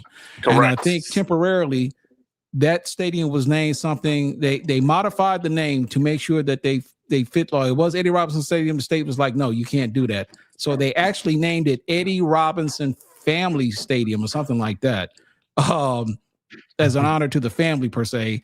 And I guess that made the difference. And then, of course, after his passing, it is now Eddie Robinson Stadium. So, Dr. Cavil, thanks. I stand to be corrected. But now, as I hear this, and as I think of a school like LSU, which is obviously an institution known for big dollars, especially as it relates to athletics, there is a part of me at this point that's a little surprised that they haven't necessarily exercised that option to have that stadium named after someone else. So, but like you said, Mo, they probably aren't against it. It just has to make sense. Indeed. And I can definitely tell you that, there are multiple interests that are either sponsored or named after different individuals at Tiger Stadium, at LSU, visited there a number of years and whatnot. I know that Baton Rouge General and Oshner Hospital also have like ramps and entrance ways or whatever that that they pay for the naming rights or whatever with that situation. Same thing with the baseball field with Alex Bott Stadium. They do have some stretches where some folks have paid some money for it to for naming rights of certain things. And of course, sometimes the dollar amount is way out there, and then if you're a purchaser, you have to kind of just say to yourself, like, does this make sense for me to spend millions or billions of dollars in those senses too? So you have to kind of just think about that in stretch. University of Alabama, Bryant Denny Stadium, they have the same thing. There are sections in the stadium that are named after different legends and also various corporations as well. And I'm almost certain Auburn has it in the basketball arena. It's been a while since I've been to Jordan-Hare Stadium, the football stadium, to actually kind of give you a visual. But I know for sure in Neville Arena, it definitely is. And as a matter of fact, there's a perfect example. Since I've been here in Alabama, which is about 13 years, for the longest time, it was just the Auburn Arena. And now it's the Neville Family Arena. So, that shows you right then and there. What's going on with that. And then on top of that, I'll also add, so Jimmy Rain, the billionaire here in the state of Alabama, the guy that's who owns the Yellowwood company, he has Yellowwood painted on Auburn's field. What's painted on Auburn's field? So his corporation, Yellowwood, it's painted on Auburn's field. Oh, wow. Okay. Yeah. Okay. So, but once again, that's a dude that's got a whole lot of money. Okay. To make it happen and whatnot. So, you just think about that. So I do feel like going back to the original thing, I feel like the conversation definitely should be had. And as they move forward, just work on various ideas. Like, okay, hey, if we can't do the stadium thing, maybe we do a couple sections in the stadium. Maybe we do, certain areas or whatever from the locker room standpoint. Maybe we do the north end zone there are various things you can do or whatever, because I also feel like everything can be up for sale if it's done right. Right. Mo Carter, thank you, brother, for taking a few minutes. I know it was I know it's quick, I know it's late, but I appreciate you coming on board because we've got another one of your Southern University colleagues coming on. Hey, no problem, man. No problem. I appreciate you guys. I don't want to take her shine away. I got you. Yeah, that's no problem, man. Thanks for having me on and everything. In the meantime, wish you a happy new year and wish you the best. And also, hey, for everybody watching out there, don't forget SWAC TV is continuing to grow. Make sure you check out those 3 women's games that are on SWAC TV on tomorrow, and they roll into more action on Saturday with both the men's and the women's games that are going to be airing live. So it definitely is a good thing. It's a growing thing, and it's certainly the future.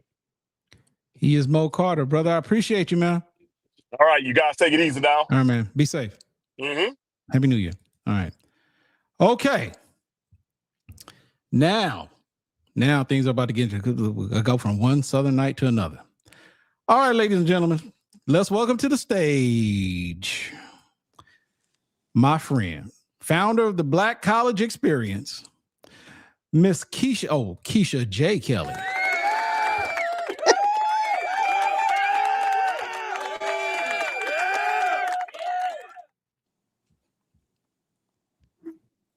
Keisha.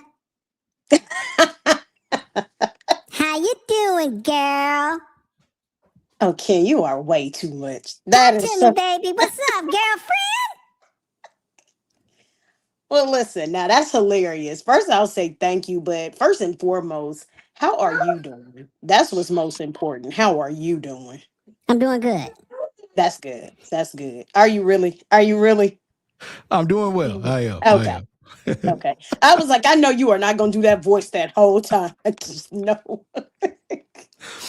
So, Keisha, thank you for coming on, lady. Happy New Year to you. Happy holidays. I hope all has been well for you up to this point. I wanted to bring you on because we needed some women on the platform, and I think you are the only second one we've had, because we had Tiffany Sykes on earlier, and but let's start with you, because I find your story terribly amazing, and so let me just start with this. First of all, let's talk about 2025 and your reflections of 2025, whether it be personally, whether it be from the perspective of sports, and then we'll get into all the other stuff. So 2025, I told somebody this yesterday, it's been heavy. It's been some highs and lows. I started off my 2025 on a high, working with the college, the playoffs, the national playoffs here. So started off on a high with Ohio and Notre Dame, started off in the high in January. And then towards the end of January, my mother fell and fractured her hip. And so my father passed in 2016. So our mom is all who we have left. And so it's four of us. I have a twin sister, two older sisters. And so the two of us are here. My two older sisters are in Alabama with my mom. And so that looked a lot scary because we didn't know what that was going to look like as far as the trajectory of how it's going to look like as far as like rehab, recovery. It was a lot like that. Those months were really heavy. And so we got through that. By the grace of God, she came back around. She's fine now. But I had surgery in August. So it was literally MEAC-SWAC challenge. The next week I was having surgery. I literally put everything off because of MEAC-SWAC challenge. Went in, I had some I knew I had to have surgery, but it was literally like I had to have 2 emergency blood transfusions. Oh, wow. Back to back. Wow. And it was literally like me going from the appointment at 7:30 on a Friday morning to, hey, we need you to come back to have emergency transfusion. Put it off to that Sunday, went in Sunday. They didn't check my blood to see how much blood I had. Had to go back in on Monday to have them check it. Had to go in for another 8 hours, 9 hours on Tuesday to receive it. Had to have surgery on Wednesday. So it was pretty draining. It was tough, but overall, sports side, a lot of opportunities, did a lot of work, a lot of community service, a lot of community engagement, worked on the mayor's campaign, which I absolutely loved. Just broke a little history, me and Simone became the first women duo to do a sports broadcast at Morehouse. So that was a highlight. So it's been some great things, great interviews, great people this year.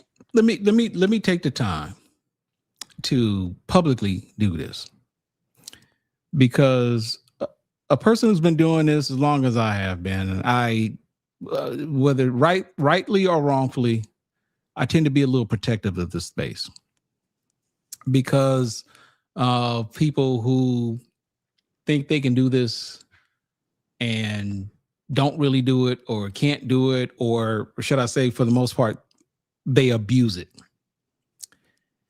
And I remember when you first made this play to come in, and you probably know, not that there was a whole lot of conversation, but I had to kind of sit back from afar and I kind of gave, well, what's this about? What you doing? But let me, I'm here to tell you, and not that you need this coming from me, but I am proud of you because you have put in the work for someone who didn't necessarily go to school for this, for someone who hasn't necessarily been trained professionally for this. I have seen how you've grown in this space to become a respectable member of the media in this HBCU space. I am here to tell you that you have made this space better since you've gotten into it. And I am here to tell you to continue to do the good work because you are doing this, this HBCU media community and HBCUs in general. You are doing a great service. Okay. So let me take the time right now to give you your flowers because, you know, I shouldn't say I was skeptical, but I'm thinking, okay, what's Keisha about? But I want you to know, I'm proud of you. And you are a true asset to this. So congratulations to you. Okay. Thank you. Yes, I indeed. appreciate it. I don't take. I told you, I'm just giving you, look, I'm just saying, because I'm telling you, man, I tend to get a little, like I said, protective of the space. And, you know, I'm just, well, you know what I'm talking about. You know what I'm talking about. Jared Hoffman, how you doing? Well, we got Keisha Kelly with us. I don't hear you anymore. You don't hear me anymore?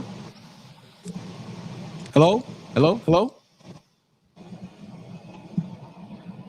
Can you not hear me? No? Jared, where are you, man? I think, you know what, let me see something. Let me see. Let me have to make some changes here. How's that? Hello? Keisha, can you not hear me? Hello? Okay. Come back. You have to come back. No? Jerry, can you hear me? I can hear you. You can hear me. Keisha can't hear me. Come back. Come back. Go off and come back. Okay. Let me see if I can. She can't hear me.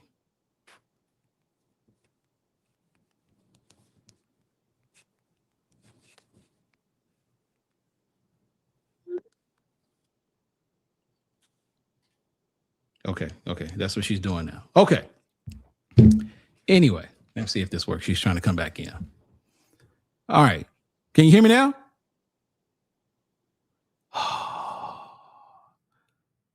Which line are you on, Jared? Keisha, you can't hear me? I'm on the green line, Soldier Rag. Oh, you on the train. Keisha, you froze up. Something's wrong with you. Come back. Okay. I'll accept responsibility for that. That's on me. Man, okay. Log.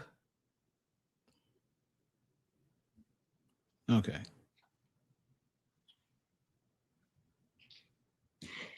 So, Jared Hoffman, are the trains nice where you are, or is it trashy like in Chicago? It is not the cleanest, but it's not the dirtiest. Keisha, can you hear us now? You know, this didn't happen to Jared logged in. As soon as Jared came in, I went out. You see how that happened? Hey, I said it was my fault. Jared, I took responsibility. I don't know how that happened, but okay. So Jared, You gotta get off the train. The train can have better internet service than Keisha Kelly does. No problem. Okay. So, all right, Keisha, you got me now? Mm-hmm. Okay. So so now that we got that all the way, because you are great at what you do. Talk about what happened to made you want to get into this space. So much like, well, I ain't gonna say much like, because this was like 2014, 2015. I just really felt like it really isn't that much. No matter if we got 10 people, that's still not enough people that's in the space covering HBCU athletics. And everybody has a different reason for what they do. So we all can be covering the same HBCUs, but everybody has a different reason for what they do. For me personally, it was, more so to bring more positivity to the space. You know, you got people talking about HBCUs all day, every day. You got people talking about the negativity behind it, but nobody's really talking about, you know, the Tariq Cohens, the Robert Mathises. No one's really talking about like all the stuff that was going on with these athletes. Besides, you know, you get a brush here and there, and it could be 10 athletes doing something, but we'll hear about one, and that'd be like a breaking story on something. So it was really more so to bring more exposure, you know, to HBCU athletics. Okay. And so what led you, or what is that what led to the creation of Black College Experience? Yes, it was. And besides, really, you know, I really just didn't see too many women.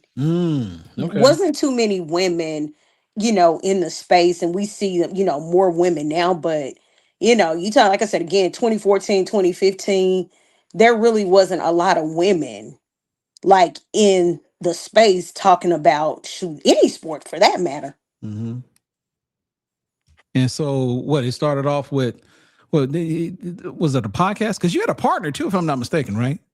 So when I first started, the first person was a girl that graduated from FAMU. And then my second co-host was a guy named Derek that graduated from Mississippi Valley. But I done studio radio. I done internet radio. I think when we first started. And then, yeah, I did. I think we eventually moved over to podcasts. Yeah. And then it was like, you know, the streaming and everything else. But I remember going to podcasts, and I really, honestly, I wasn't really a fan of podcasts. I wasn't, but you know. Okay. So are you now? I'm still not a fan of podcasts, and that's just me. Really? I told somebody this last night. I don't like sitting listening to. I don't even listen to myself on playback. I just don't like sitting listening to stuff. That's just me though. Wow. Yeah. Okay. I don't care what it is. It don't have to be any particular like sports or anything. It's just I don't like podcasts at all. It's just not my thing. Okay. So talk about the journey since you started. You don't like podcasting.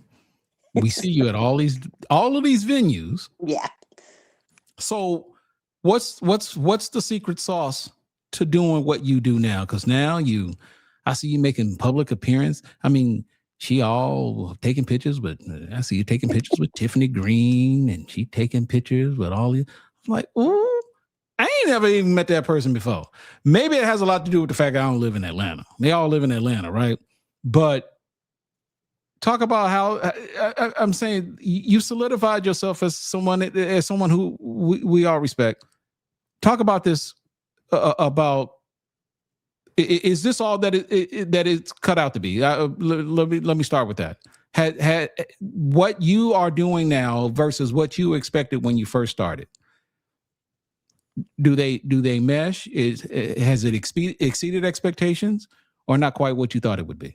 I say exceeded expectations. I've met people that I never thought that I would meet.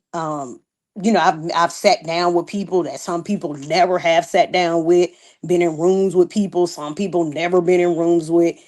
It's a lot of work, you know, honestly, it is. It's very rewarding, but it's a lot of work. And it's one of those things I wake up to it, I see it through the day, you go to bed to it. It's one of the things somebody told me from Alcorn some years ago. You can't fake passion.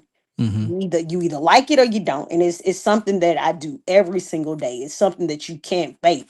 And so it's definitely exceeded the expectations, but it continues. Every day is a different day. Every day is a different thing in the journey, because it's always learning for me. It's always learning something new, learning new people, networking with different people. And I think the key to that was being consistent. It's just being consistent, showing up all the time, figuring out what's what, learning from people, and it's not being afraid to ask. Like if I don't know, I ain't gonna pretend I don't know. Right. I'm not gonna pretend I know. If I gotta go look on somebody's page on your show, go look at somebody's, I'm just gonna go look and I'm gonna ask. If I don't know, I just don't know. Right. And I think that's a fear of a lot of people. They want to show up and pretend like they absolutely not. Okay. So Keisha, when you came on, we were having this conversation, and boy, I tell you Southern folks, just got off with Mo, and now Mo sound like he was doing a show. his voice never. I tell Mo that all the time. Mo's voice never changes. It doesn't change. Yeah, He always sound you like right. he's in show mode. Yeah. Even when he talks to you, I'm like, no, that he really talks like that. Yep. We were talking about the news of Tony Clayton. You went to Southern. He went to Southern. I got another Southern guy coming up. I think we all know who that is. Who was the last person? I can't tell you. Okay. It's no biggie. It's Flood. Flood will be here at some point. Oh, okay. Okay. But what are your thoughts? Because apparently, I guess some people their feathers were ruffled when Tony Clayton kind of made the comment that I guess, and I'm paraphrasing here, that if it meant he had to remove A.W. Mumford's name off the stadium, he would be okay with that. What are your thoughts about that? So let me, and this is me being 200% transparent.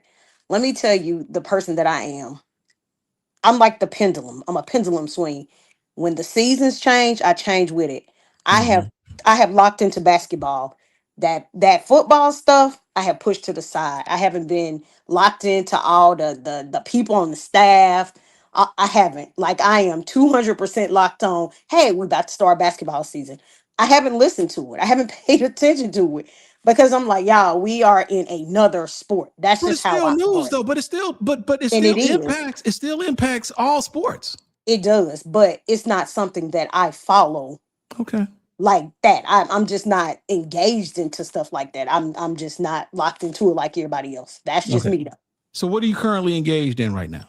I just said basketball. Well, I'm right, but I'm saying who? Okay, so you say So you see how he ain't paying attention, Jared? So tomorrow starts swag play. Can't pay attention. Can't pay attention. She was talking to me. Can't pay attention. What I'm saying is, what particular storyline are you engaged with? I understand conference play is going to start. Correct. Is that Jared? Is that you? That's Jared. Okay. Yeah, man. You anyway. Just like he underwater. Yeah. So no, what I'm saying is that what storylines are you following with respect to the Fat Conference play? Because based upon what we've seen preliminarily, right? So women are doing well. Southern women's doing well. But what are just your general view with respect to basketball? Men or so in my honest opinion, like, of course you always want to see if they're going to repeat, but there are some things that, looking at Dante Jackson, going from Grambling going over to Alabama A&M, I think he's going to have them ready for swag play. I also think Don Thornton is getting the Lady Bulldogs ready for swag play. Something that's concerning for the men's side is absolutely Texas Southern, Jackson State, Alabama State being in the bottom. Like, and I think FAMU, like, I've never, like, even, I don't care if it's out of conference, like, it's literally in the bottom. Wow. Texas Southern being one of the main people in the bottom, I was concerned, and Alabama State, but those are very concerning. Well, but you know, conference play can tell a completely different story. That's exactly what I said. I was like, we know conference play is going to tell, be the telltale, but even just going into this, But I will say this though, there are some J-State folks that aren't too happy with Mo Williams right now, given what they've done at this point. Yeah. And that's that might be something that carries on. So like I said, we'll see how conference play goes. Right. Let me pivot real quick. And this, I know you say you're into basketball. Fine, I'll answer football too. Go ahead. No, well, I mean, this is. I was about to get into the NIL conversation. Okay. And based upon your experience talking to colleagues what are your overall thoughts about this? Because as I told somebody earlier, NIL being what it is, obviously it's here to stay. But the numbers are going to eventually get higher to the extent that if you're not doing anything about it right now, and if you're not on the train right now, you may have missed it too late, and you're going to be spending a whole lot of time trying to play catch up. Based upon what you know right now about Southern, is that currently? Let me ask you this: I know you live in Atlanta, but did you keep Jared? You went out again. When Jared came in, you went out. Jared, let's do this.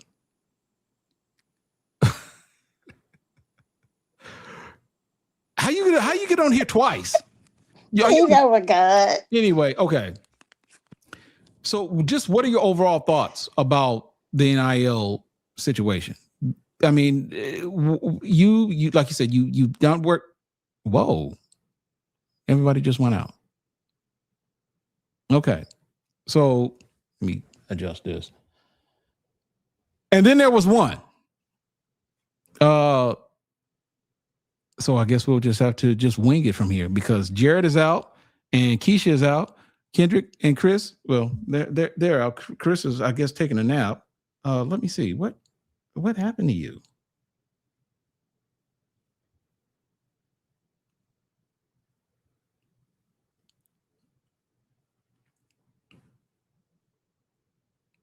Hold on.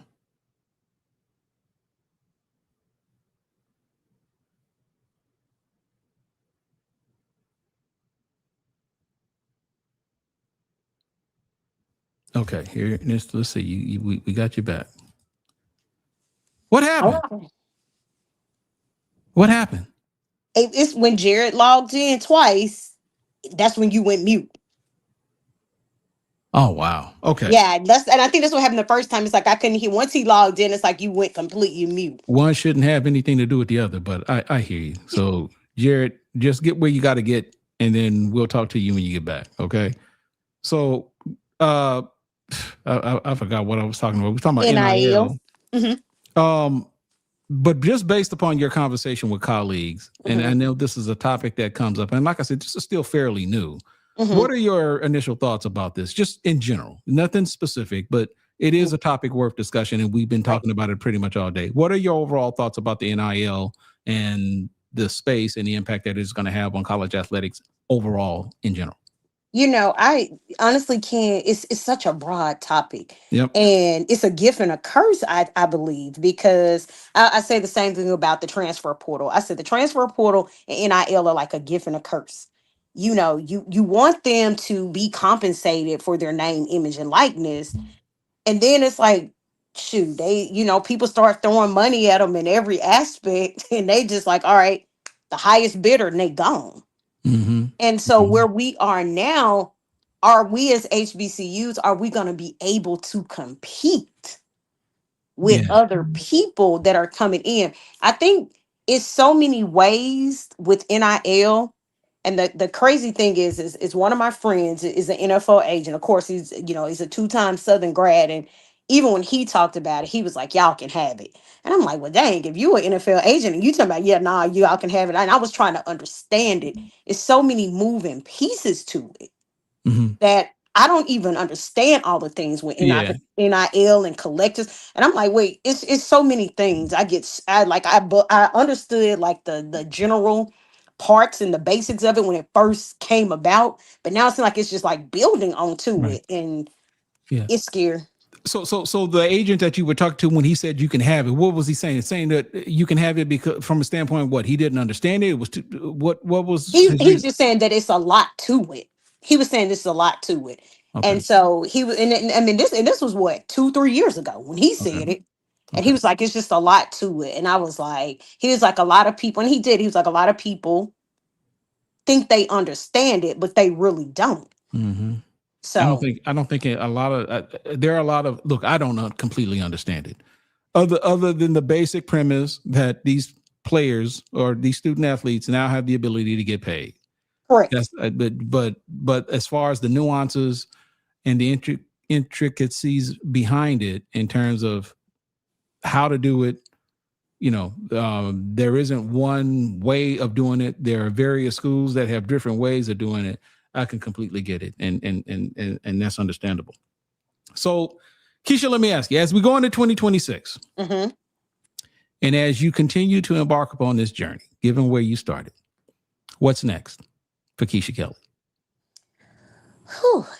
Ken, I hopefully, prayerfully, one of the main things I look to do. Are you asking me for Black college experience, or are you just saying personally? It just personally, professionally. This is your moment to shine. I'm here to celebrate you. So one of the things I'm prayerfully hoping I'm able to do. World Cup is coming here. So 2026, the World Cup is coming to Atlanta. It's a once in a lifetime experience to actually work with that. And so they're going through that. Like they had 50, I think they said 56,000 people to actually apply for it here. They only took out 8,000 people. I made it to that first cut. Mm-hmm. So now we're waiting to see if we made it through this last cut. Okay, but explain the cut. The cut to cover? No, we're volunteering is what we're doing. Oh, okay. Okay. Yeah, we're volunteering is what we're doing. And so, stopping in multiple cities, but it's literally, you had to go through, it's like a interview. It's like a formal interview. Really? Or info. Okay. Yeah. And I'm like, I didn't realize it was really this big of a deal. Like, like it was like that big of a deal. But then I guess it depends on, I was like, people love soccer around the world. Mm-hmm. And so then I realized how much they love soccer. So hopefully I'll be hearing back from that here within the next 2 months or so. But honestly, I'm just going into 2026 perfectly with, I said I was going to start playing bigger, praying bigger, asking for bigger things, moving in a different way. What that looks like, I really can't tell you because I don't know. Okay. Okay. Well, let me ask you this then. Okay. What, obviously you're in the sports space. What built this passion for sports? You can't be in the space and at least not have a passion for sports. Correct. So, you know what? Football is now my sport, but it used to be basketball. I loved basketball. And that was like around high school. So I loved basketball, high school, and then I think college. And so I think that's what it was. And then after that, a lot of people don't know. Like, people think I started sports with Black College Experience. I started sports back in 2004. Doing what? So I worked for, and Ken, not me, I know you should know about these National Basketball Developmental Leagues. Mm-hmm. I worked for the Huntsville Flight back in 2003. Okay.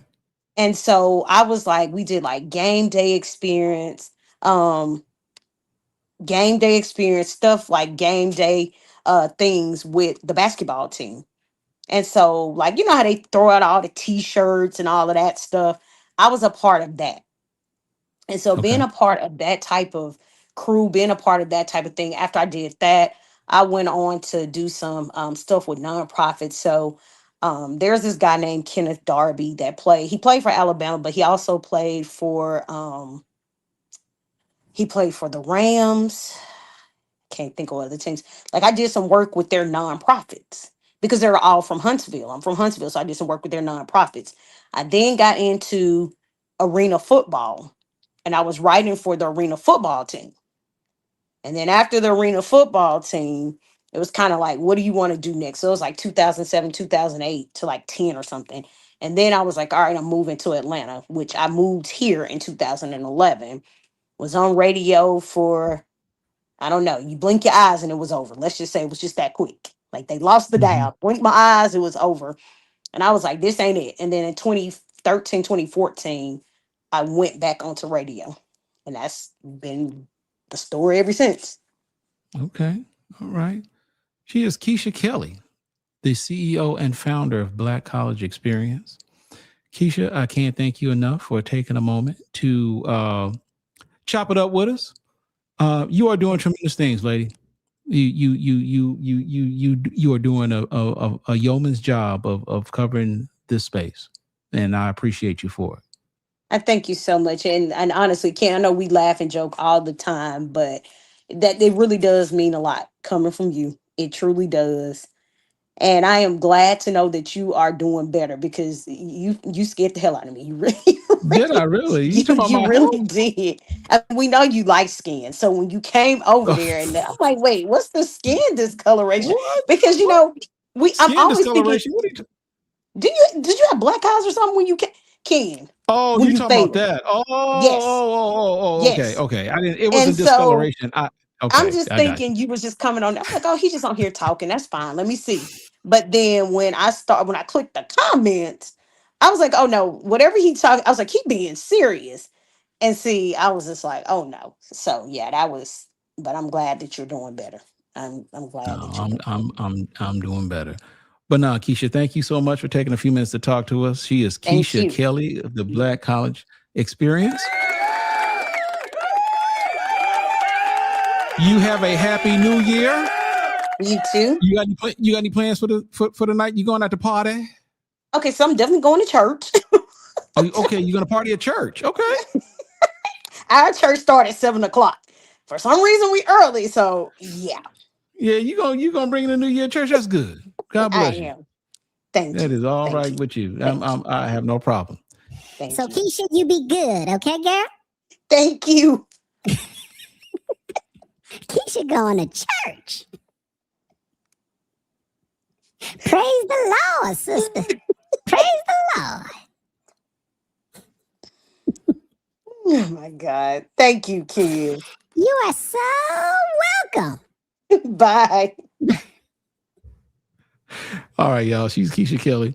Hey guys, so look, man, Chris is taking a nap. I don't know where Kendrick is, but look, you guys, we've got another 3.5 hours to go. And if you haven't done so, by all means, take a moment to donate to HBCU Sports. You can go to hbcusports.com/donate. You can also make your donation via the Zelle app. You can use CashApp, and we also have an option to even pay through PayPal. And while we were there, let me take a moment to thank Healthy Loves with the $5 donation. And we'll appreciate whoever you may be, man or woman, for giving to the platform. And so now everybody is back. Okay, what is who? Jared, is that you? With all that racket? Or is that Kendrick? No, this Jared on the train. No, he's up. Oh, I'm off the train now. Wait a minute, was that Alex? Yeah, that was him. He playing with his toy drill. Hey, bring him. Does he want to talk to us? Alex, come here. Alexander, come here. Yeah, let's meet with little Alex. You don't want to come here. Alex, where you at? Oh, wherever it is. I don't know what that Okay. Anyway, so guys, so we are in 8 hours and 30 minutes going, and another 3.5 hours to go. It's been a long day, and hopefully we'll be able to finish this off strong. We've got still left. The lineup includes, in no particular order, we got Charles Bishop coming up, scheduled to appear. Charles Bishop, Reggie Flood, Bobby Rome, former HBCU coach who is now the newly named coach at Chicago State. And of course, we've got Travion Scott, the athletic director at Grambling. They're all scheduled to appear before we call it a night. Kendrick, your initial thoughts of this day so far, man? I think all things considered, with my Chromebook interference, it's been a success. Yeah, but this is a really dope thing you're doing, Ken. When you first brought up the idea, I was like, how the hell are they gonna pull this off? 12 hours live stream. But when I doubt Ken Rashad, he always comes through, man. So far, 8 hours and change, he done come through. And I hope everybody's enjoyed the live stream so far. I know it's not like a lot of big sound effects, except for Ken's voice. And I know it's not a lot of pyrotechnics like a Charlie Kirk funeral. But other than that, it's been really, really good stuff. We got a lot of good perspective from Tiffany Sykes. If you missed that earlier, Project Hobbs was great, giving you the inside perspective on a current college football coach and how the landscape is changing so rapidly and will change again pretty soon in a lot of big ways. We had Dr. Cavil on earlier in the show as well. So a lot of really good guests and a lot of really good more guests to come along. We had very good commentary from the group here, especially Ken Rashad reading Christy Muschini Gomez novel. Check it out on the replay later on the night when y'all get a chance. That was pretty fun. We might have to cut that but up. Like, yeah, you got to cut it up for sure. But like Brian Fulford was also on from Brian Fulford ONG was Strike on Zone. as well. We had Mo Carter on as well. Yeah. So yeah, a really good cast of characters. But I just want to say, like, this is why we do this stuff, to bring you voices in this space, to bring different perspectives in this space, aside from our own, because we know there's a lot more voices and a lot more Black college media here than when we started a long time ago, and when Ken started the message board, almost 30 years ago is now. So like to give you guys that variety and of voices and perspectives is like really, really crucial to us. So we're gonna continue to do our thing on this show tonight and beyond, because like we are in service to you guys, because without you guys, like none of this would exist. So you're hoping like you can repay us back with a small donations we could. If you can't make a donation, please subscribe to our Facebook page. At the very least. Yeah, at the very least, our social media accounts, our YouTube account. Just continue to like read our stuff on our website too. Like every little bit helps. And so as an update, now from the looks of it, unless something miraculously happens between now and 8 o'clock, we probably won't meet our goal. But we've reached $701 up to this point. So I guess that in and of itself is something that's worth an applause. We find it a blessing. We think it is a blessing, and we appreciate those of you who have given. But at the very least, let's see if we can close the remaining 3.5 some odd hours out strong. And look, man, continue to support the platform. Continue to give, and like I said, man, we're committed to making this happen. I think it bears repeating once again with respect to media outlets, whether it be us, whether it be anyone in the HBCU space, Black-owned media as overall, man, I think is something that needs to be here and it needs to stay. And granted, you've got, and believe it or not, the same problems exist not only with Black-owned media, it kind of exists with just media in general, because we see all the time, especially news outlets, those primarily print journalism, whether it be the LA Times, whether it be the New York Times, whether it be the Dallas Morning News, whether it be the Chicago, what is it? Is it the Tribune, or what's the Chicago paper? Tribune? Is it Tribune? Chris? Kendrick? Whatever the Chicago, whatever the daily is, everybody has a paywall. And yet our story is one in which, when we have you guys, we don't hide behind a paywall. Majority of the, the revenue comes from advertising. And of course, in order for that to be effective, it requires traffic and so forth. And so, but, it wasn't a problem for us back in the day, but with everything being what it is, AI being what it is, the algorithms being what they are, and we have absolutely no control over the algorithms, it can be frustrating. And I can remember, seriously, conversations that Kendrick and I have had about the damn algorithms and how we know we're publishing good stuff out there, but for whatever reason, man, it just, nothing seems to happen. And as a result, one thing leads to another, it impacts revenue. And before you know it, it starts impacting the operations and salaries and so forth. So look, man, I hope you guys appreciate this. And so, we're thankful for those who have, and hopefully some of you will, hear the replay of this, and, you'll continue to give, because even though we've got this goal of $10,000, do know that is not the end all be all. It's an ongoing process. So we ask that you continue to support us. If you can't do it now, we ask that you continue to do it later. So that's where we are right now at 700. But like I said, let's see if we can go ahead and finish strong. And I hear Alex. Is he? He's right here. I'm trying to stick his crayon in my microphone. Hey, Alex. Say How hi. you doing? I good. You good? Okay. I was a kid and Christopher's milk. So what are your thoughts about Southern hiring Marshall Falk? Thinking about that. You already know what my thoughts are about that. No, But I'm talking to Alex. oh, you.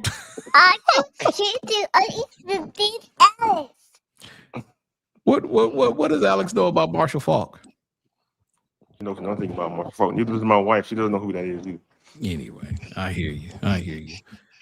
So Kendrick, look, man, what's here about a little bit about you? I hadn't really heard you say a whole lot, but what are your plans going into 2026, man?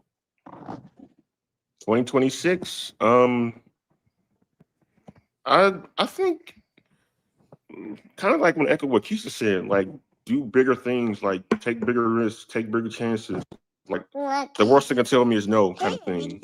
And so I think that career-wise and with no operation here, like that should be the goal for everybody. Like, I mean, you only live once, right? So our time on this earth is limited. So just try to make. I'm serious. I'm not speaking joking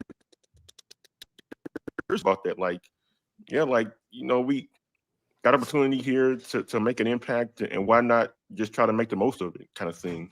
So that's going to be one of my goals for 2026. Is like just leave it all out there. Like whatever happens. If it doesn't work out, at least I tried. If it does, well then I'm all better for it. But like I hope like everybody out there listen to this, people, especially people in our space who like run or own their own platforms, like in the state of media that it is now, especially the corporate level where like you hear about all these layoffs and terminations and whatnot. Like if you own your own thing, you are in a position of power. Like continue to craft it, can continue to refine it, continue to make it as best as you can, because to be in a position where you're allowing somebody else, I just cries in my microphone. So this to rely on everybody else is not very securing, I'd say. And I know friends and colleagues who've been laid off, very talented journalists who've been laid off, and they don't know where their next paycheck is going to come from. So it's a very scary time out there for media. But like, if you're in a position where you like own your own work, continue to do the best work you can doing it, because like nobody can take it away from you.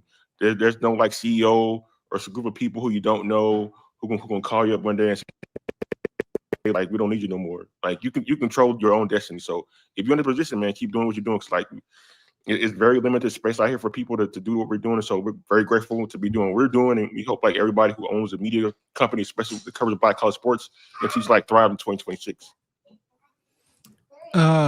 Jared, are you free now? Are you back or what? He didn't get mugged, did he? On the train? I don't know. I'm laughing at some of these comments. That happens in those blue cities, you know. Right. Okay. I'm listening to what Brian Fulford said. Hey, kid, just check it back. Has Ken been to the bathroom yet? Yeah. You're like the NFL Red Zone guy. What do you mean? Like the NFL Red Zone guy, like he doesn't like go take a bathroom break or anything the whole day. Are you? You know what? Now I don't have NFL Red Zone. He does it live. Are you know what blank on? Yeah, it's live. Like 8 hours of football. He don't take a break. Don't go to the bathroom or nothing. Maybe he's wearing. Look, I'm not wearing Depends, and if I need to go, I'm going. So see now, watch what happens. Now watch. Probably between now and the next 15 minutes, I'm gonna say, look, I gotta step up. I gotta go. Anyway, someone called me the Ken Rashad, the Jerry Lewis of HBCU Sports. Wow, I guess that's a compliment. I appreciate that. Jerry Lewis telethon. Y'all remember? Y'all don't remember those, huh? Y'all remember Jerry Lewis telethons? Kendrick? Jared? I don't think okay. Jared knows. Yeah, that's big. Oh, do you? I've heard of it before, but yeah. So Jerry Lewis used to have these telethons. I forgot what cause it was for. I don't know if was it for muscular dystrophy or some. He used to have them a long time ago, man. They used to be. I think they were like 24 hours, and used to raise money and had people used to call in and stuff like that. It was actually pretty good. Edwin Moore, what's up, brother? How you been, man? Happy New Year to you. Call it the fall broadcast. NFL Red Zone is great. I do not have NFL. Now I kind of feel like I should be. Is that something? Well, I think you got to pay for it. I was telling my wife the other day, like the two best things you need to invest your money in that's actually worth it is NFL Red Zone and YouTube Premium. If you're gonna Yes. have a subscription, do that. Look. I'm gonna tell you guys now. YouTube Premium is for real. Kendrick, I'm actually surprised you got YouTube Premium. I use it because I do not have a tolerance for commercials. I don't. I don't so either. okay, but explain to me what NFL red zone. So is this like when a team is scoring, they possibly get in the red zone, they switch to that game, right? Yep. That sometimes they have on like 3 or 4 games on at one time, like in the box like we got here on our screen. Yeah. They will show all the teams in the red zone. It's like a constant stream of like content. Like you always like on some game or multiple games at once. But can you really follow a game like that? Yeah, I mean, like they're gonna show you like the best, like the action. That's what it's for. So like I love it very much. Like on Sunday, red zone. I love it on red zone. yeah, Oh, like you with the got- Bears okay, not you playing got on it a too? Sunday or something like that, I'll turn the red zone and just watch red zone all day. Okay. Because I got the NFL package. And and with YouTube TV, I'll put I get it all. What's that MoTV? Yeah, but I don't pay for any of my stuff though. So You don't pay for NFL Red Zone? You don't have to pay for NFL Red Zone? I don't pay for like Okay. these days. Hey, Kendrick, you know what? Why did you go back to the computer? How come you didn't use the cell phone?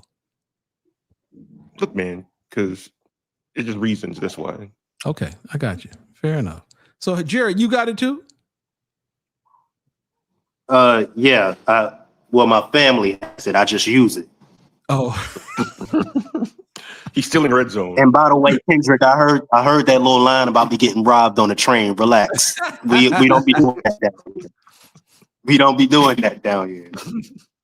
But Wow. yeah, my family, all the stuff that I have, Netflix, Hulu, Amazon Prime, my family has that. I just use it. Wow. Yeah, I got Amazon Prime too. Yeah, but like we paying too much to watch football, man. We're paying too much money to watch football. Yeah, you gotta have the NFL package. You gotta have the red zone. You gotta have Amazon Prime. You gotta have Netflix. You gotta have Peacock. It's just crazy, man. Yeah. There's a hack for that. You know, I'm kind of like in the credit card points and stuff like that. And believe it or not, I got some credit cards that actually cover some of those things. So I can talk to you about it offline if you want, but a lot of the stuff I don't even pay for. So anyway, all right, man. Look, we got our next guest in, and we went from Mo Carter to Keisha Kelly, and USU folks just keep coming through. So we're gonna bring to the stage my man, 100 grand, Reggie Flood. The champ is here. The champ is here. The champ is here. Right? Arguably the biggest and greatest voice in HBCU sports is in the building. Oh, okay. All right. I came to talk that talk in 2026. I'm taking my flowers. I'm taking my roses, and I'm taking my vows. That's what's happening for 2026. They don't want to give it to me. All the people that I put on, all the people that I give a boost, everybody that I shout out, they don't want to give me my flowers. So in 2026, Flood is taking his flowers. And I'm telling y'all, I'm coming to take my spot back. I'll let y'all play around for a couple of years. Now Flood is coming back, full force, full speed. Y'all will be seeing me every day, and I'm going to be on your neck. You tell him, Flood. I'm just letting you youngsters know what me and Ken Rashad started. Y'all, we tried to let y'all do this, but y'all just don't want to give us our props. Y'all just don't want to give us our flowers, so now we got to take our flowers. So I'm just letting you youngsters know, y'all think y'all winning, but you're not. The champ is back, and the champ is about to take the title again. All right? It's big time season. It's big time. That's what you said, Chris. Is big time. Oh, real quick. Hey, Chris, you enjoy your nap? Yeah.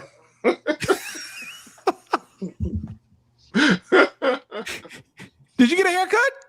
No, I'll do that one. I'll do that later on tonight. Okay. You should have gotten a haircut live on air while you were doing it. While you were doing the radio, that's what you should have done. That would have been great great podcast and YouTube. That would have been great content creation. That would have been great content. Now, see, you missed the good part earlier, though, Flood. I've been watching all day. Oh, so you saw it, huh? No, I may have missed the good part. Oh, Ken read a couple of excerpts from my book. Okay. Oh, you didn't? Wait a minute. You didn't see that part? No, I didn't see that part. I was traveling. Oh, yeah, we got to reenact this. No, we Flood. don't have to reenact it. Are you sure? No. Hey, Flood. So my man Chris, he wrote a novel that he just released. Okay. It's pretty damn steamy, Flood. And we read an episode of the novel to the audience. Is it 50 Shades of Grey steamy? Is it 50 Candles steamy? Or is it what level of steaminess are we talking here? Chris, what level of steaminess are we talking about? Steamy enough for this fool Kendrick Marshall to play some jazz music in the background while Kendrick is. I was gonna ask, is it Booty Talk 14 steamy? What kind of steamy are we talking? What level of steaminess are we talking here? Hey, Stan said in the chat, it's Freaknik steamy. Oh, okay. All right. I got another question. Do they meet at homecoming? No, this is what. Actually, I had an idea for a homecoming novel. I just didn't act on it. But this Please don't. Please don't. Let us keep some secrets. Please don't. I think for those who missed it, can you pull the music back up? Oh no. Come on, man. Can you pull the music back up? I don't want to do that. I don't want to do Chris, man. Did you have to write out? Did it have any words that contain slowly or dripping or gazing? Oh, I had words like grinding. Ken said burst something. Bouncing. Wow. Oh wow. Because anything in a steamy novel has to contain gazing deeply into their eyes. Okay, that's it. Flood. No. I'm sorry, Chris. We're gonna have to do this. We're gonna rewind it because oh god, you ain't gotta play the music. So since you put it like that, Flood, look, you my man, and I wouldn't do this for anybody else, but we got to replay this because let me tell you, your boy Chris. There you go. Yeah. Oh yeah. All right. Did he have his little J voice on? No, here we go. I'm about to read it to you. This is my man Reggie Flood. This is what here it is, Flood. This is what he said. I hate y'all. Let me get in character. Okay. Tori braced herself with her manicured nails on his chest and began mixing it up. Grinding, bouncing, grinding, bouncing, twerking for good measure, all while her love below squeezed Rashawn's manhood for all they both. Can't believe this is happening. I like that. Can't believe this. This is good. Let me finish. That sounds like old Lifetime special right there. What? Can't believe this is happening, Rashawn muttered between licks and kisses of Tori's nipples. Been there. Me neither, but it feels so right, Tori whispered. But yet so wrong. Rashawn clasped his hands around Tori's waist to hold her in place. He began to thrust up into her with force. Tori's silk press began to sway and flop around in ways she hadn't foreseen happening this entire trip home. She dropped her head into the nook of his neck to keep from screaming, while Rashawn powered both of them to satisfying explosion. Rashawn's grunts and groans matched his last thrust into Tori, while Tori rubbed his shoulders and moaned softly. They continued to kiss and paw at each other when, "Dad, is everything okay?" I thought I heard something. Nayla stood at the top of the steps, aghast. Rashawn and Tori fell off the couch, scrambling for their clothes while Nayla turned and ran back up the stairs. They looked at each other as if to say, "We fucked up." And that is from Chris Stevens' book. Ooh, bruh. Yeah, man. Man. Have you been in my look? Have you been around me? That sounds like one of my escapades, man. Wait a minute, I might need I might need to get some lawyers or something. That sounds like a little copyright infringement right there. That sounded oddly familiar to me for some reason. I hate y'all. Oh yeah. Hey. The word. A gasp. There you go, Chris. Look at you. Yes. I hate Yeah, y'all. it's got to have it's certain keywords. Hey man, we're trying to sell books for you, man. Come on. Now, what's the name of the book? Now, what's the name of the book? I got it. No, I got it right here. I got A Widower's Gift. Oh yeah, by Christy. A Widower's Gift. Yeah. This is Reggie Flood, and I'm telling everybody out there listening to go get a copy of A Widower's Gift. Please do. Please do. You'll be glad you did. You'll be glad you did. Can I just say that I was in a room full of people when y'all started reading that? I had to leave so I can go somewhere where there was nobody that could hear that. Whether you're married, single, or trying to work it out, this book can help you. That sounds like a great book for couples. Yeah, man. Hey. It might be, but yeah. Sounds like a great book for a number of things. Yeah, but again, since Ken has seen fit to embarrass me once again. I'm not Why are you embarrassed? Why are you embarrassed, man? It's crazy, Flood, because I wrote it. I sat here and wrote the book. I mean, I That's know right. But I'm just shocked that Ken has read this on the air. Not that once, is your 3 times. That is your alter ego, man. Exactly. Wear it, bro. Wear it. You are a creator. This is what you do. Okay, so now that we've read this passage twice already, if you want to read the rest of the book, here's what you want to do. Yes. If you drop us a super chat, and okay, so just to give you guys some background, you already read the dirty parts, but Rashawn is a widowed, single father. His daughter, who caught him in the act with his love interest, is going off to college in the summer. She has a volleyball scholarship to an HBCU. Now, if you donate a super chat and correctly guess which HBCU his daughter is going off to college to play volleyball at, I will give you a free copy of the book. I tell you, no, I'll do them one better. If they go, where can they find the book? Amazon? Where else? Where can it's on a website called PayHip. Let me go ahead and it's only an ebook for now, but Chris, we need to go ahead and make this an actual book, bro. Go ahead and download the book right now.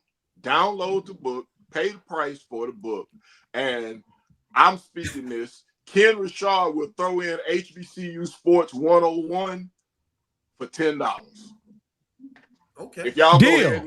Ken Rashad will throw in a copy of HBCU Sports 101 for $10. Deal. If y'all, for the bundle people going down a bundle for people going download the book right now. Download Chris's book.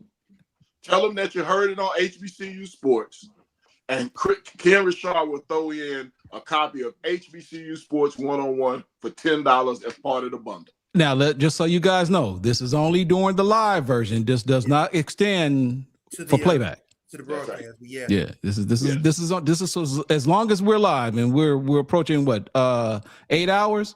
This is 5 o'clock. Yeah, we got 3 hours. Oh, I gotta answer this question real quick. Yes, sir. How much is needed for you? You're gonna have to put some money behind it. Yeah, man. I mean some paper. A live reading. Yeah, you're gonna have to. Yeah, we're gonna need to get closer to this goal of ours. Very. I tell you what we'll do. I'm gonna make another deal. I'm gonna speak on behalf of Chris. Oh no. If 10 people order the download within this time period, within the next hour, Chris will come on live next Wednesday and read excerpts from the book. And we'll supply the music. I hate y'all, man. But I need the sales, we need the money. So yeah, I guess I'm in. So let's make it happen. And I tell you what, I'll do even one better. For everybody who's joining us live now, get two friends to order the bundle, and Chris will read Wednesday, and Ken Rashad will send you a signed copy. If you bring in 2 friends to order their bundle, Ken Rashad will sign your copy of HBCU Sports 101. So you can't beat that. You get Chris's book, You get Ken Richard's HBCU Sports 101, and if you bring 2 friends and they order, Ken will sign your sign your copy of HBCU Sports 101. See, this is the reason why Reggie Flood said he was reclaiming his crown. See, because he's wheeling and dealing out here. He wheeling and dealing. He see, that's my man though. That's what he does. $100,000. Hey, should we reread that other excerpt? No, don't do that. No, don't do that. No. Please. No, don't do that. No. Actually, it couldn't be much worse than the one you've read already. The first Man, that was one you good. read was Look, you got skills, bro. I'm just saying. That man. was a combination of bro. 50 Shades of Grey. What's the Tyler Perry movie? With Idris Elba. Y'all know what I'm talking about. What, Daddy's Little Girl? Daddy's Little Girl. That was a combination of Daddy's Little Girls, 50 Shades of Grey, Booty Talk. That was like a combination of everything right there. You kind of got that sounded like a great movie. Like that sounded like one of a Tubi movie, a Lifetime movie, something like that. Hey, it sounded better than The Grinch Who Stole the Hose. If they could get that made into a movie, I'm sure you could get your book made into a movie. Oh my goodness! No, I'm that sorry. Man put The Grinch. That man put great movie and Tubi in the same sentence. Hey, well, hilarious. Tubi shows some great movies, just not the ones that they do. They have some great movies. You just have to look for them. But I don't think there's ever been a better film created than the Mac, and then the next best film to the Mac is The Grinch Who Stole the Bitches, and you can find both of those on Tubi. So are they both on Tubi? The Mac is on Tubi. Yes, the Mac is on Tubi. Oh, if I remember correctly, I need to go see the Mac on Tubi. Tell you a story about I need some Bitch Who Stole Christmas. Yeah, the Grinch Who Stole the Bitches. That's a great movie. Lord have mercy. Yeah, that's where we are right now in society. That's where we are. Oh man, Flood been on here, man. Not that we need to talk sports, because like I said, we're gonna keep it loose, and that's what we try to do. But so Flood, let's try to keep this. Let's talk a little sports. All right. Okay. Notice I said a little, because ain't no telling where this may stray off to. But I am interested to hear what your comments are with respect to. Apparently, this was a big deal when Tony Clayton made the comments he made about naming rights. Yes. And apparently, and maybe I heard something else, or I didn't really take it seriously, but I guess apparently there was some kind of in a funk, because apparently he kind of mentioned, like, if we got to remove the name A.W. Mumford off the stadium, so be it. Did I understand that correctly? Or he said that the Mumford family was kind of upset about, but I don't think so. I'm literally friends with Arnett Mumford III. Okay. First of all, I don't think the name has to be removed from the stadium, even if you did sell the naming rights. Okay. I don't think A.W. Mumford's name would have to be removed from the stadium. Second of all, I don't think the Mumford family would be upset at all. Like I'm friends with Arnett. Mm-hmm. I'm friends with his grandson. I don't think that they would be upset with them. Like I said, first of all, I don't think the name has to be removed from the stadium. Second of all, I don't think that they would be upset if they had sold naming rights to A.W. Mumford Stadium. It would still be whatever it is at A.W. Mumford Stadium. But I don't want to get in a back and forth with Tony Clayton about it. Right. It is what it is. Maybe there are some older people who would be upset, but I'm around people a lot. My mom is one of those older people who's been a season ticket holder forever. I don't think she would be upset if it was something that was progressive for the university. And like I said, I don't think it has to be all or nothing. Mm-hmm. I think it can be whatever. Raising Cane's, A.W. Mumford Stadium. Yeah. I don't think it has to be just like it's the what's New Orleans, the Caesars Superdome. Caesars Superdome, yeah. Yeah, I don't think you have to take A.W. Mumford's name off the stadium for it to be have a corporate sponsor. Now the question is, what I think that a lot of people miss. A lot of people got excited because of that, but the question that has to be asked is, are we 20 years late on? Yeah. Because really, stadium naming rights is something that is really kind of passe now. And companies, it's a hard sell to companies now because companies realize they don't really get any value out of stadium naming rights unless it's an iconic place like the Superdome, like Mercedes-Benz Stadium in Atlanta. You know what I mean? Like AT&T Stadium. You know, I get what they're saying, but and the crazy thing about it, people were all just like all rah, which is fine. I get what Tony was doing. He was trying to get the people engaged, get people enthusiastic about what's the changes that are coming about. I get it. No, I have no issue, no problem with that. But it isn't like this is the first time that this has happened. Raising Cane's just 3 or 4 years ago, maybe 5 years ago, gave $1 million to Southern, and that's how they put the screens up on the mini dome. If you go on Southern's campus now and you go to the F.G. Clark Activity Center, they're literally advertising screens on the outside of the stadium that was paid for with the money that Raising Cane's gave $1 million. And at one point they even had Raising Cane's on top of the dome. So this is not a new idea, but I wonder, I think this may be a tough sell naming rights. I'm not saying not sponsorships. I think we should be doing a lot of things in terms of sponsorships and broadening our horizons. But I also think that, and being creative, but I think the naming rights, I think people acting like the naming rights thing is something new are people who are just coming into the fold. And I think that's what happens. That's what happens when you have a big hire like Marshall Faulk. You have new people who come in and everybody thinks that their idea is brand new and it's brilliant. Right. And, you know, like you saw the conversation the other day about Tennessee State joining the SWAC. And all of these people acted like this was a new conversation. We have literally been having this conversation since the SWAC page was the SWAC page. When it was on Yahoo or what, you know what I'm saying? This has been a conversation for the last 30 years, but you have people who are new to this who don't know, and a lot of the people who are in position to give the information don't know either.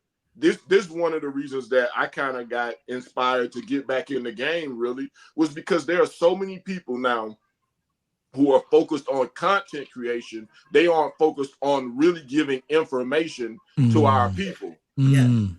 Okay, so first of all, I someone mentioned that before, and you could chop that up and use that as a clip.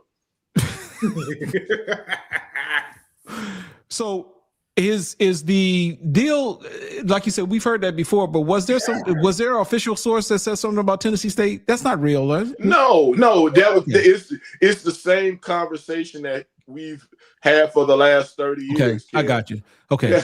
At some point I got to rely upon my own, because like I said, man, I have talked to Tennessee State's AD before, and he was emphatic. We will play HBCUs, but we ain't trying to join an HBCU conference. I gotta understand. He went to the University of Tennessee. Yes. He don't care. He don't care nothing about. I mean, he cares about the university, but the culture and the tradition, that's just not where they are. Yeah. Right. And that's the thing, and that's why I talk about the need for people who really know how to do this, Ken. Because when something like this happens and it becomes a debate, if you're not just focused on content creation, one of your first calls is to Tennessee State to talk to the athletic director or their president or whoever is in charge who can give you a concrete answer. Nobody does that. Like, we don't do that anymore. That's true. We don't do that. Everybody wants to be the first one with the scoop. Everybody wants to be the first one. They want to have all the secret sources, like it's Watergate or something, you know, and it is, you know, everybody wants to have deep throat, you know, pause.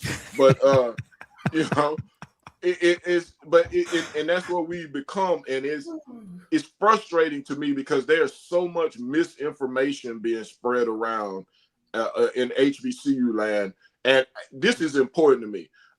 I'm one of the few people who's in this thing who's actually worked outside of HBCU sports, who has come back and focused on HBCU sports. You know, and for me, for me, it's important that we just don't become a meal of content creation to get likes and get people, you know. And I know for some people that's not important. All they care about is just the content creation. They want to be popular. They want everybody to say, hey, they told this story, and that's fine. That's good if that's what you want to do. But I do want to do this. There are some young people, some young guys out there. I want to say that you guys who are younger than me who are doing it. Like my man Alric, who broke the story on Marshall Faulk and things going on. He actually was doing the work. It was a different kind of work. Okay. But he actually was doing the work by going out and doing the research, even, the tracking of the airplanes and stuff coming in and out. He was actually doing the work. We don't have a lot of people out there who do the work anymore. A lot of people are just out here talking, Ken. Yeah. And you know what's crazy about it? They're not even good. Yep. Look, I've said all the time. You can chop that up. I've said several times that there are people operating in this space as media who don't need to be doing it. Yes. I've said that, because, and I'll take it a step further. And I know some people may take it to heart, but when you've been trained to do this,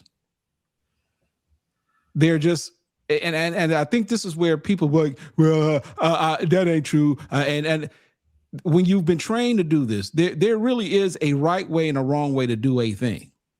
And there's something to be said. I tell people, there's a reason why they call them journalism schools. Yes. Don't dismiss it. It doesn't mean that you can't be good at what you do. It doesn't mean that you can't be a quality source. It doesn't mean that you can't be credible. The problem is that unfortunately, some people try to be something they are not. Exactly. And that's where you get in trouble. What people don't understand is some of the best comments. A lot of people say, well, I'm not a journalist, I'm a commentator. Well, some of the best commentators in the business are journalists. Yep. Jamel Hill. Yep. Even Stephen A. Smith. Yep. Ryan Clark has a journalism degree. Yep. People don't know that Ryan Clark is a trained journalist. That's why Ryan Clark is part of why he's, he has great personality, great delivery. Yep. But that's part of why he's so good is because he is trained at what he's done. I am somebody who is self-taught. I didn't go to school to be a journalist, but I learned. I learned at the feet of people who were real journalists. I think one of the things that happens too is I learned at the feet of beat writers, and I learned at the people who were trained media people, from Greg Burchell to Carlos Brown to the legendary Ro Brown, Brown. To Joe Schiefelbein, Perrin Keys, guys like that, guys up in Mississippi, working with them. Become a sponge. Yeah. And you work around, and you say, I got a chance to be around Dan Lebatard when Dan Lebatard's show was a local show in Miami. He and John Wiener, everybody knows him as Stu Gotts, but his name is actually John Wiener. Okay. From that, I was able to be around them when they were a startup show on 790 AM in Miami. So this is what I get disturbed about, and the reason I said what I said when I first came on is because so many of the people who are out here doing it now, I've tried to be a mentor and try to guide, because I don't want to be the old dude. Them youngsters. No, I'm not that guy. I want to see everybody win. Right. But what I've seen in the last year is that everybody doesn't want to. They want to win, but they want to win at all costs. Right. And that doesn't create longevity, or that doesn't do what we care about, justice. Like I've covered the SEC. I've covered professional sports. I know what it is. Like nobody else in this space. Well, I can't say nobody, but only a handful of people in this space, maybe two other people, can say that.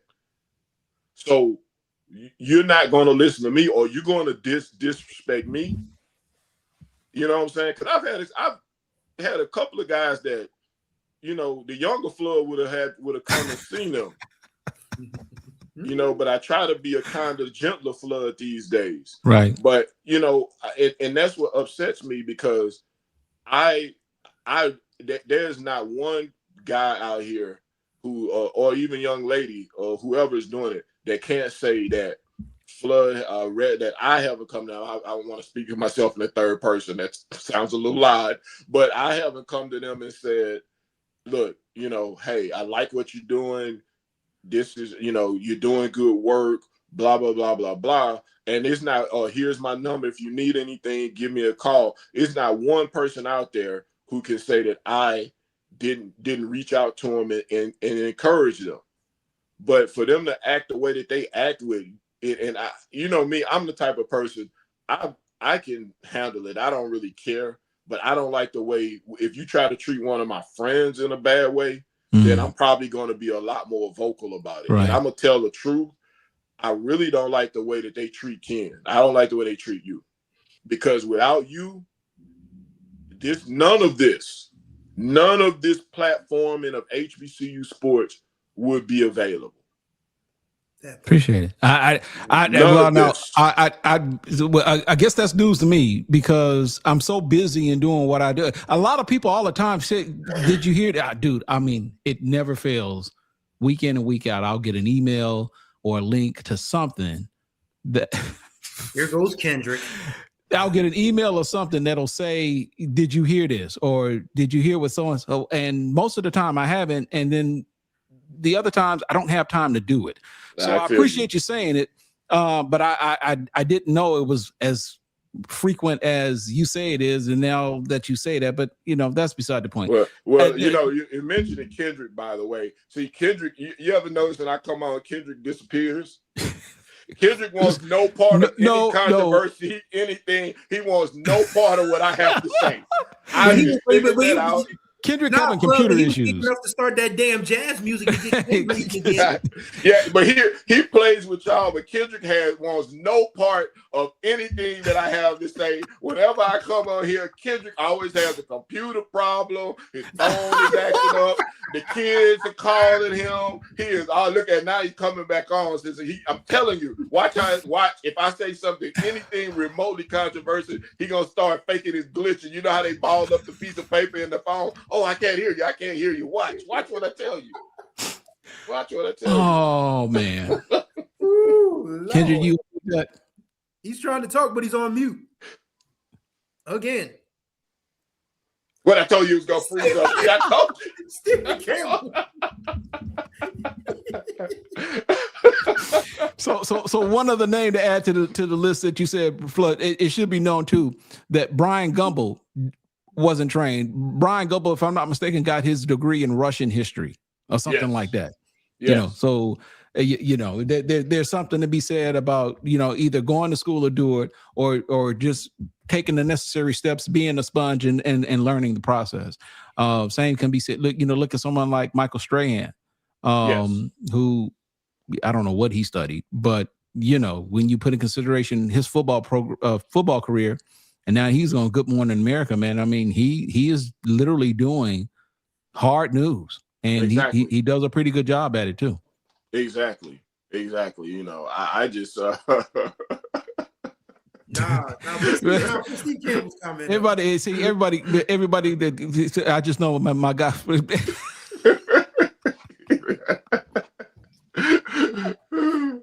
Yes, indeed. Zach McKenna said, I got blood, cut his microphone. Man, y'all wild, boy. I wouldn't dare cut Kendrick's microphone, but I know Kendrick wants no part. Every time I say something that's a little bit controversial, you can just see Kendrick going, See, Kendrick, that's the reason why you should have got that cell phone. See, you coming in on that computer, man. Put your cell phone back on, boy, so you ain't gonna freeze. But he said he got reasons for doing it. Oh my goodness. Mike, can y'all hear me right now? Yeah, I can hear you. Okay, yeah. I want to say, Reggie, man, like, you're not controversial, man. Ken's controversial. What? Like, there's levels to this. Yeah, you're controversial, man. How? Because you did a whole video about how much you hate Doug Williams. I did not say see, that's a lie. I did not say I hate Doug Williams. I never said that. It's literally pinned to our YouTube page. What are you talking about? I did not say I hate. I said they were making a mistake by naming the field after him. Doug, exactly. I did say I hate him, and I agree with Ken on that. So I agree, but I'm not a Grambling night. Right? It's different when it's a Grambling night. Saying it. Yeah, but I didn't say I hate them. And then last month you said, "What's so special about Marshall Faulk? Why is he so special?" What is okay? But yeah, but what did I? Okay, what is that going to do with Doug Williams? No, I'm saying how controversial. Okay, well, I mean, look, man. You at some point you got to speak your truth. I mean, it's an opinion. I'm not saying I'm right or wrong about it, but I'm just saying, man. So here's the thing. Now that's it, because this kind of follows Reggie's point. Now you're about to see journalism right here. Work it, Ken. Me and Flood had these conversations all the time, man, offline, about how we, quote unquote, get in trouble with people at our respective schools because of something that we've said. But I will simply say this, man. I guess the reason why Flood and I rock well together at times is because I think deep down inside, the people at Grambling know, okay, Ken on that BS again, or they may say Flood on that BS again at Southern, but they know we say these things because we do give a damn, first and foremost. It ain't like we just say it and then we walk away. It ain't like we don't give money. It ain't like we don't show our faces. It ain't like we afraid to show our faces. Look, man, I'm not afraid to appear in public place. There have been a number of people, whether they've been past presidents, whether they've been past ADs, whether they've been past athletes, coaches, or whatever the case may be, who I've said things about before that weren't necessarily the most complimentary things to say. They weren't personal. It was performance-based.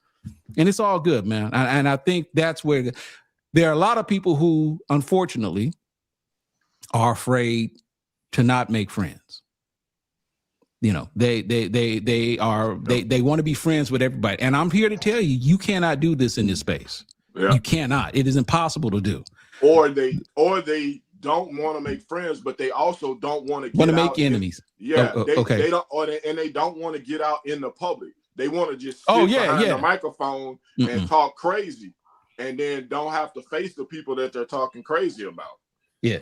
So I mean, but you know what? When you really think about it, whether it be in sports, whether it be in news, there are just a lot of commentators who, to be quite honest with you, have made their name to fame because they are opinionated.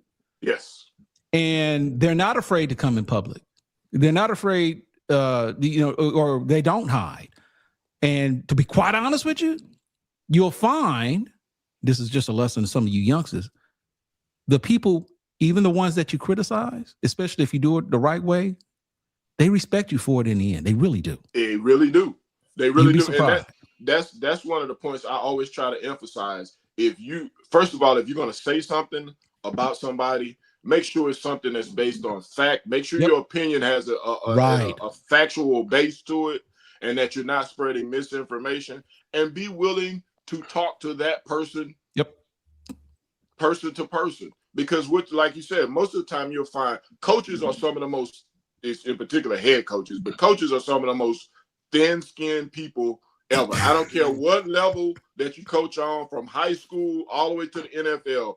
Coaches are some of the most thin-skinned people ever. But one thing I've found over my 28 years of doing this is that every coach that I've ever been critical of have always respected, or any athletic director has always respected the fact that, number one, it's fact. Whatever I base my opinion on, it's on fact.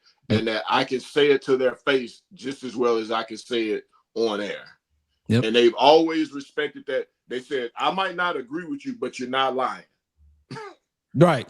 I might not agree, but you're not lying. And I just, and those are the type of things, like I said, I understand that you want to create content, you want to get the likes, you want to get the clicks, all of that good stuff. I don't have a problem with that. I want the likes and the clicks too, but I want people to do good work, because good work lasts. Yep.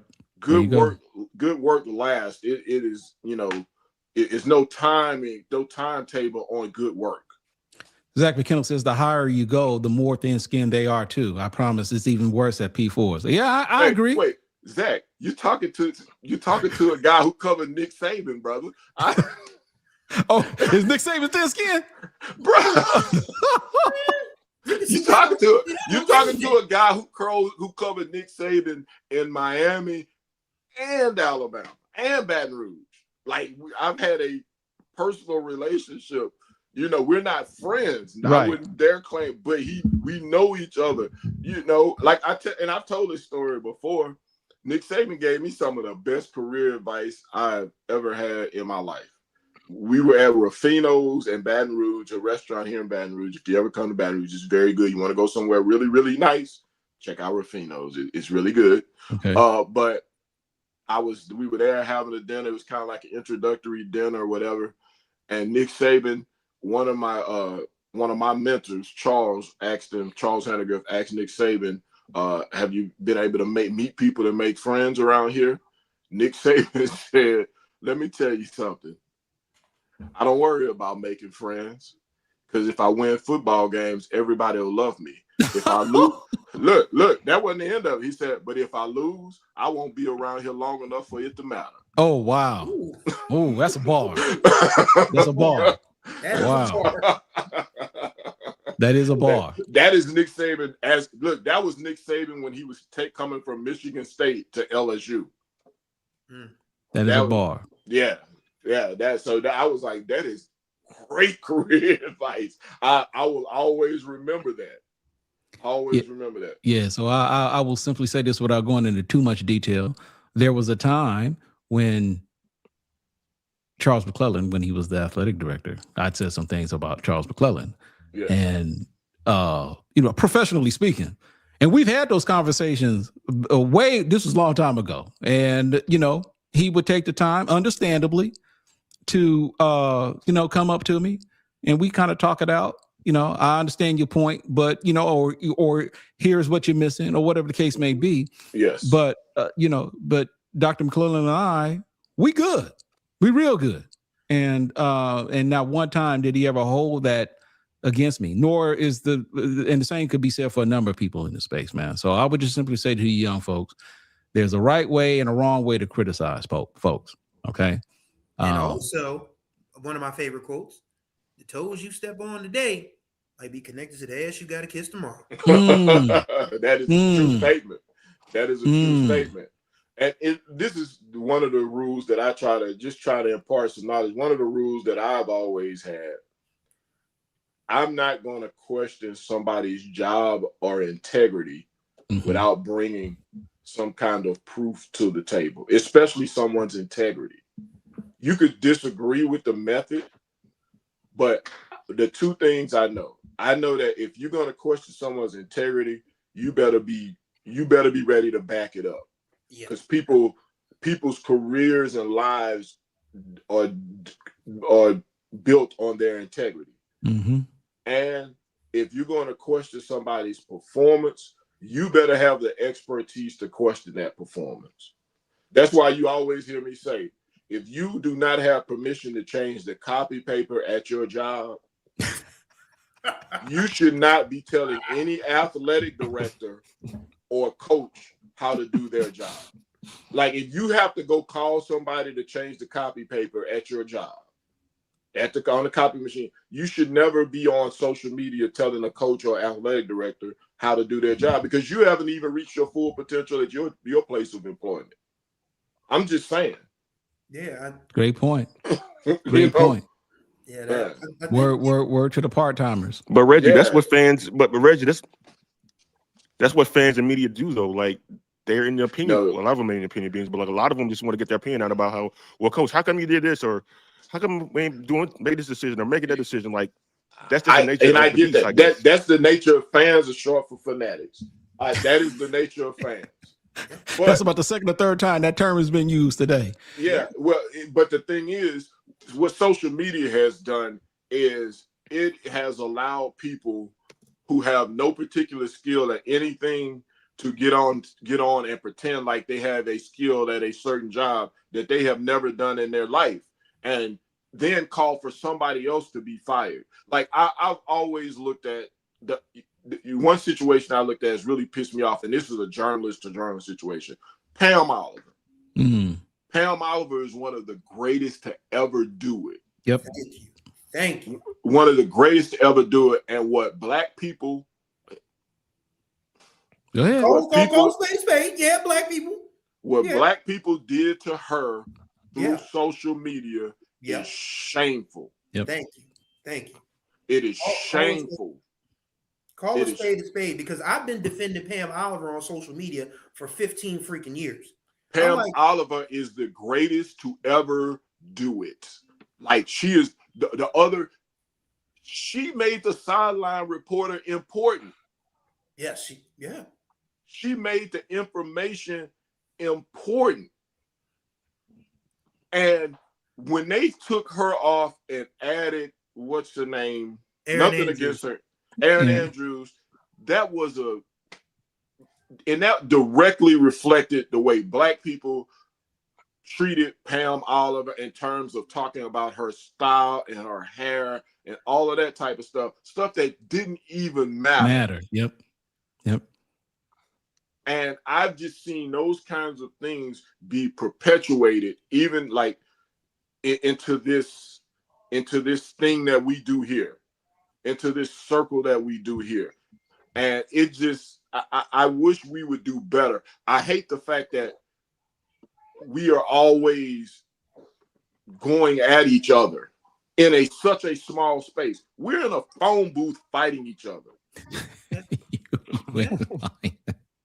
You know what I'm saying? Like there's such a vast other space. And I think probably when your success has just been limited to one area, or you hadn't had much success and you found that niche and you kind of had more success than you had before, you want to hold on to that instead of trying to broaden yourself and reach out and broaden the platforms and broaden the listenership or the viewership or whatever it is. You want to stay in that little niche. Hey, I got my niche. I'm going to stick to this. And we end up fighting each other and talking about each other and backbiting each other for absolutely no reason. Like there's enough space out here for us all to be a part of this. We don't have to bring each other down to lift ourselves up. Mm. And that's I have a problem. Hey, Toy. I have a problem with that. Yeah. Like I have a serious problem with that.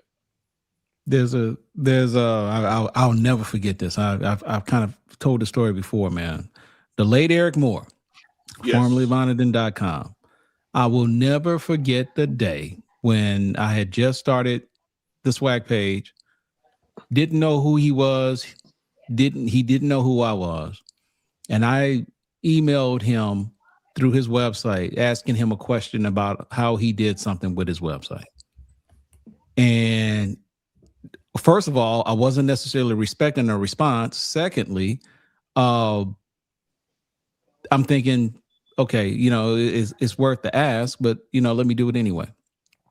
He replied back and replied back with a certain level of detail. Again, not knowing who I was, but was familiar with my outlet.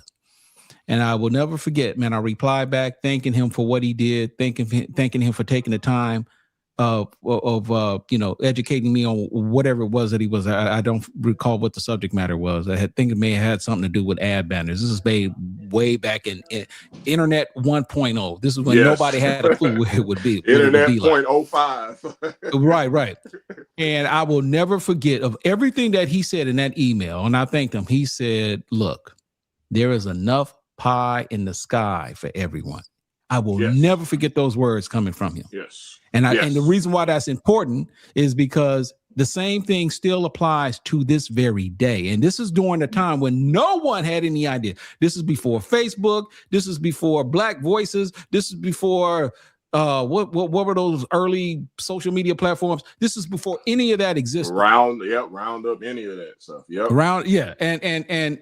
And to this day, there's enough pie in the sky for everybody, especially in this space. In this space. Man, let me just say this. The one final thing to you youngsters, and this is something that to be honest with you, as you mature, you begin to put some things in perspective. You gain maturity and perspective. Let me just simply say this to you guys, man. Just because someone else is winning, it doesn't mean that you're losing. Hey, say it, brother. Speak on it, man. And I'm gonna tell y'all, like, I don't know, for some reason, Ken, I've been frozen out of all the other shows. Like, from what I understood, what people have told me, it's been a concerted effort. I think I come in a little bit hot. So, but I'm just letting them know. You froze me out, but now you put me back on game. Like, you gave me, look, I'm like, so that's what it is now. I'm like Jordan now. I'm like Jordan. It became personal with me. Yeah, I'm like Jordan now. So now I got to come back out of now, and I'm not coming back like Jordan with the Bullets. I'm coming back like Jordan with the Bulls the second time. I'm not coming back like Jordan. I'm just letting y'all know what is about to be in here. So I'm just giving y'all fair warning that I'm gonna be hitting you I'm gonna hit you at least 2 or 3 days a week. I'm gonna hit you at least 2 or 3 days a week because I got we're gonna have to talk offline because now you got me intrigued. Yeah, I'm gonna hit them 2 or 3 days a week because they piss me off, and now I got to come back and show them who the GOAT really is. Oh, y'all done pissed off Reggie Flood, man. That's just wait, not who good, is EADS5? Who D5D? I'm sorry. EA. He's been a long-term listener. Okay, that's Ken's friend. Yeah, that's my man. EA is good. He's FAMU guy. Okay, he called Tom Joyner a Sambo, bro. I didn't know what that. Yeah, so what's up with that? Because I think this is when Flood was talking about how black people did Pam Oliver dirty. Led by Tom Joyner. I don't know. Maybe I missed something on that. Yeah, I saw it, but I didn't really pay any attention to it. So EA, you want to provide some context to that comment, brother? Because I don't think Tom Joyner led anything. I think, like Flood said, people on Twitter, Facebook, and Instagram just kept picking at this woman, not realizing that. I mean, she just got inducted into the Sports Broadcasters Hall of Fame in the same class as Greg Gumbel and Lee Corso. That's right. She is the best. She set the standard for sideline reporters. And the funny thing is, the same people that they prop up to knock her down, they revere Pam Oliver. That's right. Like Aaron Andrews is like, I couldn't do this without Pam Oliver. That's so right. It's like y'all just being idiots just to be idiots. Y'all focused on a woman's hair. I mean, they did the same thing to 16-year-old Gabby Douglas at the Olympics. Remember that? Oh my God. Yeah. A 16-year-old girl. And that was us. That was us. That was us. Yeah. That was us.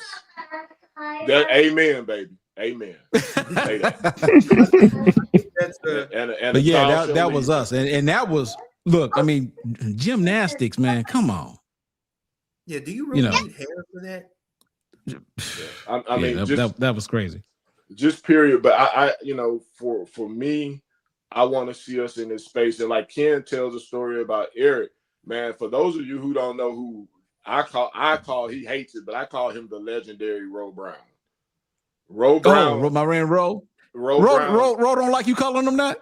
No, he doesn't like me calling him the legendary Ro. Ro, my man, I like Ro. Yeah, I love Ro, man. But Ro, for people who don't know, Ro was one of the first Black sports anchors in America. He was the first in the city of New Orleans, but he's one of the first Black sports anchors in America on WDSU in New Orleans. He did it for 20 years, retired. But Ro has been a great mentor for me. When I first got into journalism, and this is what I tell people, the experiences that I've had, literally my first really public job, I had done shows. This is before the Journal, of course. I had produced the Journal. I had produced on radio, but I hadn't really had a job in the public eye before. My really first public job was doing basketball on Cox Sports TV, which I did the first broadcast. Cox Sports TV was created when the Pelicans moved to New Orleans. Mm-hmm. Cox created a regional sports channel to broadcast Pelicans games. It was specifically created with that. Well, they also needed more content than just the Pelicans. So they started doing college basketball. Their first week on the air, Ro Brown and I did their first game. And I did the whole basketball season with that. Let me tell you, that basketball money. Yeah. even back in 2003, my friend. Let me tell you. Hey, doing 4 games a weekend was not a bad gig. But Ro, I didn't know Ro from a hill of beans. But I just started out. I was a young guy. I didn't have any money. My car broke down. I had no way to actually get to the arena to do the game. Ro called to check on me and talk about some notes and stuff. I was like, well, I'm trying to find a ride. Ro was like, where do you live? He was in New Orleans. He was like, where do you live? I gave him my address. Ro came and got me. He came and picked me up and drove me to the game and back home. Wow. And he did that until I got a ride. So he didn't just do it that one time? No, he did it multiple times. Oh, wow. Like he is, yeah. So that's why when I talk about, like, I'm about to start tearing up, but when I talk about being a mentor and when I talk about helping, like, I have no ill will, because the people who had ill will toward me, it was an opportunity for me, for Ro Brown, whatever ill will that people showed toward me who didn't want to help me out, Ro Brown wiped all of that away, because he allowed me to be somebody who could make a living doing this job. And that passed on to me, that I had to be able to help other people. And so for me, I just want our young people to be able to grow and build these platforms and be great at what they do. Like, I want to look around and see some of these young guys doing what I was doing 10 years ago, being able to talk about the SEC and NBA and NFL, but at the same time being able to come back and talk about the SWAC and the MEAC and all of that, and making that a part of the landscape, because that has always been my goal, is to mainstream SWAC, MEAC, HBCU sports. So whenever somebody calls me to a platform, I'm not going to just talk about that particular thing. I'm going to find a way to kind of weasel it in. Hey, did you guys check out Grambling? Did you check out Southern? You know, this game is going on. I'm always going to try to find a way to get that in. I don't have to do that. I didn't have to do it when I was doing it, but I do that on purpose. And I want our guys to realize, like you said, just because somebody else is winning doesn't mean you're losing. Yeah. And we can all work together. And part of the reason that I pulled back was because I wanted to be on other people's platforms. I wanted to be the unk that you invited in, and we talk a little noise and talk, chatter back and forth. But I saw that people didn't take it that way. They thought that I was trying to upstage them. I can't upstage you if you're good at what you do. Right. Yep. Iron sharpens iron. Amen. So I can't upstage you. But since you feel that way, I'm gonna show you how to be upstaged now. I'm gonna show y'all how to be upstaged. I'm gonna show y'all how it really works. How this is really supposed to look. They woke a sleeping giant. So we're gonna give Flood just a little break because he can go all night. That's my man Flood, man. Hey, I'm back, Ken. I see. I'm back. I see. So real quick, man, I'm gonna put this link into the chat. You guys, I told you, we are really committed to getting feedback from you all.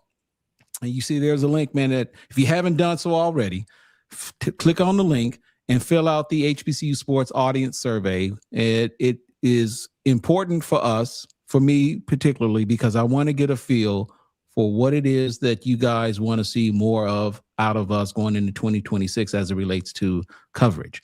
There are some additional details that we're asking you for, please be honest with it, because this is a two-pronged approach. You give us what we need to help you, and then the data will do what we can to, hopefully formulate some relationships with sponsors and so forth.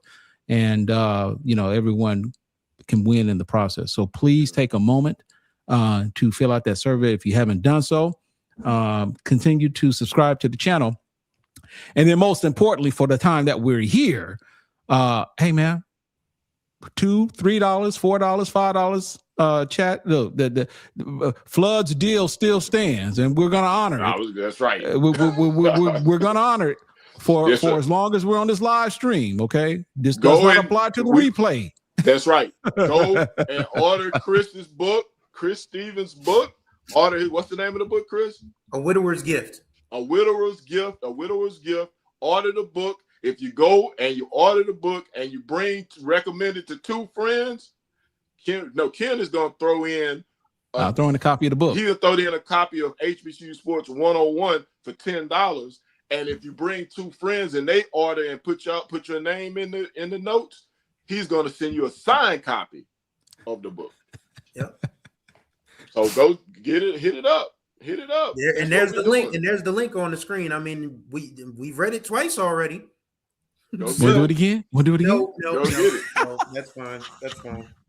You have to make a clip of that, Ken, and you have to play it. Oh, look. You have to clip that. And I'm gonna relax. I'm gonna recover. But believe me, it's gonna be a clip. It's gonna be standalone. And Chris, at some point this week, folks.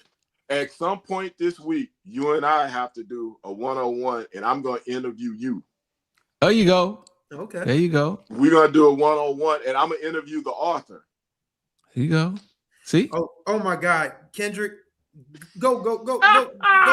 Chris Stevens booty bundle. Tell the Reggie Flood sent you. Go log off, man.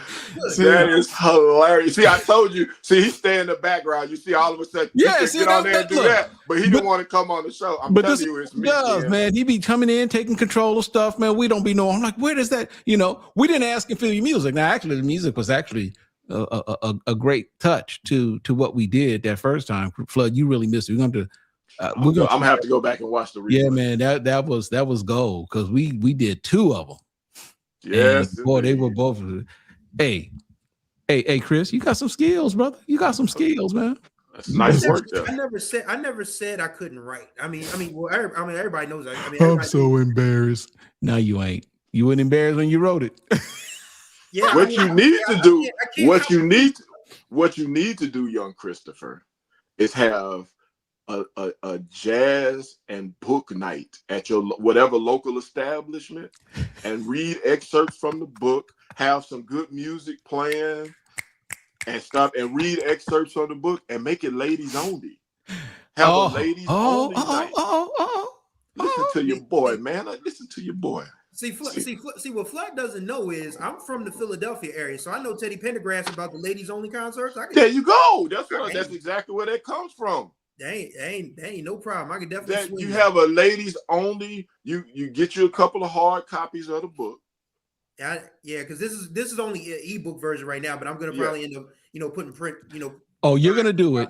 Yeah. Matter of fact, we're gonna talk about your e-version in a little bit, because I got some things I need to share with you. But anyway, go ahead. And then you invite people in, you read some excerpts from the book, and have them download the book right there while they're sitting with you. You give them a little entertainment. You maybe have a little band, a little jazz, a little spoken word. You read excerpts from the book. Tell them to bring their Kindles, bring their iPads, wherever they get their books from. They download the book right there, brother.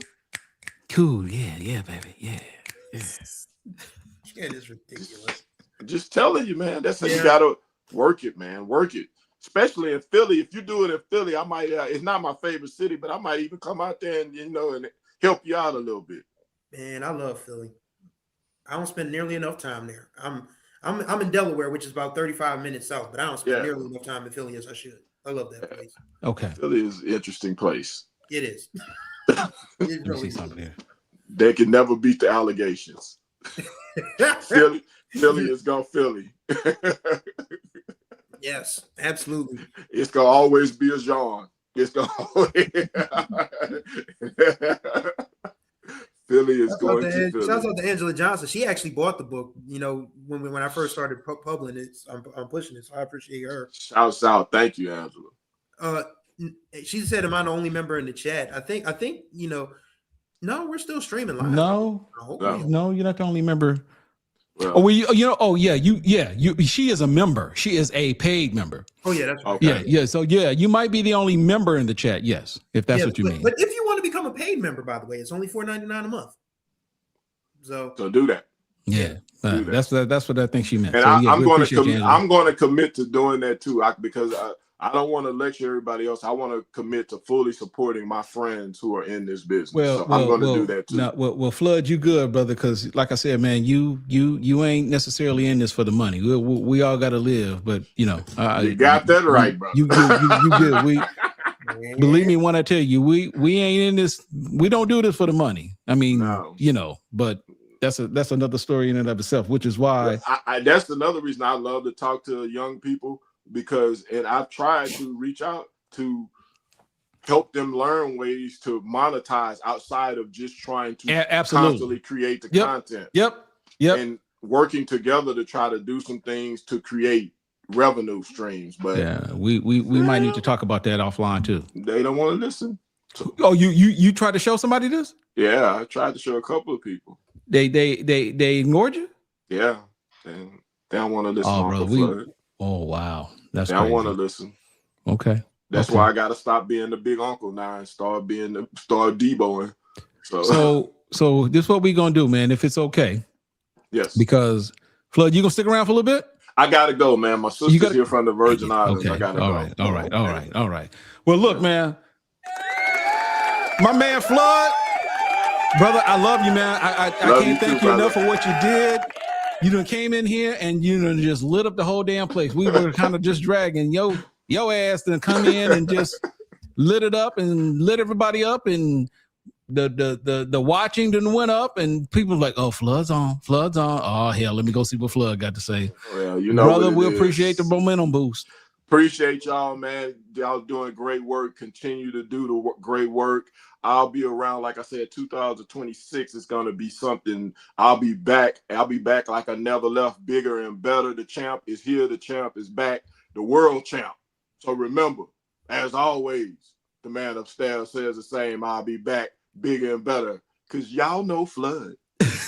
Yes, sir. Hey, brother, Happy New Year, man. You enjoy 2026, man. We'll talk. You too. Happy New Year to everybody. All right, brother. All right.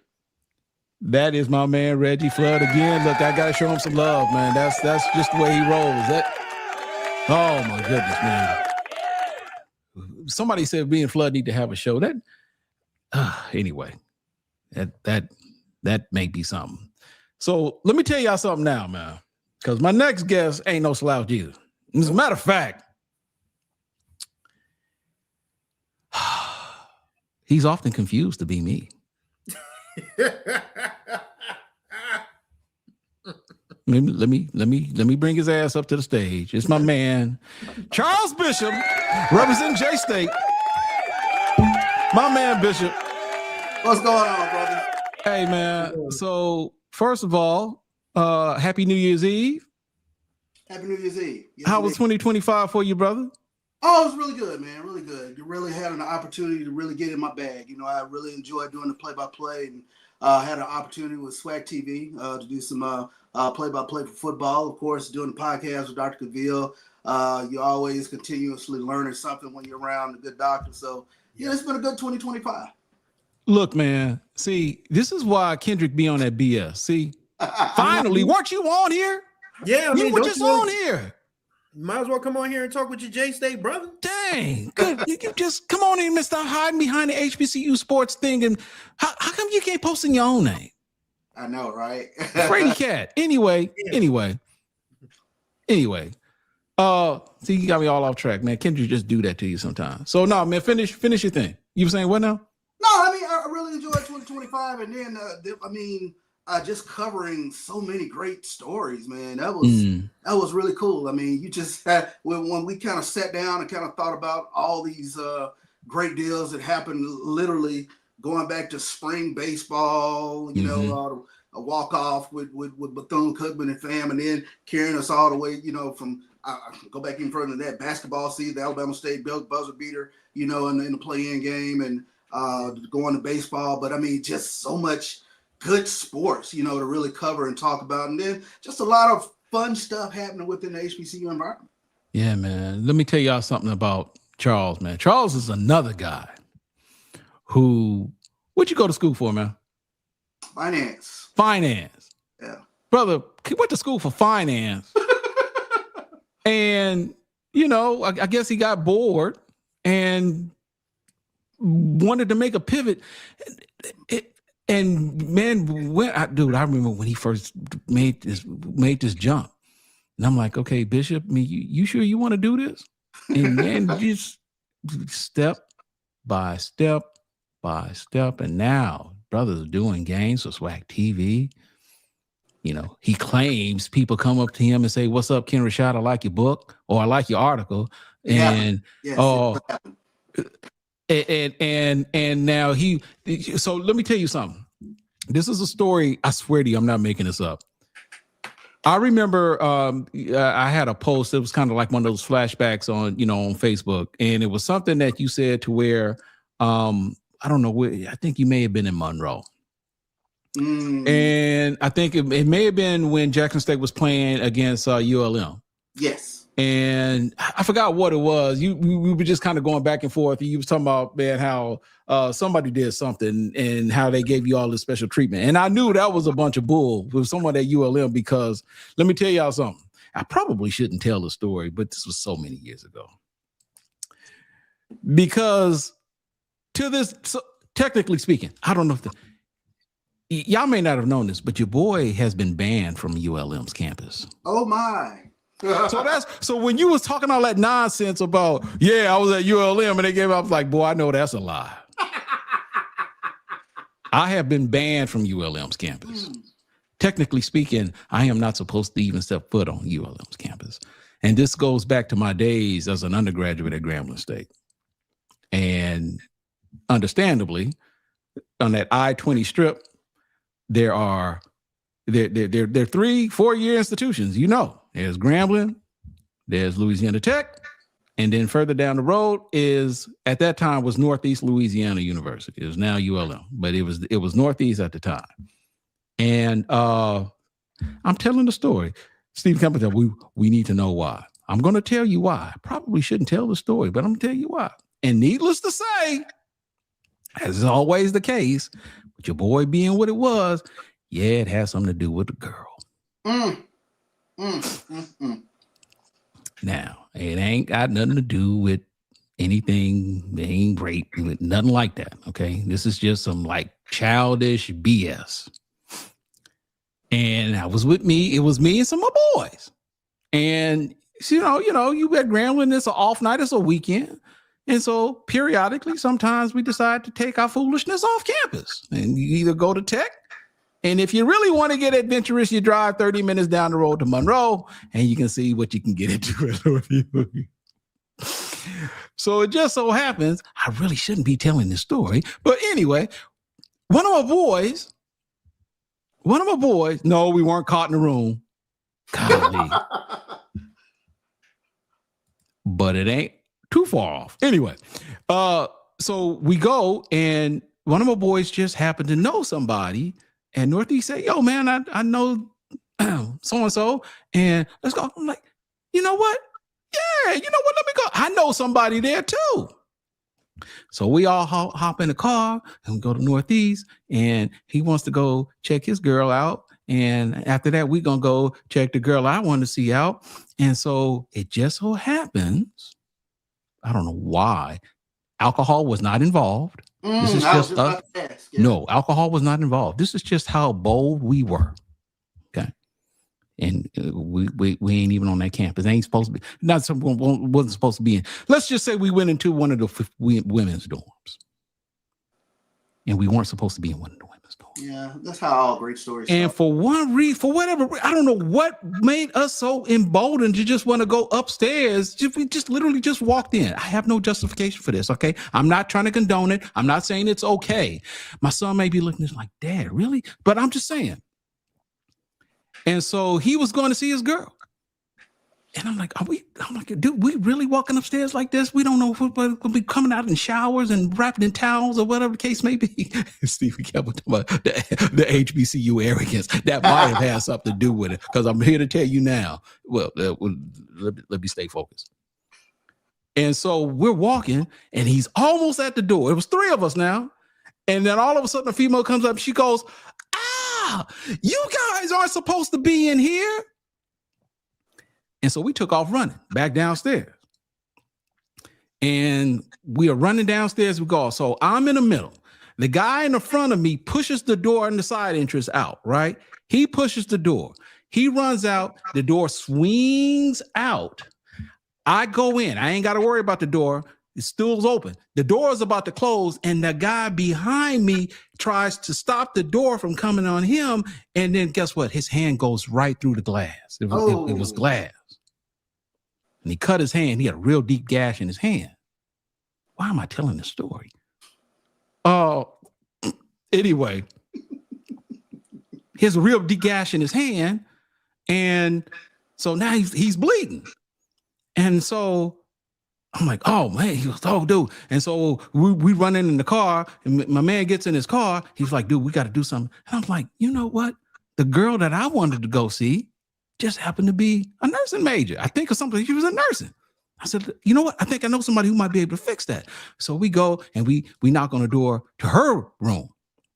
Now, this was open air. I think it was okay for us walking, but the other one was closed. And, you know, they PWI, you know, there was no curfew, but it was open air. Anybody can knock on the door. The other door just that we went into, the guys weren't allowed in at the certain times, just so you know. The door that I went to, it was, I forgot what hall it was, but anyway, you can come in from the outside and guys could be there, so it was no big deal. And so she goes, hey, how you doing? I said, good. I said, can you fix my man's hand? He's cutting. He's cut. Now, this is just how news travels fast. I don't know how news got this fast. So she's fixing the hand, and she perhaps said everything good. And he was like, thank you. She was like, yeah, I don't know what the big deal is. Everybody's talking about some guys went into a dorm and he broke one of the doors. And then she goes, wait a minute. Suspects.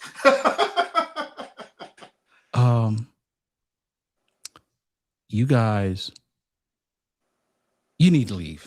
You need to leave. I said, okay.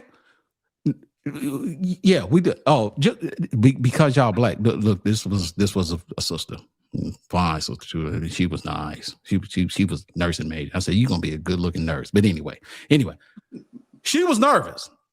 I'm like, how the hell did you find that out so damn fast? So anyway, so now we leaving, and so we getting back in the car. But look, let's take our bus back to Grambling, man. We ain't got no business being here. And the dummy that I was with, for whatever reason, by this time, the police are there, everybody's there. And he just had to pass by the scene of the crime. We said, don't go this way. They recognized the car, not to mention that he had Grambling State University license plate. I'm in a sticker on his window. Pull over right now. Wow. Long story short, we got in trouble, and let's just say I was lucky. I didn't break anything, but I was fortunate enough to just simply get off with a slap on the hand. You can't come to this campus anymore. I said, okay, that's fine. I won't come to this campus anymore. So that's the story. And don't ask me why I stopped there, but Charles, that's the reason why I said you was BS on that story, because ULM don't want no parts of Ken Rashad on that campus. I will tell you this, Ken. I have been stopped not once, but on multiple occasions for a Ken Rashad, something that he has done. And I have been chastised.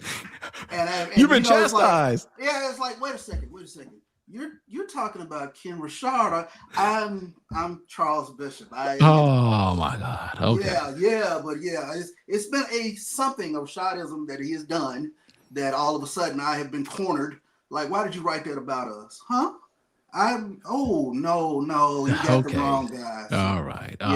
Thank you, Ken. Thank you. you. No, brother. Thank you, I guess. Thank you for coming on. Like I said, I don't know why I told the story, but when you told me you was getting the royal treatment at ULM, I said, no, you didn't. So anyway.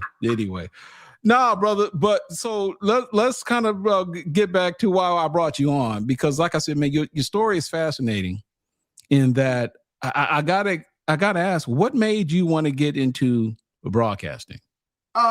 It's probably always been my first love. I think sometimes when you are in college, you sort of get steered in a certain direction, and that's absolutely what happened with me. I used to volunteer with Sam Jefferson in the Sports Information Department at Jackson State, but I sort of was in the honors college, in the School of Business, and you tend to go in the direction where your parents kind of want you to go.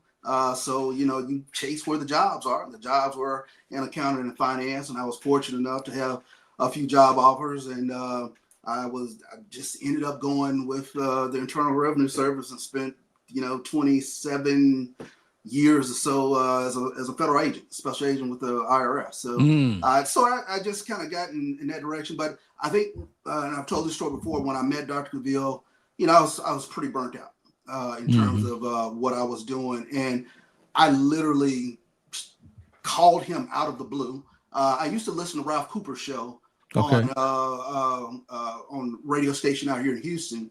And I would hear Dr. Cavil. And there was one day he mentioned, being on the campus of Texas Southern. I was like, whoa, he's on Texas Southern's campus. So, they were talking HBCU sports, and that's something that I've said for quite some time. Being out here in Houston, you got everybody else. You got UH, you got A&M, you got UT. But to run across a station that talked HBCU sports, and then for Dr. Cavil, he was talking about his poll, he was talking about, what was going on with regards to, going on in the SWAC. And I was like, I got to do this. This is something that I got to do. So I literally walked into his office cold out of the blue. And literally, I'll never forget, it was storming that day. And of course, Houston, the way it floods around here. So we were starting to get that flash flood. And I was like, I didn't care. I just wanted to get over there to his office. And when I actually literally walked into the HP&E, literally walked right dead to his office, didn't know where his office was, but walked to where he was, and then looked and saw he had some paraphernalia up there in his office. I was like, wow, we're frat brothers. So, we just kind of hit it off from there. And I literally, he asked me, what was I doing? He was about to go do the show. And I literally thought that I was just going, to the radio station, kind of look at the background, and he put me on the microphone. And wow, that's been the story from there. Okay. So, and I guess you were kind of hooked from that moment. Hooked from that moment to actually. So you didn't know Doc before then? Didn't know Doc before then. Okay. Mm-hmm. Oh wow. So literally, it was happenstance and. And what year was this? How long ago was this?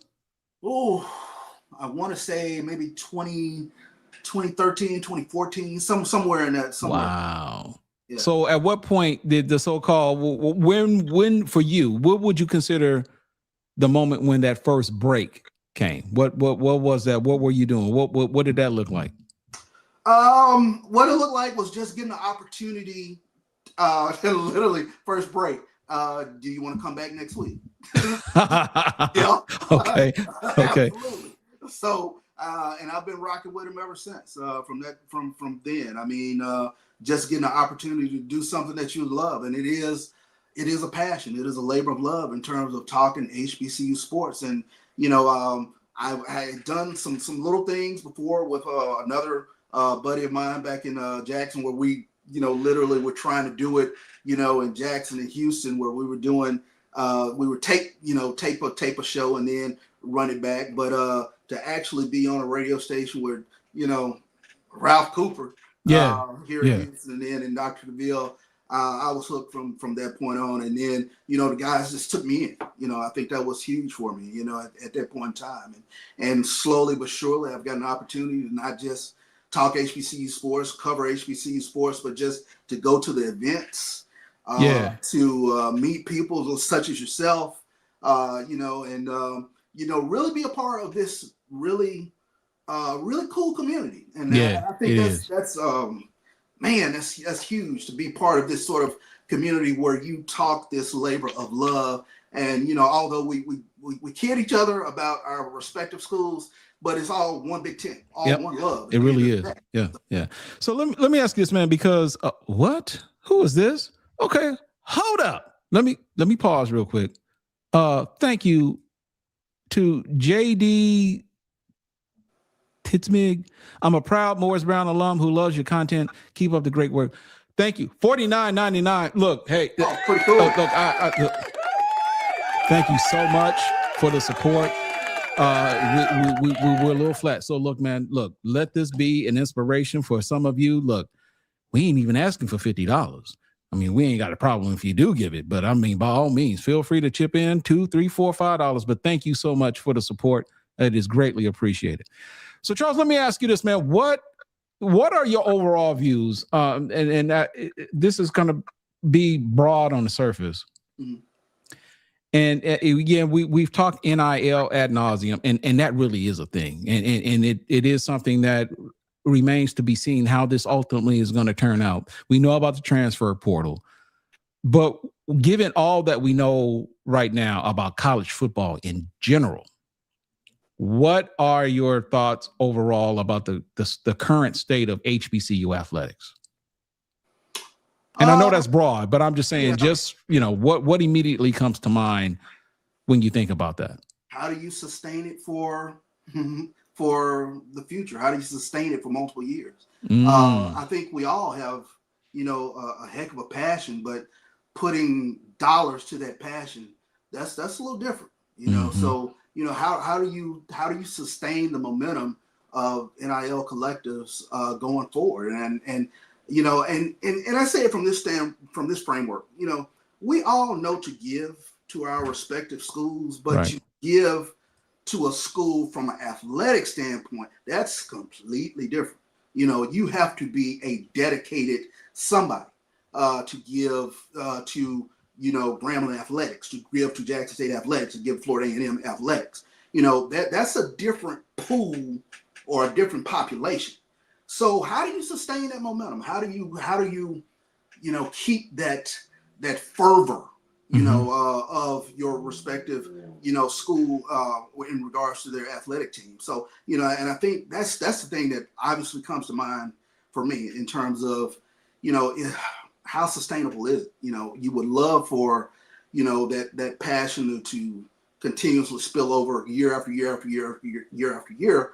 But, you know, I think and I was talking with my daughter, you know, about this, you know, we're just moving into another generation of, you know, African-American that has been able to sustain, you know, middle class, or to that effect. And, you know, that's still relatively new. So, you know, how do we sustain it? I think that's the $1 million question. And it's going to be pretty, you know, on the surface at least. Looks pretty hard. So and I want to be careful because you say if we can sustain it. If you compare HBCUs to similar institutions, and I'm talking like as it relates to football, FCS level, let's just say, you know, SWAC MEAC compared to say like the Southlands, the Big South, those regional schools. Mm-hmm.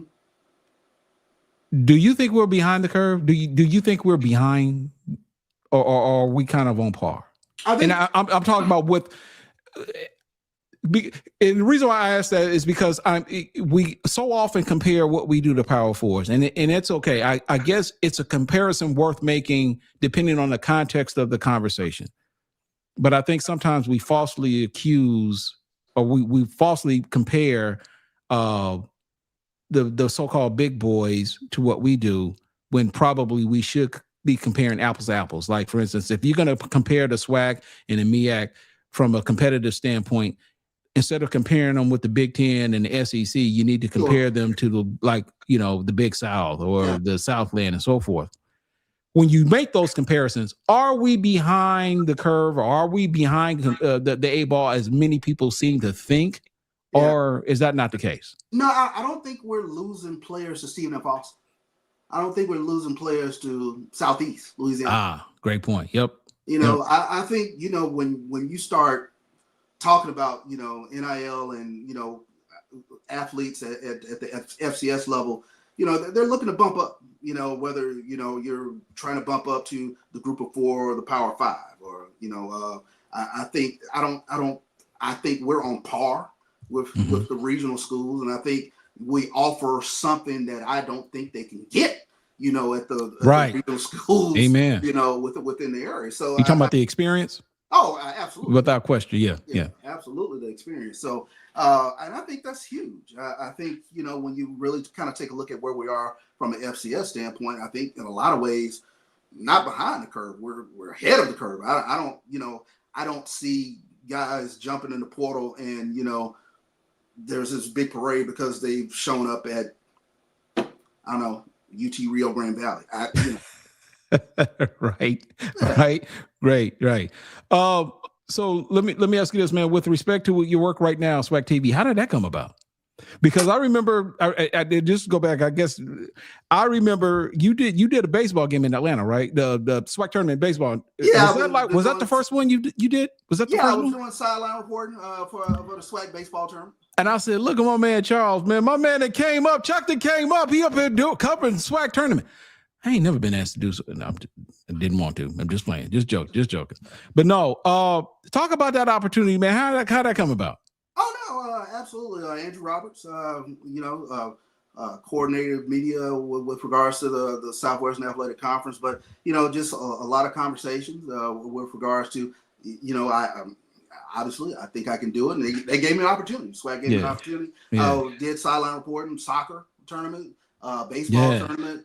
And, I knew that I had the ability to do play-by-play. I've done a little bit of play-by-play with regards to Texas high school football and some Texas sports around here, whether there's basketball or baseball. So, I had obviously the acumen, the passion, and got an opportunity with the conference. So I'm really appreciative for all that they have done with regards to giving me an opportunity to do play-by-play and to do it, to take that same amount of prep, getting ready for games, talking to the coaches, and making sure that, you get a quality broadcast. And that's, I think, that where you're going to see SWAC TV really take off, because everybody that's been involved with regards to SWAC TV, there is a real passion, real fervor for making sure you get the best product out there. How often do you review your work after it's done?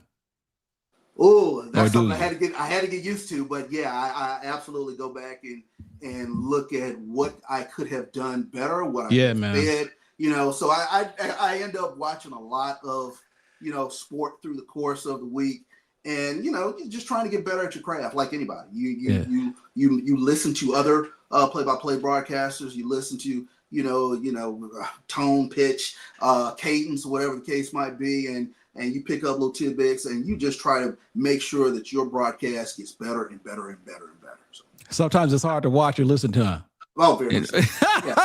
Look, I know that feeling. I'll be looking like, do I really want? Yeah, no, it's I hard know. to listen to me on podcasts from time to Yeah, time. man, I get it. So what you're going to be covering basketball?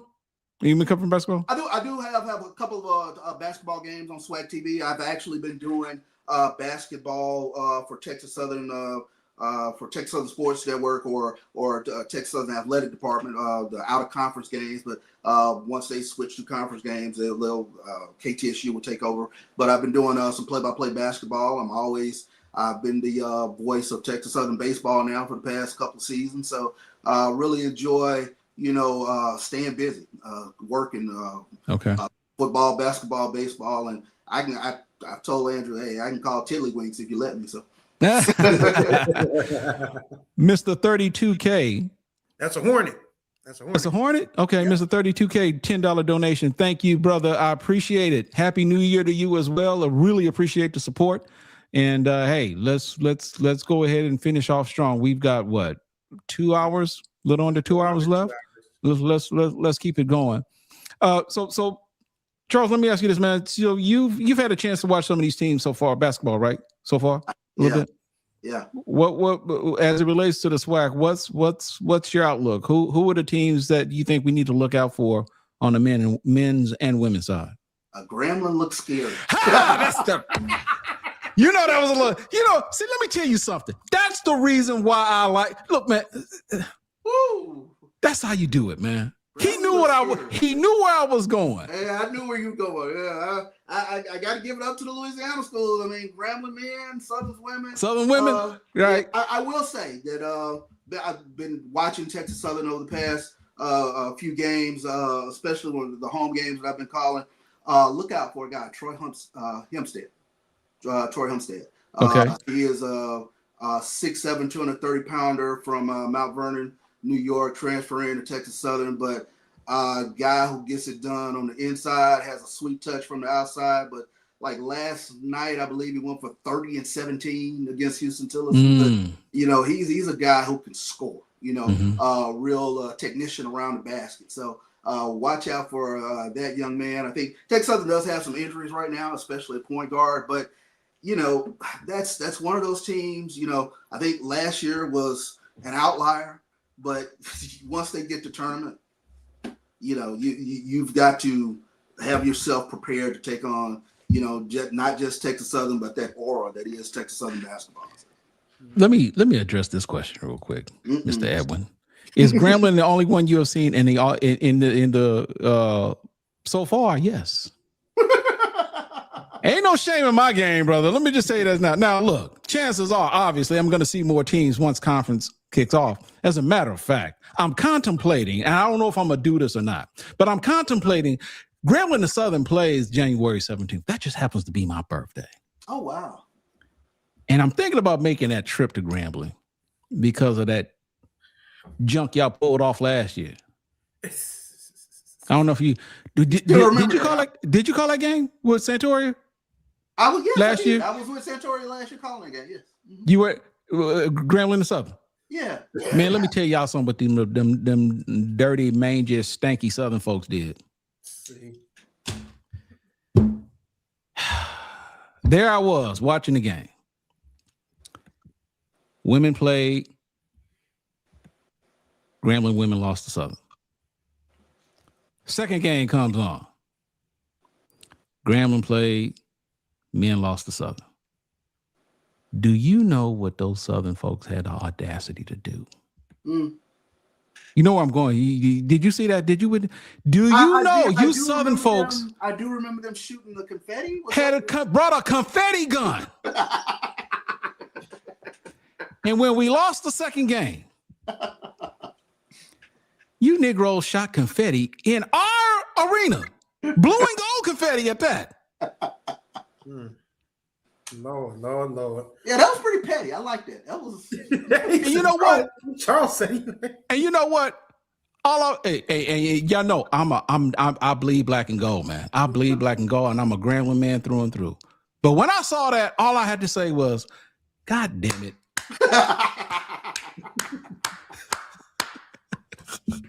Bravo. I couldn't even be mad. I was like, man. And me, I was like, you know what? Southern's the only school that I that could get away with that. I'm like, if it'd been Alcorn, J-State, Texas Southern, no. But I'm just like, y'all really felt comfortable enough to come in and bring a damn blue and gold confetti gun and just shoot it in the arena after winning both games. I do remember they brought some students down. A student bus. Yeah, this is what I'm saying. They came up with. I was like, y'all ought to be. I couldn't be mad. I could not be mad. Looked on my shoulder like, it's confetti. Oh my! Look. I can't be mad. I mean, hell, we lost to a 1-10 team in the Value Classic, so I mean, it's just those things. But dude, they shot that confetti gun, blue and gold confetti, dude, and I'm just like, look at that shit, just clashing black and gold basketball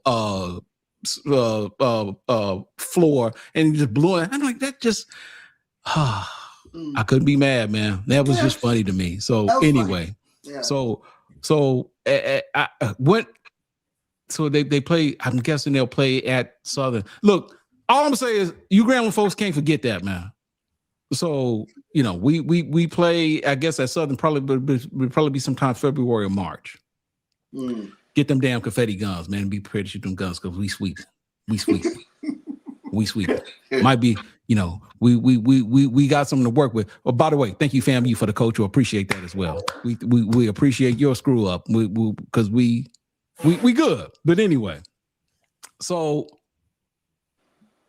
before we let you go, let's talk about Jackson State basketball. Not exactly what we expected, Charles. I mean, is it? And I've seen some comments about, understandably so, man. You guys are J State. You this is not what you expected. But is it a little bit are the concerns justified because of the non-conference schedule, or is there reason to be concerned? I'm reserving judgment. Non-conference schedule being what obviously you want more competitive games. With your out of conference schedule, you hate to see 30 point games and stuff like that. Right. Jackson State lost a lot last year. I mean, I thought that was that team last year that could punch the ticket. So I'm concerned about the post play. Obviously, I think the guards are, I think they got one of the best guards in the league, but it's a lot on his shoulders right now. So you've got to find another consistent scorer. And I think that's the thing that kind of concerns me with regards to them right now. So, but again, as I always say with SWAC basketball, HBC basketball, I have to give it a couple of weekends to kind of marinate in it a little bit and like, okay. That non-conference that's not too far off from what we're actually watching. So it's I have to kind of give reserve judgment on that. And then Coach Johnny Jones was telling me a little bit last night in regards to his own team. Just some of the injuries. He can see that just in regards to some of the rotations right now. Once they get kind of at full strength and you kind of see everybody kind of. And they have kind of that, 8-9 man rotation that they like working with. If they get into a groove, then you kind of get a good feel for the team. So I'm still trying to get a good feel for Jackson State in regards to, men's and women's basketball team. I thought that was a pretty good team that, they fielded last year. They really surprised me, to be very honest with you. And, they was able to put some games together and whatnot, but kind of fizzled out there in the tournament. But it's going to be kind of interesting to kind of see what Jackson State basketball does this upcoming season. But, I mean, I've had an opportunity to kind of lay my eyes on Grambling. Prairie View has a scorer out there. They got a scorer out there. Texas Southern, I mentioned Troy Umstead with Texas Southern. But,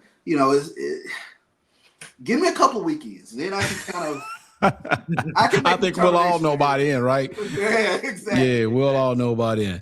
He is Charles Bishop of SWAC TV, and he's doing phenomenal work. Brother, hey, thank you for celebrating this moment with us. Thank you for being a part of this. This is a very unique experience, and I wanted you to be a part of it. So, you know what, Chris, I'm sorry. Before you go, is there anything you want to ask Charles? He's a really nice guy. I don't know if you guys haven't physically met, but he's been on the show before, right? Yeah. Okay. Yeah. I mean, I asked this of Charles Edmond, so I'm asking Charles the question I asked Charles earlier. So, for kids who want to, kind of sort of get into the space that we are doing, you took the long road to get here. Flood mentioned he had a long road to get here. Charles Edmond's kind of been in this from the jump, but you guys are all kind of sort of in that dean of SWAC media space. So what would your advice be to younger journalism or media-minded students who want to get into what you are doing right now? Chase your passion. And, I tell my students this all the time at Texas Southern. Literally, the athletic office is around the corner. Go in there and volunteer. There is something for you to do. and just learn. I mean, there are quite a few people and everybody's, sports information office that are more than willing to give you work, to give you an opportunity to learn. Sam Jefferson gave me a great opportunity, X number of years ago with regards to Jackson State, and and your parents being who they are, it's like, listen, the jobs are here, But I would say chase your passion. This is actually what I've told my daughters, is make sure you chase your passion. I got sidetracked, and it was a long road getting back into the mix of being in regards to being a part of HBCU media, which was my first love, and covering these teams, covering this sport, and covering this conference, and now covering the MEAC. But man, just go in and volunteer and see if you enjoy it. And if it is a passion of yours, man, take off on it. Don't ever leave what is a passion laying on the ground. I mean, it means everything. I mean, hindsight is 20/20. If I had to go back and do all over again, I would have absolutely loved to have started much younger. But I'm just appreciative of Dr. Cavil's platform to have an opportunity, for Ralph Cooper to give me an opportunity, but more so Dr. Cavil to give me an opportunity to get back into the mix. I appreciate you, Ken, for everything that you've done. You've never not given me an opportunity to come on and talk. Charles Edmond, you mentioned Charles Edmond, a tremendous mentor of mine. Mike Prince as well, in regards to broadcasting and play-by-play. Very appreciative for all the nuggets that they've given me. Tiffany Green, for nuggets that she's put in my ears in terms of, just work. And that's a passion that I really do have with regards to broadcasting these games and making sure that our public, and I think Dr. Cavil does this all the time, make sure the public is educated, and just trying to continuously, make sure that you put out good factual information that people can really appreciate. So I'm very appreciative for all the love that all the fans within the HBCU environment have given me. I'm very appreciative of that. He's Charles Bishop. Charles, appreciate you, brother, man. We've got our next guest coming in. So look, man, let me go ahead and send you out properly. But again, thank you, man, for everything that you do. Thank you for taking the time to grace us with your presence. And you will, I'm sure, at some point in the new year, be back on the show. So happy New Year to you, brother. Happy New Year to you guys. All right, man. That's Charles Bishop. All right, brother. All right, now. All right. We're going to keep this bad boy rolling. Let me just go ahead and give you guys an update before we bring in our next guest. This is our, that is not it. Let me go ahead and bring up the new amount based upon the people who have given up to this point. That is, we're at $761. Far from the goal. We got 90 minutes left, but hey, man, at the very least, let's see if we can end this off on a strong note and see if we can at least reach the $1,000 mark. Okay, so let's go ahead and make the most of these last 90 minutes. $2, $3, $4, man, in the chat. I'm telling you, man, that will help us. We will acknowledge you just like we will everybody else, man, regardless of the amount. All right. So look, let's go ahead and bring up our next guest. Now, this one is going to be a treat because let me get you off here. All right. This is going to be a treat because this guy is no stranger to the HBCU space, but we can't help but to be happy for this brother for the new opportunity that has been afforded to him. Let's welcome to the stage the newly named head coach at Chicago State University, Bobby Rome. What's up, Coach?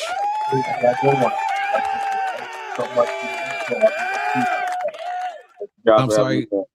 Yeah, man, I'm glad. Look, this is a treat for us, man, because like I said, you are no stranger to the space. You have done everything that is expected of a person of your caliber.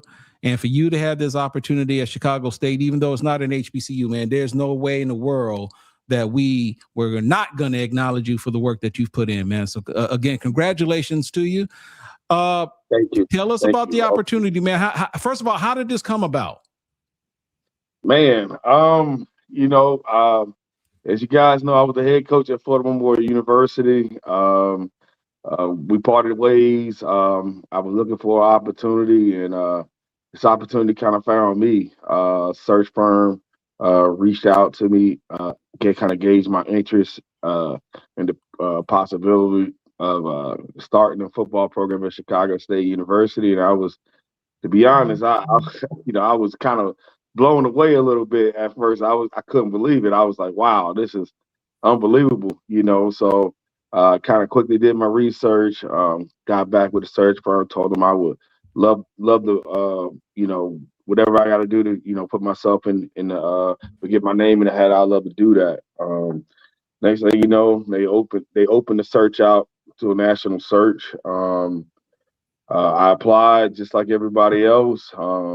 I was one of the guys selected to kind of go to the next round from the from the job posting and whatnot. And I interviewed for a committee, and they asked me to come back for a face-to-face with Dr. Carroll.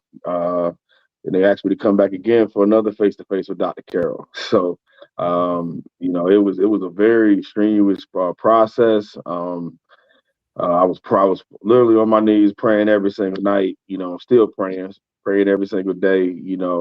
That they blessed me with the opportunity. And any job I look at is it's a ministry first. You know what I mean? And I really wanted to be a part of what Chicago State was doing. I seen they were doing great things, and they have big plans for the future. So I really wanted to be a part of that, and I won.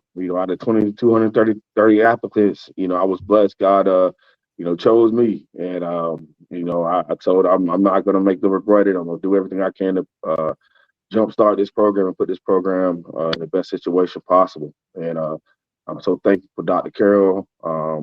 So thankful for President Scott and the committee that they seen my vision. And I'm just ready right now. We're hitting the ground rolling, ready to go. So kind of that's where we're at.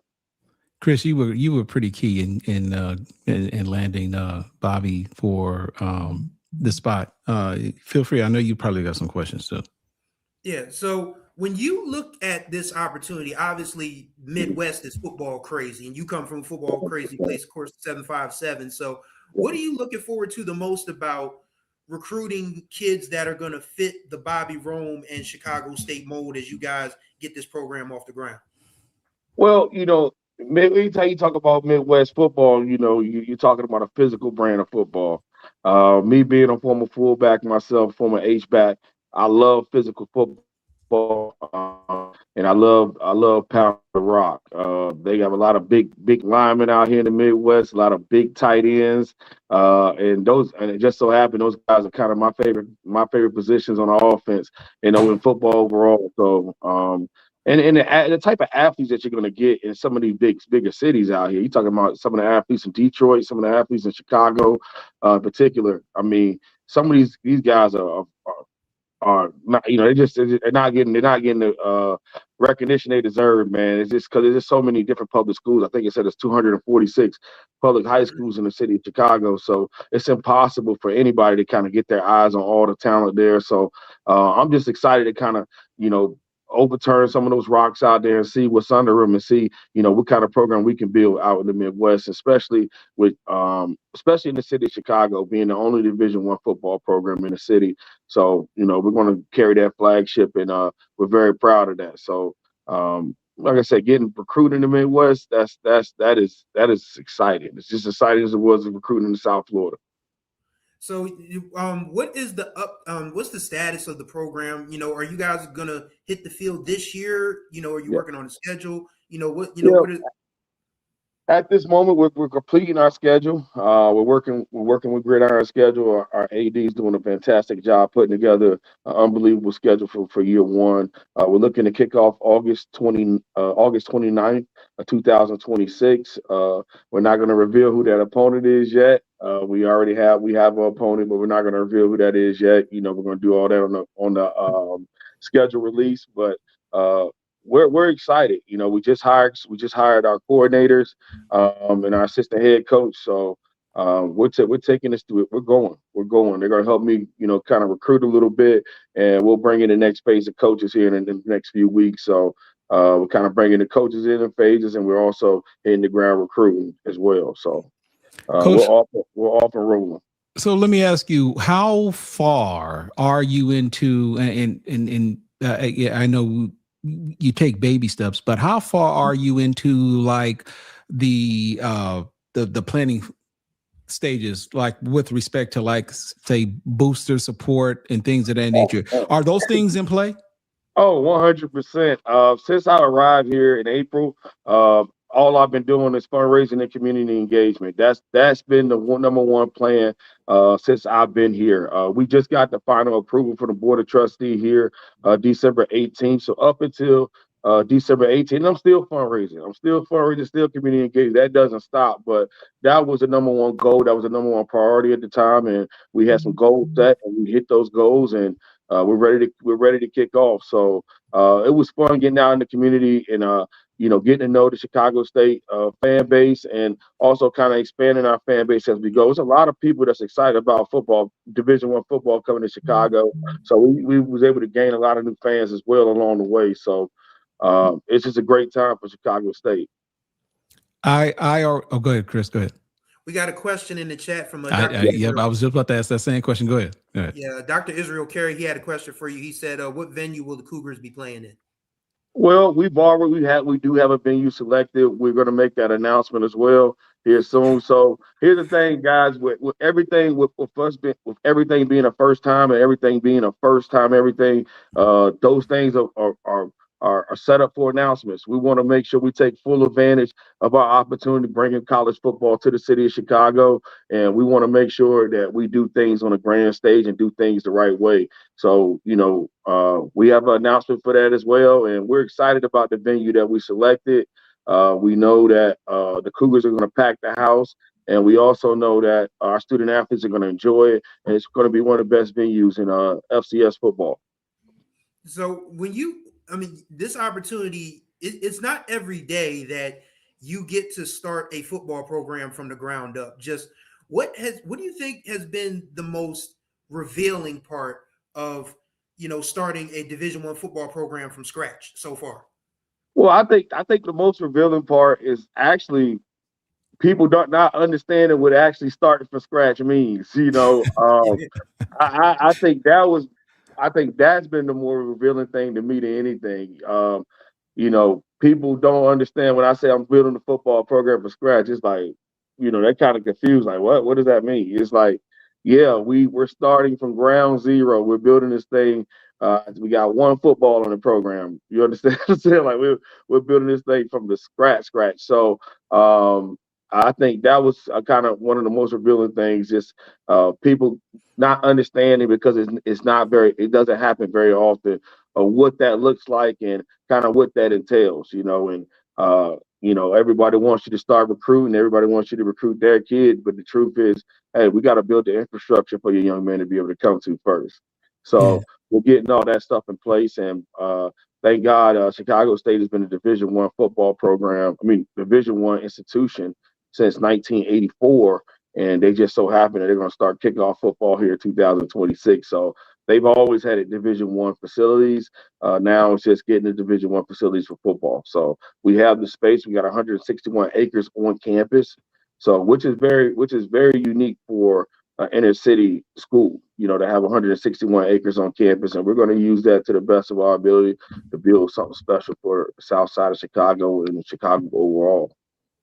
Just for clarification, outside of Northwestern, are there any other 4-year football schools in the area? 4-year, yes, there is. There's the University of Chicago. They have a Division III.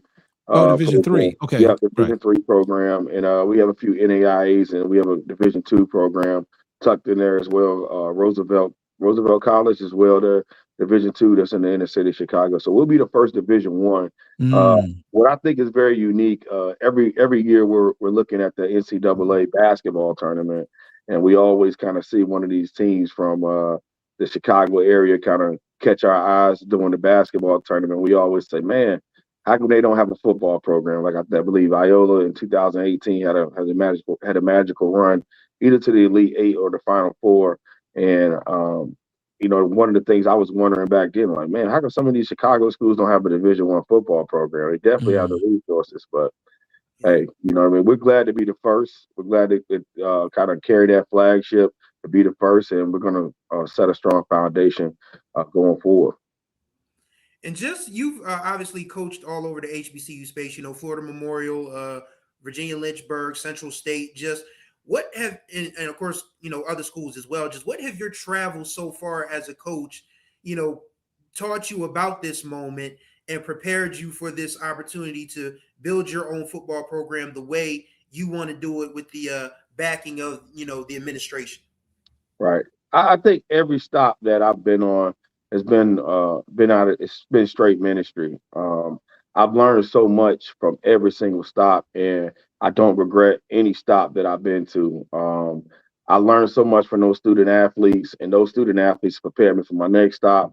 I learned something from these student athletes. I learned something from this institution, and that prepared me for my next stop.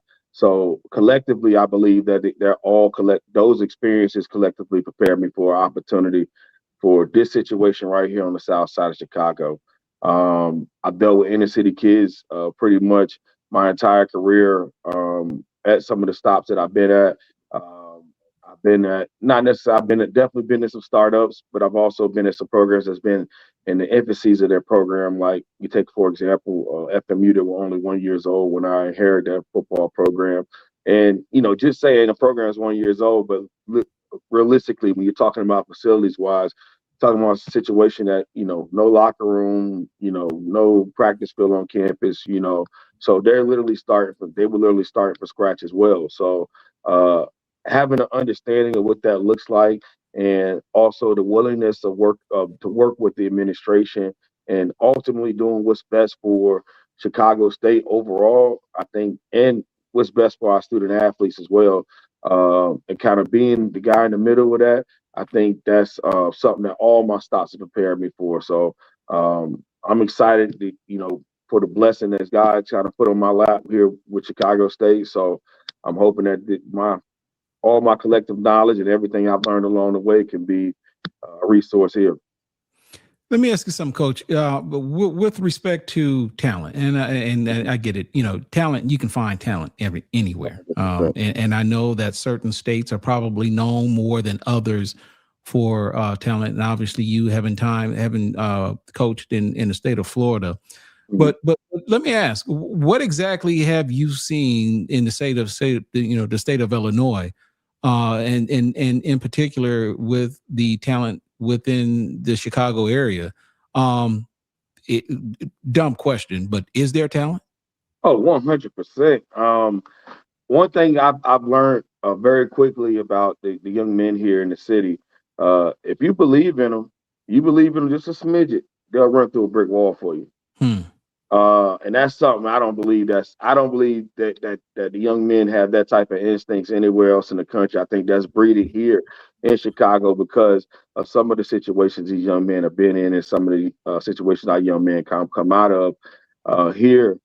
Sometimes on the south side, you breathe a little bit of life in these young men, and they'll run through a brick wall for you. And the truth be told, man, these young men love their city. Like they love their city, and some of the best players, you wouldn't believe, some of the best players that's coming out of Chicago want to stay home. They want to stay home. They want to be a part of building something here at Chicago State because they're taking the pride and they're understanding this is not just a joining a football program. This is a legacy build here. Like, this is a legacy build, and this is what we call it's a legacy build. It's going to be a part of your legacy forever. And we know Chicago is a very political town. This is a legacy built. This is something that a young man that's from Chicago that plans on raising his family in Chicago will want to be a part of. Chris? Yeah, when you just putting this whole thing together and getting ready for what'll be kickoff in I guess 8 months now. I mean, it sounds far away, but it's really Right. not. Just No, not at all. just when you look at the excitement that's building around this program, you've got the support of the administration. You're getting all of these things in a row. Just what are you looking forward to the most about August 29th? When you guys finally hit that field. Well, I'm looking forward to the fact that I know for a fact we made history, and when I say we made history, I'm talking about there's a collective number of history that's being made at that time. Number one, we're the first Division I football program to actually kick off and actually accomplish that in the city of Chicago. Number two, there's a lot of people out there that don't believe that Chicago State can get it done. We got some great visionaries in Dr. Carroll and President Scott, and I believe in them. I believe in their vision, and like I said, I'm willing to run through a brick wall for them as well. So I believe they're making history. You got to understand that's the first female president and first female athletic director. I believe that's to start Division I college football anywhere in the country. Like I said, I don't think that's been done yet. So that's history in itself. So I believe a lot rides on this. And the truth be told, Chicago State, the future of Chicago State, I believe this institution needs this. I believe the institution wants this, and the city of Chicago needs this. And I believe it's going to take off like wildfire. It's going to take off like wildfire. People are excited, and people are showing up on campus and just popping up everywhere. So I mean, it's going to take off like wildfire. Yeah. There's a certain element about this that historical it is. And I guess because without question, a void is being filled, because as big as Chicago is, there's obviously room for another football program there. Let me ask you this. What are, it's a new program and so forth. Mm-hmm.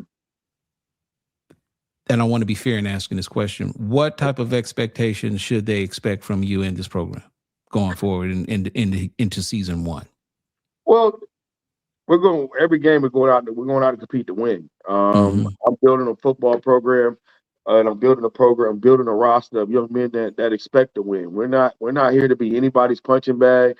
This isn't a situation where we're going to be anybody's homecoming game or nothing like that. We're here to build something that's sustainable. We're here to build something that's going to compete on every single snap. And we're here to build a winning football program. Like I said, you can tell by the hires that we made that we are not playing. We are not short-stepping this by no stretch of the imagination.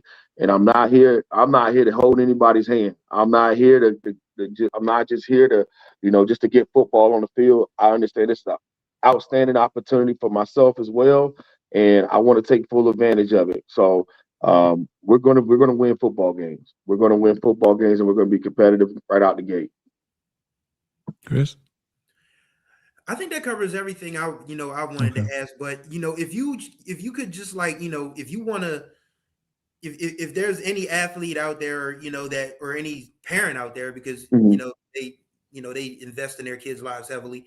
If there's anybody that's interested in Chicago State football at this particular time, like what would you say to them to kind of say, to get them to understand that, this is serious business, and you would want your kid, and as a kid, you would want to be a Chicago State Cougar? Okay. Well, first and foremost, I know it's going to take a special young man to have the ministry and have the understanding on his heart that this is a legacy built. This is strictly for the young men that have the legacy built on their heart and have an understanding of what we're coming to the south side of Chicago to do. I only want young men that understand that there's a blank canvas, a clean landscape of opportunity. Opportunities don't go away; they go to other people. Hello. You got a chance. You have a chance to come in, compete, and play competitive Division I football from day one. Everything you've done prior to arriving here at Chicago State don't matter. The only thing that matters is what you put on that football field in front of my eyes and my coaches.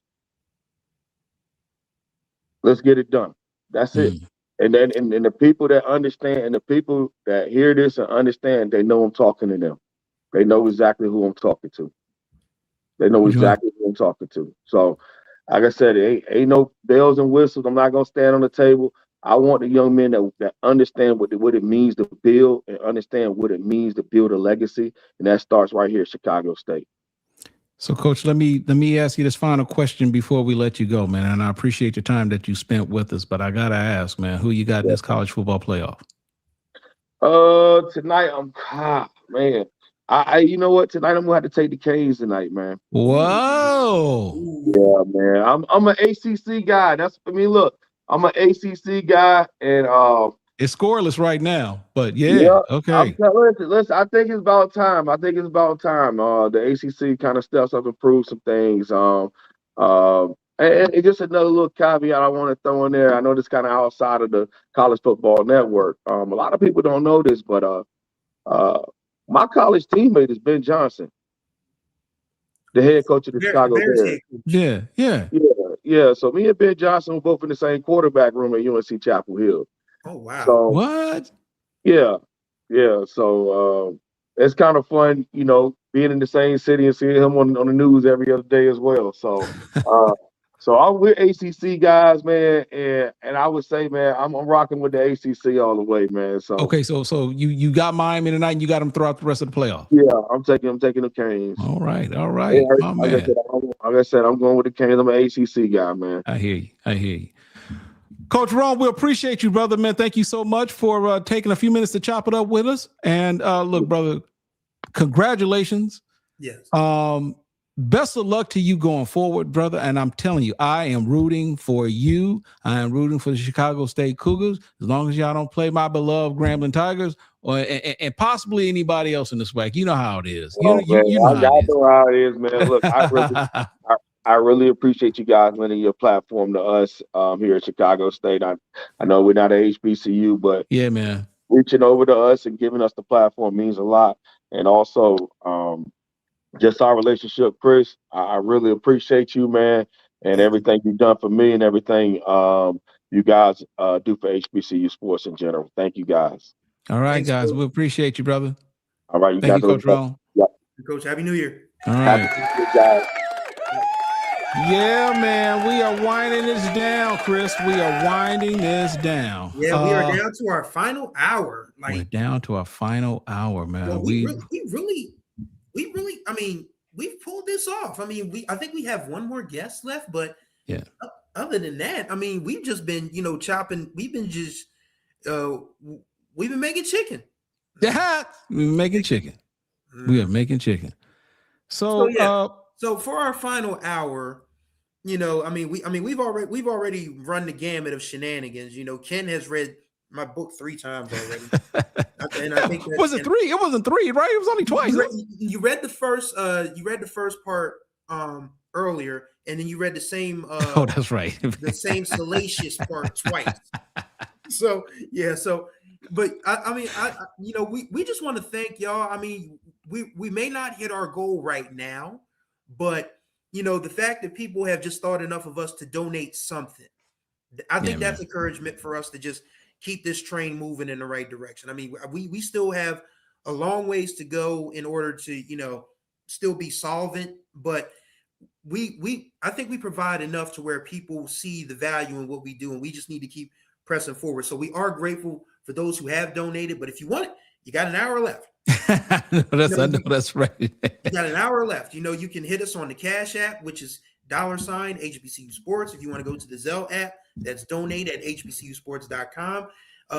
We also have HBCUSports.com/donate, and we are still accepting super chats. And again, my super chat offer is still on the table. This is my Christmas romance novel that Ken has so graciously read excerpts from. It's called A Widower's Gift, and my main character, he is a widowed father who is coming to grips with the fact that his daughter has earned a volleyball scholarship to an HBCU. She's going to be leaving in the summer, and he meets a young lady who lived in the same town as him. They both went to the same high school, but they didn't know each other. She left right after high school, said she was never coming back. Her parents made her come back to visit for Christmas. They meet, and you already know what happened if you saw, what happened earlier. But if you drop a super chat and you correctly guess the HBCU that my main character's daughter has a volleyball scholarship too, I will give you a free copy of the book. And again, that offer is good until we go off the air at 9:00 tonight. Uh-oh, somebody answered. Nope, Steven. I'm surprised you didn't. I'm surprised you didn't guess another school. But he said she got a scholarship. She got a scholarship to Hampton. Nope, that's not the one. But again, if you drop again, you got to drop a super chat to be eligible. Sorry, Steven. But yeah, if you drop a super chat and say, Chris, the main character's daughter is going to blank, and you have the right answer, I will give you a free copy of the book. And it's going to be, so make sure if somebody wins this, be sure you drop us an email with you were the correct winner, and say, hey Chris, where's my damn book? And Ken will forward me the email, and I will forward you a copy of the book, because it's an e-print right now. It's an e-format.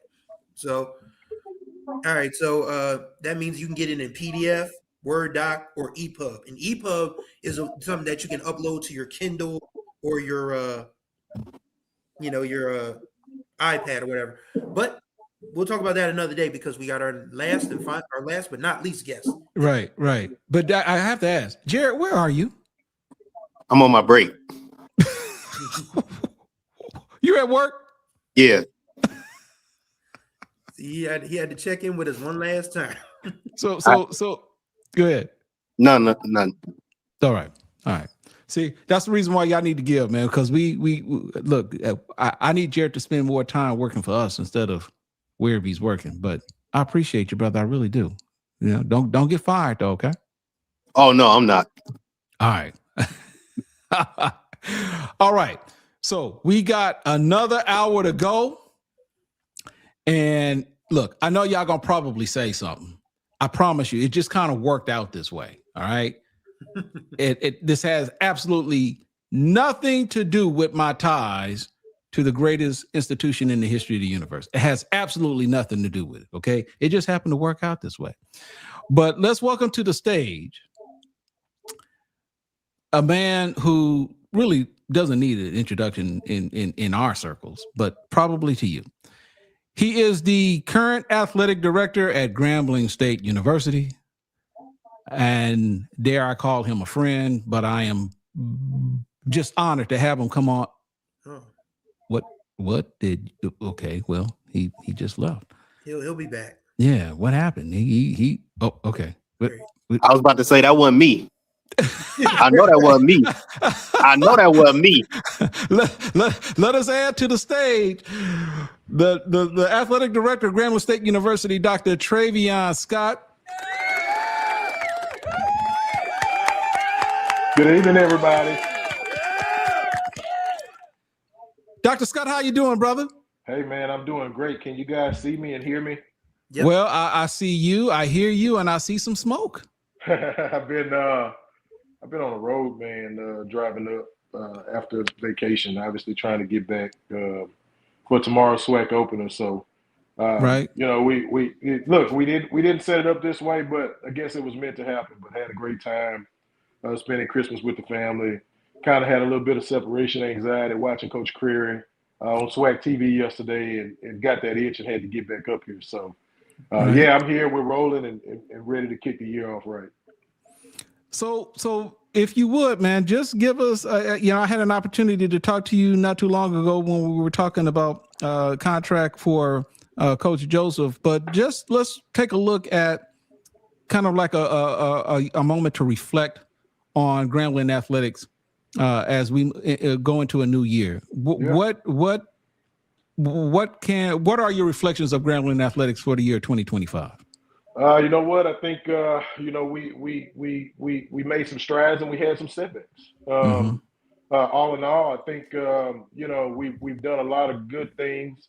We hadn't established the level of dominance that I think we should. And so for me, as the leader taking the helm, we're trying to ensure that our student athletes have what they need to be successful. And so we're really working hard to provide the adequate support for them to be able to do that.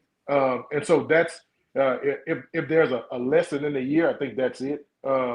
Obviously we had some departures, and we had some welcoming moments too with Coach Creary and his team. And so, we're excited. We're moving toward this new era of college athletics, this ever-changing landscape of college athletics. But we move into it, in more of a versatile space where we're able now to adapt and change with it. So very excited about 2025 and what we did. Wasn't 100%, but we never are. Nothing's perfect. But I like the structure of what we're doing. I like where we are in terms of the infrastructure that's in place. Now it's time to take next steps. I'm a grandma's baby, so I spent a lot of time with my grandparents growing up, and we always talked about not always taking the elevator and taking the stairs, right? And so we always almost approach what we're trying to build, this holistic environment of sustainable excellence, and being able to take those steps.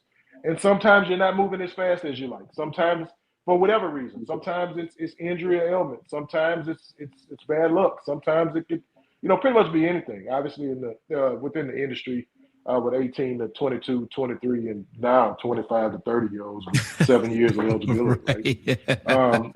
But no, man, we're in a great space. We're in a great spot. We have great leadership. At the executive level with President Lamel and our executive cabinet, we've got great leadership with our coaches. Obviously, that starts with Coach Joseph, Coach Creary, Coach Simmons, Coach Pierre, and now Coach Wager. And so, we're looking forward to a great year. We've got some exciting things on the horizon, and I'm just happy to be here to share that good news with you all. I don't want to hog all the space, so I'm gonna let any of my colleagues, feel free to ask a question if you like. Okay, so Dr. Scott, you mentioned the ever-changing landscape. Just how have you been able to plot and plan around this whole NIL business? Because obviously, it's one of those things that, it's an elephant in the room that people can't ignore. So how do how have you been able to sort of, impress upon not just, the coaching staff and, different folks, but like folks in leadership positions and alumni about just how serious this whole NIL thing is? Yeah, well, whether or not you want it, it's here, right? And it's almost vain, right, to try and dodge it. It's there will be continuous changes. We started, this all started, 25 years ago with the O'Bannon brothers at UCLA. And right. It morphed into Shabazz Napier at the University of Connecticut saying that he was hungry. And that's when we went to cost of attendance. And then we went to NIL, right? Now we're at revenue sharing at $20.5 million. My thing is to be able to be on the front end, to be able to advance those discussions with my counterparts internally and externally, right? And so, obviously, if I'm having a conversation with my mentor, Burge Osbury, down at LSU, we're not talking in the same leagues where we're financially, right? So Verge is talking $20.5 million and leveraging what he has on the NIL side. And so, my conversations may be with the North Dakota states of the world. Or if it's not those conversations talking about the actual dollar figure, it could be the structural components of how they're moving and deploying those resources. How are they paying? I know Big Ten uses PayPal. The Big Ten uses PayPal, and there's all these different websites and things of that nature, the interfaces to be able to, of course, compensate these student athletes. But for us, we wanted to find a model that supports Grambling. Listen, we're at Grambling State University, right? Mm-hmm. This is Grambling State University athletics. Grambling State football has been and will be synonymous with greatness. It was here before I was here. It's going to be here when we leave. And so what we try to do is find a way, find what fits us to be able to move it forward in this new landscape. Yes, we have revenue sharing. Yes, we have NIL. Do we have $20.5 million? No. But can we be competitive in the marketplace? And I think we can, and we've been able to show that across the board. So, Coach, since you say that, because you obviously, if I didn't know any better, Coach, AD, Scott, there are a lot of conversations taking place with a lot of your colleagues at other schools. Yes. And let me ask, because I asked this question earlier to a colleague, and us on the outside looking in, we obviously don't know these things for sure. And whether this applies to Grambling or just maybe schools within the SWAC or just HBCUs in general, and you can feel free to answer this as you see fit. How is, first of all, Grambling with respect to NIL compared to, say, another FCS program or level program? Are we kind of like, are we behind? Are we kind of like right there where everyone else is? Or are we ahead? How would you gauge either Grambling or even maybe the SWAC as a whole, but more specifically Grambling as it relates to other schools who are considered at our level, at that mid-major level? I think we're at the forefront of it. Really? Yeah. And here's why. We've got a competitive package to offer. We've got a structural component contractually that we're able now to move forward with. And we've got partners externally in the NIL space to be able to leverage those agreements. Again, when you start talking about our counterparts in the SWAC, there's different ways to look at it. Whenever we have the conversation, we start hearing NIL. NIL is more external. Now we're in the revenue sharing business, right? So internally, athletic departments across the country are sharing revenue, right? Externally, they're leveraging name, image, and likeness agreements. So when you hear a student athlete say, "I didn't receive my NIL check," to me, that's a signal of an external entity. Okay. When they say, I didn't receive my revenue share, that's more internal. And we're in a space now where we're able to do that. Now, we're not doing it for our full complement of sports, but our full complement of sports don't generate revenue. Right? Yeah. But we're also in a space where we're able to complement the sports to keep an equal playing field so that we don't have any issues with Title IX and gender equity. And so we're happy and proud of that as well. I'm having conversations now with our leadership on how we're going to move it forward, in the next year or two. And the reason why they're more short-term plans, because this thing is ever changing, right? Again, we went from the O'Bannon twins to Shabazz Napier to COVID, and here we are in the transfer portal. And when you start talking about student athletes at 5 schools in 5 years, then you've got to be able to level set the athletics infrastructure in a way that allows that student athlete to be successful on and off the field. But what are you saying, Doc? I'm saying that they have to graduate and they have to go to class, right? And they've got to practice, but they're employees, right? And so we have to do fundamental things to ensure that they're successful in every realm, but we also have to make sure that we stay within the confines of state law regarding NIL and providing that training, those soft skills, right? Taxation, the tax code, what that looks like. When you're getting $5, $10, $15, $25, $50,000 a year, right? And you've never gotten it before. What are you going to do with it? How are you going to leverage it? Internally and externally notwithstanding, I think it's critical that we educate our young men and women on money management, time management, and those soft skills that will carry them far longer than their athletics careers on the college level. Okay. So I knew this, but I think the way you presented this, I think hopefully kind of shed some light on those many of us who I'll admit, I don't completely understand all of the nuances of NIL. I know it from a broad-based perspective, but because it appears to be done differently in so many ways by different institutions, correct? Because they have to comply with state law and local jurisdictions and all this other stuff. But from just from a broad perspective, there's NIL and then there's revenue sharing. Correct. Right? Okay. Correct. NIL is external. Correct. And revenue sharing is internal, I guess, controlled by the institution. Correct. Okay. And I think I know this, but let me just for everyone out there, why is it not enough for NIL? Why is it necessary to have the external component for the student athlete and the internal component? Why is that necessary? Because there are limits, right? And this is more for your traditional FBS Power 4 schools. They can't exceed the $20.5 million limit, right? And so they leverage one for the other. Now, again, going back to those two original examples, the O'Bannon twins and Shabazz Napier, there's still the ability to have cost of attendance. There's still the ability for Austin payments.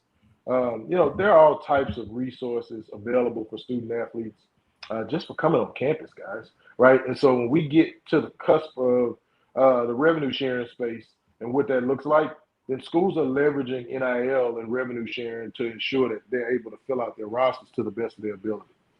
They've got a $20.5 million limit, but the NIL space is limitless, right? And so I'll give you an example. I want to sign Ken Rashad. He's asking me for $1 million, right?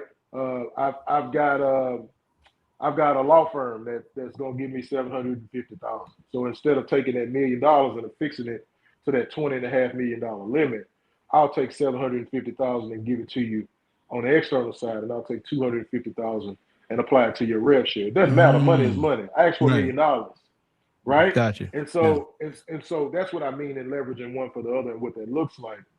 Some schools have the power to do that, and some don't. Some can do it at a higher level than others. We're Grambling. We can do it.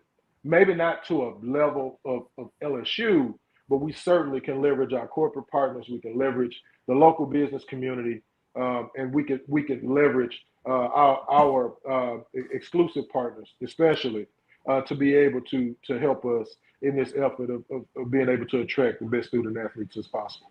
Wow. Anyone else?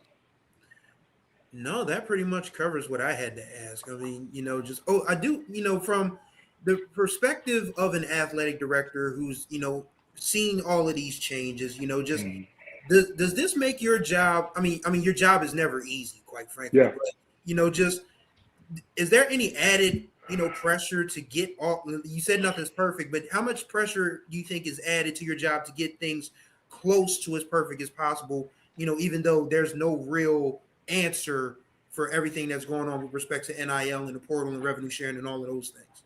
Right. Well, I think it's critical. You listen. I'm a former student athlete, but I also understand this from more of a granular level. I didn't walk in the door and get an athletics director job. We worked hard for our positions, right? And then as soon as we got here, we get hit with NIL and call it right. Like the traditional aspect of the job has changed, and so we got to change with it. I can tell you for us, we're looking for things that fit us. We rolled out our inaugural One Grambling campaign this year, where we focused on 3 pillars: Tiger NIL, which again, we're thinking that NIL and rev share are synonymous, so we named it Tiger NIL so that people can understand it. Tigers Build and Tiger Nutrition. So those are our 3 pillars. Those are the 3 support areas that student athletes are the most attracted to: the revenue, the facility, and the nutrition, right? And so we launched our inaugural One Grambling campaign. We raised $524,167 in 24 hours, right? On those 3 initiatives. And that goes directly back into the pot to support our student athletes on all three of those pillars. And so, we're having to take a different look at it. But like I said earlier in the conversation, we're now moving into a space where we're starting to increase the amount of support staff and area that affects our student athletes: the mental health space, the athletics training space, the academic advisement space, the learning specialist space, to ensure that our student athletes can get from one year to the next. We look, pre-2020, we were concerned about 2 years, 3 years, 4 years. In some spaces, in some cases, specifically in football, you're semester to semester. And so we have to ensure that we can advance our student athletes academically, we can advance them spiritually, mentally, socially, for the greater good. Also we want them to be pretty good student athletes as well. And so that support staff and being able to do those things are critical. We relaunched our mall, our MAUL. And it's basically a bar where we do nutrition twice a day. We do 2-hour increments, 10 to 12 and 2 to 4, where our student athletes can come in and they can get proteins and all types of stuff. I even do it. And so that's a value add, right? Because some schools have it, some schools don't. You transfer from a Power 4, you're used to it, right? And so we try to give them that experience. Some schools have, 5, 6, 8 academic advisors, but we have 3. Well, we're going to get it up to 5. Some schools have, 10, 12 athletics trainers. Well, we got 3. We're going to get it up to 6. And so being able to provide, those value adds increases and enhances that experience. And then when you're able to provide those resources, and provide a structural aspect and basis to be able to ensure that the university is protected, right? But what are you saying, Doc? We do contracts.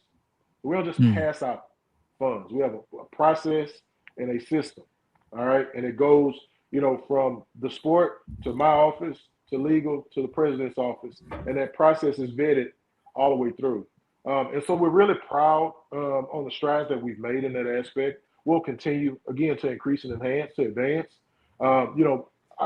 My personal goal is to ensure that we can hit a certain number of rev sharing, but also to get to a space where we have coaches in non-revenue sports where we can go out and beat the bushes and raise funds and friend raise and pay in those sports, right? And that's what I told our coaches. Hey, if you got a partner, a parent, or someone in volleyball or soccer or tennis and bowling, and they want to write us $100,000 check, we'll pay it out. All right, but we've already advanced structurally where we're able to take that on. But we've advanced just enough. We hadn't advanced far enough to where if something changes, we can't pivot and move in another direction. So, again, really excited about it. We'll continue to move it forward.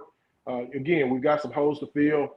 As we turn the page to 2026, this portal opens on what is it, Sunday, Monday? It's a free for all, guys. I'm telling you. And so that's one of those things you're looking into. We've got women's basketball tomorrow night. We've got a doubleheader on Saturday. We got the portal opening the next day. Wow. And so we've got our work cut out for us, but we're excited about it. We're going to approach it with a seriousness of purpose, if you will. We won't be too eager, but we won't sit back either. And we'll be aggressive. Our coaches know if it's something that they want, to be able to open up the lines of communication, and we'll go get it.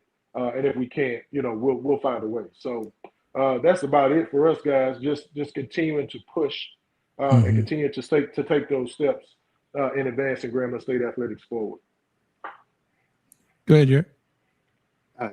Just want to ask this real quick because I actually have to go back. But, AD Scott, we're in basketball season now, and you're entering your first. Well, you're not entering. You're in your first season under head coach Patrick Curry, who was a hot commodity after last season at Florida A&M, leading them to the SWAC tournament.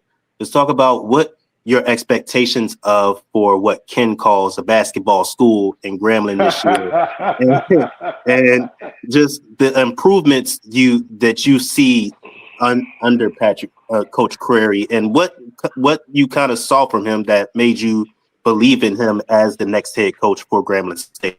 Wow. Well, I'll start there. I tell you what, I was immediately attracted to Coach Curry's leadership ability pre-FAMU when he was at St. Thomas Aquinas. Obviously when you had the level of success that Dante Jackson had here, you got to prepare yourself for what's to come. I would have just in my thoughts, in my heart of hearts, thought his greater opportunity would have been after we went to the NCAA tournament. And so in the back of my mind, I'm kind of playing with the short list. And, I followed Coach Curry at Washington Adventist. I followed him at St. Thomas Aquinas, and knew then that he was a quality coach. And so he got the FAMU job. Obviously didn't pan out for him there, but I watched how meticulous he was, how detail-oriented he was, how specific he was with the little things. And, of course, we developed a relationship. We got a chance to really talk and visit and speak. And when I got to the Final Four after Coach Jackson announced that he was leaving, the discussion started to advance a little further. I tell you what about Coach Curry, and this is Coach Joseph, this is Coach Simmons, this is Coach Pierre. I've spoken to all of them today.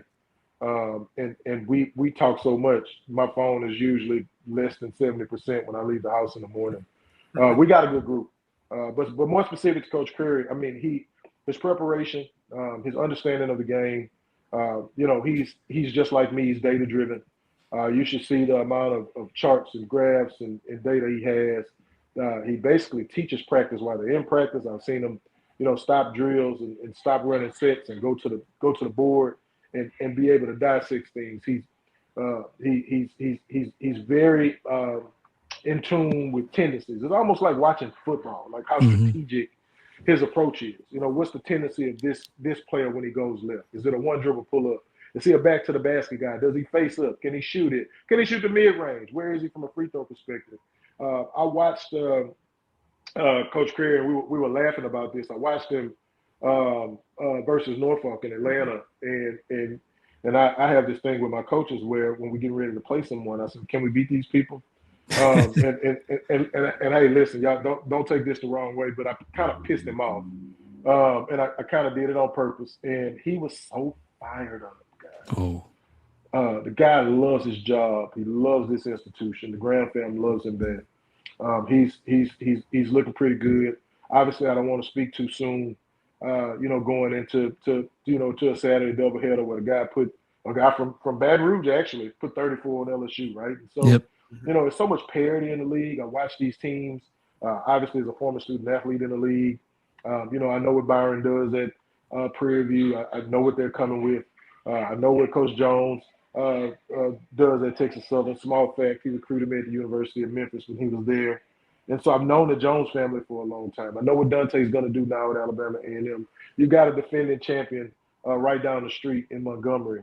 Bethune-Cookman had the best recruiting class of anybody on the men's basketball side. So they're going to be a force to be reckoned with. Charlie Ward is a name. And so he'll be able to attract, student athletes down at Florida A&M. And Mississippi Valley and Arkansas Pine Bluff, if you've ever been there to play any sport, you're ready to leave. Like, they're very tough places to play. And so we're going to go into this thing with a one-game mentality. Let's win the one in front of us. He's going to prepare us to do that, as will Coach Simmons. And I'm excited about this 18-game stretch from the beginning of January to the beginning of March. Coach, I got to ask you this, and we'll let you go, man. And I appreciate you, Coach. Well, yeah, you this like is great. Coach. I got my tea, Ken. Yeah. Let me, because I'd be remiss not to ask you this question, man. And I just simply don't ask this question of anybody, but talk about Antonio Munoz. Look, man, I'm certain there's a story behind that because, look, I've seen a lot of SWAC basketball. I've seen a lot of Grambling basketball. Yeah. And you know where I'm going with this. Yeah. There's something about that cat, man, that is just really. We hear this word used all the time about special, but this cat is special. Yeah. What's the deal with him? How did Coach Crary get him? What can you provide? What details can you provide us about him? Obviously recruiting is about relationships, and Coach Crary had it. Actually, Munoz was committed to Florida A&M. Could you imagine having to go against that guy twice a year? And when Coach Crary decided to come aboard, Munoz didn't even think about it. He signed with us immediately. He's a guy from the south side of Chicago. If you know anything about Whitney Young High School in Chicago, it's synonymous with just great basketball. He's a tough kid. He's a high IQ kid. He's got a great motor. Man, he can get off that floor.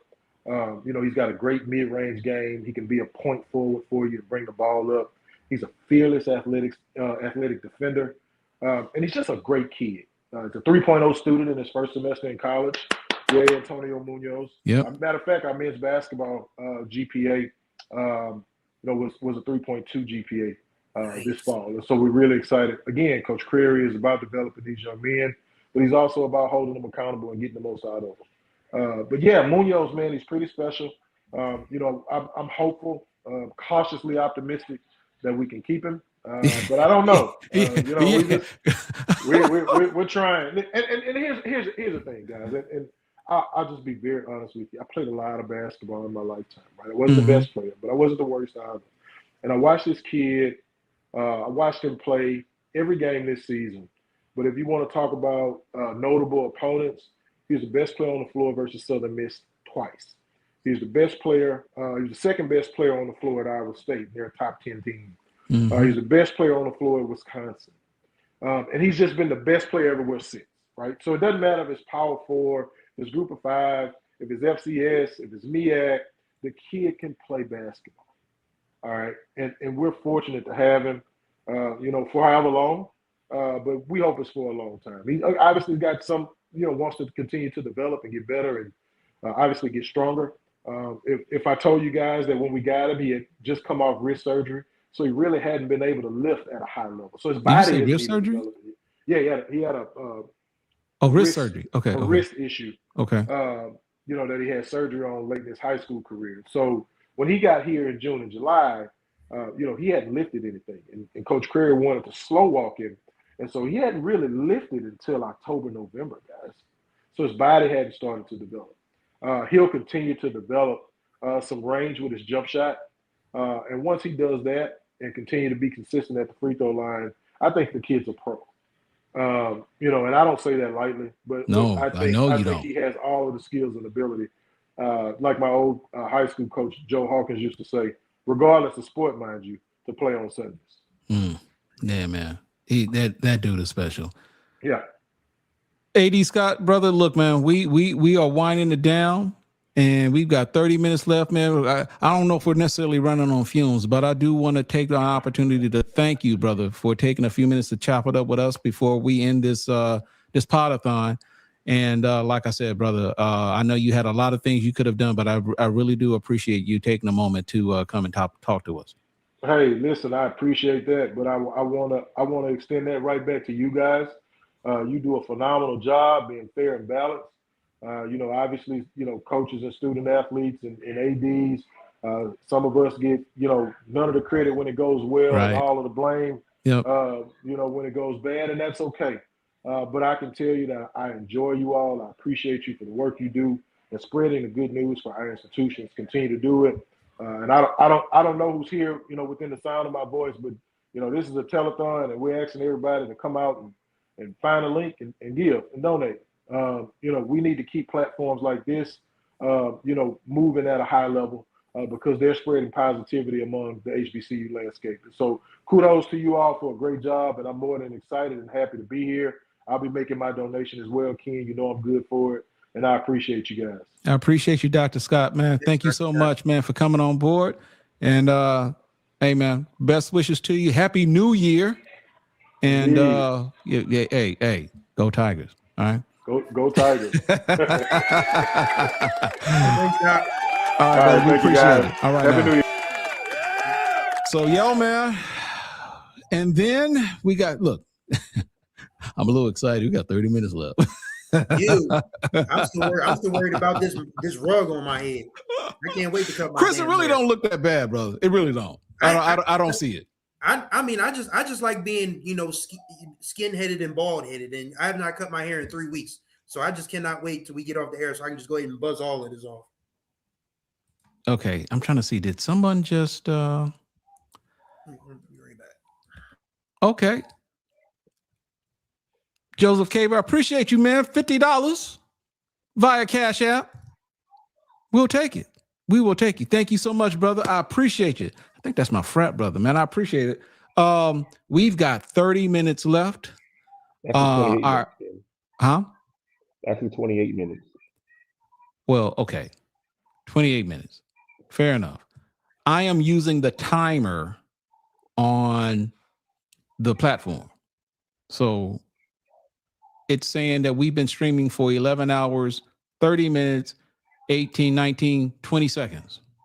So you're saying we got 28 minutes. Okay, that's fine. But we got about a good 30 minutes because if I'm not understanding, I think after 12 hours, I think YouTube goes off. Yeah. I think that's the limit. So we're going to keep it. We're going to try to keep it under 12 hours so we don't have anything removed.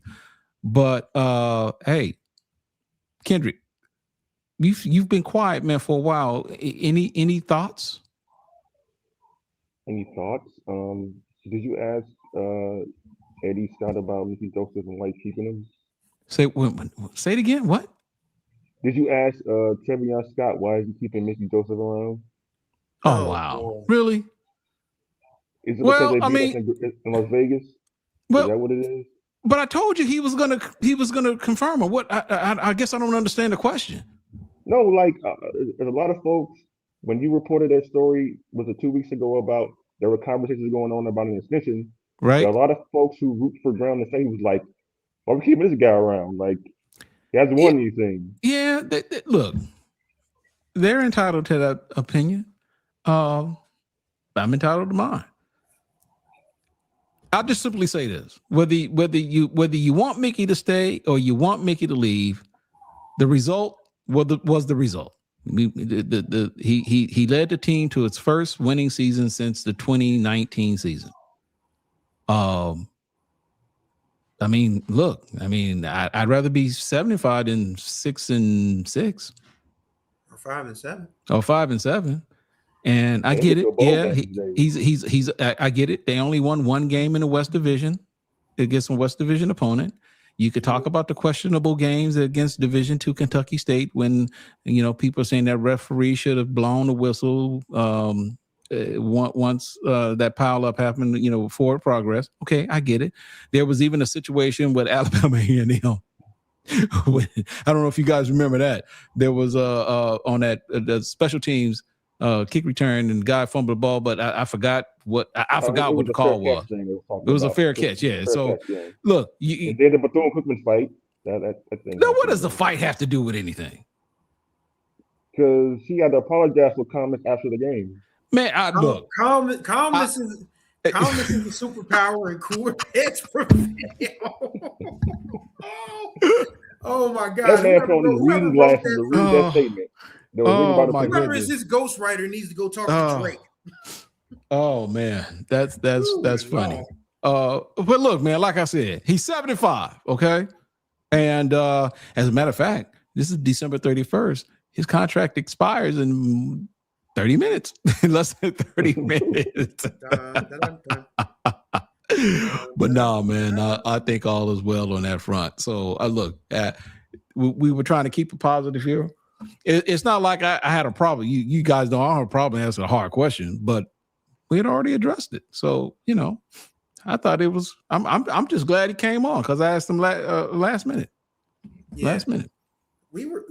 Our guests, they all came through. I napped during one of them was who did I miss?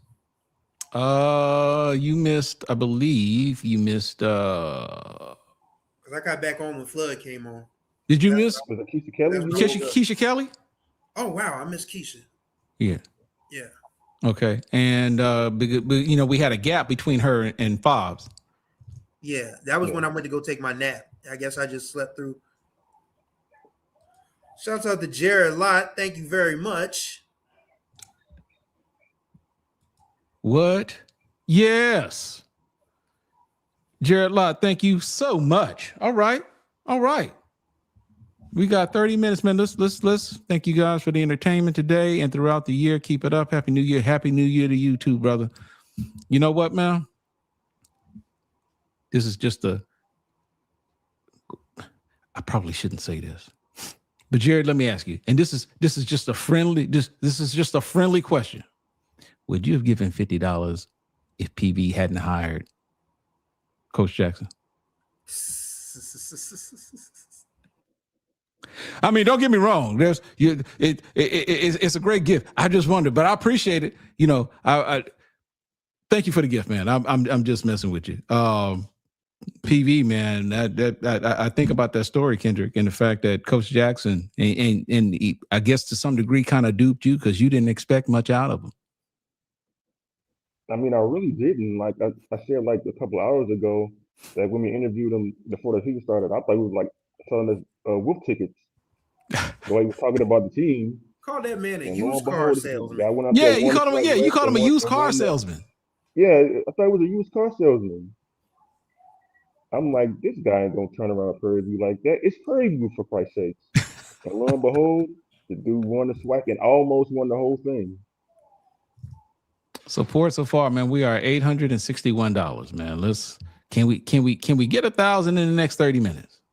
That would be a win. But appreciate you, Jared, for the support, man. It really means a lot. Thank you so much for it. Yeah. As a matter of fact, you know what? I need to get your information because no, I don't. No, I don't. I got everything. Okay. All right. So we are at $861. It's been a long day, hasn't it? Chris, I got it. Look, man, I want to make this guy, I want to make this clear because I told you guys, I told Kendrick this, I told Jared this, I told Chris this, that the only person who was committed to doing this thing for 12 hours was me. And I appreciate you all, but Chris, brother, I appreciate you because you started this thing with us. You rightfully took a break. I did not want to take you guys away from what you guys typically would do on a normal day. I understand this is New Year's Eve. And if you had any plans or anything like that, I didn't want to keep you guys away from it. But I appreciate you guys, man, for taking the time to do this. I know we didn't necessarily meet our goal, but hopefully there will be some traction. And during the replay, all of the options to give will be available, even when we're not live. You need to ignore the those requests by Reggie Flood because once we end in 23 minutes, those bundles are no longer good. Okay, so that's only available for the live, and we appreciate Reggie Flood for because man, we were kind of struggling for a little bit, but he just came in and just reinvigorated everybody to just keep going on strong. So anyway. Yeah, so I'm gonna put this link in the chat one more time. This is and put this on the screen. If you guys missed Ken Rashad's dramatic reading of my novel, readings. There are more than one readings. More than one, as a matter of fact, readings. But yes, this is my Christmas romance novel called A Widower's Gift. If you buy a copy for $2.99, in the next 20 minutes, Ken Rashad will give you a copy of, you can buy a copy of HBCU Sports 101, A Guide to Understanding Black College Athletics for $10. So that is a $13 bundle for 2 books. Also, my personal challenge, if you drop a super chat, or if you have dropped a super chat, to be fair, again, my main character is a widowed father who is coming to grips with the fact that his daughter is going off to college in the summer. She's got a volleyball scholarship to an HBCU. If you can guess what HBCU she has a volleyball scholarship to, and you've dropped a super chat or will drop a super chat, and if you guess the correct HBCU, I will give you a free copy of the book. That offer lasts for about another 15 to 20 minutes. So that's pretty much, the last call for that. And the link is on the screen. And yeah, Ken had 2 dramatic readings egged on by Kendrick Marshall finding jazz music. So It wasn't me. Ken read it. Wait, I'm mad at him. I didn't read anything. You started it because you did start it, Kendrick. You saw what Soldier Rat said about the music, and then you turned the music on, and it's like, oh God, here we go. No, Ken read the book. He read the book. I didn't do anything. I only enhanced the experience. That's all I did.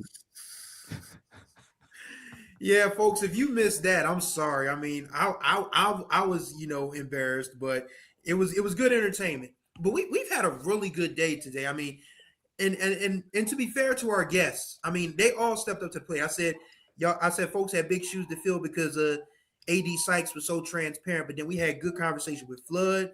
I mean, Dr. Scott gave us some good information. So did Coach Hobbs.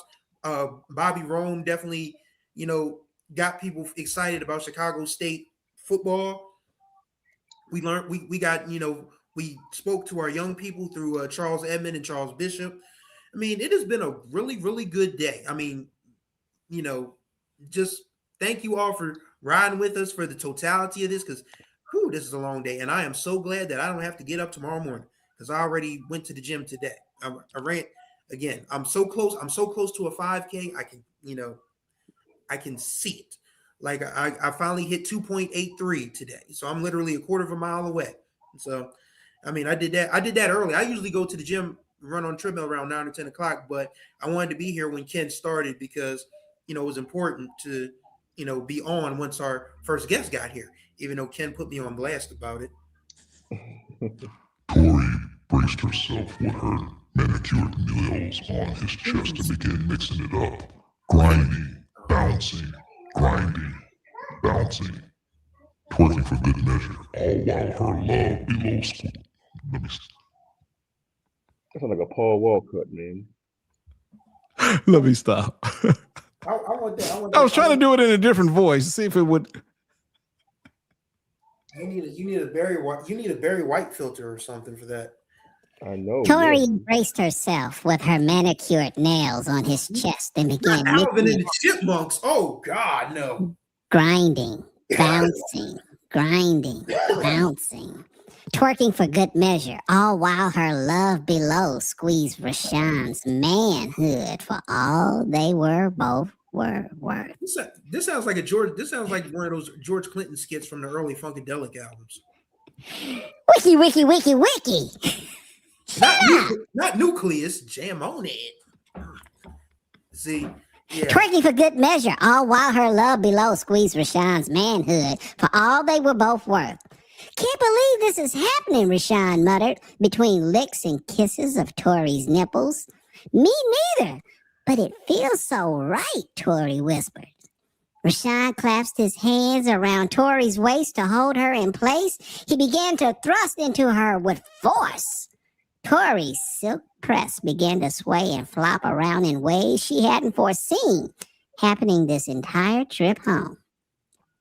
She dropped her head into the nook of his neck to keep from screaming while Rashawn powered both of them to a satisfying explosion. Rashawn's grunts and groans matched his last thrust into Tori, while Tori rubbed his shoulders and moaned softly. They continued to kiss and paw at each other. Dad, is everything okay? I thought I heard something. Nayla stood at the top of the steps, aghast. Rashawn and Tori fell off the couch, scrambling for their clothes while Nyla turned and ran back up to the stairs. They looked at each other as if to say, "We fucked up." Let's end the damn stream right now, okay? No, that's not. Yeah, that was too much. Enough. You went too far, King. Lord have mercy. But yeah, that You can get the booty bundle from Chris Stevens by clicking on that link right there below on the screen. Yes. Or cutting and pasting, whatever works best for you. But yeah, so all embarrassment aside, Now let me read this from Andrew. She said it was great hanging out with y'all today. I learned a lot. You guys do great work. I pray for your continued success. Angela, thank you so much. Thank you for being a member. Right back at you. Happy New Year. And the fact that you've been with us throughout this entire day, it really means a lot. Means more than you would know. Because again, I go back to the initial idea that we had. When I had this idea, that's where when I brought it up, Chris and Kendrick and Jared was like, 12 hours. This Negro was stripping. But it just felt like it was something that I had to do, man. And I appreciate you guys, man, for supporting me where you could with this. So didn't necessarily meet our goal, but this is something that I don't know if we'll necessarily make this an annual thing, but I won't necessarily count out the possibility of doing it again, because as I evaluate this and as I, will probably look back on it, there are some things that I would probably change, some things that I do differently. And hey, you learn from it. So, but I don't think this is anything that we see too many people doing. So, hey, this is HBCU Sports trying to, I don't know if we necessarily move the needle, but, we're just simply trying to provide good content, not just content, but good content. And, and at the same time, still focus on the niche in which we serve. So thank you, Angela. I appreciate you so much. Thank you. Yeah, Ken, I'm reminded of you telling that little story right there about the Savannah Bananas creator. Everybody know how popular they are. Like, all the kids love them. They sell out football stadiums no matter where they go. And so he talked a lot about his start and how when he first got into wanting to own the Savannah Bananas, him and his wife were dead broke. He said they bought a house and only could make the down payment and didn't have any money after that because he invested all his money in time to start this baseball team up. And so he talked about a lot about experimenting every day, planning to fail every single day, because nobody else is doing what we're doing, so we might as well just try something new. If it doesn't work, okay, we at least know we failed. But failure is information of how to correct, how to do refinement, how to be better. So he's talking a lot about this every day. He would say, well, we're gonna post on like TikTok every single day, no matter what it is. I don't care if it involves me dancing, that involves you guys telling a joke.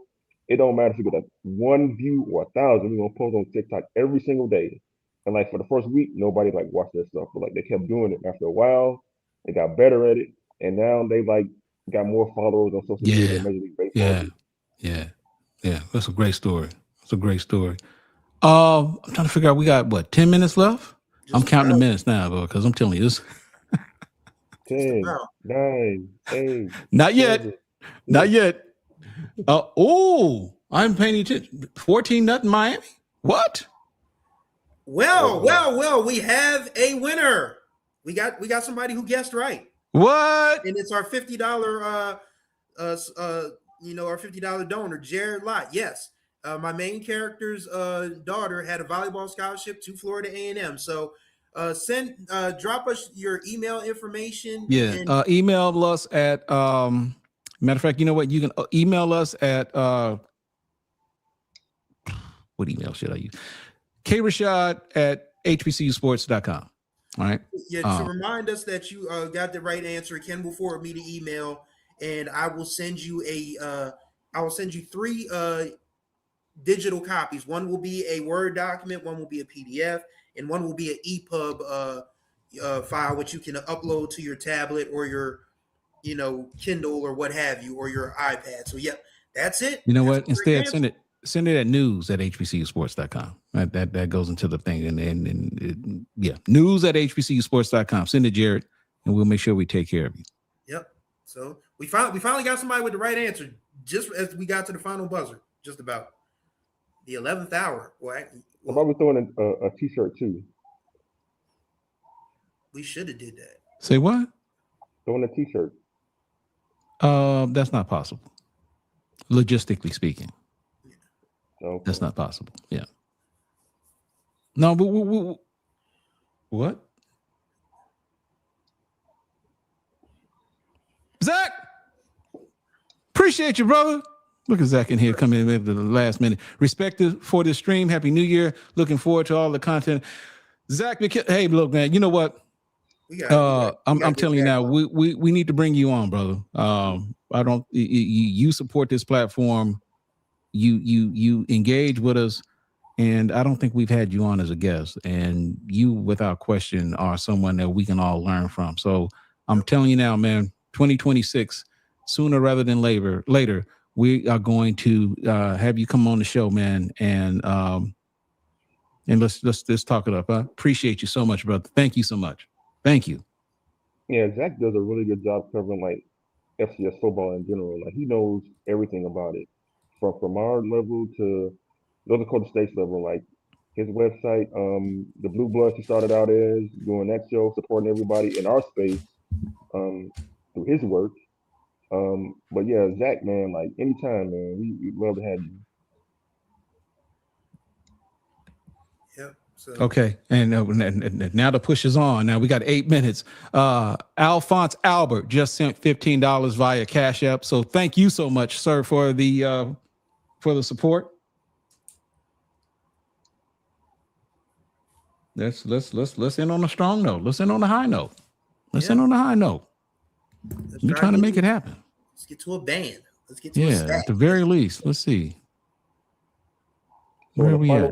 What 10 minutes of the show, like, you got to ask the question we ask every December 31st. What's your New Year's resolution? Well, I did ask. Well, go ahead. Finish, Kendrick. I'm sorry. Just like put answers in the chat. Okay. Put them on the screen. Yeah. Yeah. I think I said mine earlier was I was gonna get serious about, getting back to my, diet and exercise routine that I dropped 120 pounds on over a 2-year period. I haven't gained all of that weight back, but I've gained enough back to kind of, alarm me and, make me think twice about, everything else I've been doing. So I've started running again, and I, now it's just time for me to, get a meal plan in place so I can be better with eating. And, since I work from home, it's hard not to just keep sneaking into the kitchen. But that's one thing. And another thing that I want to do is I want to, I published one book, and next year I'm shooting for 2. And I'm also going to continue to develop my music podcast on the Groove Line, which has, which Ken encouraged me to start. And my first 4 R&B guests have been, people of note. And I was scared to reach out to these folks, but they all got, they all encouraged me, with their, come on, y'all, we need $74 in the next 5 to 10 minutes. I don't know what else we can do to make that palatable for y'all, but I don't know if I can do another book reading in a different voice. Please don't. Please don't. Please don't. Because that last one was kind of whack, right? Man, that was Alvin and the Chipmunks. I know. Jesus Christ. Yeah. Oh man. Hey, $2, $3 super chats. Look, let's finish on a strong note. We got what? 6 minutes? Yeah. We got 6 minutes.